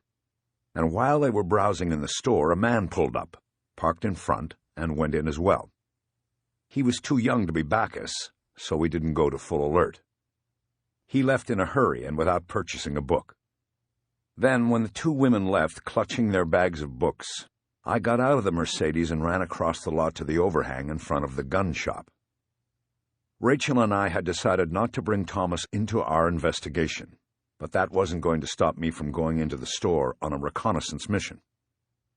We decided that I would go into the store with a cover story, nonchalantly reacquaint myself with Thomas, and see if he might already be alert to the idea that he was being watched.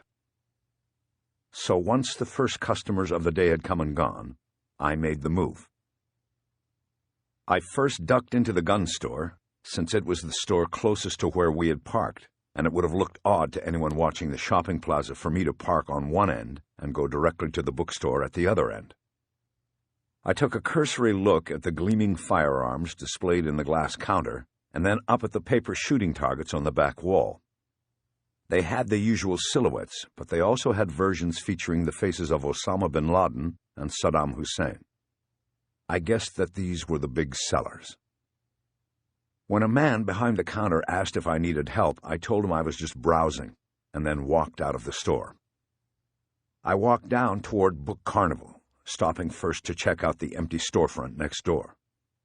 Through the soaped glass, I could see boxes marked with what I guessed were the titles of books. I realized Thomas was using the slot for storing books. There was a for lease sign and a phone number, which I committed to memory in case it played into an angle we would work later. I entered Book Carnival, and Ed Thomas was behind the counter. I smiled, and he smiled in recognition, but I could tell that it took a few seconds for him to place the face he recognized. "Harry Bosch," he said once he had it. "Hey, Ed, how are you doing?" We shook hands, and his eyes behind the glasses had a warmth to them I liked. I was pretty sure I hadn't seen him since his retirement dinner at the Sportsman's Lodge up in the valley 6 or 7 years before. There was more white than not in his hair, but he was still tall and thin like I remembered him from the job. He had a tendency at crime scenes to hold his notebook up high and close to his face when he was writing. This was because his glasses were always a prescription or two behind his eyes. The arms-high pose got him the nickname of the praying mantis around the homicide table. I suddenly remembered that now. I remembered the flyer for his retirement party showed a caricature of Ed as a superhero with a cape and a mask and a large P on his chest. "How's the book business doing?" "It's doing good, Harry. What brings you down here from the big bad city? I heard you retired a couple of years ago." "Yeah, I did, but I'm thinking about going back." "You miss it?" "Yeah, I sort of do. We'll see what happens." He seemed surprised, and I knew then that he didn't miss a thing about the job. He'd always been a reader, always had a box of paperbacks in the trunk for surveillances and while sitting on wiretaps. Now he had his pension and his bookstore. He was doing well without all of the nastiness of the job. "You just passing by?" "No, actually, I came here for a real reason. You remember my old partner, Kiz Ryder?" "Yeah, sure, she's been in here before." "That's what I mean. She's been helping me with something, and I want to get her a little gift. I remember she told me once that your store was like the only place around where you could get a book signed by a writer named Dean Koontz. So I was wondering if you got any of those around. I'd like to get her one." "I think I might have something left in the back. Let me go check. Those things go fast, but I usually keep a stash." He left me at the counter and walked through the store to a door at the back that appeared to lead to a stockroom. I assumed the rear delivery door was back there. When he was out of sight, I leaned over the counter and looked at the shelves beneath. I saw a small video display tube with its screen cut into 4 segments. There were 4 interior camera angles showing the cash register area, with me leaning over the counter, a long view of the entire store, a tighter view of a group of shelves, and the rear stockroom, where I could see Thomas looking at a similar VDT tube on a shelf. I realized he was looking at me leaning over his counter. I straightened up, my mind quickly trying to come up with an explanation. A few moments later, Thomas came back to the counter carrying a book. "Find what you were looking for, Harry?" "What? Oh, you mean me looking over the counter? I was just sort of wondering if you had any protection back there. You being a former cop and all. You ever worry about somebody coming in here who you knew from back when?" "You mean like Russ Custer?" Custer was a fabled Hollywood division detective who trained a lot of people on the homicide table. One night after work, he walked into a bar to wait out rush hour, and there was a man sitting there he'd put in prison many years before. By the time Custer recognized him, it was too late. They both died in the shootout. Yeah, something like that. "I take precautions, Harry. Don't worry about that." I nodded. "Good to hear. Is that the book?" "Yeah. Does she have this one? It came out last year." He showed me a book called The Face. I didn't know if Kiss had it or not, but I was going to buy it. "I don't know. Did he sign it?" "Yeah, signed and dated." "Okay, I'll take it." While he rang up the sale, I tried some small talk, which really wasn't small talk. "I saw you have the camera set up underneath there. Seems like a little much for a bookstore." "You'd be surprised. People like to steal books. I got a collectibles section back there, expensive stuff from the collections I buy and sell. I keep a camera right on it, and I caught a kid in there just this morning, trying to shove a copy of Nick's Trip down his pants. Early Pelicanos is tough to find. That would have been about a $700 loss for me." That seemed like an inordinate amount of money for a single book. I had never heard of the book, but guessed that it must have been 50 or 100 years old. "You call the cops?" "Nah, I just kicked him in the pants and told him if he came back again, I would call the law." "You're a nice guy, Ed. You must have mellowed out since you left. I don't think the praying mantis would have just let the kid slide." I handed him 2 20s, and he gave me the change. "The praying mantis was a long time ago. And my wife doesn't think I'm so mellow. Thanks, Harry, and tell Kiz I said hello." "Yeah, I will. You ever run into anybody else from the table?" I didn't want to leave yet. I wanted more information, so I continued the banter. I looked up over his head and spotted a small 2-camera dome. It was mounted up near the ceiling, one lens angled down on the register, and one taking in the long view of the store. There was a small red light glowing, and I could see a small black cable snaking from the camera housing and up into the drop ceiling. While Thomas answered my question, I was thinking about the possibility that Bacchus had been in the store and was captured on a surveillance tape. "Not really," Thomas said. "I sort of left all of that behind. You say you miss it, Harry, but I don't miss a thing about it. Not really." I nodded like I understood, but I didn't.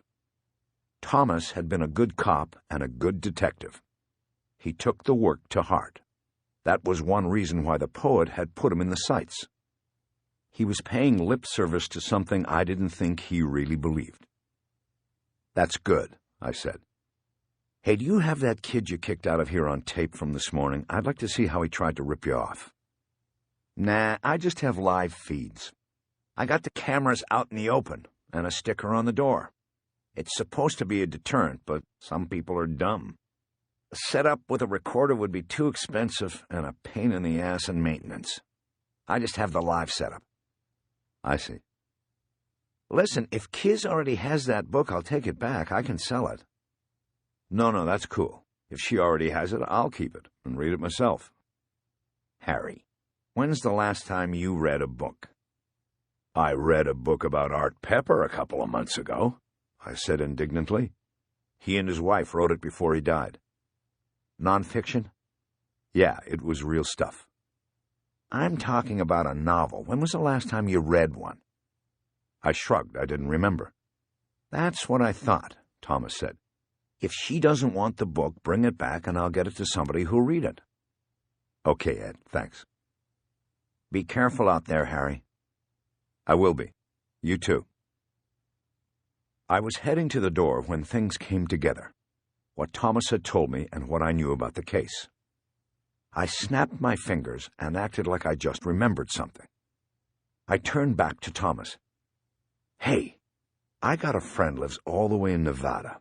But he says he's a customer of yours. Mail order, probably. You do mail order?" "Sure. What's his name?" "Tom Walling. Lives all the way up in Clear." Thomas nodded, but not in any happy sort of way. "He's your friend?" I realized I might have stepped in it.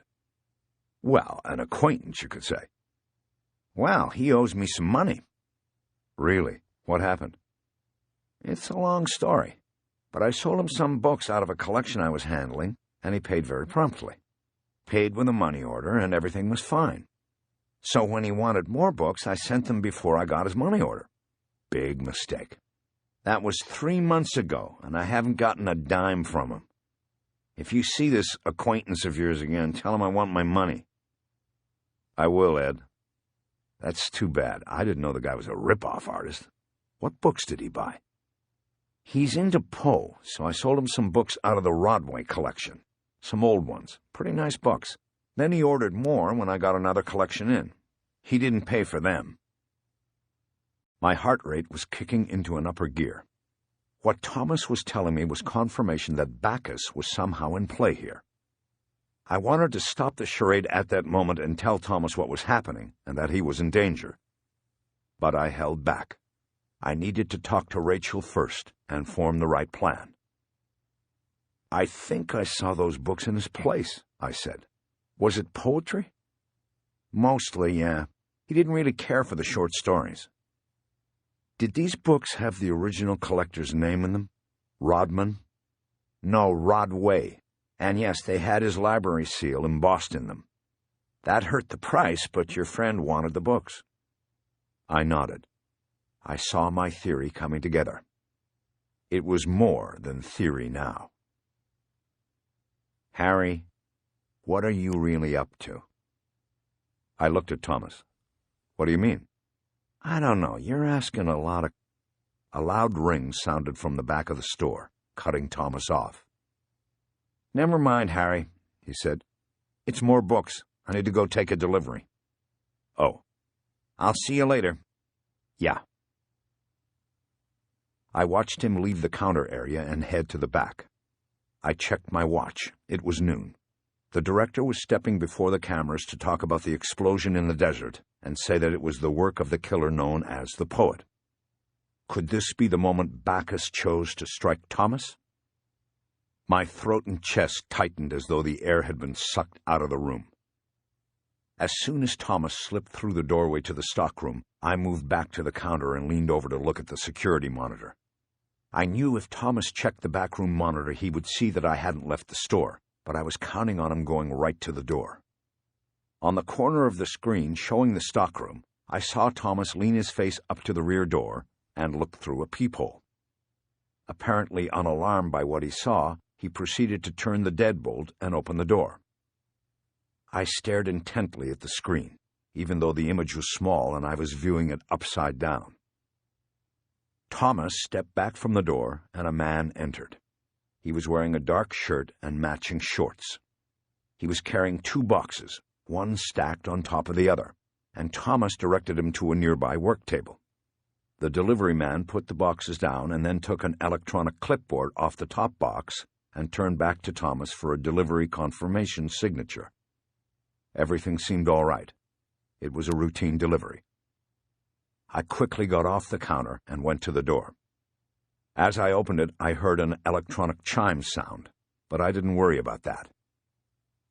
I headed back to the Mercedes, running through the rain after putting the autographed book under my raincoat.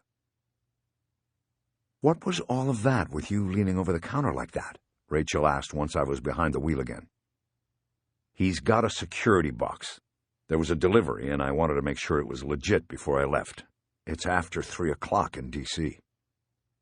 "I know. So what did you learn from him, or were you just in there buying a book?" "I learned a lot. Tom Walling is a customer, or was, until he stiffed him for an order of Edgar Allan Poe books. It was mail order, like we thought.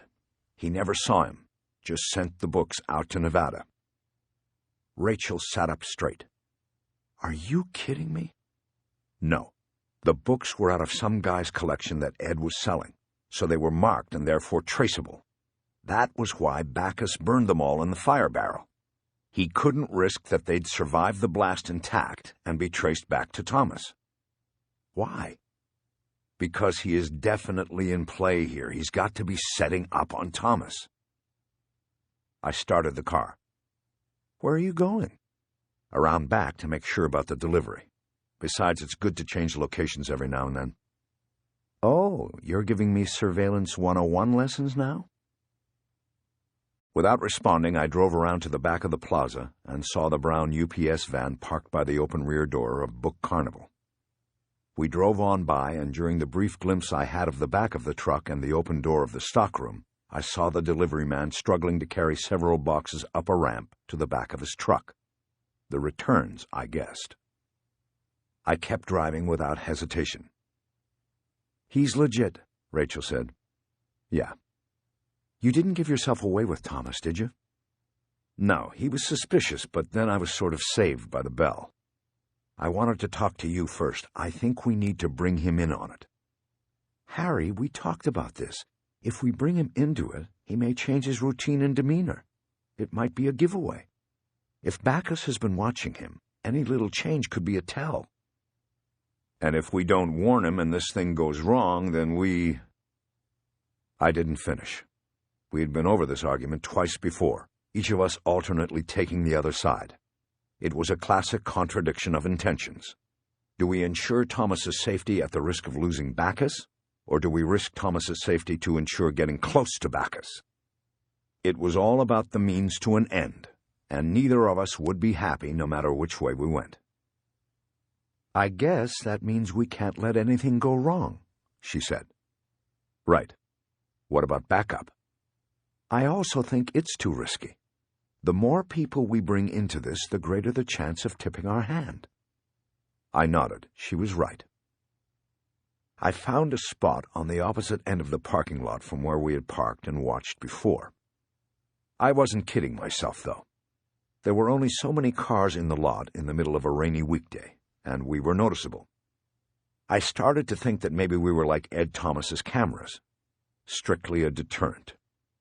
Maybe Bacchus had seen us, and it had stopped him from moving forward with his plan, for now. "Customer," Rachel said. I looked across the lot and saw a woman heading toward the store. She looked familiar to me, and then I remembered her from the Sportsman's Lodge. That's his wife. I met her once. I think her name is Pat. She bringing him lunch, you think? Maybe. Or maybe she works there. We watched for a while, but there was no sign of Thomas or his wife in the front of the store. I grew concerned and took out my cell phone and called the store, hoping the call would bring them to the front counter to where the phone was. But a woman answered right away, and there was still no one at the counter. I quickly hung up. There must be a phone in the stockroom. Who answered? The wife. Should I take a walk and go in? No. If Bacchus is watching, he'll recognize you. You can't be seen. All right, then what? Then nothing. They're probably at the table I saw in the back room having lunch. Be patient. I don't want to be patient. I don't like just sitting. She stopped when we saw Ed Thomas walk out the front of the store. He was wearing a raincoat and carrying an umbrella and a briefcase. He got into the car we had seen him arrive at the store in that morning, a green Ford Explorer. Through the store's front window, I saw his wife take a seat on a stool behind the front counter. Here we go, I said. Where's he going? Maybe he's going to get lunch. Not with a briefcase. We stay on him, right? I restarted the car. Right. We watched as Thomas pulled out of a parking space in his Ford SUV. He headed toward the exit and turned right on Tustin Boulevard. After his car was absorbed into the passing traffic, I pulled up to the exit and followed him into the rain.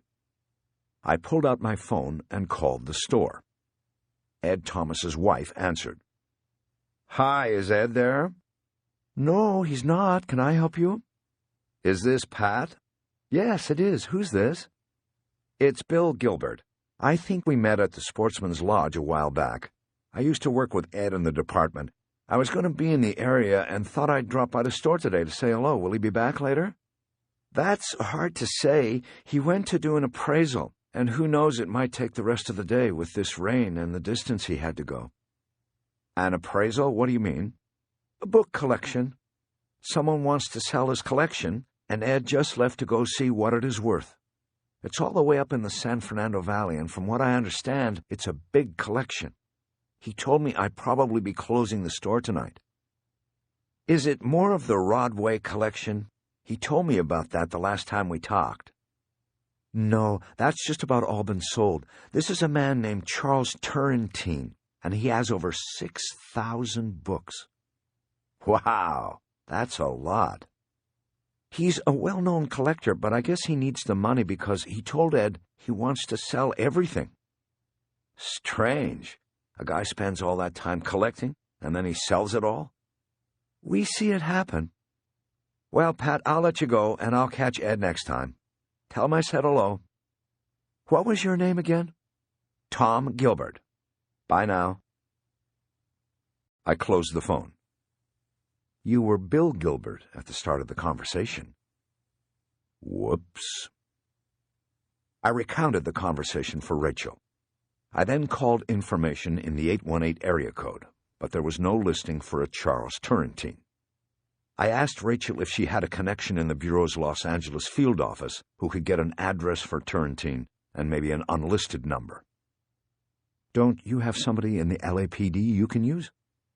At the moment, I think I've used up all the favors owed me. Besides, I'm an outsider. You're not. I don't know about that. She pulled out her phone and went to work on it, and I concentrated on the taillights of Thomas's SUV, just 50 yards ahead of me on the 22 freeway. I knew Thomas had a choice up ahead. He could turn north on the 5 and go through downtown L.A., or he could keep on going and take the 405 north. Both routes would lead him to the valley. Rachel got a call back in 5 minutes with the information she had asked for. He lives on Valerio Street in Canoga Park. Do you know where that is? I know where Canoga Park is. Valerio runs east-west across the whole valley. Did you get a phone number? She answered by punching in a number on her cell phone. She then held it to her ear and waited. After 30 seconds, she closed the phone. There was no answer. I got the tape. We drove in silence as we thought about that. Thomas passed by the exit to the 5 North and proceeded on toward the 405. I knew he would turn north there and take the Sepulveda Pass into the valley. Canoga Park was on the west side. With the weather, we were talking about at least an hour's drive, if we were lucky. "Don't lose him, Bosch," Rachel said quietly. I knew what she meant.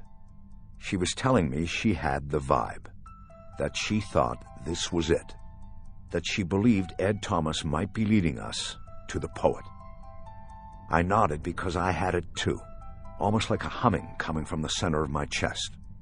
I knew without really knowing that we were there. "Don't worry," I said. "I won't."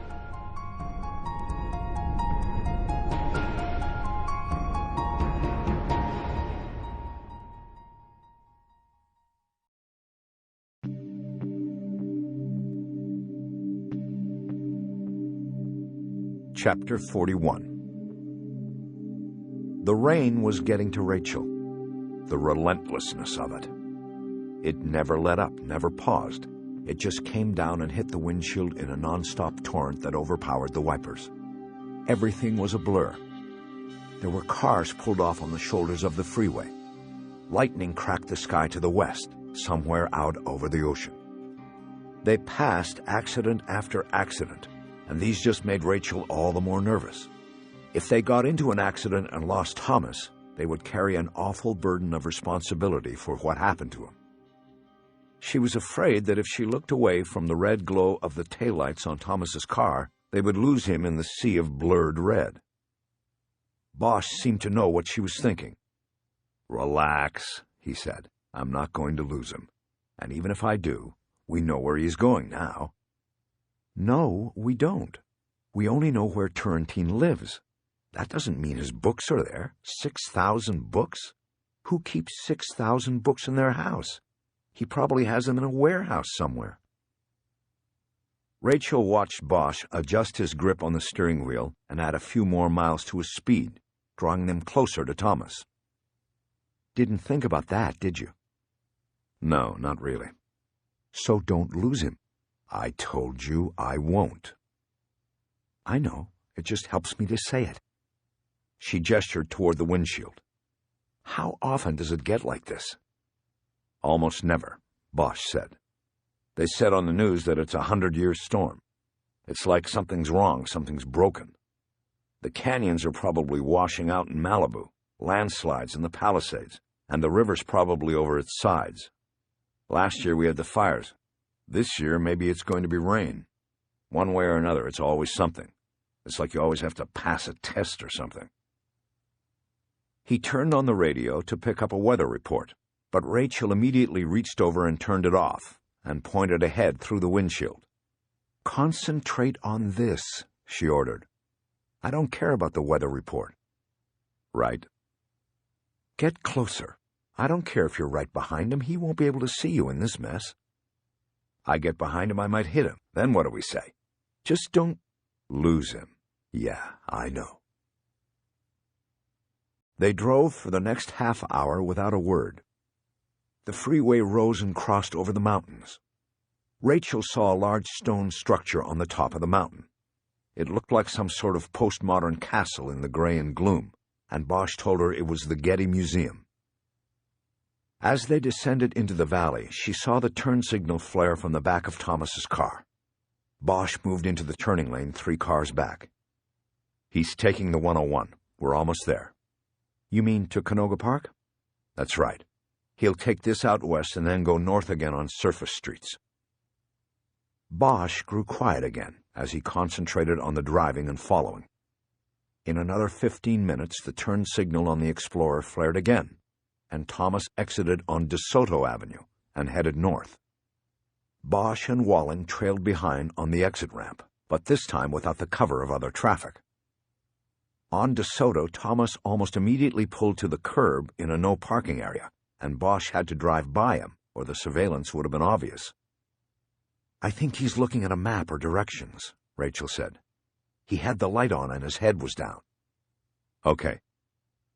Bosch pulled into a service station, circled around the pumps, and then drove back out to the street. He paused before pulling out, looking left down the street at Thomas's Explorer. He waited, and after a half-minute, Thomas pulled his Explorer back into traffic. Bosch waited for him to go by, holding his cell phone up to his left ear to block any view of his face, in case Thomas was looking and could see in the rain. He let another car go by, and then pulled out. "He must be close," Rachel said. "Yeah."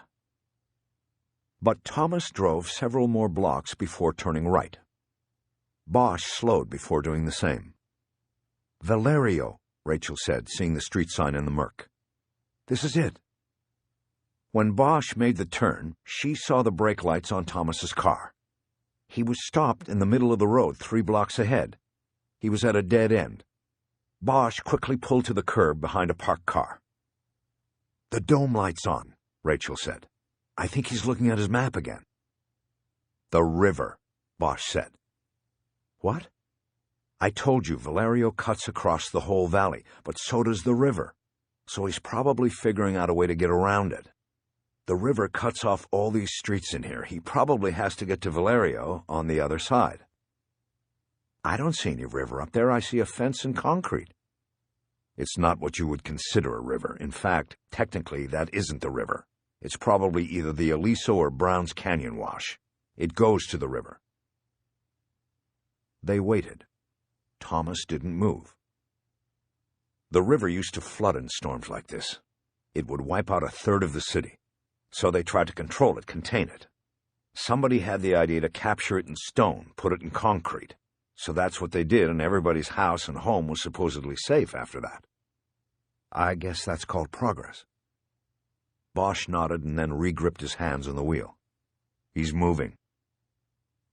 Thomas turned left, and once his car was out of sight, Bosch pulled away from the curb and followed. Thomas drove north to Satakoy and then took a right. He went over a bridge crossing the wash below. As they followed, Rachel looked down and saw the torrent of water in the concrete channel. "Wow! I thought I lived in Rapid City." Bosch didn't answer.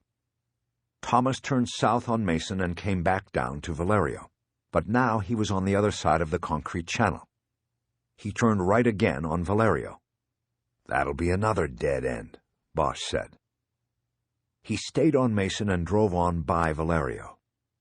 Rachel looked through the rain and saw that Thomas had pulled into a driveway in front of a large 2-story home that was one of 5 homes on the dead-end street. "He pulled into a driveway," she said. "He's there. Jesus! It's the house." "What house?" "The one from the photo in the trailer. Bacchus was so sure of himself, he left us a goddamn picture." Bosch pulled to the curb. They were out of sight of the homes on Valerio. Rachel turned and looked out all of the windows. Every home around them was dark. "There must be a power outage around here." "Under your seat there's a flashlight. Take it." Rachel reached down and got it. "What about you?" "I'll be all right. Let's go." Rachel started to open a door, but then looked back at Bosch. She wanted to say something but hesitated. "What?" he asked. "Be careful? Don't worry, I will." "Actually, yes, be careful. But what I was going to say is that I have my second gun in my bag. Do you—" "Thanks, Rachel, but this time I brought my own." She nodded. "I should have figured that. And what are your views on backup now?" "Call it in if you want, but I'm not waiting. I'm going down there." The rain felt cold on my face and neck as I got out of the Mercedes. I pulled the collar on my jacket up and started heading back toward Valerio. Rachel came over and walked next to me without saying a word. When we got to the corner, we used the wall surrounding the corner property as cover and looked down into the cul-de-sac and the dark house where Ed Thomas had parked his car. There was no sign of Thomas or anyone else. Every window at the front of the house was dark. But even in the grayness, I could tell that Rachel was right. It was the house from the photo Bacchus had left for us. I could hear the river but not see it. It was hidden behind the homes, but its furious power was almost palpable, even from this distance.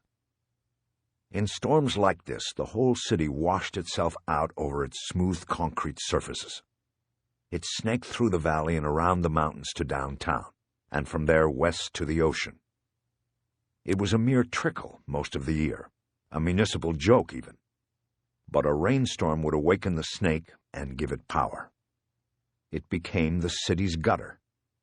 Millions and millions of gallons banging against its thick stone walls, tons of water raging to get out, moving with a terrible force and momentum.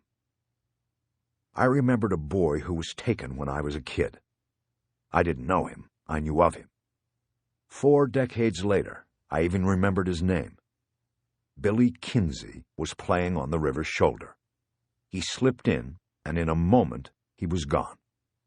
They found his body hung up in a viaduct 12 miles away. My mother had taught me early and often, when it rains, stay out of the Narrows. What? Rachel whispered. I was thinking about the river trapped between those walls. When I was a kid, we called it the Narrows. When it rains like this, the water moves fast. It's deadly. When it rains, you stay away from the Narrows. But we're going to the house. Same thing, Rachel. Be careful. Stay out of the Narrows. She looked at me. She seemed to understand what I meant. Okay, Bosch. How about you take the front and I take the back? Fine. Be ready for anything. You too. The target house was 3 properties away. We walked quickly along the wall surrounding the first property and then cut up the driveway of the next. We skirted the fronts of 2 houses until we came to the home where Thomas's car was parked.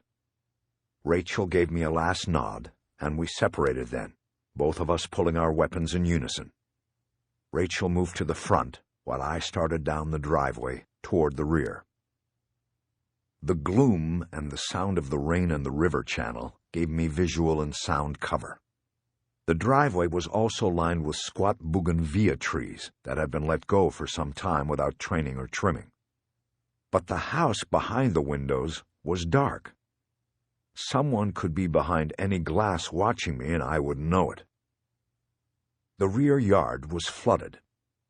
In the middle of the big puddle stood the rusted twin A-frames of a swing set with no swings left on it.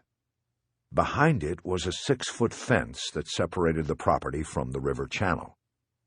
I could see the water was near the top of its concrete siding and was rushing by in a mad torrent. It would flood by day's end. Further upstream, where the channels were shallower, it probably already had stemmed its sides. I turned my attention back to the house. There was a full porch off the rear. There were no gutters on the roof here, and the rain was coming off in sheets, so heavy that it obscured everything within. Bacchus could have been sitting in a rocker on the porch, and I wouldn't have seen him. The line of bougainvilleas carried along the porch railing. I ducked below the sight line and moved quickly to the steps. I took the 3 steps up in one stride and was in out of the rain. My eyes and ears took a moment to adjust. And that was when I saw it. There was a white rattan couch on the right side of the porch. On it, a blanket covered the unmistakable shape of a human form, sitting upright but slumped against the left arm. Dropping to a crouch, I moved closer and reached for a corner of the blanket on the floor. I slowly pulled it off the form. It was an old man. He looked like he had been dead at least a day. The odor was just starting. His eyes were open and bugged. His skin was the color of white paint in a smoker's bedroom.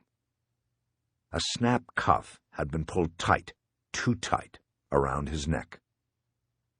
Charles Turrentine, I presumed. I also presumed he was the old man in the photo Bacchus had taken.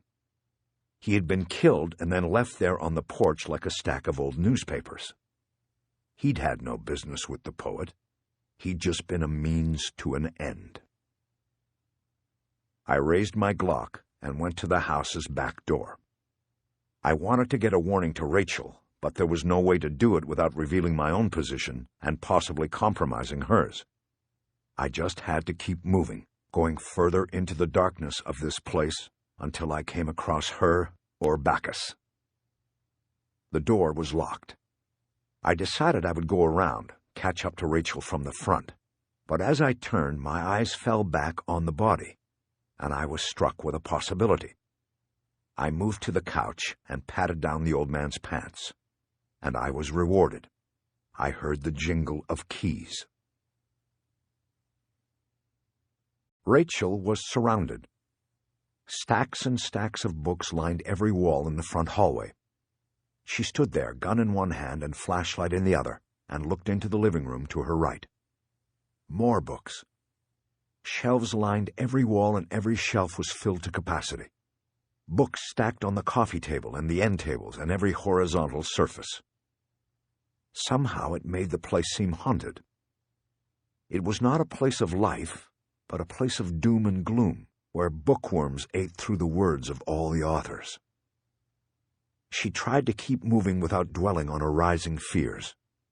She wavered and thought about turning back to the door and leaving before she was discovered.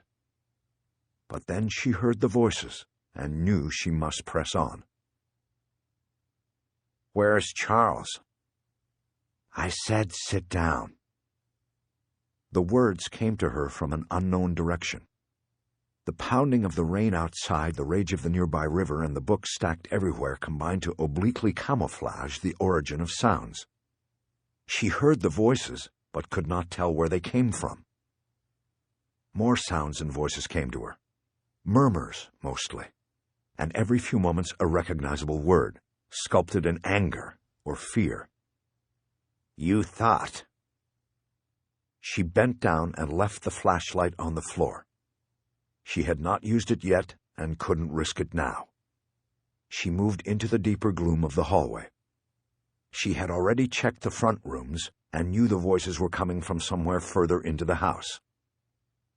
The hallway led to a foyer from which doors opened in 3 different directions. As she got there, she heard the voices of 2 men and thought for sure that they came from somewhere to the right. "Write it." "I can't see." Then a popping sound, a ripping sound. Curtains being pulled off a window. "There, you see now? Write it or I'll end it right now." All right. Exactly as I say it. Once upon a midnight dreary." She knew what it was. She recognized the words of Edgar Allan Poe, and she knew it was Bacchus, though the voice was different. He was using the poetry again, recreating the crime taken from him so long ago. Bosch had been right. She moved into the room to the right and found it empty. A billiard table stood in the middle of the room, every inch of its surface taken up by stacks of more books. She understood what Bacchus had done. He had lured Ed Thomas here because the man who lived here, Charles Turrentine, was a collector. He knew Thomas would come for this collection. She started to turn in order to retreat, to check the next room off the foyer. But before she had moved more than a few inches, she felt the cold muzzle of a gun pressed against her neck. "Hello, Rachel," Robert Bacchus said with his surgically changed voice. "What a surprise to see you here." She froze, and in that moment knew that he could not be played in any way, that he knew all the plays and all the angles. She knew she only had one chance. That was Bosch. "Hello, Bob. It's been a long time." "Yes, it has. Would you like to leave your weapon here and join me in the library?" Rachel put her cig down on one of the stacks on the billiard table. "I sort of thought the whole place was a library, Bob." Bacchus didn't respond. She felt him grab the back of her collar, press his gun against her spine, and then push her in the direction he wanted her to go. They left the room and went into the next, which was a small room with 2 high-backed wooden chairs arranged to face a large stone fireplace. There was no fire, and Rachel could hear rain dripping down the chimney into the hearth. She saw that it was creating a puddle there. Windows on either side of the fireplace had rain washing down them, turning them translucent. "We happen to have just enough chairs," Bacchus said. "Have a seat, won't you?" He roughly brought her around one of the chairs and pushed her down into it. He made a quick check of her body for other weapons, and then stepped back and dropped something onto her lap.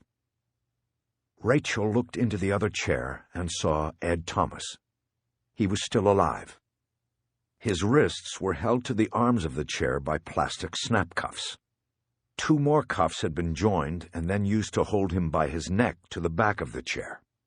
He had been gagged with a cloth napkin, and his face was overly red with exertion and lack of oxygen. "Bob, you can stop this," Rachel said. "You've made your point. You don't—" "Put the cuff around your right wrist and lock it to the chair's arm." "Bob, please, do it." She wrapped the plastic cuff around the arm of the chair and her wrist. She then pulled the tab through the slide lock. "Tight, but not too tight. I don't want to leave a mark." When she was done, he told her to put her free arm on the other arm of the chair. He then moved in and grabbed the arm to keep it in place, while he looped another snap cuff around it and locked it. He stepped back to admire his work. "There." "Bob, we did a lot of good work together. Why are you doing this?" He looked down at her and smiled. "I don't know, but let's talk about it later. I have to finish with Detective Thomas. It's been a long time coming for him and me. And just think, Rachel, you get to watch. What a rare opportunity for you." Bacchus turned to Thomas. He stepped over and yanked the gag out of his mouth. He then reached into his pocket and pulled out a folding knife. He opened it and in one swift movement sliced through the cuff holding Thomas's right arm to the chair. "Now, where were we, Detective Thomas? Line 3, I believe." "More like the end of the line." Rachel recognized Bosch's voice from behind her, but when she turned to look for him, the chair back was too high. I held the gun steady, trying to figure out the best way to handle him. "Harry," Rachel called out calmly, "he's got a gun in his left and a knife in his right. He's right-handed." I steadied my aim and told him to put the weapons down. He complied without hesitation. This gave me pause, as if he was moving too quickly to Plan B. Was there another weapon, another killer in the house? "Rachel, Ed, you all right?" "We're fine," Rachel said. "Put him on the ground, Harry. He's got snap cuffs in his pocket." "Rachel, where's your gun?" "In the other room. Put him down on the ground, Harry." I took a step further into the room, but then paused to study Bacchus. He had changed again. He no longer looked like the man who had called himself Shandy. No beard, no hat over gray hair. His face and head were shaved. He looked completely different. I took another step, but stopped again. I suddenly thought about Terry McCaleb and his wife, and his daughter and his stepson. I thought about the shared mission and what had been lost. How many bad men would roam the world free because Terry was taken away? A rage as strong as the river built inside me. I didn't want to put Bacchus on the ground, cuff him, and watch him driven away in a patrol car to a life behind bars of celebrity attention and fascination. I wanted to take from him everything he had taken from my friend, and all of the others. "You killed my friend," I said, "and for that you—" "Harry, don't," Rachel said. "I'm sorry," Bacchus said, "but I've been kind of busy. Who might your friend be?" "Terry McCaleb. He was your friend, too. And you—" "Actually, I wanted to take care of Terry. Yes, he had the potential of becoming a stone in my shoe, but I—" "Shut up, Bob," Rachel yelled. "You couldn't carry Terry's lunch. Harry, this is too dangerous. Put him down. Do it now." I broke off my rage and focused on the moment at hand. Terry McCaleb retreated in the gloom. I stepped toward Bacchus, wondering what Rachel was telling me. Put him down? Did she want me to shoot him? I took 2 more steps. "Get on the ground," I ordered. "Away from the weapons." "Whatever you say." He turned as if to move away from where he had dropped his weapons and to choose a spot to get down. "Do you mind? There's a puddle here. Leaky fireplace." Without waiting for an answer from me, he took a step toward the window, and I suddenly saw it. I knew what he was going to do. "Bacchus, no!" But my words did not stop him. He planted his foot and dove head first into the window. Its framework softened by years of sunlight and rains like this day's, the window gave way as easily as a Hollywood prop. Wood splintered and glass shattered as his body went through. I quickly ran to the opening and saw the immediate muzzle flash from Bacchus's second gun. Plan B. 2 quick pops and I heard the bullet zing by and hit the ceiling above and behind me. I ducked back behind the wall and fired off 2 quick returns without looking. I then dropped to the floor, crawled beneath the window, and came up on the other side. I looked out, and Bacchus was gone. On the ground I saw a little 2-shot Derringer. His second had been a little vest gun, and he was now unarmed, unless there was a plan C.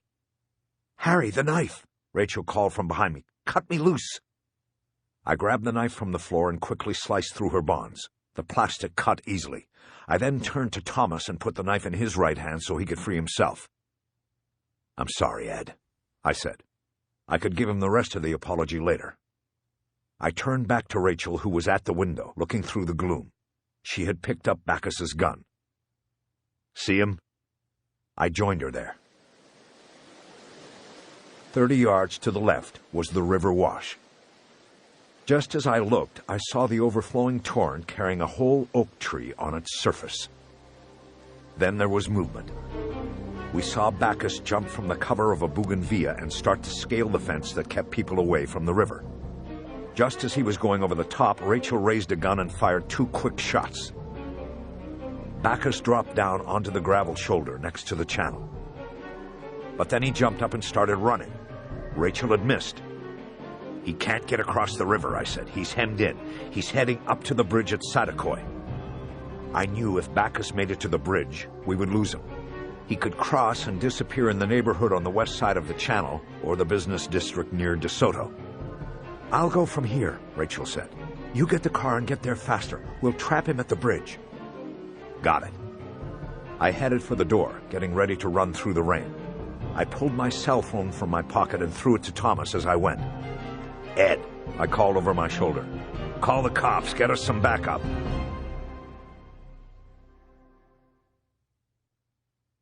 Chapter 42. Rachel ejected the magazine from Bacchus's gun and found it had been fully loaded until she took the 2 shots at him. She slapped it back into place and went to the window. "You want me to go with you?" Ed Thomas asked from behind. She turned. He had cut himself free. He was standing, holding the knife up and ready. "Do what Harry said. Get us back up." She stepped onto the sill and jumped out into the rain. She quickly moved along the bougainvillea until she found an opening and pushed through to the river fence. She put Bacchus's gun in her holster and climbed up and over, snagging her jacket sleeve on the top and tearing it. She dropped onto the gravel shoulder 2 feet from the edge. She looked over the side and saw the water was only 3 feet from the overflow. It was cascading against the concrete, creating the roaring sound of death. She looked away and then further down the track. She saw Bacchus running. He was halfway to the bridge at Satakoy. Rachel got up and started running. She fired a shot into the air so he would think about what was coming behind him, not what might be waiting for him at the bridge. The Mercedes skidded into the curb on the top of the bridge. I jumped out, not bothering to kill the engine, and ran to the railing. I saw Rachel running toward me, gun up, on the shoulder of the canal, but I didn't see Bacchus. I stepped back and looked in all directions, but still didn't see him. I thought that it would have been impossible for him to have reached the bridge ahead of me. I ran down to the gate that sided the bridge and offered entrance to the channel's shoulder. It was locked, but I could see that the shoulder continued under the bridge. It was the only alternative. I knew Bacchus had to be hiding under there. Quickly I climbed over the gate and dropped down to the gravel. I came up, gun pointed in both hands, at the dark opening beneath the bridge. I ducked and moved into the darkness. The noise of the rushing water echoed loudly beneath the bridge. The underside of the bridge was segmented by 4 large concrete supports. Bacchus could easily be hidden behind any one of them. "Bacchus," I called out, "you want to live? Come out now." Nothing. Only the sound of the water. Then I heard the far-off sound of a voice, and I turned back to see Rachel. She was still 100 yards away. She was yelling, but her words were lost in the water noise. Bacchus huddled in the darkness. He tried to stave off all the emotions and concentrate on the moment. He had been here before, cornered in the dark. He had survived before, and he would survive now. What was important now was to concentrate on the moment, draw his strength from the darkness. He heard his pursuer call out to him. He was close now. He had the weapon, but Bacchus had the darkness. Darkness had always been on his side. He pressed back against the concrete and willed himself to disappear in the shadows. He would be patient and make his move when the time was right. I turned away from the distant figure of Rachel and focused back on clearing the bridge. I moved forward, staying as far back from the concrete shelters as I could without falling into the channel. I cleared the first 2 and glanced back at Rachel again. She was 50 yards away now. She started signaling with her left arm, but I didn't understand the hooked movement she was repeating. I suddenly realized my mistake. I had left the keys in the car. Bacchus could come up on the other side of the bridge and get to the car. I started to run, hoping to get there in time to take a shot at the tires. But I was wrong about the car. As I passed the 3rd concrete support, Bacchus suddenly leaped out at me, hitting me solidly with his shoulder. I went sprawling backward with him on top of me, sliding on the gravel to the edge of the concrete channel. He was going for my gun, using both hands to tear it from my grip. I knew in an instant that if he got the gun, everything was over, that he'd kill me and then Rachel. He couldn't get the gun. He slammed his left elbow into my jaw, and I felt my grip weaken. I fired the gun twice, hoping I might catch a finger or a palm. He yelped in pain, but then I felt the pressure even more as he redoubled his effort, now fueled by pain and red anger. His blood worked its way into my grip and helped loosen it. I was going to lose the gun, I could tell. He had position on me and an animal strength. My grip was slipping. I could try to hang on a few more seconds until Rachel got there, but by then she could also be running into a death trap. Instead, I took the only alternative I had left. I dug my heels into the gravel and flexed my whole body upward. My shoulders slid over the concrete edge. I replanted my heels and did it again. This time, it was enough. Bacchus seemed to suddenly realize his situation. He let go of the gun and reached back to the edge. But it was too late for him, too. Together we went over the edge and into the black water. Rachel saw them fall from just a few yards away. She yelled, "No!" as if that might stop them. She got to the spot and looked down and saw nothing. She then ran along the edge and out from beneath the bridge. She saw nothing. She looked downriver for any sign of them in the cascading current. Then she saw Bosch come up and whip his head around as if to check his position. He was struggling with something under the water, and then she realized it was his raincoat. He was trying to take it off. She scanned the river but didn't see the bald head of Bacchus anywhere. She looked back at Bosch as he was carried away from her. She saw him looking back at her. He raised an arm out of the water and pointed. She followed and saw the Mercedes parked on top of the bridge. She saw its windshield wipers moving back and forth, and she knew the keys were still there. She started running. The water was cold. more so than I would have imagined, and I was already weak from the struggle with Bacchus. I felt heavy in the water and found it difficult to keep my face up and clear. The water seemed to be alive, as if it was gripping me and pulling me down. My gun was gone, and there was no sign of Bacchus. I spread my arms and tried to maneuver my body so that I could simply ride the rapids until I had some strength back and could make a move, or until Rachel got help. I remembered the boy who had gone into the river so many years before. Firemen, cops, even passers-by tried to save him, hanging down hoses and ladders and ropes. But they all missed, and he went down. Eventually, they all go down in the Narrows. I tried not to think about that. I tried not to panic. I turned my palms down, and I seemed to be able to keep my face up out of the water better. It increased my speed in the current, but it kept my head up out of the water. It gave me confidence. I started to think that I could make it. For a while. It all depended on when help got to me. I looked up into the sky. No helicopters. No fire department. No help yet. Just the gray void of emptiness up there, and rain coming down.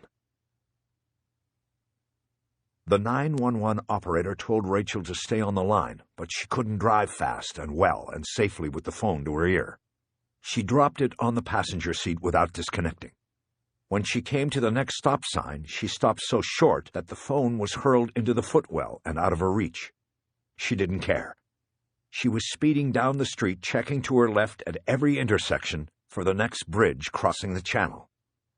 When she finally saw one, she sped to it and stopped the Mercedes right on top of it in a traffic lane. She jumped out and went to the railing. Neither Bosch nor Bacchus was in sight. She thought she might have gotten ahead of them. She ran across the street, drawing a horn blast from a motorist but not caring, and went to the opposite rail. She studied the roiling surface for a long moment, and then saw Bosch. His head was above the surface and canted back, his face to the sky. She panicked. Was he still alive, or was he drowned and his body just moving in the current? Then, almost as quickly as the fear had grabbed her, she saw movement as Bosch whipped his head, as swimmers often do to get hair and water out of their eyes. He was alive, and maybe 100 yards from the bridge. She could see him struggling to move his position in the stream. She leaned forward and looked down. She knew what he was doing. He was going to try to catch one of the bridge's support beams. If he could grab it and hold on, he could be extracted and saved right here. Rachel ran back to the car and threw open the rear hatch. She looked in the back for anything that might help. Her bag was there and almost nothing else. She yanked it out to the ground without caring and lifted the carpeted floor panel. Someone stuck behind the Mercedes on the street started honking. She didn't even turn to look. I hit the middle pier of the bridge so hard that I lost all of my breath and thought I'd broken 4 or 5 ribs. But I held on. I knew this was my shot. I held on with everything I had left. The water had claws. I could feel them as it rushed by me. Thousands of claws pulling at me, grabbing me, trying to take me back into the dark torrent. The water backed up on me and rose into my face. Arms on either side of the pier, I tried to shimmy up the slippery concrete, but every time I gained a few inches, the claws would grab me and pull me back down. I quickly learned that the best I could do was hold on and wait. As I hugged the concrete, I thought of my daughter. I thought of her urging me to hold on, telling me I had to make it for her. She told me no matter where I was or what I did, she still needed me. Even in the moment, I knew it was illusion, but I found comfort in it. I found the strength to hold on. There were tools and a spare tire in the compartment. Nothing that would work. Then, beneath the tire, through the design holes in the wheel, she saw black and red cables. Jumper cables.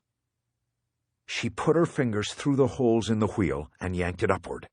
It was large, heavy, and awkward, but she was not deterred. She pulled the wheel up and out and just dropped it on the road. She grabbed the cables and ran back across the road, causing a car to slide sideways as its driver hit the brakes. At the railing, she looked into the river, but didn't see Bosch at first. Then she looked down and saw him clinging to the support beam, the water backing up against him as it grabbed and pulled at him. His hands and fingers were scratched and bloody. He was looking up at her and had what she thought might have been a small smile on his face, almost like he was telling her that he was going to be all right. Not sure how she was going to complete the rescue, she dropped one end of the cables over the side. They were far too short. Shit! She knew she had to go over. There was a utility pipe running along the side of the bridge. She knew if she could get down to that, she could lower the cables another 5 feet down. It might be enough. "Lady, are you all right?" She turned. There was a man standing there. He was under an umbrella. He had been crossing the bridge. "There's a man down there in the river. Call 911. Do you have a cell? Call 911. The man began pulling a cell phone from his jacket pocket. Rachel turned back to the railing and started to climb up on it. That was the easy part. Going over the railing and climbing down to the pipe was the risky maneuver. She put the cables around her neck and slowly reached 1 foot down to the pipe, then the other. She slid down with one leg on either side of the pipe, like she was riding a horse. This time she knew the cable would reach Bosch. She started lowering it to him, and he reached for it. But just as his hand grabbed it, there was a blur of color in the water, and Bosch was struck by something and knocked loose from the support beam. In that moment, Rachel realized it was Bacchus, either alive or dead, that had knocked him loose. She hadn't been ready. When Bosch was knocked loose, he kept his grip on the cable line. But his weight and Bacchus's weight and the current were too much for Rachel. The other end of the cable was jerked out of her grasp, and it went down into the water and under the bridge. "They're coming! They're coming!" She looked up at the man under the umbrella at the top of the railing. "It's too late," she said. "He's gone." I was weak, but Bacchus was weaker. I could tell he didn't have the same strength he'd brought to the confrontation on the river's edge. He had pulled me loose from the bridge because I hadn't seen him coming, and he'd hit me with all his weight. But now he was grabbing at me like a drowning man, just trying to hold on. We tumbled through the water, drawing down to the bottom. I tried to open my eyes, but the water was too dark to see through. I drove him down hard into the concrete floor, and then shifted behind him. I wrapped the cable I still gripped around his neck. I did it again and again, until his hands let go of me and went to his own neck. My lungs were burning. I needed air. I pushed off him to move toward the surface. As we separated, he made a last grab for my ankles, but I was able to kick away and break his grasp. In the last moments, Bacchus saw his father. Long dead and burned, he appeared alive. He had the stern set of eyes that Bacchus always remembered. He had one hand behind his back, as if he was hiding something. His other hand beckoned his son to come forward, to come home. Bacchus smiled, and then he laughed. Water rushed into his mouth and lungs. He didn't panic. He welcomed it. He knew he would be reborn. He would return. He knew evil could never be vanquished. It just moved from one place to another and waited. I surfaced and gulped down air. I spun in the water to look for Bacchus, but he was gone. I was safe from him, but not from the water. I was exhausted. My arms felt so heavy in the water that I could barely bring them to the surface. I thought about the boy again, about how scared he must have been, all alone, and the claws grabbing at him. Up ahead, I could see the channel emptied into the main river channel. I was 50 yards away, and I knew the river would be wider and shallower and more violent there. But the concrete walls were sloped in the main channel, and I knew I might have a shot at pulling myself out if I could somehow slow my speed and find purchase. I lowered my eyes and decided to move as close to the wall as I could without getting pushed hard into it. Then I saw a more immediate salvation. The tree I had seen in the channel from the window of Turrentine's house was 100 yards ahead of me in the river. It must have gotten hung up at the bridge or in the shallows. Using my last reserve of strength, I started swimming with the current, picking up speed and heading to the tree. I knew it would be my boat. I'd be able to ride it all the way to the Pacific if I needed to. Rachel lost the river. The streets took her further away from it, and soon she had lost it. She couldn't get back to it. There was a GPS screen in the car, but she didn't know how to work it, and doubted she'd be able to get a satellite fix in this weather anyway. She pulled over and banged the wheel angrily with the heel of her palm. She felt like she was deserting Harry, that it was going to be her fault if he drowned. Then she heard the helicopter. It was low-flying and moving fast. She leaned forward to see up through the windshield. She didn't see anything. She got out in the rain and turned circles on the street looking. She could still hear it, but she couldn't see it. It had to be the rescue, she thought. In this weather, who else would be flying? She got a bead on the sound and jumped back into the Mercedes. She took the first right she came to and started heading to the sound. She drove with the window down, with the rain coming in, but her not caring. She listened to the sound of the helicopter in the distance. Soon she saw it. It was circling ahead and to the right. She kept going, and when she came to Reseda Boulevard, she turned right again and could see there were 2 helicopters, one low and the other above it. Both were red with white lettering on the side, not television or radio call letters. The helicopters were marked LAFD. There was a bridge ahead, and Rachel could see cars stopped and people getting out in the rain to rush to the railing. They were looking down into the river.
Around his body and neck.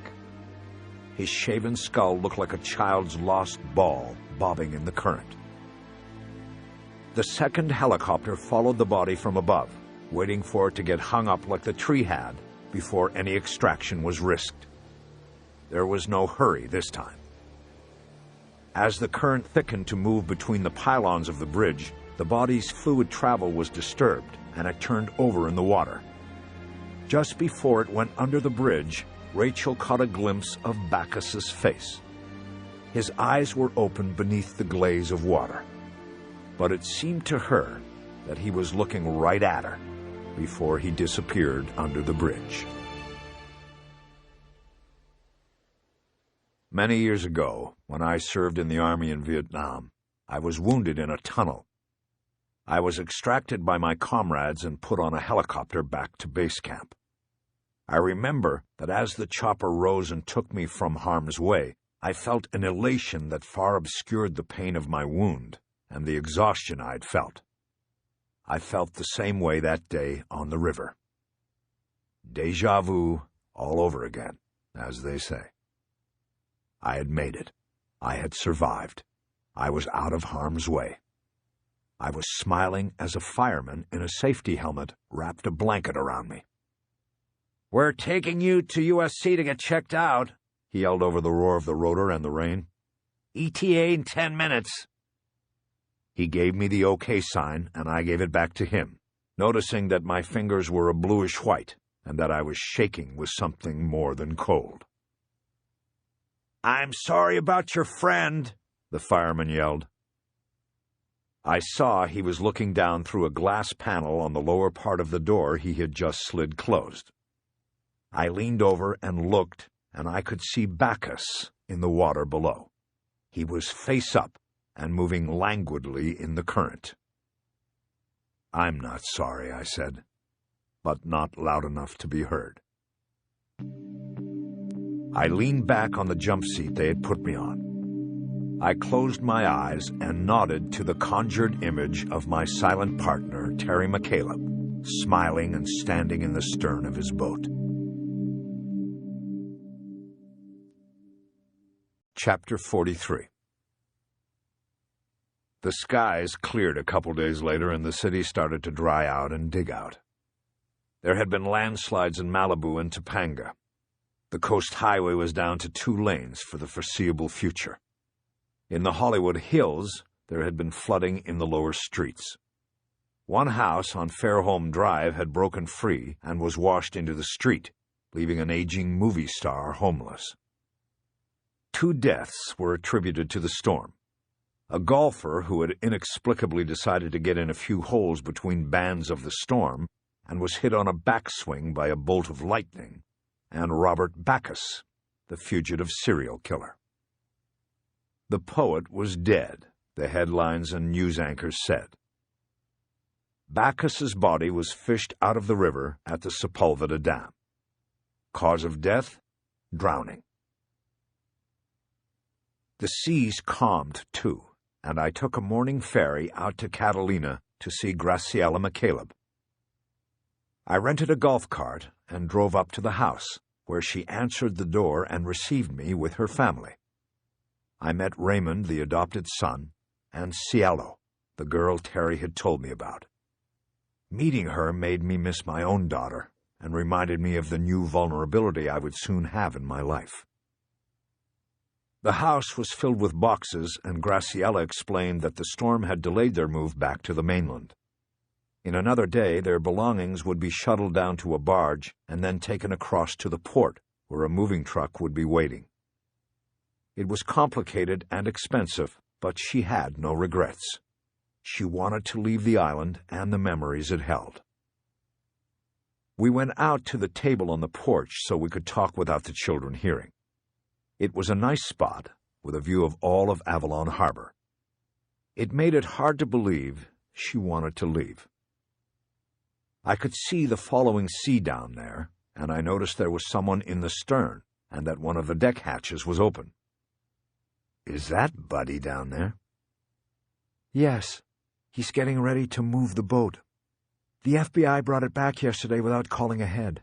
I would have told them to take it to Cabrillo. Now Buddy has to do it." "What's he going to do with it?" "He's going to continue the business. He'll run the charters from over there and pay me rent on the boat." I nodded. It sounded like a decent plan. "Selling the boat wouldn't bring that much in, and I don't know. Terry works so hard on that boat. It feels wrong to just sell it to a stranger." "I understand." "You know, you could probably get a ride back with Buddy instead of waiting for the ferry. If you want, if you're not sick of Buddy." "No, Buddy's fine. I like Buddy." We sat in silence for a long moment. I didn't feel I needed to explain anything about the case to her. We had talked on the phone, because I wanted to explain things before it hit the media, and the story had been all over the papers and television. She knew the details, large and small. There was little left to say, but I thought I needed to visit with her in person one last time. It had all started with her. I figured it should end with her as well. "Thank you for what you did," Graciela said.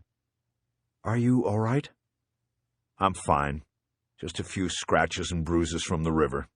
It was a wild ride." I smiled. The only visible injuries I had were scrapes on my hands and one above my left eyebrow. "But thank you for calling me. I'm glad I got the chance. That's why I came, just to say thanks and to say Good luck with everything." The sliding door opened, and the little girl came out carrying a book. "Mommy, will you read this to me now?" "I'm visiting with Mr. Bosch right now, in a little while, okay?" "No, I want you to read it now." The girl looked like it was a life-or-death request, and her face knotted up, ready for a cry. "It's okay," I said. "Mine's like that, too. You can read it." "It's her favorite book. Terry used to read it to her just about every night." She pulled the girl up onto her lap and brought the book up to read. I saw that it was the same book Eleanor had just gotten for my daughter, Billy's Big Day, with the monkey receiving the gold medal on the cover. Ciello's copy was worn around the edges from reading and rereading. The cover had been ripped in 2 places and then taped. Graciela opened it and started to read. "One bright summer day, the Circus Animal Olympics were held under the Big Top in Ringlingville. All the animals had the day off from all of the circuses and were allowed to compete in the many different events." I noticed that Graciela had changed her voice and was reading the story with an inflection of excitement and anticipation.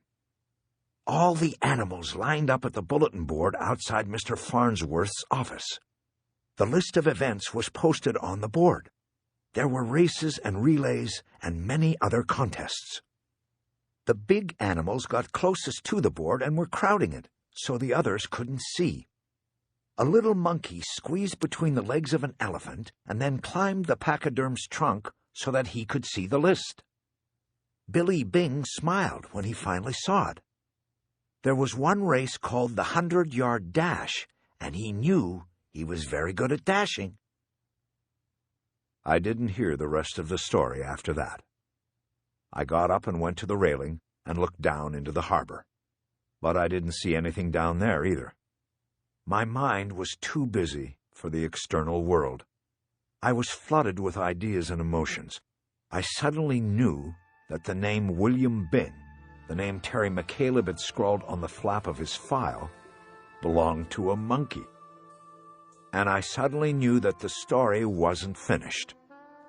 Not by a long shot.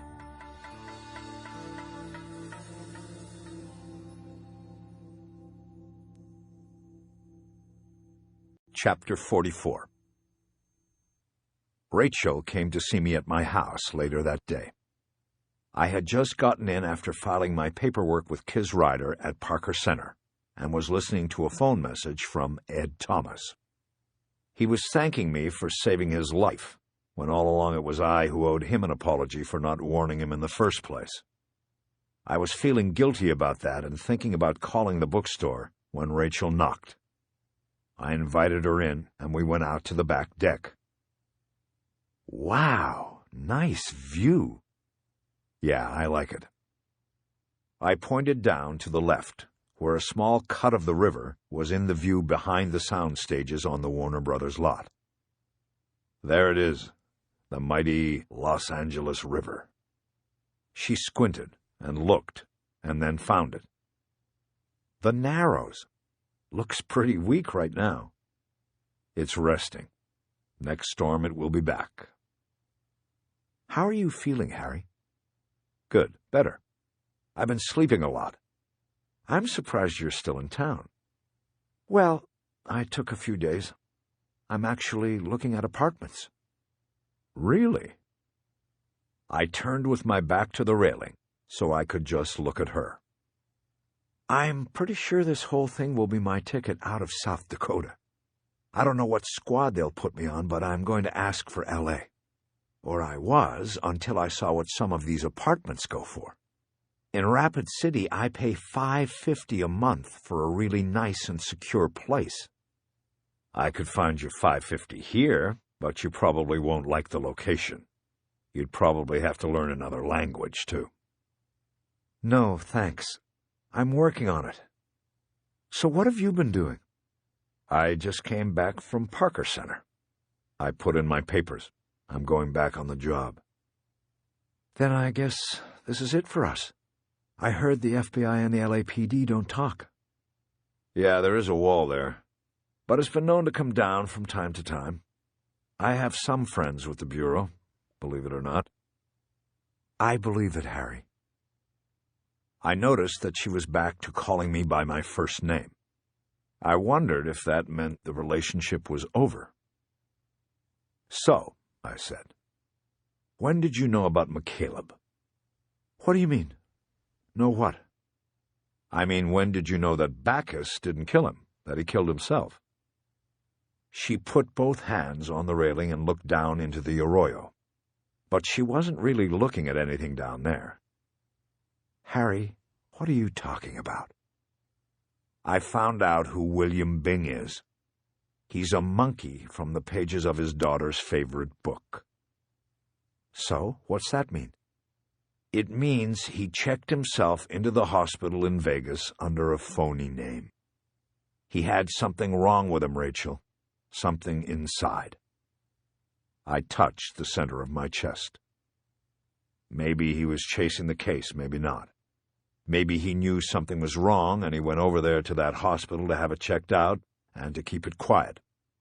He didn't want his wife and his family to know, and so they checked him out and gave him the bad news. His second heart was going the way his first one went. Whatever it's called. Bottom line was he was dying. He needed another heart or he was going to die. Rachel shook her head like I was a fool. "I don't know how you think you know all of this, but you can't possibly—" "Look, I know what I know, and I know he had already burned through his medical insurance, and if he was going to get in line for another heart, they would lose everything, the house, the boat, everything. Everything for another heart."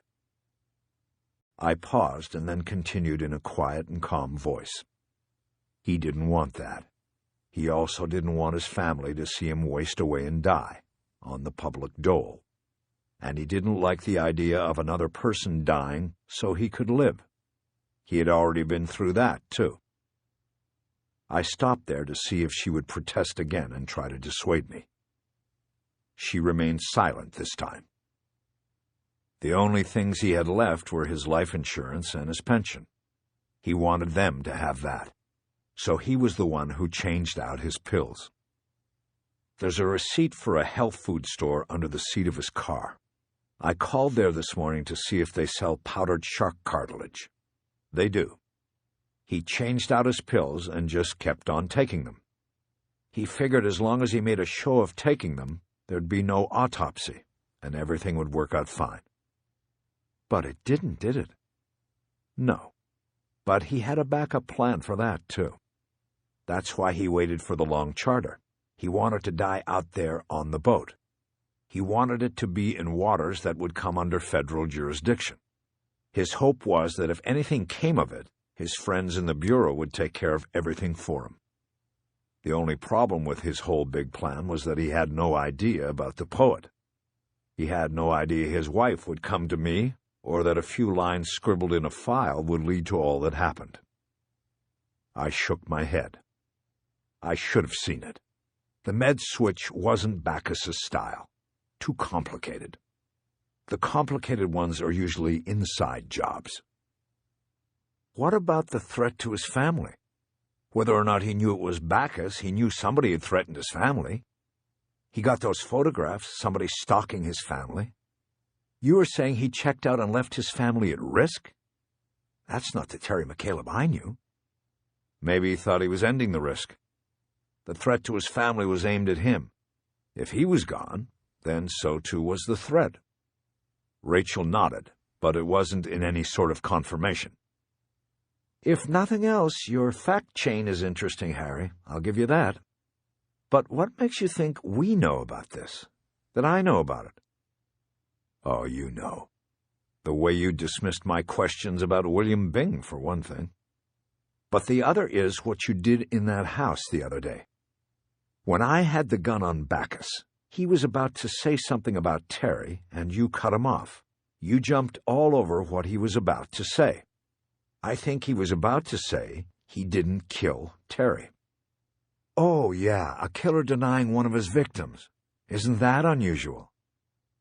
Her sarcasm sounded defensive to me. This time it would have been. He was no longer hiding. He was out in the open, and he would have taken credit if credit was due him. You knew that, and that's why you cut him off. You knew he was going to deny it.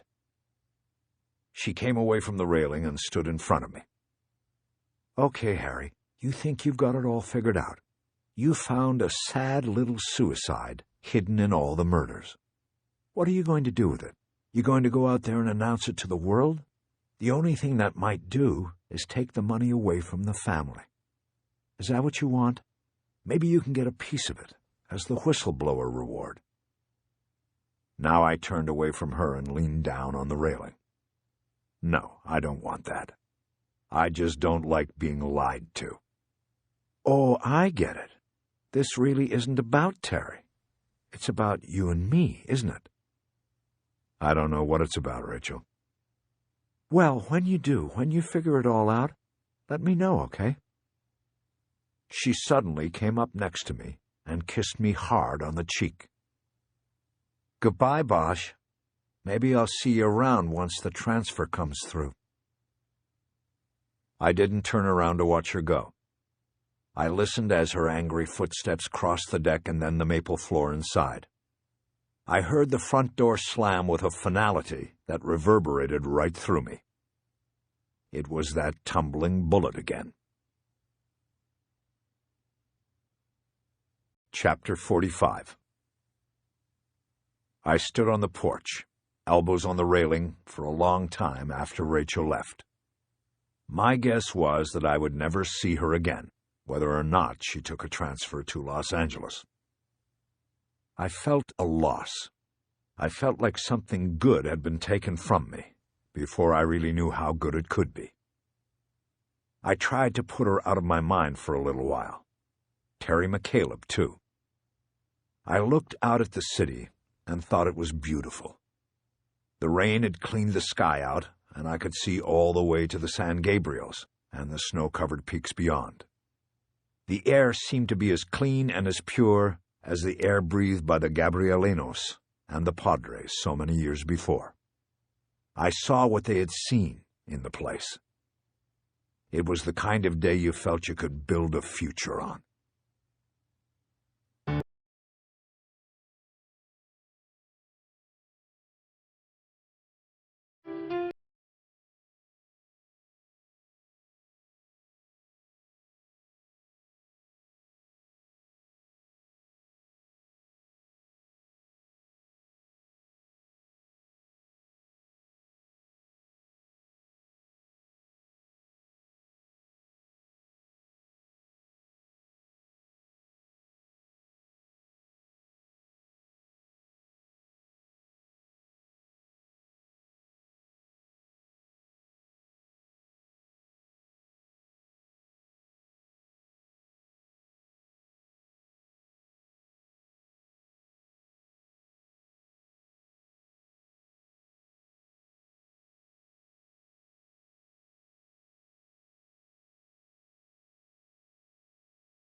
Fictitiously, and any resemblance to actual persons living or dead, events or locales, is entirely coincidental.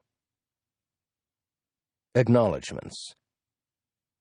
The author would like to thank many individuals who helped with the writing of this book. They include Michael Peach, Jane Wood, Pamela Marshall, Perdita Burlingame, Jane Davis, Terry Hansen, Terrell Lee Langford, Ed Thomas, Frederica Leffelar, Jerry Hooton, and researcher Carolyn Criss. Also of great help to the author were Philip Spitzer, Joel Gottler, Shannon Byrne, Sophie Cottrell, John Houghton, Mario Pulice, Mary Capps, Ken Delavine, Patricia and George Compagnoni, and the entire staff at Little Brown and Company, as well as the Time Warner Book Group. Two books that were very helpful to the author were Zizek's History of an Oasis by Anne Q. Duffield Stoll and Rio, L.A., Tales from the Los Angeles River by Pat Morrison, with photographs by Mark LaMonica. Special thanks go to Chief William Bratton and Detective Tim Marcia of the Los Angeles Police Department, and Special Agents Gail Jacobs and Nina Roseberry of the FBI's Las Vegas Field Office.